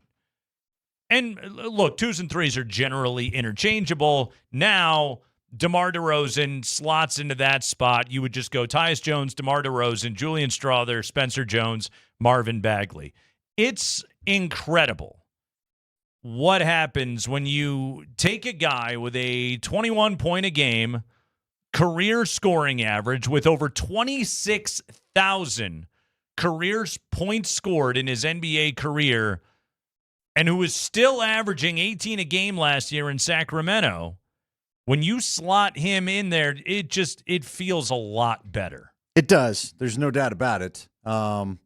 Assuming it goes the way we hope. Boy, last year's got me snake bit because, man, I couldn't be more excited for what we had last year. And not everybody's role kind of filled out the way that you wanted to. But I'll tell you this. This is a guy you said that has been consistently making buckets for over a decade in the NBA. So damn near. We're approaching 2 decades. 2 decades in the NBA. So this is a guy that I think perfect piece, I think, to add in this situation.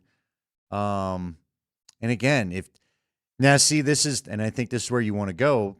At minimum, this guy prevents bench scoring, but you think maybe more. Well, I ask this question. 1,264 career games played for DeMar DeRozan. He has started 1,252 of them, meaning in over 1,200 NBA games, which is, I would call, a substantial sample size. He has only come off the bench 12 times ever. If you're the Nuggets now, do you have to rethink your starting five? And do you look at it and say, this guy's been in the league this long and he has only ever known one role? Do you slot DeMar DeRozan into the starting 2-guard spot? Yeah, so it's interesting because I guess it works two ways, because the immediate thought when you asked me this in the break was I thought about a role, all right, but I thought about Christian Brown going back to the role that he's used to. Yeah. And Christian Brown going back to the role that he thrived in.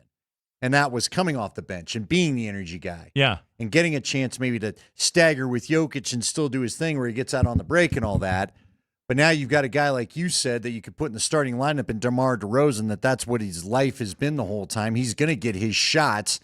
And his shot making, when you get bad matchups like Minnesota was for a while, maybe is something that gets them to think twice about what they do with Jamal Murray. Could open up space for Jamal Murray.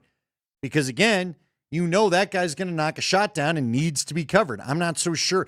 Matter of fact, I know defenses don't feel like they've got to hang out real close to Christian Brown. We saw it last year in the playoffs.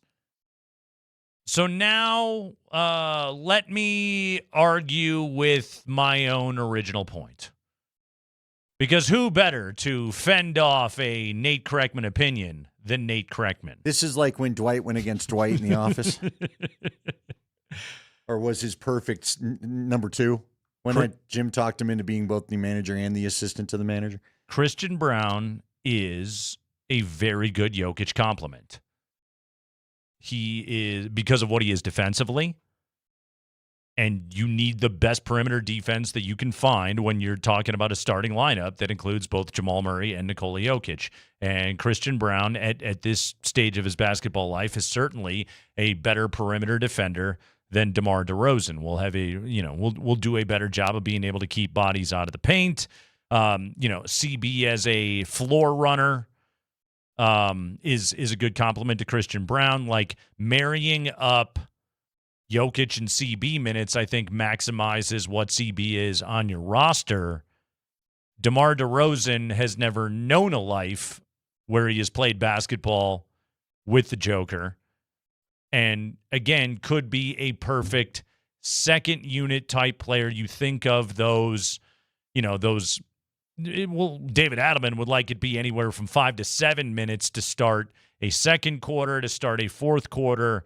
The Joker isn't on the floor, and that's when DeMar DeRozan gives you scoring punch at all times. His ability to be able to get his own looks and be able to get buckets. You don't have as much fall off without Jokic on the floor. But aren't you talking about a playoff scenario, my friend, when you talk about the defense? No, not. Well, yes, but also I am talking about the regular season too. See, beginning of the season, I would here's what I would do. Here's what I feel after what I watched in the playoffs. Christian has proved to himself that his ankle or whatever it is that was bothering him is right. Yeah. Okay. And I think he needs to get his confidence back. I can't watch CB who doesn't take threes anymore. Mm-hmm. And I think allowing him to return to at least beginning, and when I say beginning of the season, November, December, and after December, after Christmas, whatever you want to call it, where we start to get real serious about this thing that you and I know, or maybe for the sake of Nate Kreckman, the first time you play in your Emirates tournament game or whatever the heck that is. It's the Emirates NBA Cup. Sure, there you go. Mm-hmm. But I would let CB try to build that guy back to the place where he was so we could see the CB that earned the contract that everybody's upset about again. But can you build that player back if you don't maximize Jokic minutes? I think you can because the guys come off the bench before. And again, you're going to stagger these lineups anyway. No one said he can't play with Jokic. Maybe get DeRozan out there. Maybe he's the first starter off the floor. And you still get in a first quarter with Jokic. Let's say Jokic gives you that usual 10 minutes, if not a little more in the first quarter. Mm-hmm. 5 of it's with DeRozan, 5 of it's with Christian Brown. Mm-hmm. And then DeRozan comes back in at the start of the non-Jokic minutes, and you expect him to help carry the load for the buckets when Jokic is out of there. I tell you the first thing I do. Am I talking you back into your own plan? You know what Nate Kreckman needed? Somebody to agree with Nate Kreckman. Yeah. Yeah. Okay. It's that's what was required. So it's funny because if you're David Adelman now, and again, I'm just talking this out loud. They signed him a half an hour ago, folks. I didn't come in with a bunch of takes ready to fire. Yeah, we didn't think this would be happening right away. Yeah, we didn't know this was happening today, but now it is, and now it's real, and so we're talking about it as though it is real. So in some ways, you're listening to me think this out in real time on the radio. And a part of what they could take a good hard look at here is, what if we lit a fire under Christian Brown? What if they went into camp and said, we don't know what our starting five is going to be? And I think they should. What if, one day CB's with the first unit and the next day DeRozan's with the first unit? And they put that job on the line and say, hey, you guys are here to make each other better, but Christian Brown, let's use this as a carrot to dangle. Could you potentially step your game up more knowing there's somebody hot on your tail? Yeah, I would hope so, because I think that it would be good if he was pushed by somebody again. You know, remember back in the championship year, because you had KCP, I think both Browns pushed each other. Both Bruce and Christian pushed each other because they wanted to be first off the bench. They wanted to be first back, into the game. So I think it would be good if he gets pushed. Man, after the way last year ended, nobody should have anything guaranteed other than Jokic, in my opinion. Frankly, nobody should. You're going to put Jamal Murray and Aaron Gordon on the bench? No, I mean, I think it's a pretty good idea that they're going to win it, but, I think everybody should be competing for everything. You're going to take the third team all-NBA point guard and be like, I don't know if we got minutes for you, man. Well, I don't know. Listen. Now I'm going to forget his name. That guy's going in. Tyson, what's the guy's name? Who's the other point guard you liked? Tyus Jones. Mm-hmm. Yeah, he's starting. Okay, let's disregard that. Christian Brown You think a lot of people should have a lot of stuff guaranteed? I need to know that AG's got his that he's healthy. And no, I'm not really talking about Jamal. Yeah. But I think Cam should battle for a little bit. It did not end the way we wanted it to last year. Now the problem is, Nate, do I really believe you're going to have stiff competition for all this to happen? No, I don't. Yeah, let's be honest about what we're talking about. But I'm just saying, there's no reason why Christian should really be guaranteed anything. No. In a perfect world, you'd have a deep enough roster, everyone's getting pushed. No, but you won't. Legitimately, if we're putting down numbers next to a player's name in ink, okay, and 1, 2, 3, 4, 5, Jamal is the one. There's no competition. Christian Brown and DeMar DeRozan at the 2. I think there should be a competition for minutes and roles there. Cam Johnson at the 3, there's no competition. Julian Strawther's not going to start over Cam Johnson. AG at the 4, Spencer Jones isn't going to start over Aaron Gordon. What about Bagley? I know. No, he's not. I know. So, but that can be something. Okay, because I think we all want to look at it and go, because I think the health of CB, and again, game of CB, I don't know if we're talking about that enough going into this season. No, because I think we get so obsessed with Aaron Gordon's hamstrings and lower body soft tissue issues. That's always a fun rhyme to say. The old tissue issue. That we somehow overlook, like, if Christian Brown doesn't get back on track, like, already that contract it's a punch in the gut. Right. If he doesn't get back on track, that's bad now. That's bad in the future. You think Zeke Najee's contract is an albatross. Like, CB has got to get this thing fixed up. Now, here's where I'll stop, and I will say, I don't think Christian Brown is making any excuses. I don't think Christian Brown is proud of the product that he put on the basketball court last year. I think he's a very proud, very hardworking individual that my guess is grinding the hell out of himself this offseason to get his game back on track coming off of the injury. I don't doubt the work ethic or desire or professionalism of Christian Brown in the slightest bit. It just flat out comes back to, is the ankle agreeing with you? And then once the ankle agrees with you, are you playing without thinking? Because you brought it up a minute ago, Andy. Guy couldn't get out of his own head last year. I know. He's got to be able to take threes and not think. Yeah.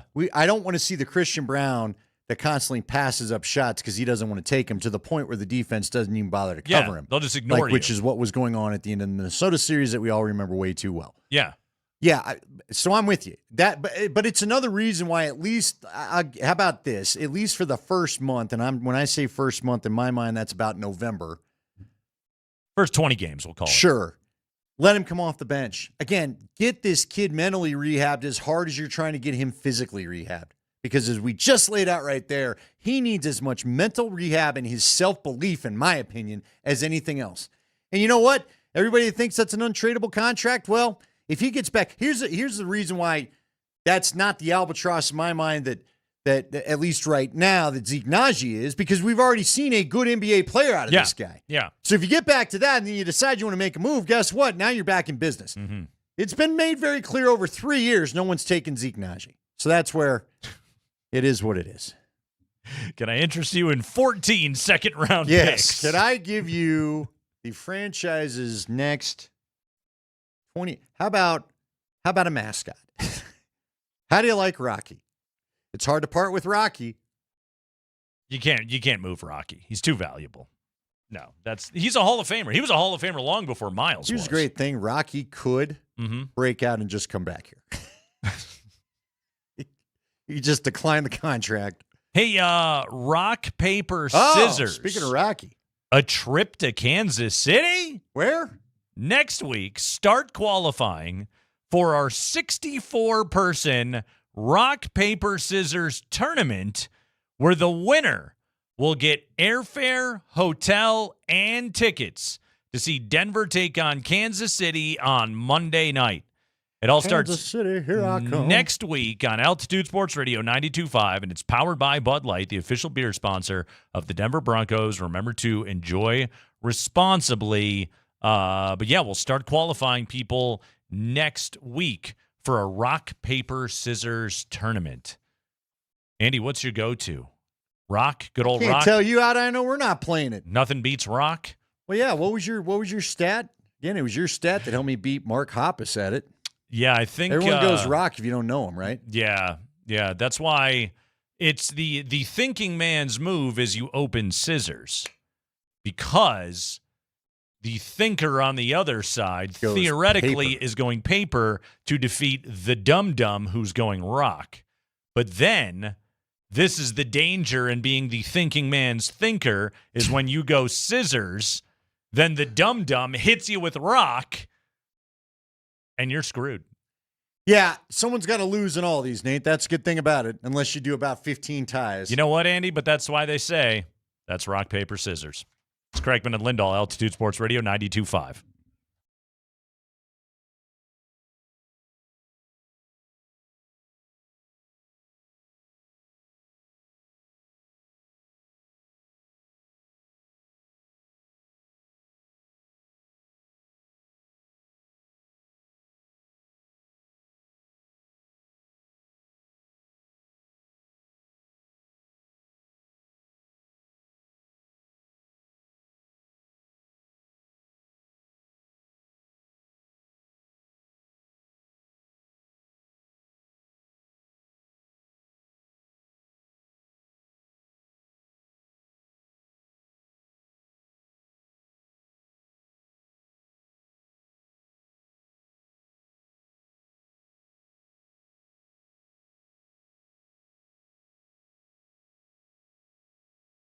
Guys, Andy Lindahl for Wahoo's Fish Tacos. What are you doing for dinner tonight? Are you going to stop by Wahoo's Fish Tacos because you need to? Get it done before the game. It'll be easy. You can swing in, get dinner. It's handled. Then you get back home, settle in for a preseason game. They've got a lot of great selections for you at Wahoo's Fish Tacos. Matter of fact, if you feel like just watching the game there, I know they put the games on over at the one because they have TVs at each of these. They like to watch the game over at Park Meadows. I'm sure any of them would put the game on. If you want to go there when it was game time, you can have a little chips and queso, maybe a nice cold beer, or a triple frosted or frosted triple margarita if you'd like. Maybe you just want the Pepsi products that they carry there. It is Wahoo's. I think they've got great stuff for you, whether it's a bowl or an enchilada or tacos. The burritos are great. The outer reef burrito is my favorite. They're blackened fish and blackened chicken, I think, are outstanding. They also have some other meat selections. They offer tofu if you'd like, if you're more on the vegetarian side.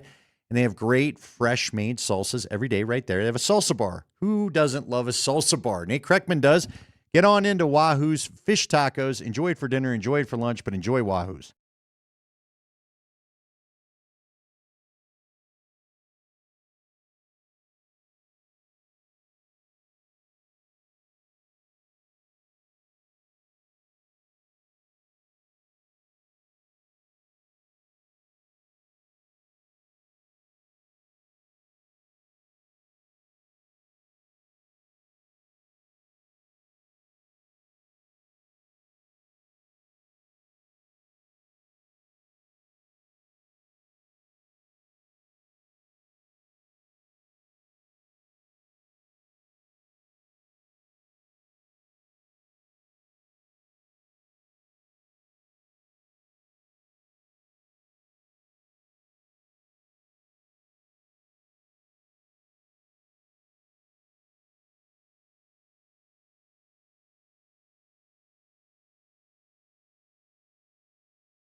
Reacting to the reports, DeMar DeRozan intends to sign with the Nuggets.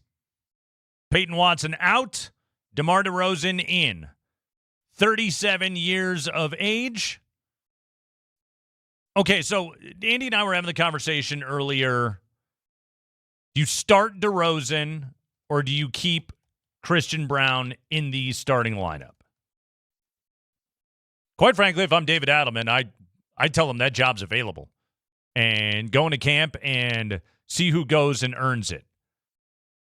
My guess is, though, with a $125 million contract, that Christian Brown will stay in the starting lineup. 2 years ago, Russell Westbrook, kind of a similar profile veteran of DeRozan, not same game, but like same basketball stature. I mean, honestly, Russ's is probably higher, more All-NBA teams and an MVP award. But like future Hall of Famer. You're adding a late-stage career future Hall of Famer. Westbrook showed up when he was 36. Russ played 75 games here. He started 36 of them because of Jamal Murray injury issues. And he played 28 minutes a night. 28 minutes a night, he took 11 shots per game. That's probably the profile of what you're looking at with DeRozan. So, again, like, as much as we can kind of sports radio meatball this up, let's be honest, CB will probably still start, and DeRozan will then fill that role. And probably signs here knowing full well that's what his role looks like. And, you know, after playing for the Sacramento Kings last year, he's probably pretty excited to get to a chance where he get to a town where he's got a chance to be able to win and a chance to be able to play with Nikola Jokic. By the way, he played with Westbrook last year in Sacramento. 77 games played, 77 starts for DeMar DeRozan. But he's here, 1 year, $3.9 million deal. There's still another move to come. I'm assuming it's going to be Zeke Naji is out. Do you think there's any chance they're still shopping Cam Johnson? Or do you think that they want him there? There was a report earlier today that said the Nuggets went with the P-Watt sign and trade because they preferred holding on to Cam Johnson and Spencer Jones rather than keeping Peyton Watson. Right now, like I'll say it, right now, Cam is a better NBA player than Peyton is. Well, and again, right now. To be honest with you, too, the other thing they have working for him is, as you just said, he's an expiring contract if it doesn't work out, and then you do get some flexibility next year. Which they could absolutely use, or there could be a world where maybe Cam sticks around. I don't know. I don't know what the next paycheck for Cam Johnson looks like. If he has the year that he's capable of, and he had moments in the Minnesota series where he played really well, especially at the end of that series. Yeah, well, didn't we think he was the second best player at the time because of the way everybody else played in that series? You think of, like, okay, if you get a fully healthy year out of Cam, he hits his ceiling playing with Jokic, that could be a guy who is in line for a 3-year, $90 million deal. Is that here in Denver? Given the Nuggets' current cap situation, it may not feel terribly likely. Unless Nikola Jokic doesn't sign his extension, in which case, hey, they got money. They got all sorts of money. But we don't want to. We don't even want to entertain that idea. I don't think that'll happen, but who knows? I don't. You just can't rule out anything anymore, right? Yeah. I hope not. I don't think it will. But nothing is done until a name is on the dotted line. No, I'm with you. I get it. I'm with you. I'm not going to sit here and tell you that anything's guaranteed. Now, this is a guy that has seemed to have kept his word. He's talked about how much he likes it here. Yeah. I don't think he seeks out busier American cities with, more media attention than he's already got. He's got plenty here in Denver. Sure does. But listen, I'll tell you the one thing that does give me pause, okay? Just so we're being fair to the conversation. This is an ultra-competitive guy. I mean ultra-competitive. And if I believe there's anything Nikola Jokic cares about more than anything, it is winning. And if he gets so frustrated that he doesn't think it's going to happen here, then I don't think we know what he'll do. Maybe that does change some of the allegiance and some of the things that he said. So I hope some of this works out. We need it to. Bo Nix is playing tonight, Andy. Yeah. Are you excited? You excited for a little Bo Nix action? According to Sean Payton, 14 play. 14 was the number that he threw out there.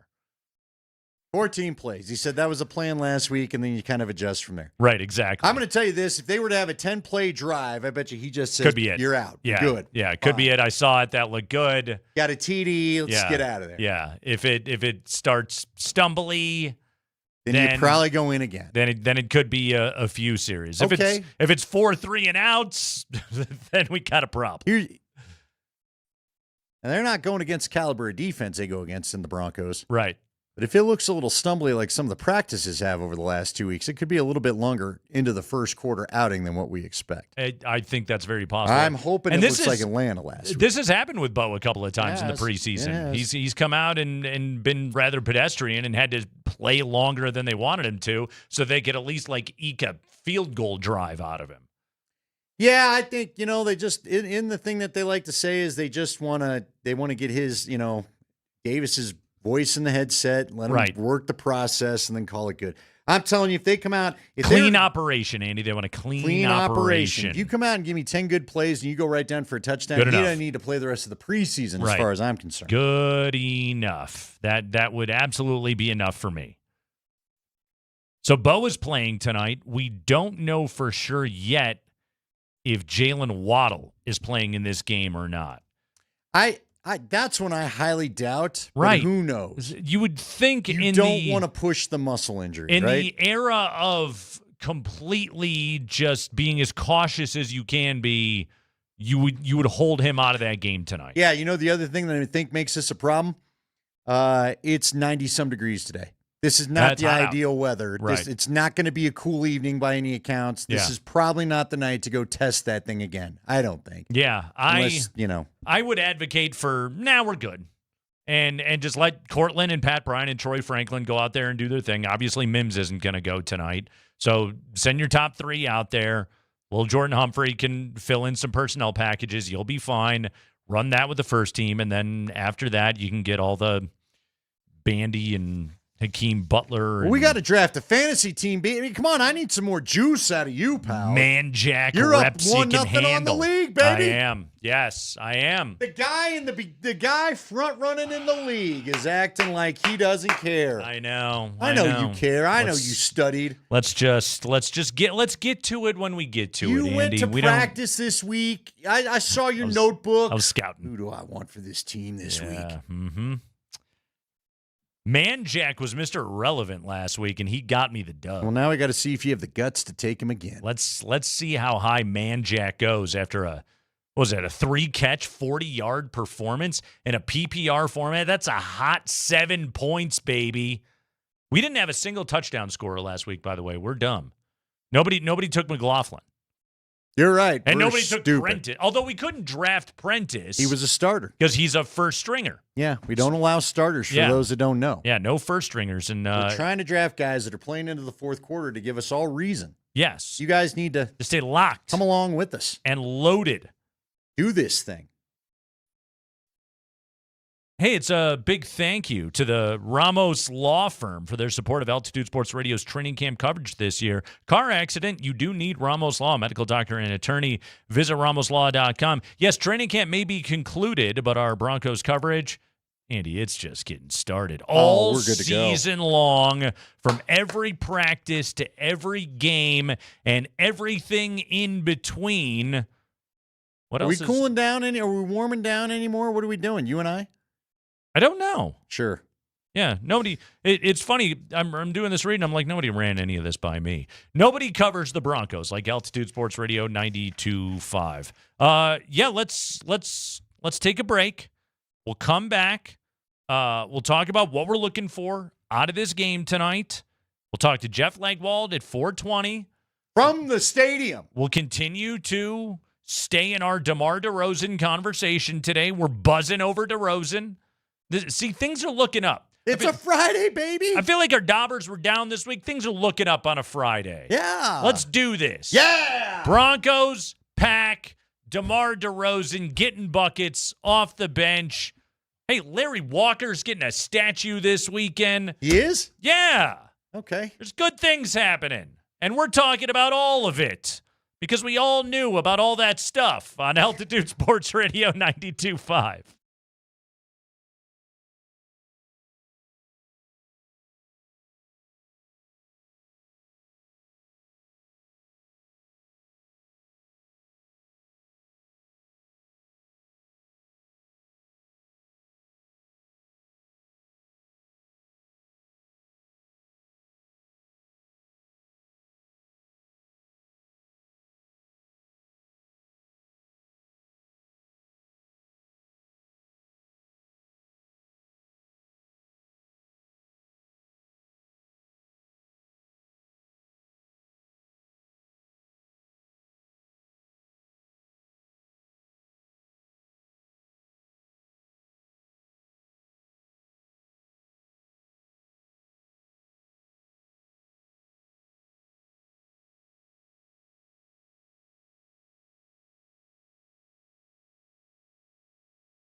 right, Kreckman and Lindahl, hour number 2 on a Ska Friday, Altitude Sports Radio 92.5. Jeff Legwold checks in from the stadium coming up in 17 minutes. We'll try and get as many answers to assorted lineup questions that we can get, although I have a feeling it'll probably be around 5:30. We'll start to see some of that news trickling in, expectations in terms of who is going and who is not. We'll get the question answered as to whether Jalen Waddle is going to play in this game, who is going to be the starting center. As of right now, logic would tell you, common sense would tell you it would be Calvin Throckmorton, but we don't know for sure. So we await that bit of information right now. And we've got preseason fever all over the place ahead of the Broncos and the Packers this evening. Denver, by the way, laying the 6 tonight as a massive preseason exhibition favorite in this matchup going up against Green Bay. Jordan Love, by the way, I believe is expected to play, but not all that much. Yeah, Matt LaFleur, as I understand it, is a big play my starters guy. Yeah. So he's going to go ahead and do that and play his starters and get it going. Get a look at the operation. Get it going. Again, I heard a 2 o'clock guest going behind enemy lines where he feels like they got to make sure that they get off to a good start because they've got a Viking game to start the year. So I guess he wants to make sure it's not clunky coming out of the gate, so he's playing them. Can't lose to Kyler Murray in week 1. Oh, you really can't. Can't go down Quite that honestly, way. yeah. We were in Green Bay. That's a conversation. Yeah, you don't want to be losing. And look, I honestly I find Kyler Murray to be one of the more kind of compelling offseason stories right now. Because anytime you're a former number 1 overall pick and a quarterback and you get an opportunity to play with a guy that has a reputation of being a quarterback guru as a coach in Kevin O'Connell, although it hasn't really worked on J.J. McCarthy, but I find that compelling. I know that there's always going to be a good defense with Flores there in Minnesota, and the weapons are terrific. If Kyler Murray can revive his career, that's a guy that, like, teams, there will be a bidding war to land Kyler Murray after this upcoming season if he can revive his career now with the Minnesota Vikings. So I find him compelling, but also, like, players like that, Andy, you do want to play them in September. Yeah, you do. Get him while it's all brand new. Yeah, I mean, he might. Kyler sometimes does have a chance to get a little bit exciting towards the end. I don't know. Kyler's wild. Minnesota's an interesting deal, man. They got a good team. They do. They really do. I'll they be just honest can't with figure you. out the quarterback, and they tried. They gave it the old chance. That division, and I would say of the 4, and I haven't looked at the NFC North betting odds, but I would assume Minnesota has the longest odds in that division. But that's one of those divisions, any of the 4 teams, Detroit, Minnesota, Green Bay, or Chicago, could win that division, and none of those outcomes would stun me. No, because Detroit could have a bounce back, and hopefully Jared Goff is better without Ben Johnson there. You could also have Chicago. I think everybody's expecting Chicago to continue its upward climb with Caleb Williams on the cover of Madden and all that kind of stuff. But another team that had, like, crazy turnover luck last year that, could be a regression candidate. And honestly, like Ben Johnson, much like Sean Payton this offseason, has talked about that very advantage that they gained a year ago by being turnover darlings. You're probably not going to be that again. So are you going to be able to win football games? Like, that's what that team is up against right now. Green Bay, like, Jordan Love's offense is always going to be good. Micah Parsons not expected back until, mid-October? I think at best. Yeah, and I guess we'll see how it goes. If I'm the Green Bay Packers, I'd just say, look, big boy, just get ready for November, and we're going to make the push. Yeah. Honestly, you know what, Nate? I wanted to talk to you about this back over the summer, and now is the perfect time because it's preseason anyway, and we're a couple weeks away from it. It still is summer. It is. Well, yeah, record high today. By the way, okay, real quickly, though, odds on to win the NFC North. Lions plus 160, Green Bay at plus 240, Chicago plus 325, Minnesota at plus 500. I'm a little surprised by that. I felt like everybody was buying stock in Chicago. Yeah, I thought maybe honestly, like, I'm not surprised Detroit's number 1 just because of how good that roster is, and Dan Campbell's pretty trustworthy as a coach. I am a little surprised that it's Green Bay over Chicago, to your point, because of a lot of preseason hype. Yeah, I'm with you, but I think with Jonathan Gannon going and being the new defensive coordinator in Green Bay, that could be good for them. Yeah. I mean, he was very, very good at that position in Philadelphia, not so great as the guy in Arizona. Here's my question to you that plays into all this. How much does a yearly season mean in the NFL? How much in particular do the first 4 games mean? Like, do they still carry the same weight they once did? I mean, it's a 17-game season. Nobody seems to play their starters in preseason anymore. It feels like a lot of NFL teams are treating the first couple games like their new preseason where they actually get the starters in there.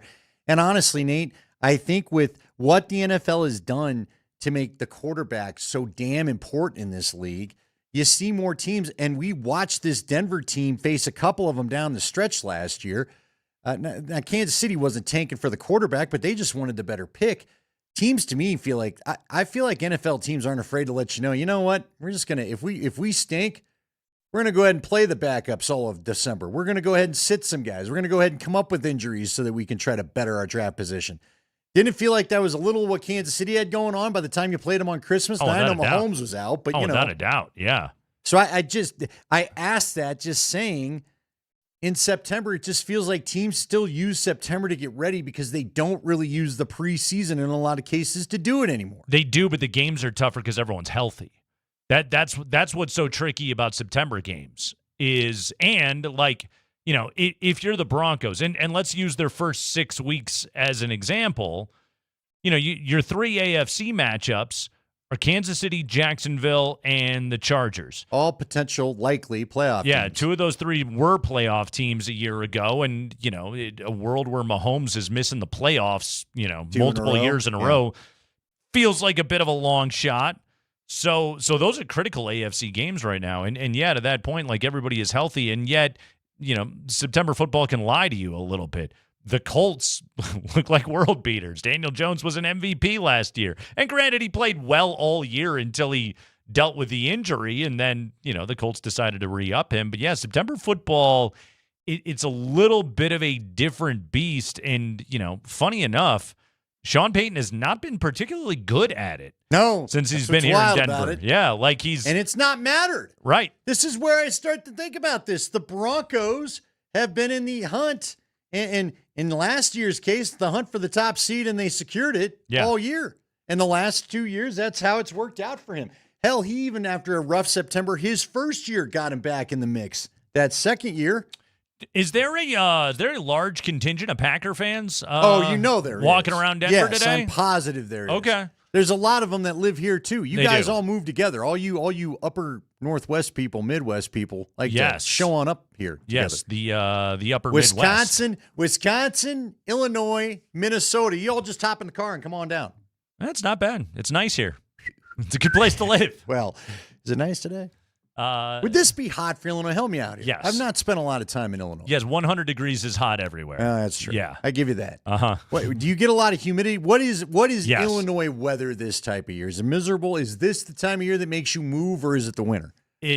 Honestly, this year it's been the rain. Has been absolutely. I don't know if you saw. That's funny. We haven't had any. I know. If you saw any of the footage of what, you know, like the south side of Chicago or like into Indiana. I heard they don't have power, 9 days? Unreal. The things that they have dealt with the power outages and flooding and trees getting knocked over.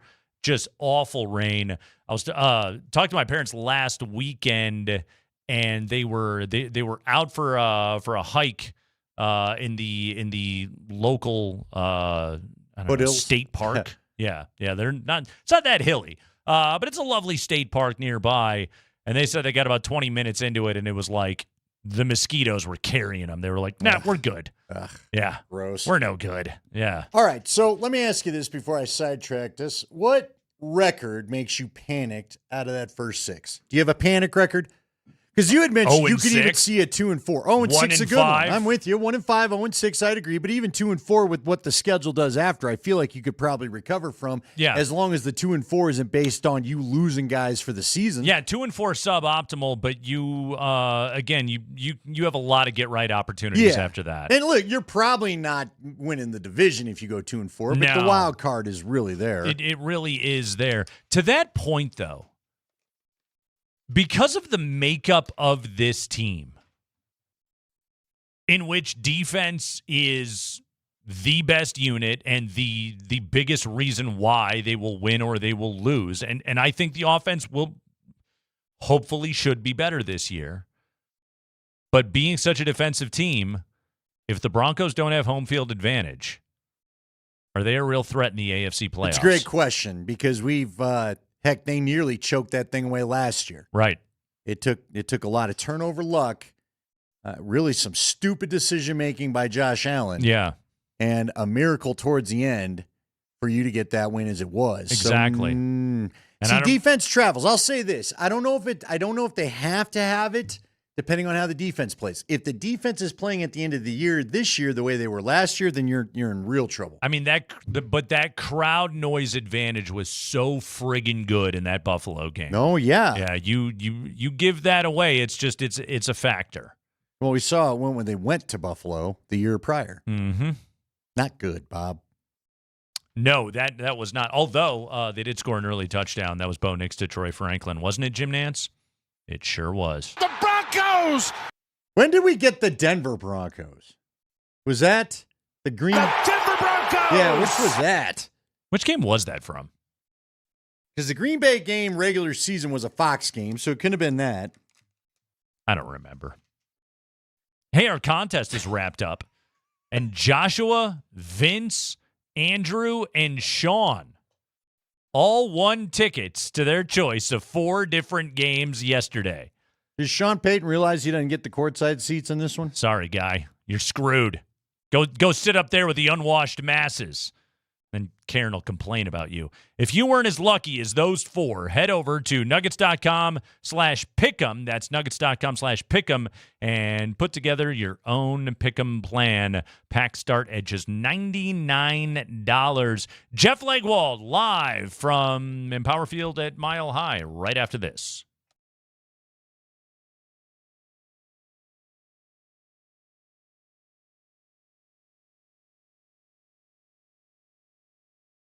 Guys, Andy Lindahl for Southern Steer Butchers in Greenwood Village. If you need something to eat for the weekend, if you need some quality meat to serve to your guests, or maybe just make up a good deal for yourself, then you got to get on by Southern Steer. They've got great wings. We were talking about the wings, a little podcast I did with Ben. They're top guy there. You can go check it out on my YouTube page if you want to. There's a link on my Instagram. Go check it out. He'll talk to you about some of the seasonings that he likes to use, how he likes to prepare them, whether he bakes them before he puts them in like Nate does.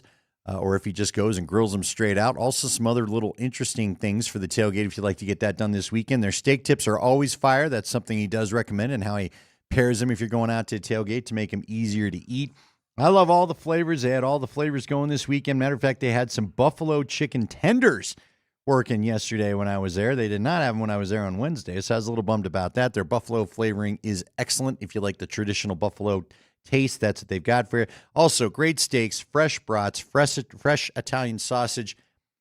And how about some beef breakfast sausage? Nate, you ever had the beef breakfast sausage? I have not had it, but I've heard it's fantastic. You can get it at Southern Steer Butcher. They're 2 blocks east of I-25 on Arapahoe Street off of Dayton. You can actually go left on Dayton, so it's Arapahoe and Dayton. Find them in the northwest corner right there of the little strip mall that they have. They're right across from the Shane Company. Find them online at southernsteer.com, the Greenwood Village location.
Scott Friday, Nate Kreckman, Andy Lindahl, MU330, St. Louis's own. Hey, wine time at Elitch Gardens is 1 week away, a week from today. So sip your way through 14 wine stations. Plus, you can win team-signed Nuggets, Avalanche, and Rapids jerseys. Get your tickets now at altitudesportsradio.com/wine. Wine time presented by the Halliburton Law Firm, Colorado's own personal injury and employment firm. By the way, Andy, shout out to Arsenal. 3-0 victory today in the EPL season opener. So nice job. Watch out, Premier League. Arsenal still very much the team to beat. A perfect start in defending their Premier League title, knocking off Coventry City 3-0. Way to go, Arsenal. Good for them. Way to go, Arsenal. Way to go. Yeah. That's how you open a season. That's how you let them know we're here to defend this. That's how it's done right there. And a big day for the KSE family. We welcome new coworker DeMar DeRozan to Denver. We're very excited about that, agreeing to a veteran minimum deal. So the Nuggets bring in DeMar DeRozan to be their bench scorer. According to a report from Chris Haynes, DeRozan has been in contact with Joker and Jamal Murray and Aaron Gordon. And in the core. It sounds like this is a guy that they want. You know, we read the quote from Jokic yesterday, Andy, and it was, paraphrasing, it was good for P-Watt. We're glad he got paid. Yeah. We'll be fine. We're going to be okay. Yeah. That was what Jokic said yesterday after Serbia knocked off France in World Cup qualifiers. Yeah, so doesn't sound like it's got him rattled, which I'm not shocked. He also admitted, I'm not even thinking about the season right now because I want to get through this cup. This tournament does mean something to me. Did you watch the highlights last night? I didn't. Where was he? Looks great. Were you just salivating? Oh, you're just ready to get it going now? Man, there's nothing. Well, I can't say nothing. There's nothing in sports that makes me happier than watching Nikola Jokic play basketball. And it was all on display. He had the three-point shot cooking. He had the outlet passes working the way that they do. Though his teammates in Serbia, those dudes know how to play with Nikola Jokic. It is a well-oiled machine. It was really fun to watch. And, yeah, he outdueled Wemby yesterday to get that victory. That's a really good France team that Serbia went out and beat. And you know that is something that Jokic takes a ton of pride in. Yeah, you had given us the numbers, I feel like, yesterday. What did Wemby have? 10 points? 10 points. 6 turnovers, something like that? 10 points and 6 turnovers. Joker went for 29 and 8. Boom. So he was just a rebound and a couple assists away from a triple-double. We're going to talk to Jeff Legwold coming up at 4:45. All right, so I've got something for you. I found an interesting list to bounce off you here, and we'll have to see if Leggy contributed to this list. So ESPN did a list of every team's ranking their position rooms. Okay? The whole room. Oh, okay. What do you think the first position is on the article? Quarterback. That's right. Yeah. Where do you think the Broncos fall on the ESPN list of best position rooms by teams for your Denver Broncos? 18th? Ooh, really? A little higher. 15th? A little higher. 12th? Ooh, almost 13th. Okay. So they come in 13th. All right. Who's got the best quarterback room, do you think? Well, it's not going to be the Rams because Ty Simpson is too young. Let's see. Is it Buffalo? It is Buffalo. Okay. Who do you think has the worst? The Cardinals? You got them both right. All right. What about a unit to watch? This is pretty good. And I don't know if this is a positive or a negative, but I'm thinking a negative judging by the team. Yeah. Unit to watch. Unit to watch? You should know it. You're familiar with them. Nick Foles? Well. Drew Lock? Sorry. What? Let's see. Unit to watch. What? Is it the Rams? No. Okay. What could get the wackiest? The Saints? Let I put it that way. Close. Same division. The Bucks? The Falcons. The Falcons? The Falcons. Uh-huh.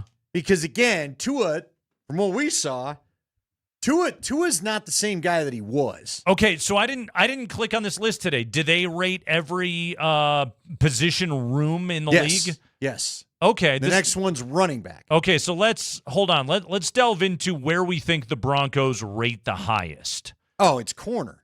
I haven't even looked there, but it's got to be corner. I would assume it's corner. I would assume if I had to guess where they rank first, if I was drafting where they ranked the highest, I would go corner 1, O-line 2. Corner's already a disappointment. D-line 3. Okay. Edge rush 4. And receiver 5.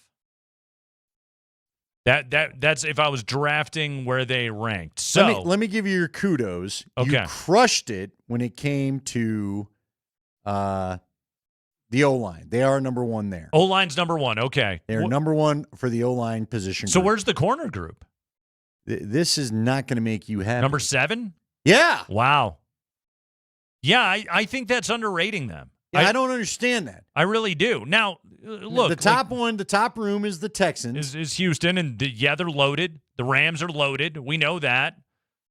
The Eagles are loaded. Pittsburgh at number 3, I'm a little surprised by. Seattle you put Witherspoon and Trayvon Diggs and Terrion Arnold in the same room in the last week. I think you're massively overrating New England as good as Christian Gonzalez is, and Denver at number 7. I think that's underrating that group. I would agree. Yeah. O-line is number 1. Where is defensive line? Like interior D-line, where do they fall? Yeah, let me go. The edge was kind of surprising. 10th. Yeah. 10th. Now go check the edge. The edge is 19th. 19th? They do not like the edge. How about that?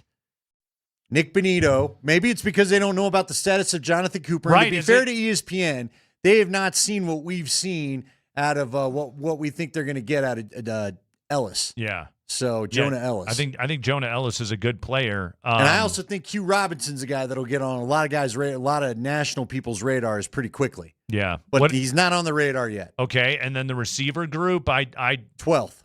12th. A lot of the rankings are 11th or 12th for them. Okay. Where's the tight end? I was going to go look at tight end. 32? 31? 30?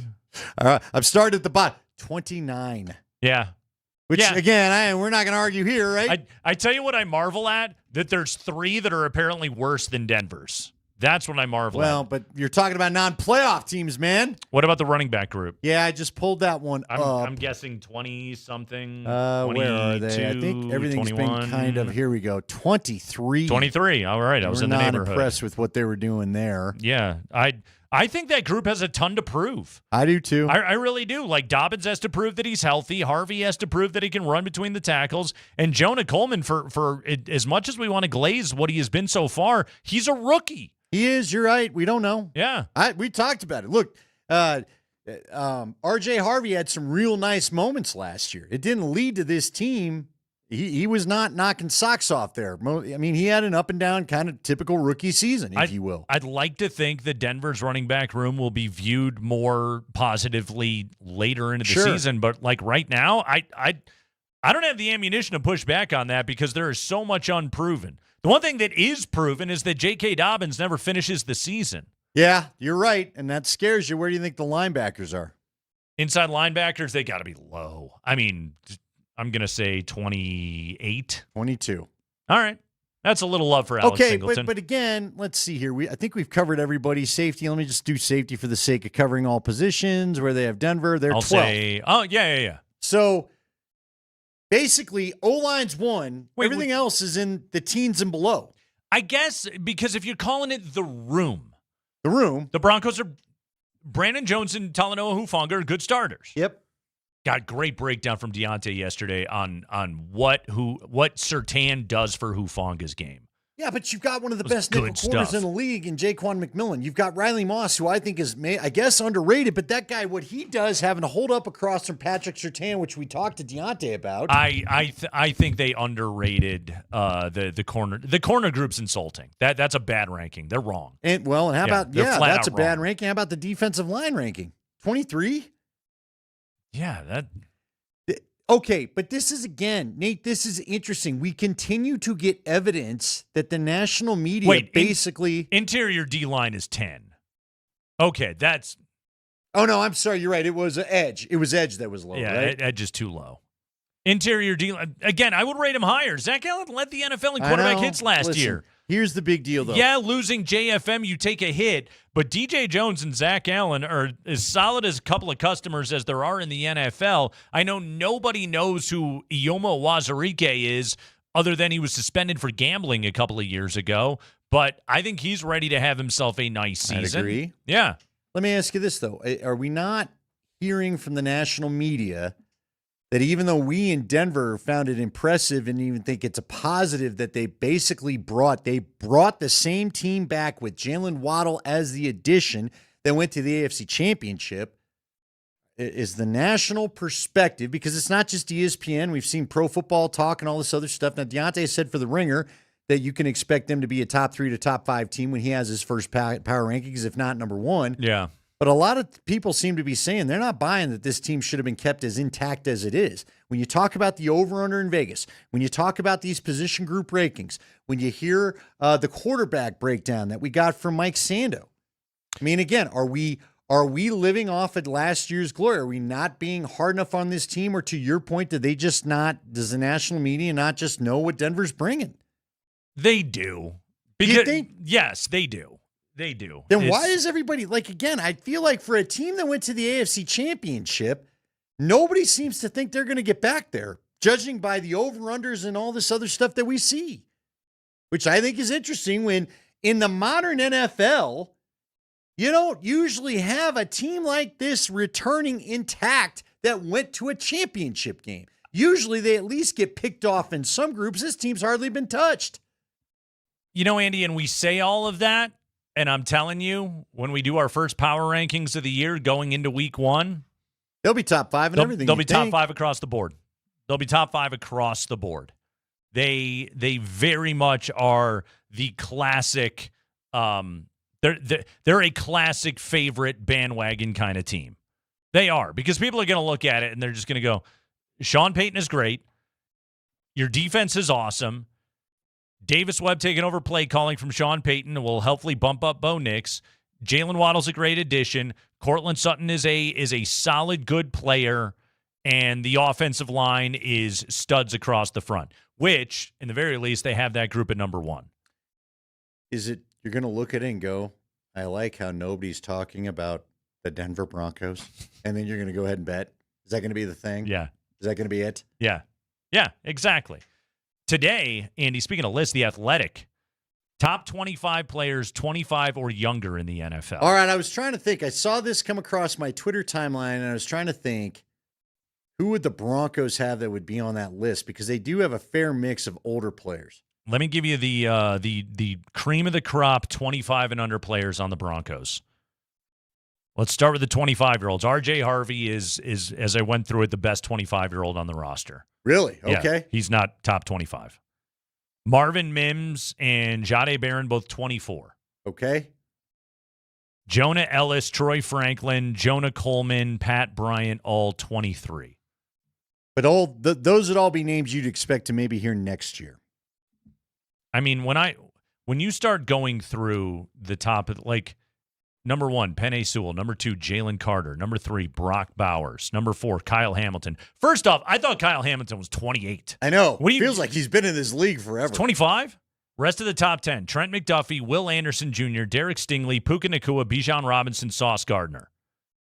Drake May is the first quarterback listed at number 11 at the age of 23. By the way, Bo Nix is 26, so he can't be on this list. But when you hear those names, and I'll even go down into the 20s, I mean, you get down here, Caleb Williams, Devon Achane, Drake London, George Pickens, Darnell Wright, who just got a massive deal from the Bears. None of these Broncos are even sniffing this list. Yeah, man. Not even any honorable mentions on the list. Is it something to be concerned about? You know, I will tell you this. I don't think it is. Not right now. No, because this team is built to win now. Right. That is what this thing is about. First off, you've been a playoff team each of the last 2 years, so you haven't had prime real estate in the draft. And then, oh, by the way, you took your first-round pick this past year, and you shipped it off to go and get Jalen Waddle. So that's a little bit of a part of it. Also, for a lot of these younger players, I mean, they started off on a good and championship-seeking NFL team. Not exactly a lot of playing time for the young guys right now, you know? So not a lot of opportunities for these guys to emerge. Now, I have my optimism for Pat Bryant and Jonah Coleman and Troy Franklin, quite frankly. We mentioned Jonah Ellis before, who I think is a good NFL player. Do any of those guys have a Pro Bowl in their future? Probably not.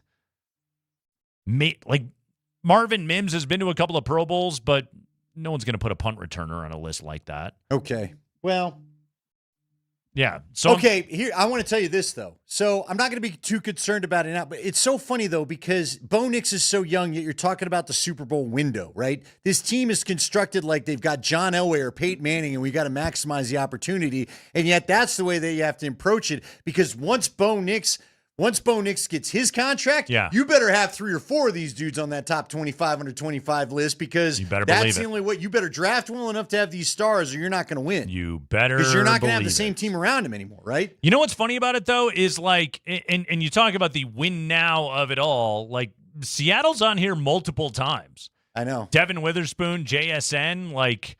But they've had the higher draft choices. Yeah. Remember, the Broncos are built through the trades, again, the painful thing about what you're talking about is they built that with the Broncos draft picks from the Russ trade. That's what's funny about it is Witherspoon was a Broncos draft pick. JSN was, he was the 23rd overall pick? That was Seattle's pick that they took JSN with because the tackle was Cross, right? Cross was the tackle. Yeah, that they also took with the Russ pick. Who they've also which was paid. Also fifth or something like that. Yeah, and is also an awesome player. So, yeah, you got to make a Russell Wilson trade, and then you get to go and win a Super Bowl and have a bunch of good players that are 25 or younger. Ugh. That's it. That's all. That's all. Hey, you know what? The Broncos went to the AFC Championship game last year. They survived it all. Yeah.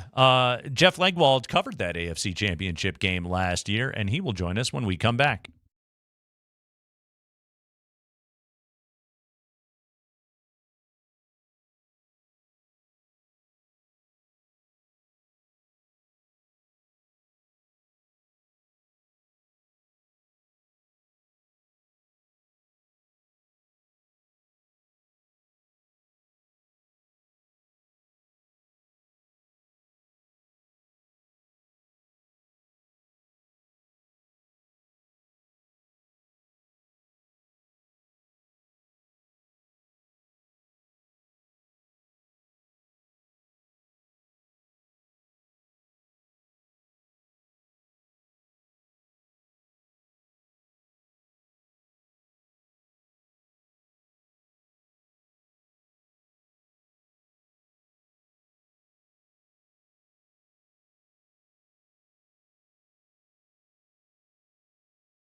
Yeah, let's jump right out to Empower Field at Mile High, where warm-ups have paused. We have a lightning delay. Jeff Legwold, our boots on the ground. What's going on right now at the stadium? Everybody kind of waiting around just to see what if it's going to storm or not. But it's they've kind of paused things, and even at the gates where folks come in, there isn't much happening right now. So I think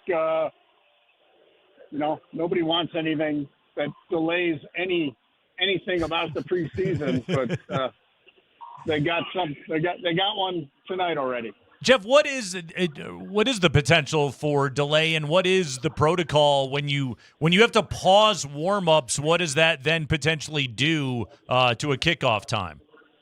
Yeah, I think that the teams need their allotted pregame time. Now, they would, conceivably trim it down to the bare minimum. Mm-hmm. Often like in the winter, say teams don't come out of the locker room to warm up until they're at the bare minimum. So I don't think they're at a point yet where they'd have to push anything back for kickoff. But if this went for very long, but it looks like it's moving and that there isn't much behind it in my amateur weather watching ability. All right, well, it's 7 o'clock. We'll all find out how good a meteorologist you really are, Jeff Legwold. Do we know how much we know that Bo's going to play from what Sean told us. Do you know anything about Jalen Waddle?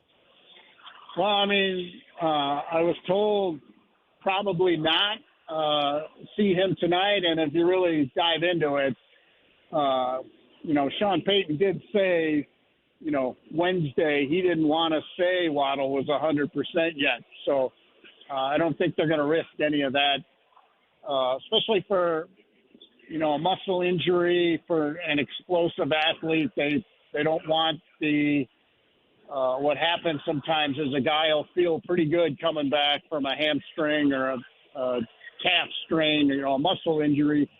They'll feel good, and then they open it up, with the full sprint in a game situation, and suddenly they've re-aggravated it. So I think they really want to avoid that. I was told he would not play tonight, but again, in the preseason, things can change pretty fast if they think they want to get him some snaps. But the last time I checked, I was told he likely would not play.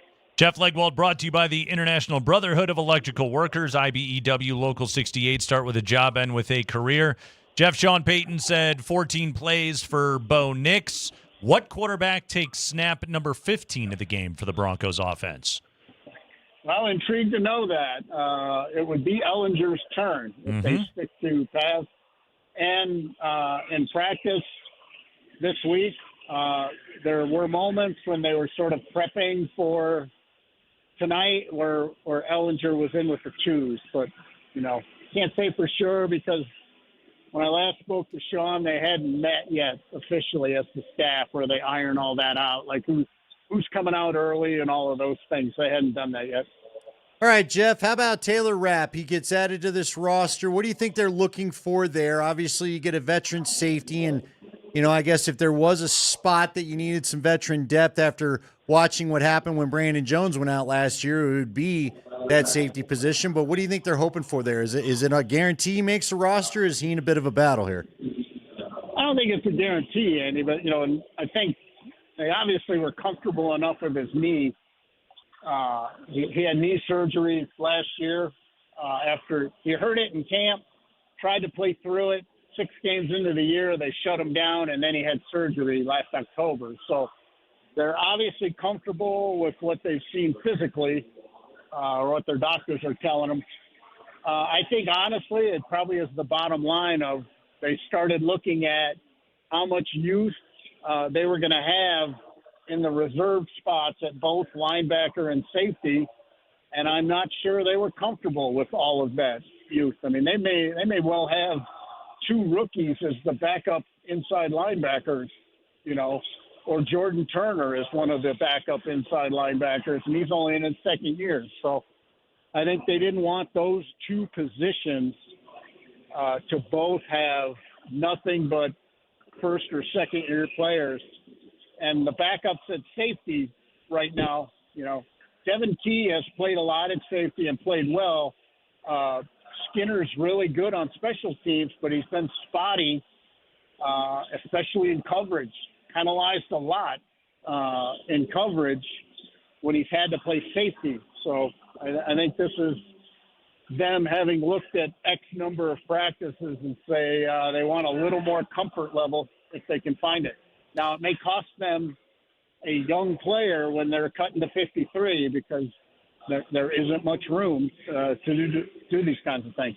Jeff, let's venture from the secondary up into the trenches on the defensive side of the ball. You wrote about it earlier this week. With John Franklin Myers departed, really kind of the one consistent starter on the defense from last year that is now gone. What's that competition look like? Like, who's rounding into form and looking like they're going to be taking, because it's always a high rotation position, but who's going to be taking a higher percentage of snaps than others on the D-line? Well, I think they feel like Uwazurike is going to be the guy who's ready to make the leap. And he has taken a lot of the significant snaps with the starters so far, and he obviously paid attention in the off season. You know, they basically told him, look, you've got a real chance here, but you've got to come back stronger at the point of attack. You know, it's not enough to just be a big guy. Like sometimes in college, it's just enough to be a big guy in there. You don't need that top level point of attack strength to fight away, you know, guards and centers. And you need that in the NFL. And he did what he was asked. He came back and, you know, almost a different player. So he's had a really good camp. And I think any discomfort they had about Franklin Myers leaving, most of that discomfort, at least what can be alleviated before you play a game that matters, most of it's been erased because Uwazurike's looked so good in camp. And the rookie, Tyler O'Needham, is when he gets a little stronger, like he will in the NFL, he's going to be a problem for people. He's got it's rare from a scouting perspective to have a interior defensive lineman with a reach of over 80 inches. That's like a left tackle, elite left tackle arm span when you're scouting. And he's like 81 and 3/8 inches, which is elite offensive tackle length on the interior in the defensive line. And when he has the strength to maintain that extension he gets with his arms, that's big time. And he's shown a real quickness off the ball. And I think those two guys are going to get the bulk of the rotations when the season starts. Last one for me, Leggy. Jonah Coleman, how much do you think we see tonight? They seemed pretty happy last week. So is this going to be a build thing, or do they just kind of call it good? I think they might be very tempted to call it good. If we do see him, it won't be much. And like I say, I was told after he had the really nice run last week with the spin out of a tackle and a power finish, there was a pretty strong declarative statement on the headset to get him out of there. And I think that's where they're at. They've answered all the questions they have about Mr. Coleman. What about Bo Nix questions, Jeff? I would, kind of call him a classic B student here in this training camp. He's largely been fine. He aced his favorite subject, the 2-minute drill, and he has struggled in other areas. What should we be looking for out of Bo Nix tonight? Well, it's really hard. I mean, he's basically attacking the same problems he had last year, which is, especially, if Waddle doesn't play, again, I was told a few days ago he wouldn't, but if Waddle doesn't play, he's essentially wrestling with the same offense he had last year and the issues they had with that. Now, granted, it's the preseason, but I think tonight the bar of expectations is really just be efficient. Get in and out of the huddle, get to the line of scrimmage. They want to see that stuff be worked out because that's where a lot of his angst last year was, is they just were not quick enough to the line of scrimmage where, they could adjust things. So I think they want to see that tonight. I think they will certainly give him a little play action or something early just to get him those completions right out of the gate. Run his 3 favorite vanilla plays right away. Get him a couple completions, get the offense a couple first downs, and then, just dial some things in after that. I mean, they're not going to show the top shelf stuff yet or anything, but what he does run, I think they're looking for efficiency, some smoothness, and to move the ball, and they certainly want a touchdown out of it.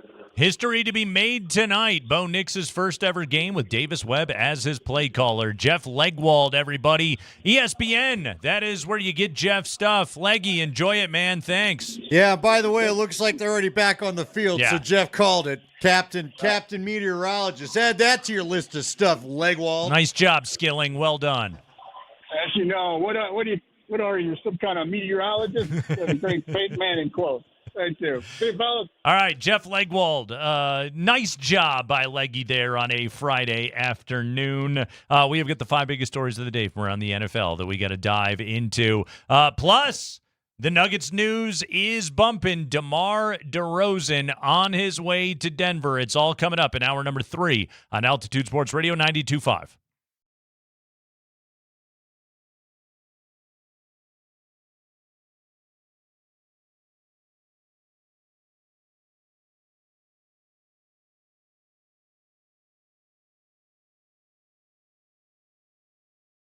Hey, it's Nate Kreckman for Roller Auction. It opened today. Factory return, home goods, electronics, general merchandise, and more auction. This one is just a real good time to go ahead and peruse and scroll through. Sporting goods, power tools, electronics, and so much more. You can't believe the quality of merchandise and just the absolute variety that you can find. I mean, I'm scrolling down right now. There's some Mizuno irons available at great prices. There is a digital piano from Roland that normally would be MSRP $2,200 right now. The current bid on that thing is $55. Go to rollerauction.com or roller.bid to check it all out. Speakers, karaoke machines, noise-canceling headphones. Oh, man, some Sony noise-canceling headphones. I might need a new pair of those. May have to put a bid in right now. High bid, only $40. That'd be massive savings versus what you see online. Go to roller.bid and check it out. And make sure you sign up to bid at roller.bid/altitude. That's roller.bid/altitude. Why should you sign up there, you ask yourself? Well, because we do ticket giveaways. Our next giveaway is for Rapid Sounders match. That's catered suite tickets out at Dick's Sporting Goods Park. You want to be there? Sign up to bid right now. Roller.bid/altitude.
All right, let's go. Time for the 5 biggest stories of the day from around the NFL and the NBA. Yeah, Mark we will start Springer. with the NBA. We will start with the NBA. I was going to say, I was waiting for a big for a big John Tesh interlude there. Yeah, you want a Tesh? Give me Tesh. All right, yeah, we'll do some Tesh. Here we go. Give him fuel, give him fire, give him Tesh that he desires. Ooh. There we go. That's what we want. Celebrate $5 Fridays at Papa Murphy's Pizza on Fridays only. Get a large thin crust. Extra throw me off sometimes. What if Tesh should remix that one with Hetfield on vocals? Really aggressive keyboarding. Yeah. Sure. Today and Fridays only, get a large thin crust cheese, sausage, or pepperoni pizza for just $5. Order online now at papamurphys.com.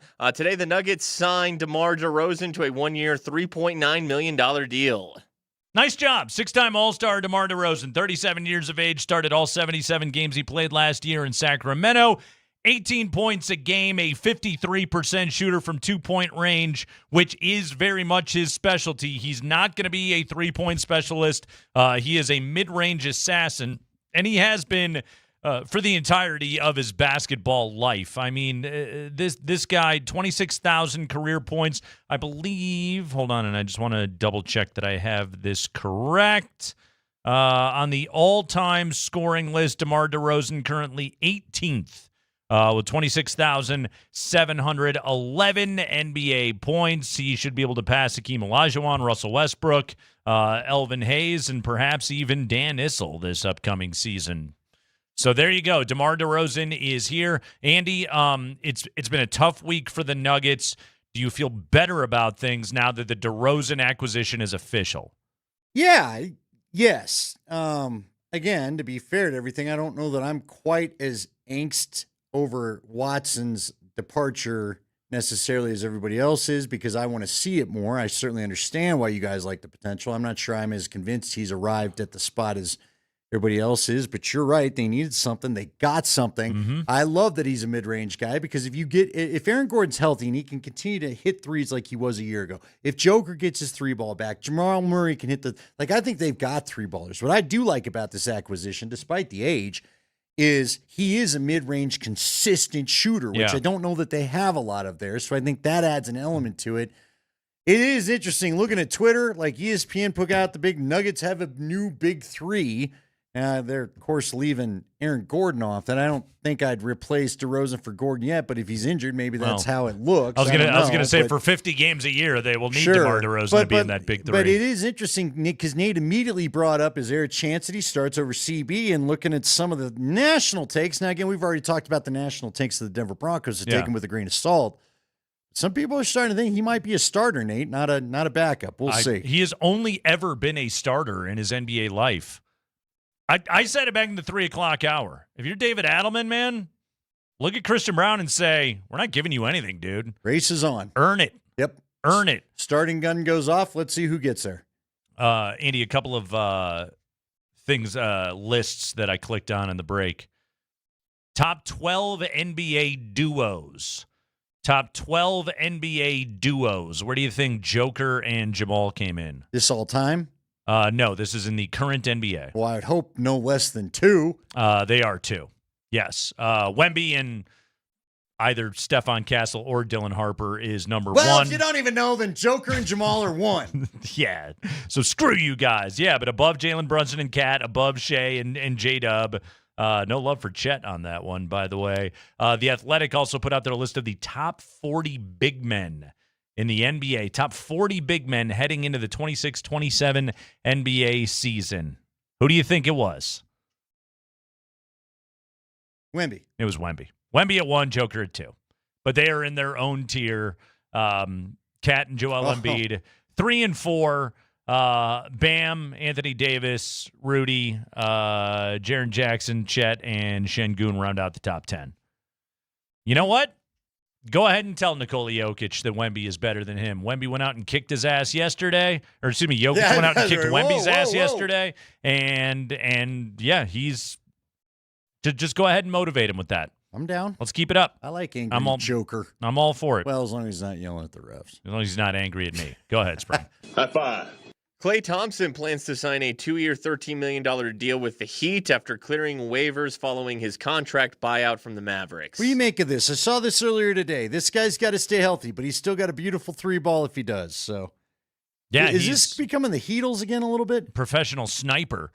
He's Three really great players and it's a really bunch good of dudes. That's a really good player to put with Giannis, disagree. though. Yeah, you put that with Giannis and Bam, and they got something cooking a little bit right now. So, but it feels a little like what they were trying to do before. With not, will they have a good bench? Am I underselling what they'll have as a bench? Or the biggest question is he taking his boat to Miami? Will he drive his boat to games with his dog? He should. Yeah. Why wouldn't you?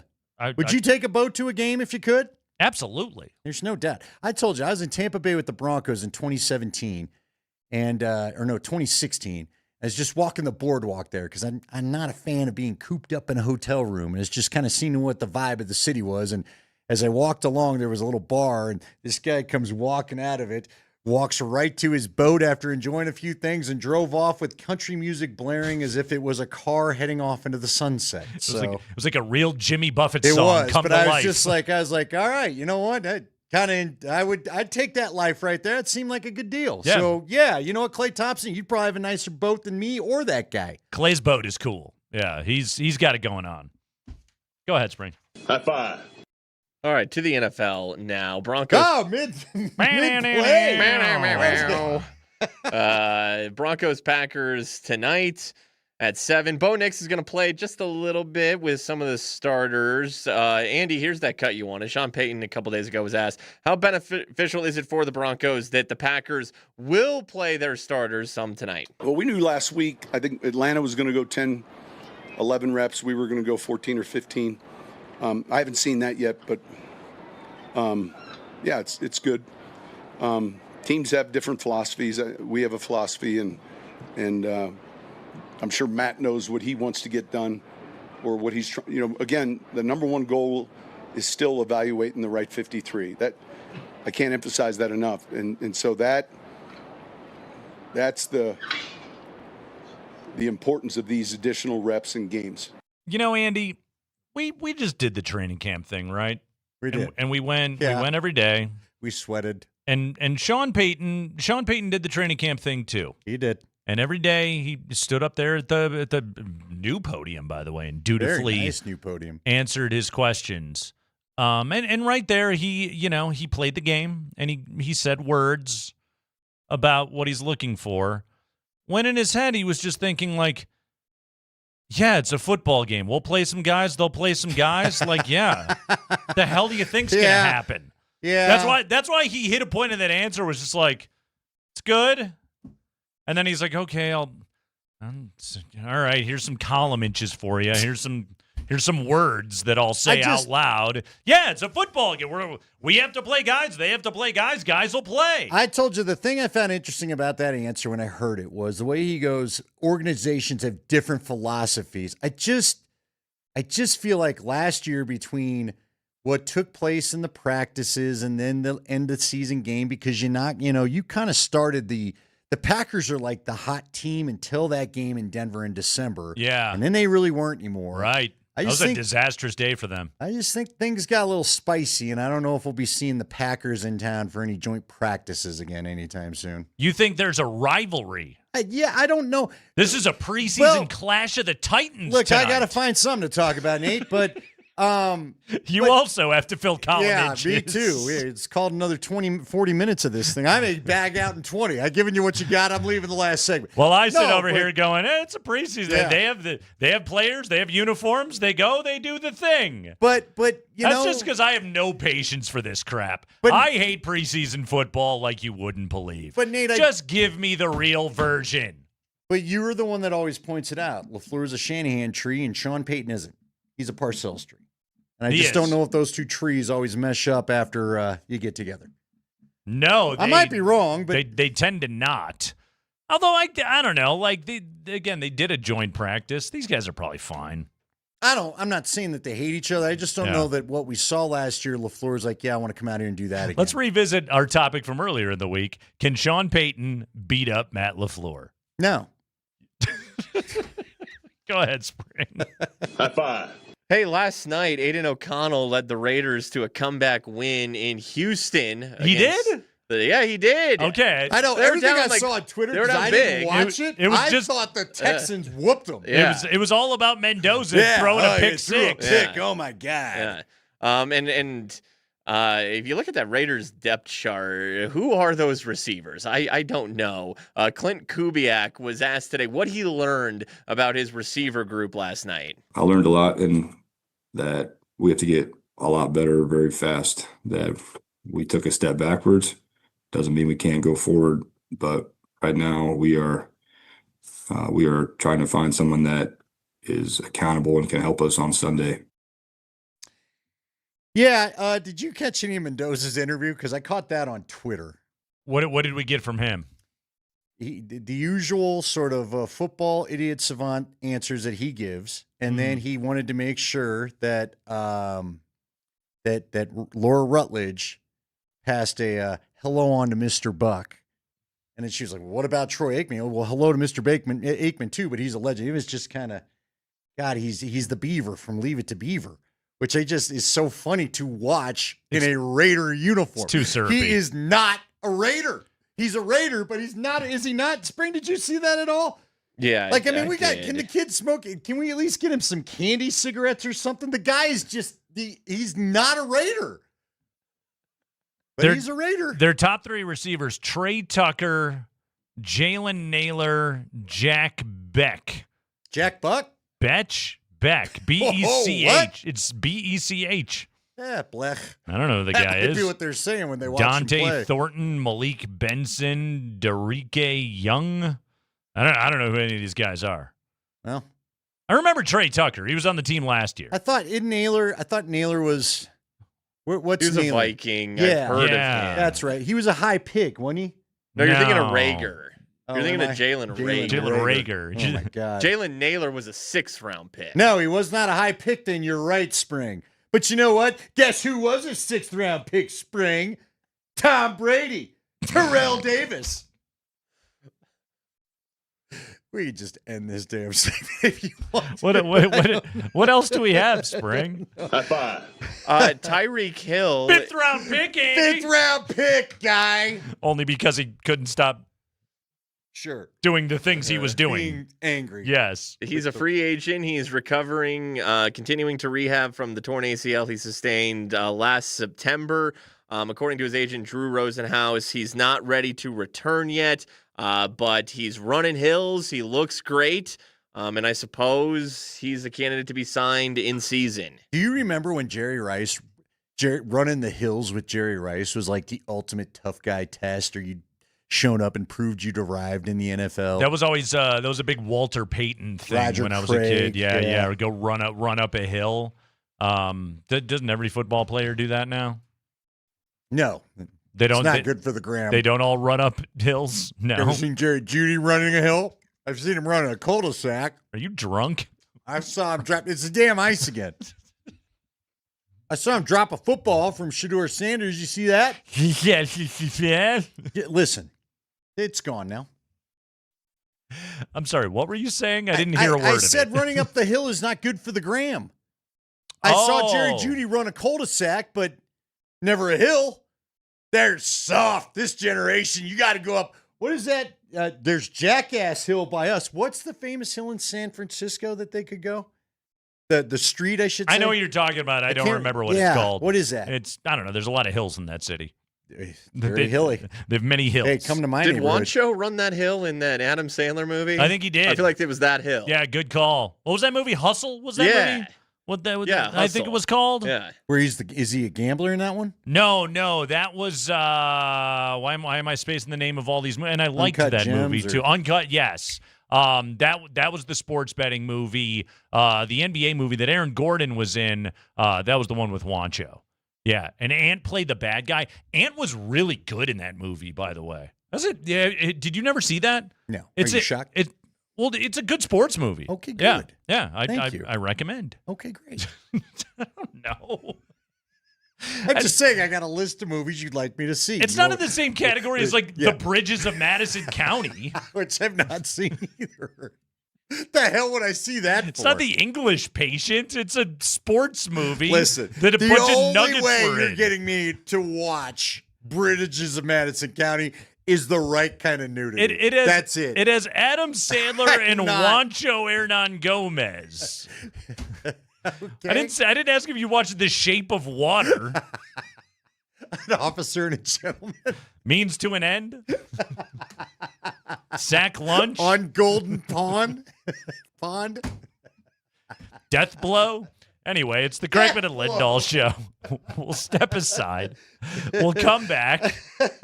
We will draft because it's preseason football, and we will do our preseason fantasy draft when we return here on Altitude Sports Radio 92.5.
And I'm out here to win every day. Bo drop is so good.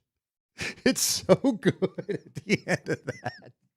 I'm proud of that It's one. just so awesome because we're just all in the feels of the Hard Knocks music, and then here comes Bo out of nowhere. Who cares? Just a quick drive-by sniping. Who cares?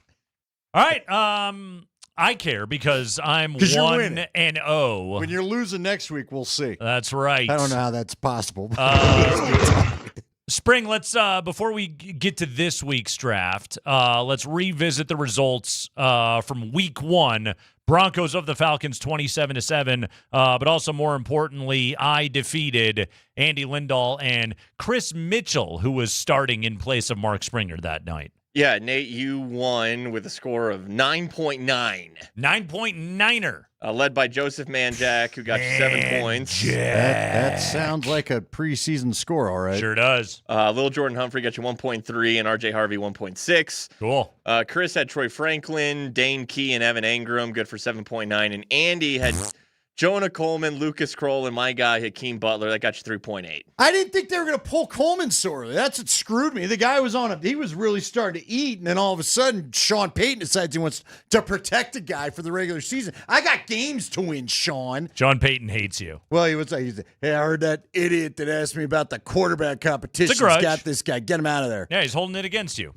Well, then who don't I want to see tonight? That's who I'm going to draft. All right, so listeners may be wondering, what the hell are these guys doing? So what we're doing is, this is the preseason fantasy draft. And by the way, we recommend this to you. Because, yeah, we're asking you to do it too. Yes, because and we're trying to help you because this can make the game more interesting. Otherwise, in the fourth quarter, guys. I got to be honest with you. Like, I'm paid to pay attention to this stuff, and I don't want to, and I struggle to. Fourth quarter of preseason games is painful. But if you have got preseason fantasy pride on the line, you stay locked in. Manjack, his second half the other night in Atlanta with Ellinger, that's what carried me to victory. You know what it means, Costanza? Nothing. What I think it means. Nothing. Thank you. What I think it means. And okay. Listen, someone's going to write in and say there's jobs on the line. Once upon a time, you're absolutely right. Yeah, not really. But and not for this team. Jeff just got done saying it. Hey, you know Terrell Davis is a sixth-round pick. You know what he did in Japan? Yeah. You see what he did in Japan? Yeah. Yeah, that's why you pay attention to preseason on a football. kickoff play that doesn't even exist anymore. Hey, did you ever hear of a guy named Rod Smith? Have you? Sorry. I have. Sorry. That was my impression of an Irvin Joe caller from 1997. Me 10 minutes ago. During the high five. Okay. All right, let's go ahead. Who's drafted? Since you won, do you get first pick? I get the first overall pick. I forgot. Like he throws in the extra aggressive ones. Yeah. That's a new one. That's quite the pileup you dug up there. Chris was in second, so Spring will draft second, and Andy, you bring up the rear. See, we do it opposite of the way the NFL actually does. We reward winning here on the preseason fantasy draft. You can't tank your way to the number 1 overall pick the following week. That's a loser move. We're going to see. Andy, I'm going to start here. I'm going to take the guy that scored a touchdown a week ago. He had a fumble as well, but let's not pay attention to that. I think this guy's going to get some touches tonight. With the first overall pick, I'm taking big number 38, Jaleel McLaughlin. Give me all the feels with Jaleel. I will take Jaleel McLaughlin, number 1 overall. You got the feels with Leals? I do. Leals. You hoping to get meals with Leals because he's going to eat? Do you think his friends call him Leal? Maybe. Or do they call him Ja? Everyone's a Ja. Give me a Leal. Okay, I like a Leal. All right. You like Ja Rule? Jaleel McLaughlin, the Fire Festival guy? Go ahead, Spring.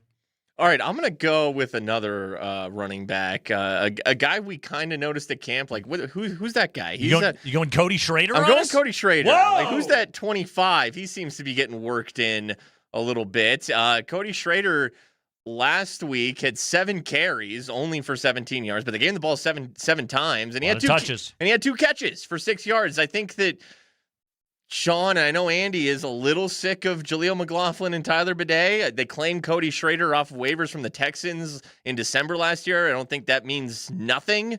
So I'm going Cody Schrader. First overall pick for me. You know, he started his college career at Truman before he went to Mizzou. Was he on the show? D2 Truman State. I see what you did right there. You like that? Yeah. D2 Truman State. Do you know where Truman State is? I didn't.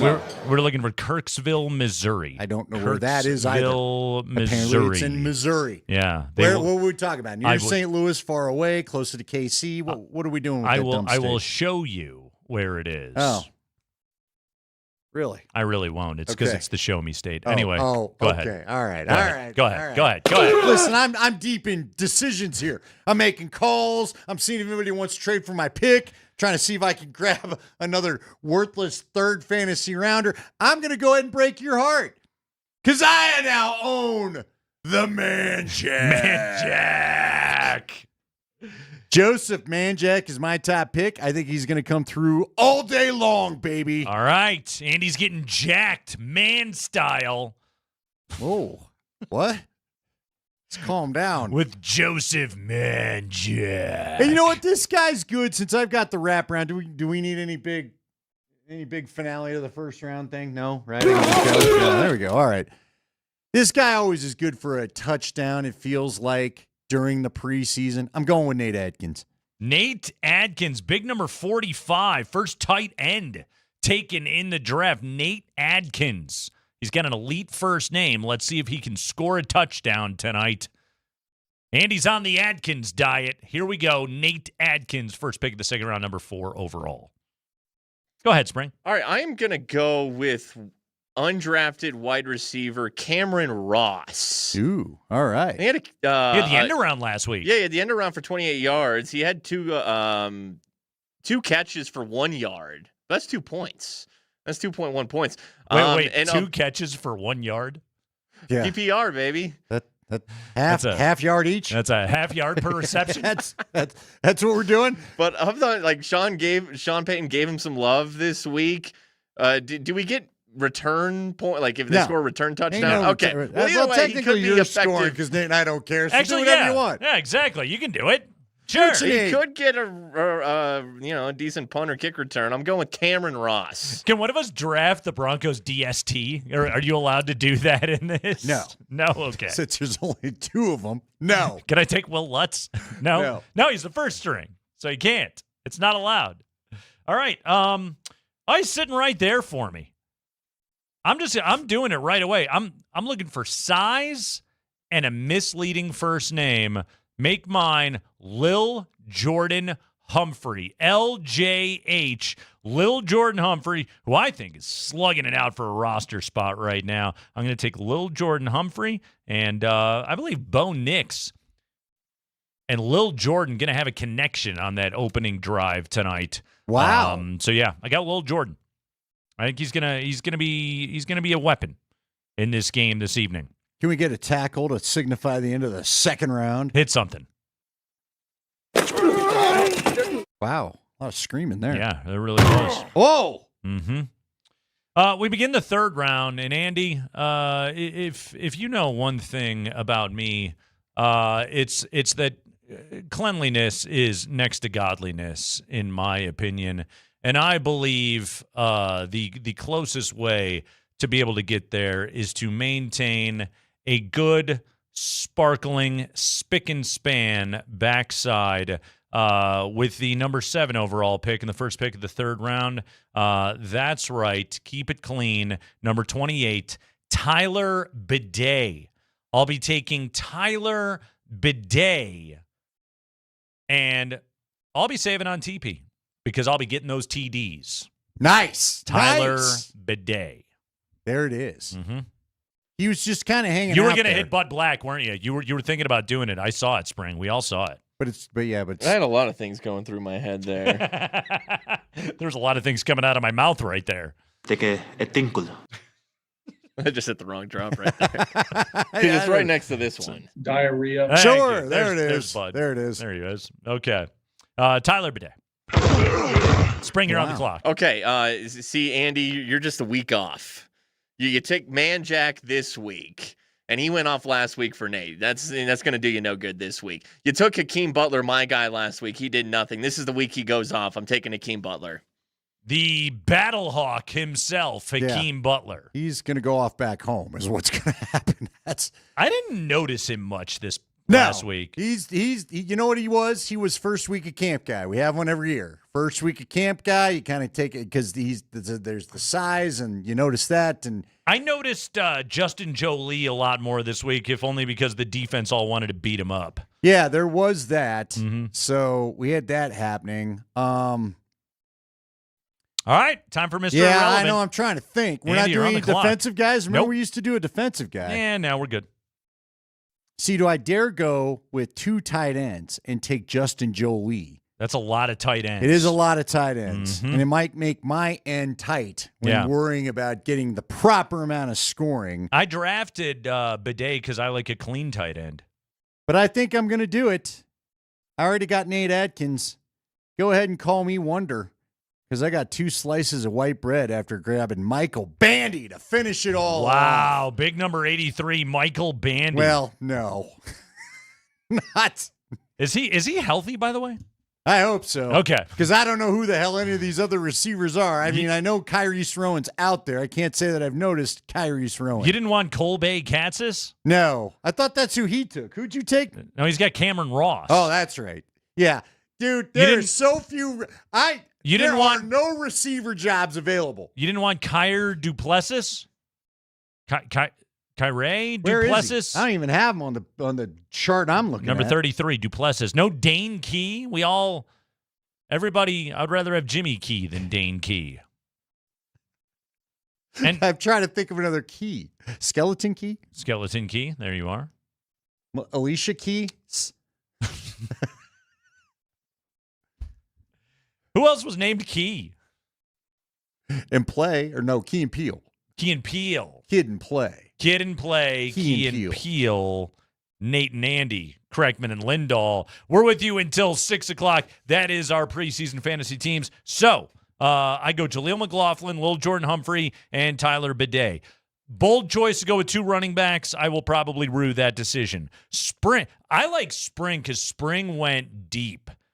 Cody Schrader, Cameron Ross, and Hakeem Butler. This is a second half team. Yeah, you gotta be a hardcore preseason fan to even know who those dudes are.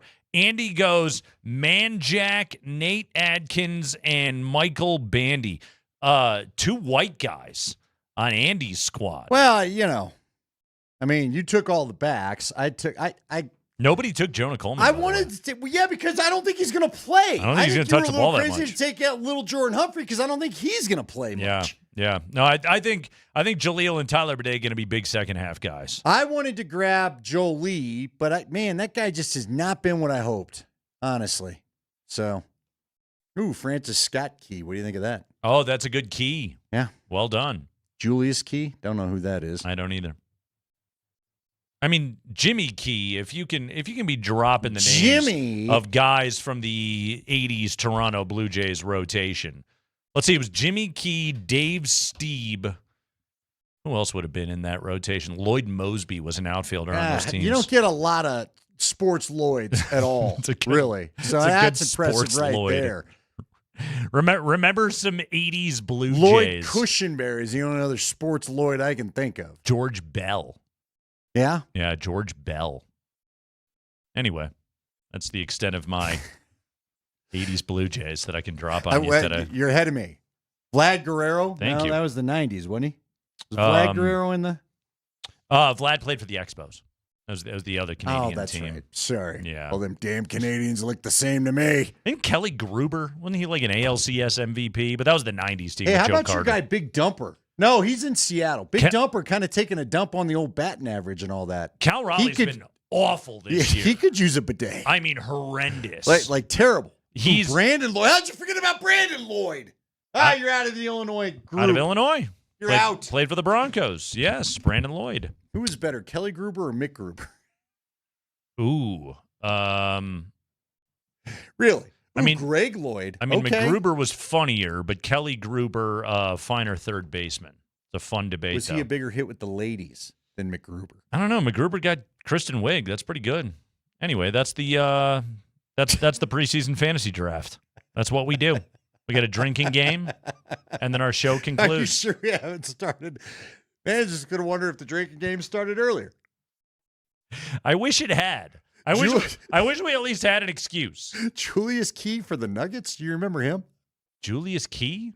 Yeah. I don't. I remember. Oh, wow. Lloyd Free. World B. Free was Lloyd Free. There's another sports Lloyd. A sports Lloyd? All right. We're going to play. You've been trying to go to break. We're going to play commercials now. You know what this is? You keep trying to walk out the door, and I keep, hey, one more thing, you. Have you noticed I'm standing further and further out of the door frame? You literally half in, half out. You can smell the air, but my yapping won't let you go. I just want to leave. I just want to go. Remember former Michigan head coach Lloyd Carr? That was a Lloyd. Do. That was a Lloyd I just remembered. Anyway, was he the coach of the Miracle Michigan? No, he wasn't. No. Lloyd Carr was like the mid-aughts, wasn't he? He might have been Miracle in Michigan. They didn't do all By that the much way, winning. you did that yourself. Did what? They tried to leave and then couldn't. Decided to hang out for a while. It's Altitude Sports Radio 92.5.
Before we get to the drinking game, some notes.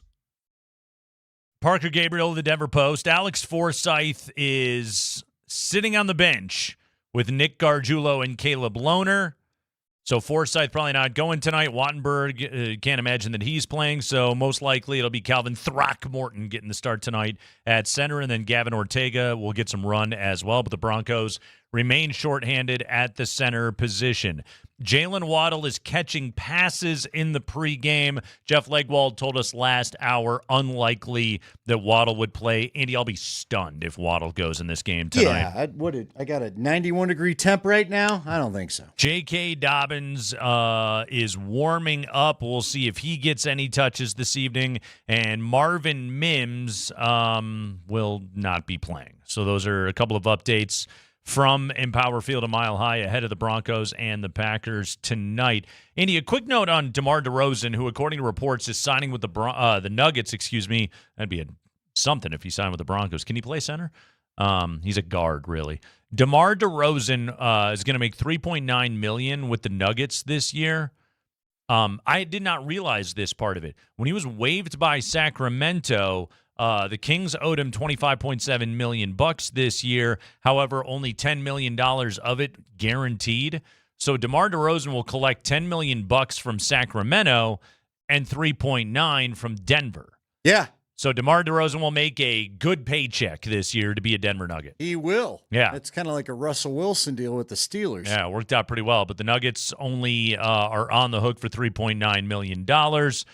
He has played in 85% of his NBA games over the last 11 seasons, one of the most durable players in the league, and number 18 on the all-time scoring list, over 26,000 career points for DeMar DeRozan. Makes all the sense in the world. It doesn't make up for the loss of Peyton Watson necessarily, but you needed bench scoring in the worst possible way. My guess is, okay, if you had to guess right now, Joker will lead this team in scoring average. Jamal will be number 2. Who's going to be third? Who's going to have the third highest scoring average on the Nuggets this year? How about I ask you this before I answer that? How far they go? What kind of record we talking in the regular season? Hopefully a good one. Let's assume health in a 50-win if healthy, Aaron season. Gordon's third, then maybe DeRozan. Okay. But yeah, that's not healthy. DeRozan sneaks into 3 probably pretty quickly. But I would hope, for the sake of seeing the Nuggets that we are used to seeing, it's number 3 Gordon before DeRozan. When you hope, I would say DeRozan could slide in anywhere from 3 to 5, probably. Like he could go as high as 3, absolutely, and that I think would require some injuries and roles changing for some guys. Cam could be ahead of him. Christian, I don't think is going to be, but Cam could be ahead of him if Cam's fully healthy and plays 75 games. And that's just because of minutes, but God, DeRozan's going to get a lot of shots. Yeah, and he should, and that's fine. He can fill it up. He's got a consistent shot, so I'm excited about that. Yeah. But assuming health, frankly, for the betterment of what the Nuggets could be, it's probably better that he is 5th and both Cam and AG are ahead of him at the end of this thing because he's going to be 37. He is 37, you said? Yeah. So, yeah, I'd like the 2 younger guys to have more average scoring than him. Blitz is coming up next. And then Broncos-Packers kickoff tonight at 7 o'clock, so you can spend your Friday night watching some preseason football. And, you may want to have a drink. It is Friday night, after all. We do it for every Bronco game. It's the drinking game. It's a little different in the preseason. You're drinking for different reasons when it's exhibition football. You're not stressed. You're really not. And that, in some ways, is going to make it go down a little bit smoother. It's a Friday night. Maybe that's what you were going to do anyway. That's right. We know not everybody in the crowd drinks. Go ahead and, put your favorite soft drink in there should you need to. Whether you're a Dr. Pepper or a Mr. Pibb guy, we don't know. Or maybe you just want to hammer down some queso. I know Andy does. Chips and dip. Whatever you like to do. Tonight it's wings and burgers. Wings and burgers. What you got? Okay. Taco night in the Kreckman house. Oh, yeah, all right. Yeah. All right, here we go. Time for your preseason drinking game. Some of these we're going to recycle from last week, and a number of these hit. If you should hear on the broadcast, player has had a good camp, is a candidate for the practice squad is auditioning for 31 other teams. We got all those last week. Or should we mention that the Broncos have few roster spots available? You must drink. Oh, and one more, one of my all-time favorites. It's preseason for the refs also. God, did we? You know what? We got that in one of the weekend games last week because this guy could not figure out. He was a new official. He could not figure out what call on who. Remember, slight controversy last week on the Broncos game. They changed up referees at halftime, much to the confusion of the broadcast crew. Then Cynthia Freeland, friend of the program, she was all over. Bang. She was on that story. Oh, yeah. Nice job by Cynthia. Any of the Packers are in town. If you see on television tonight, guy in a cheesehead hat, drink. Guy in a Favre jersey, drink twice. Guy in hunting gear, highly unlikely on a 90-degree night, but if you want to be a true Wisconsinite, guy in hunting gear, drink 3 times. All right. Packer hunting gear, finish the drink because they sell it. Do they really? I was thinking safety orange, but you're probably right. If there's a penalty flag, drink. Now, hold on. Drink on every flag. We talked about this. Now. It's Friday night. You got to drink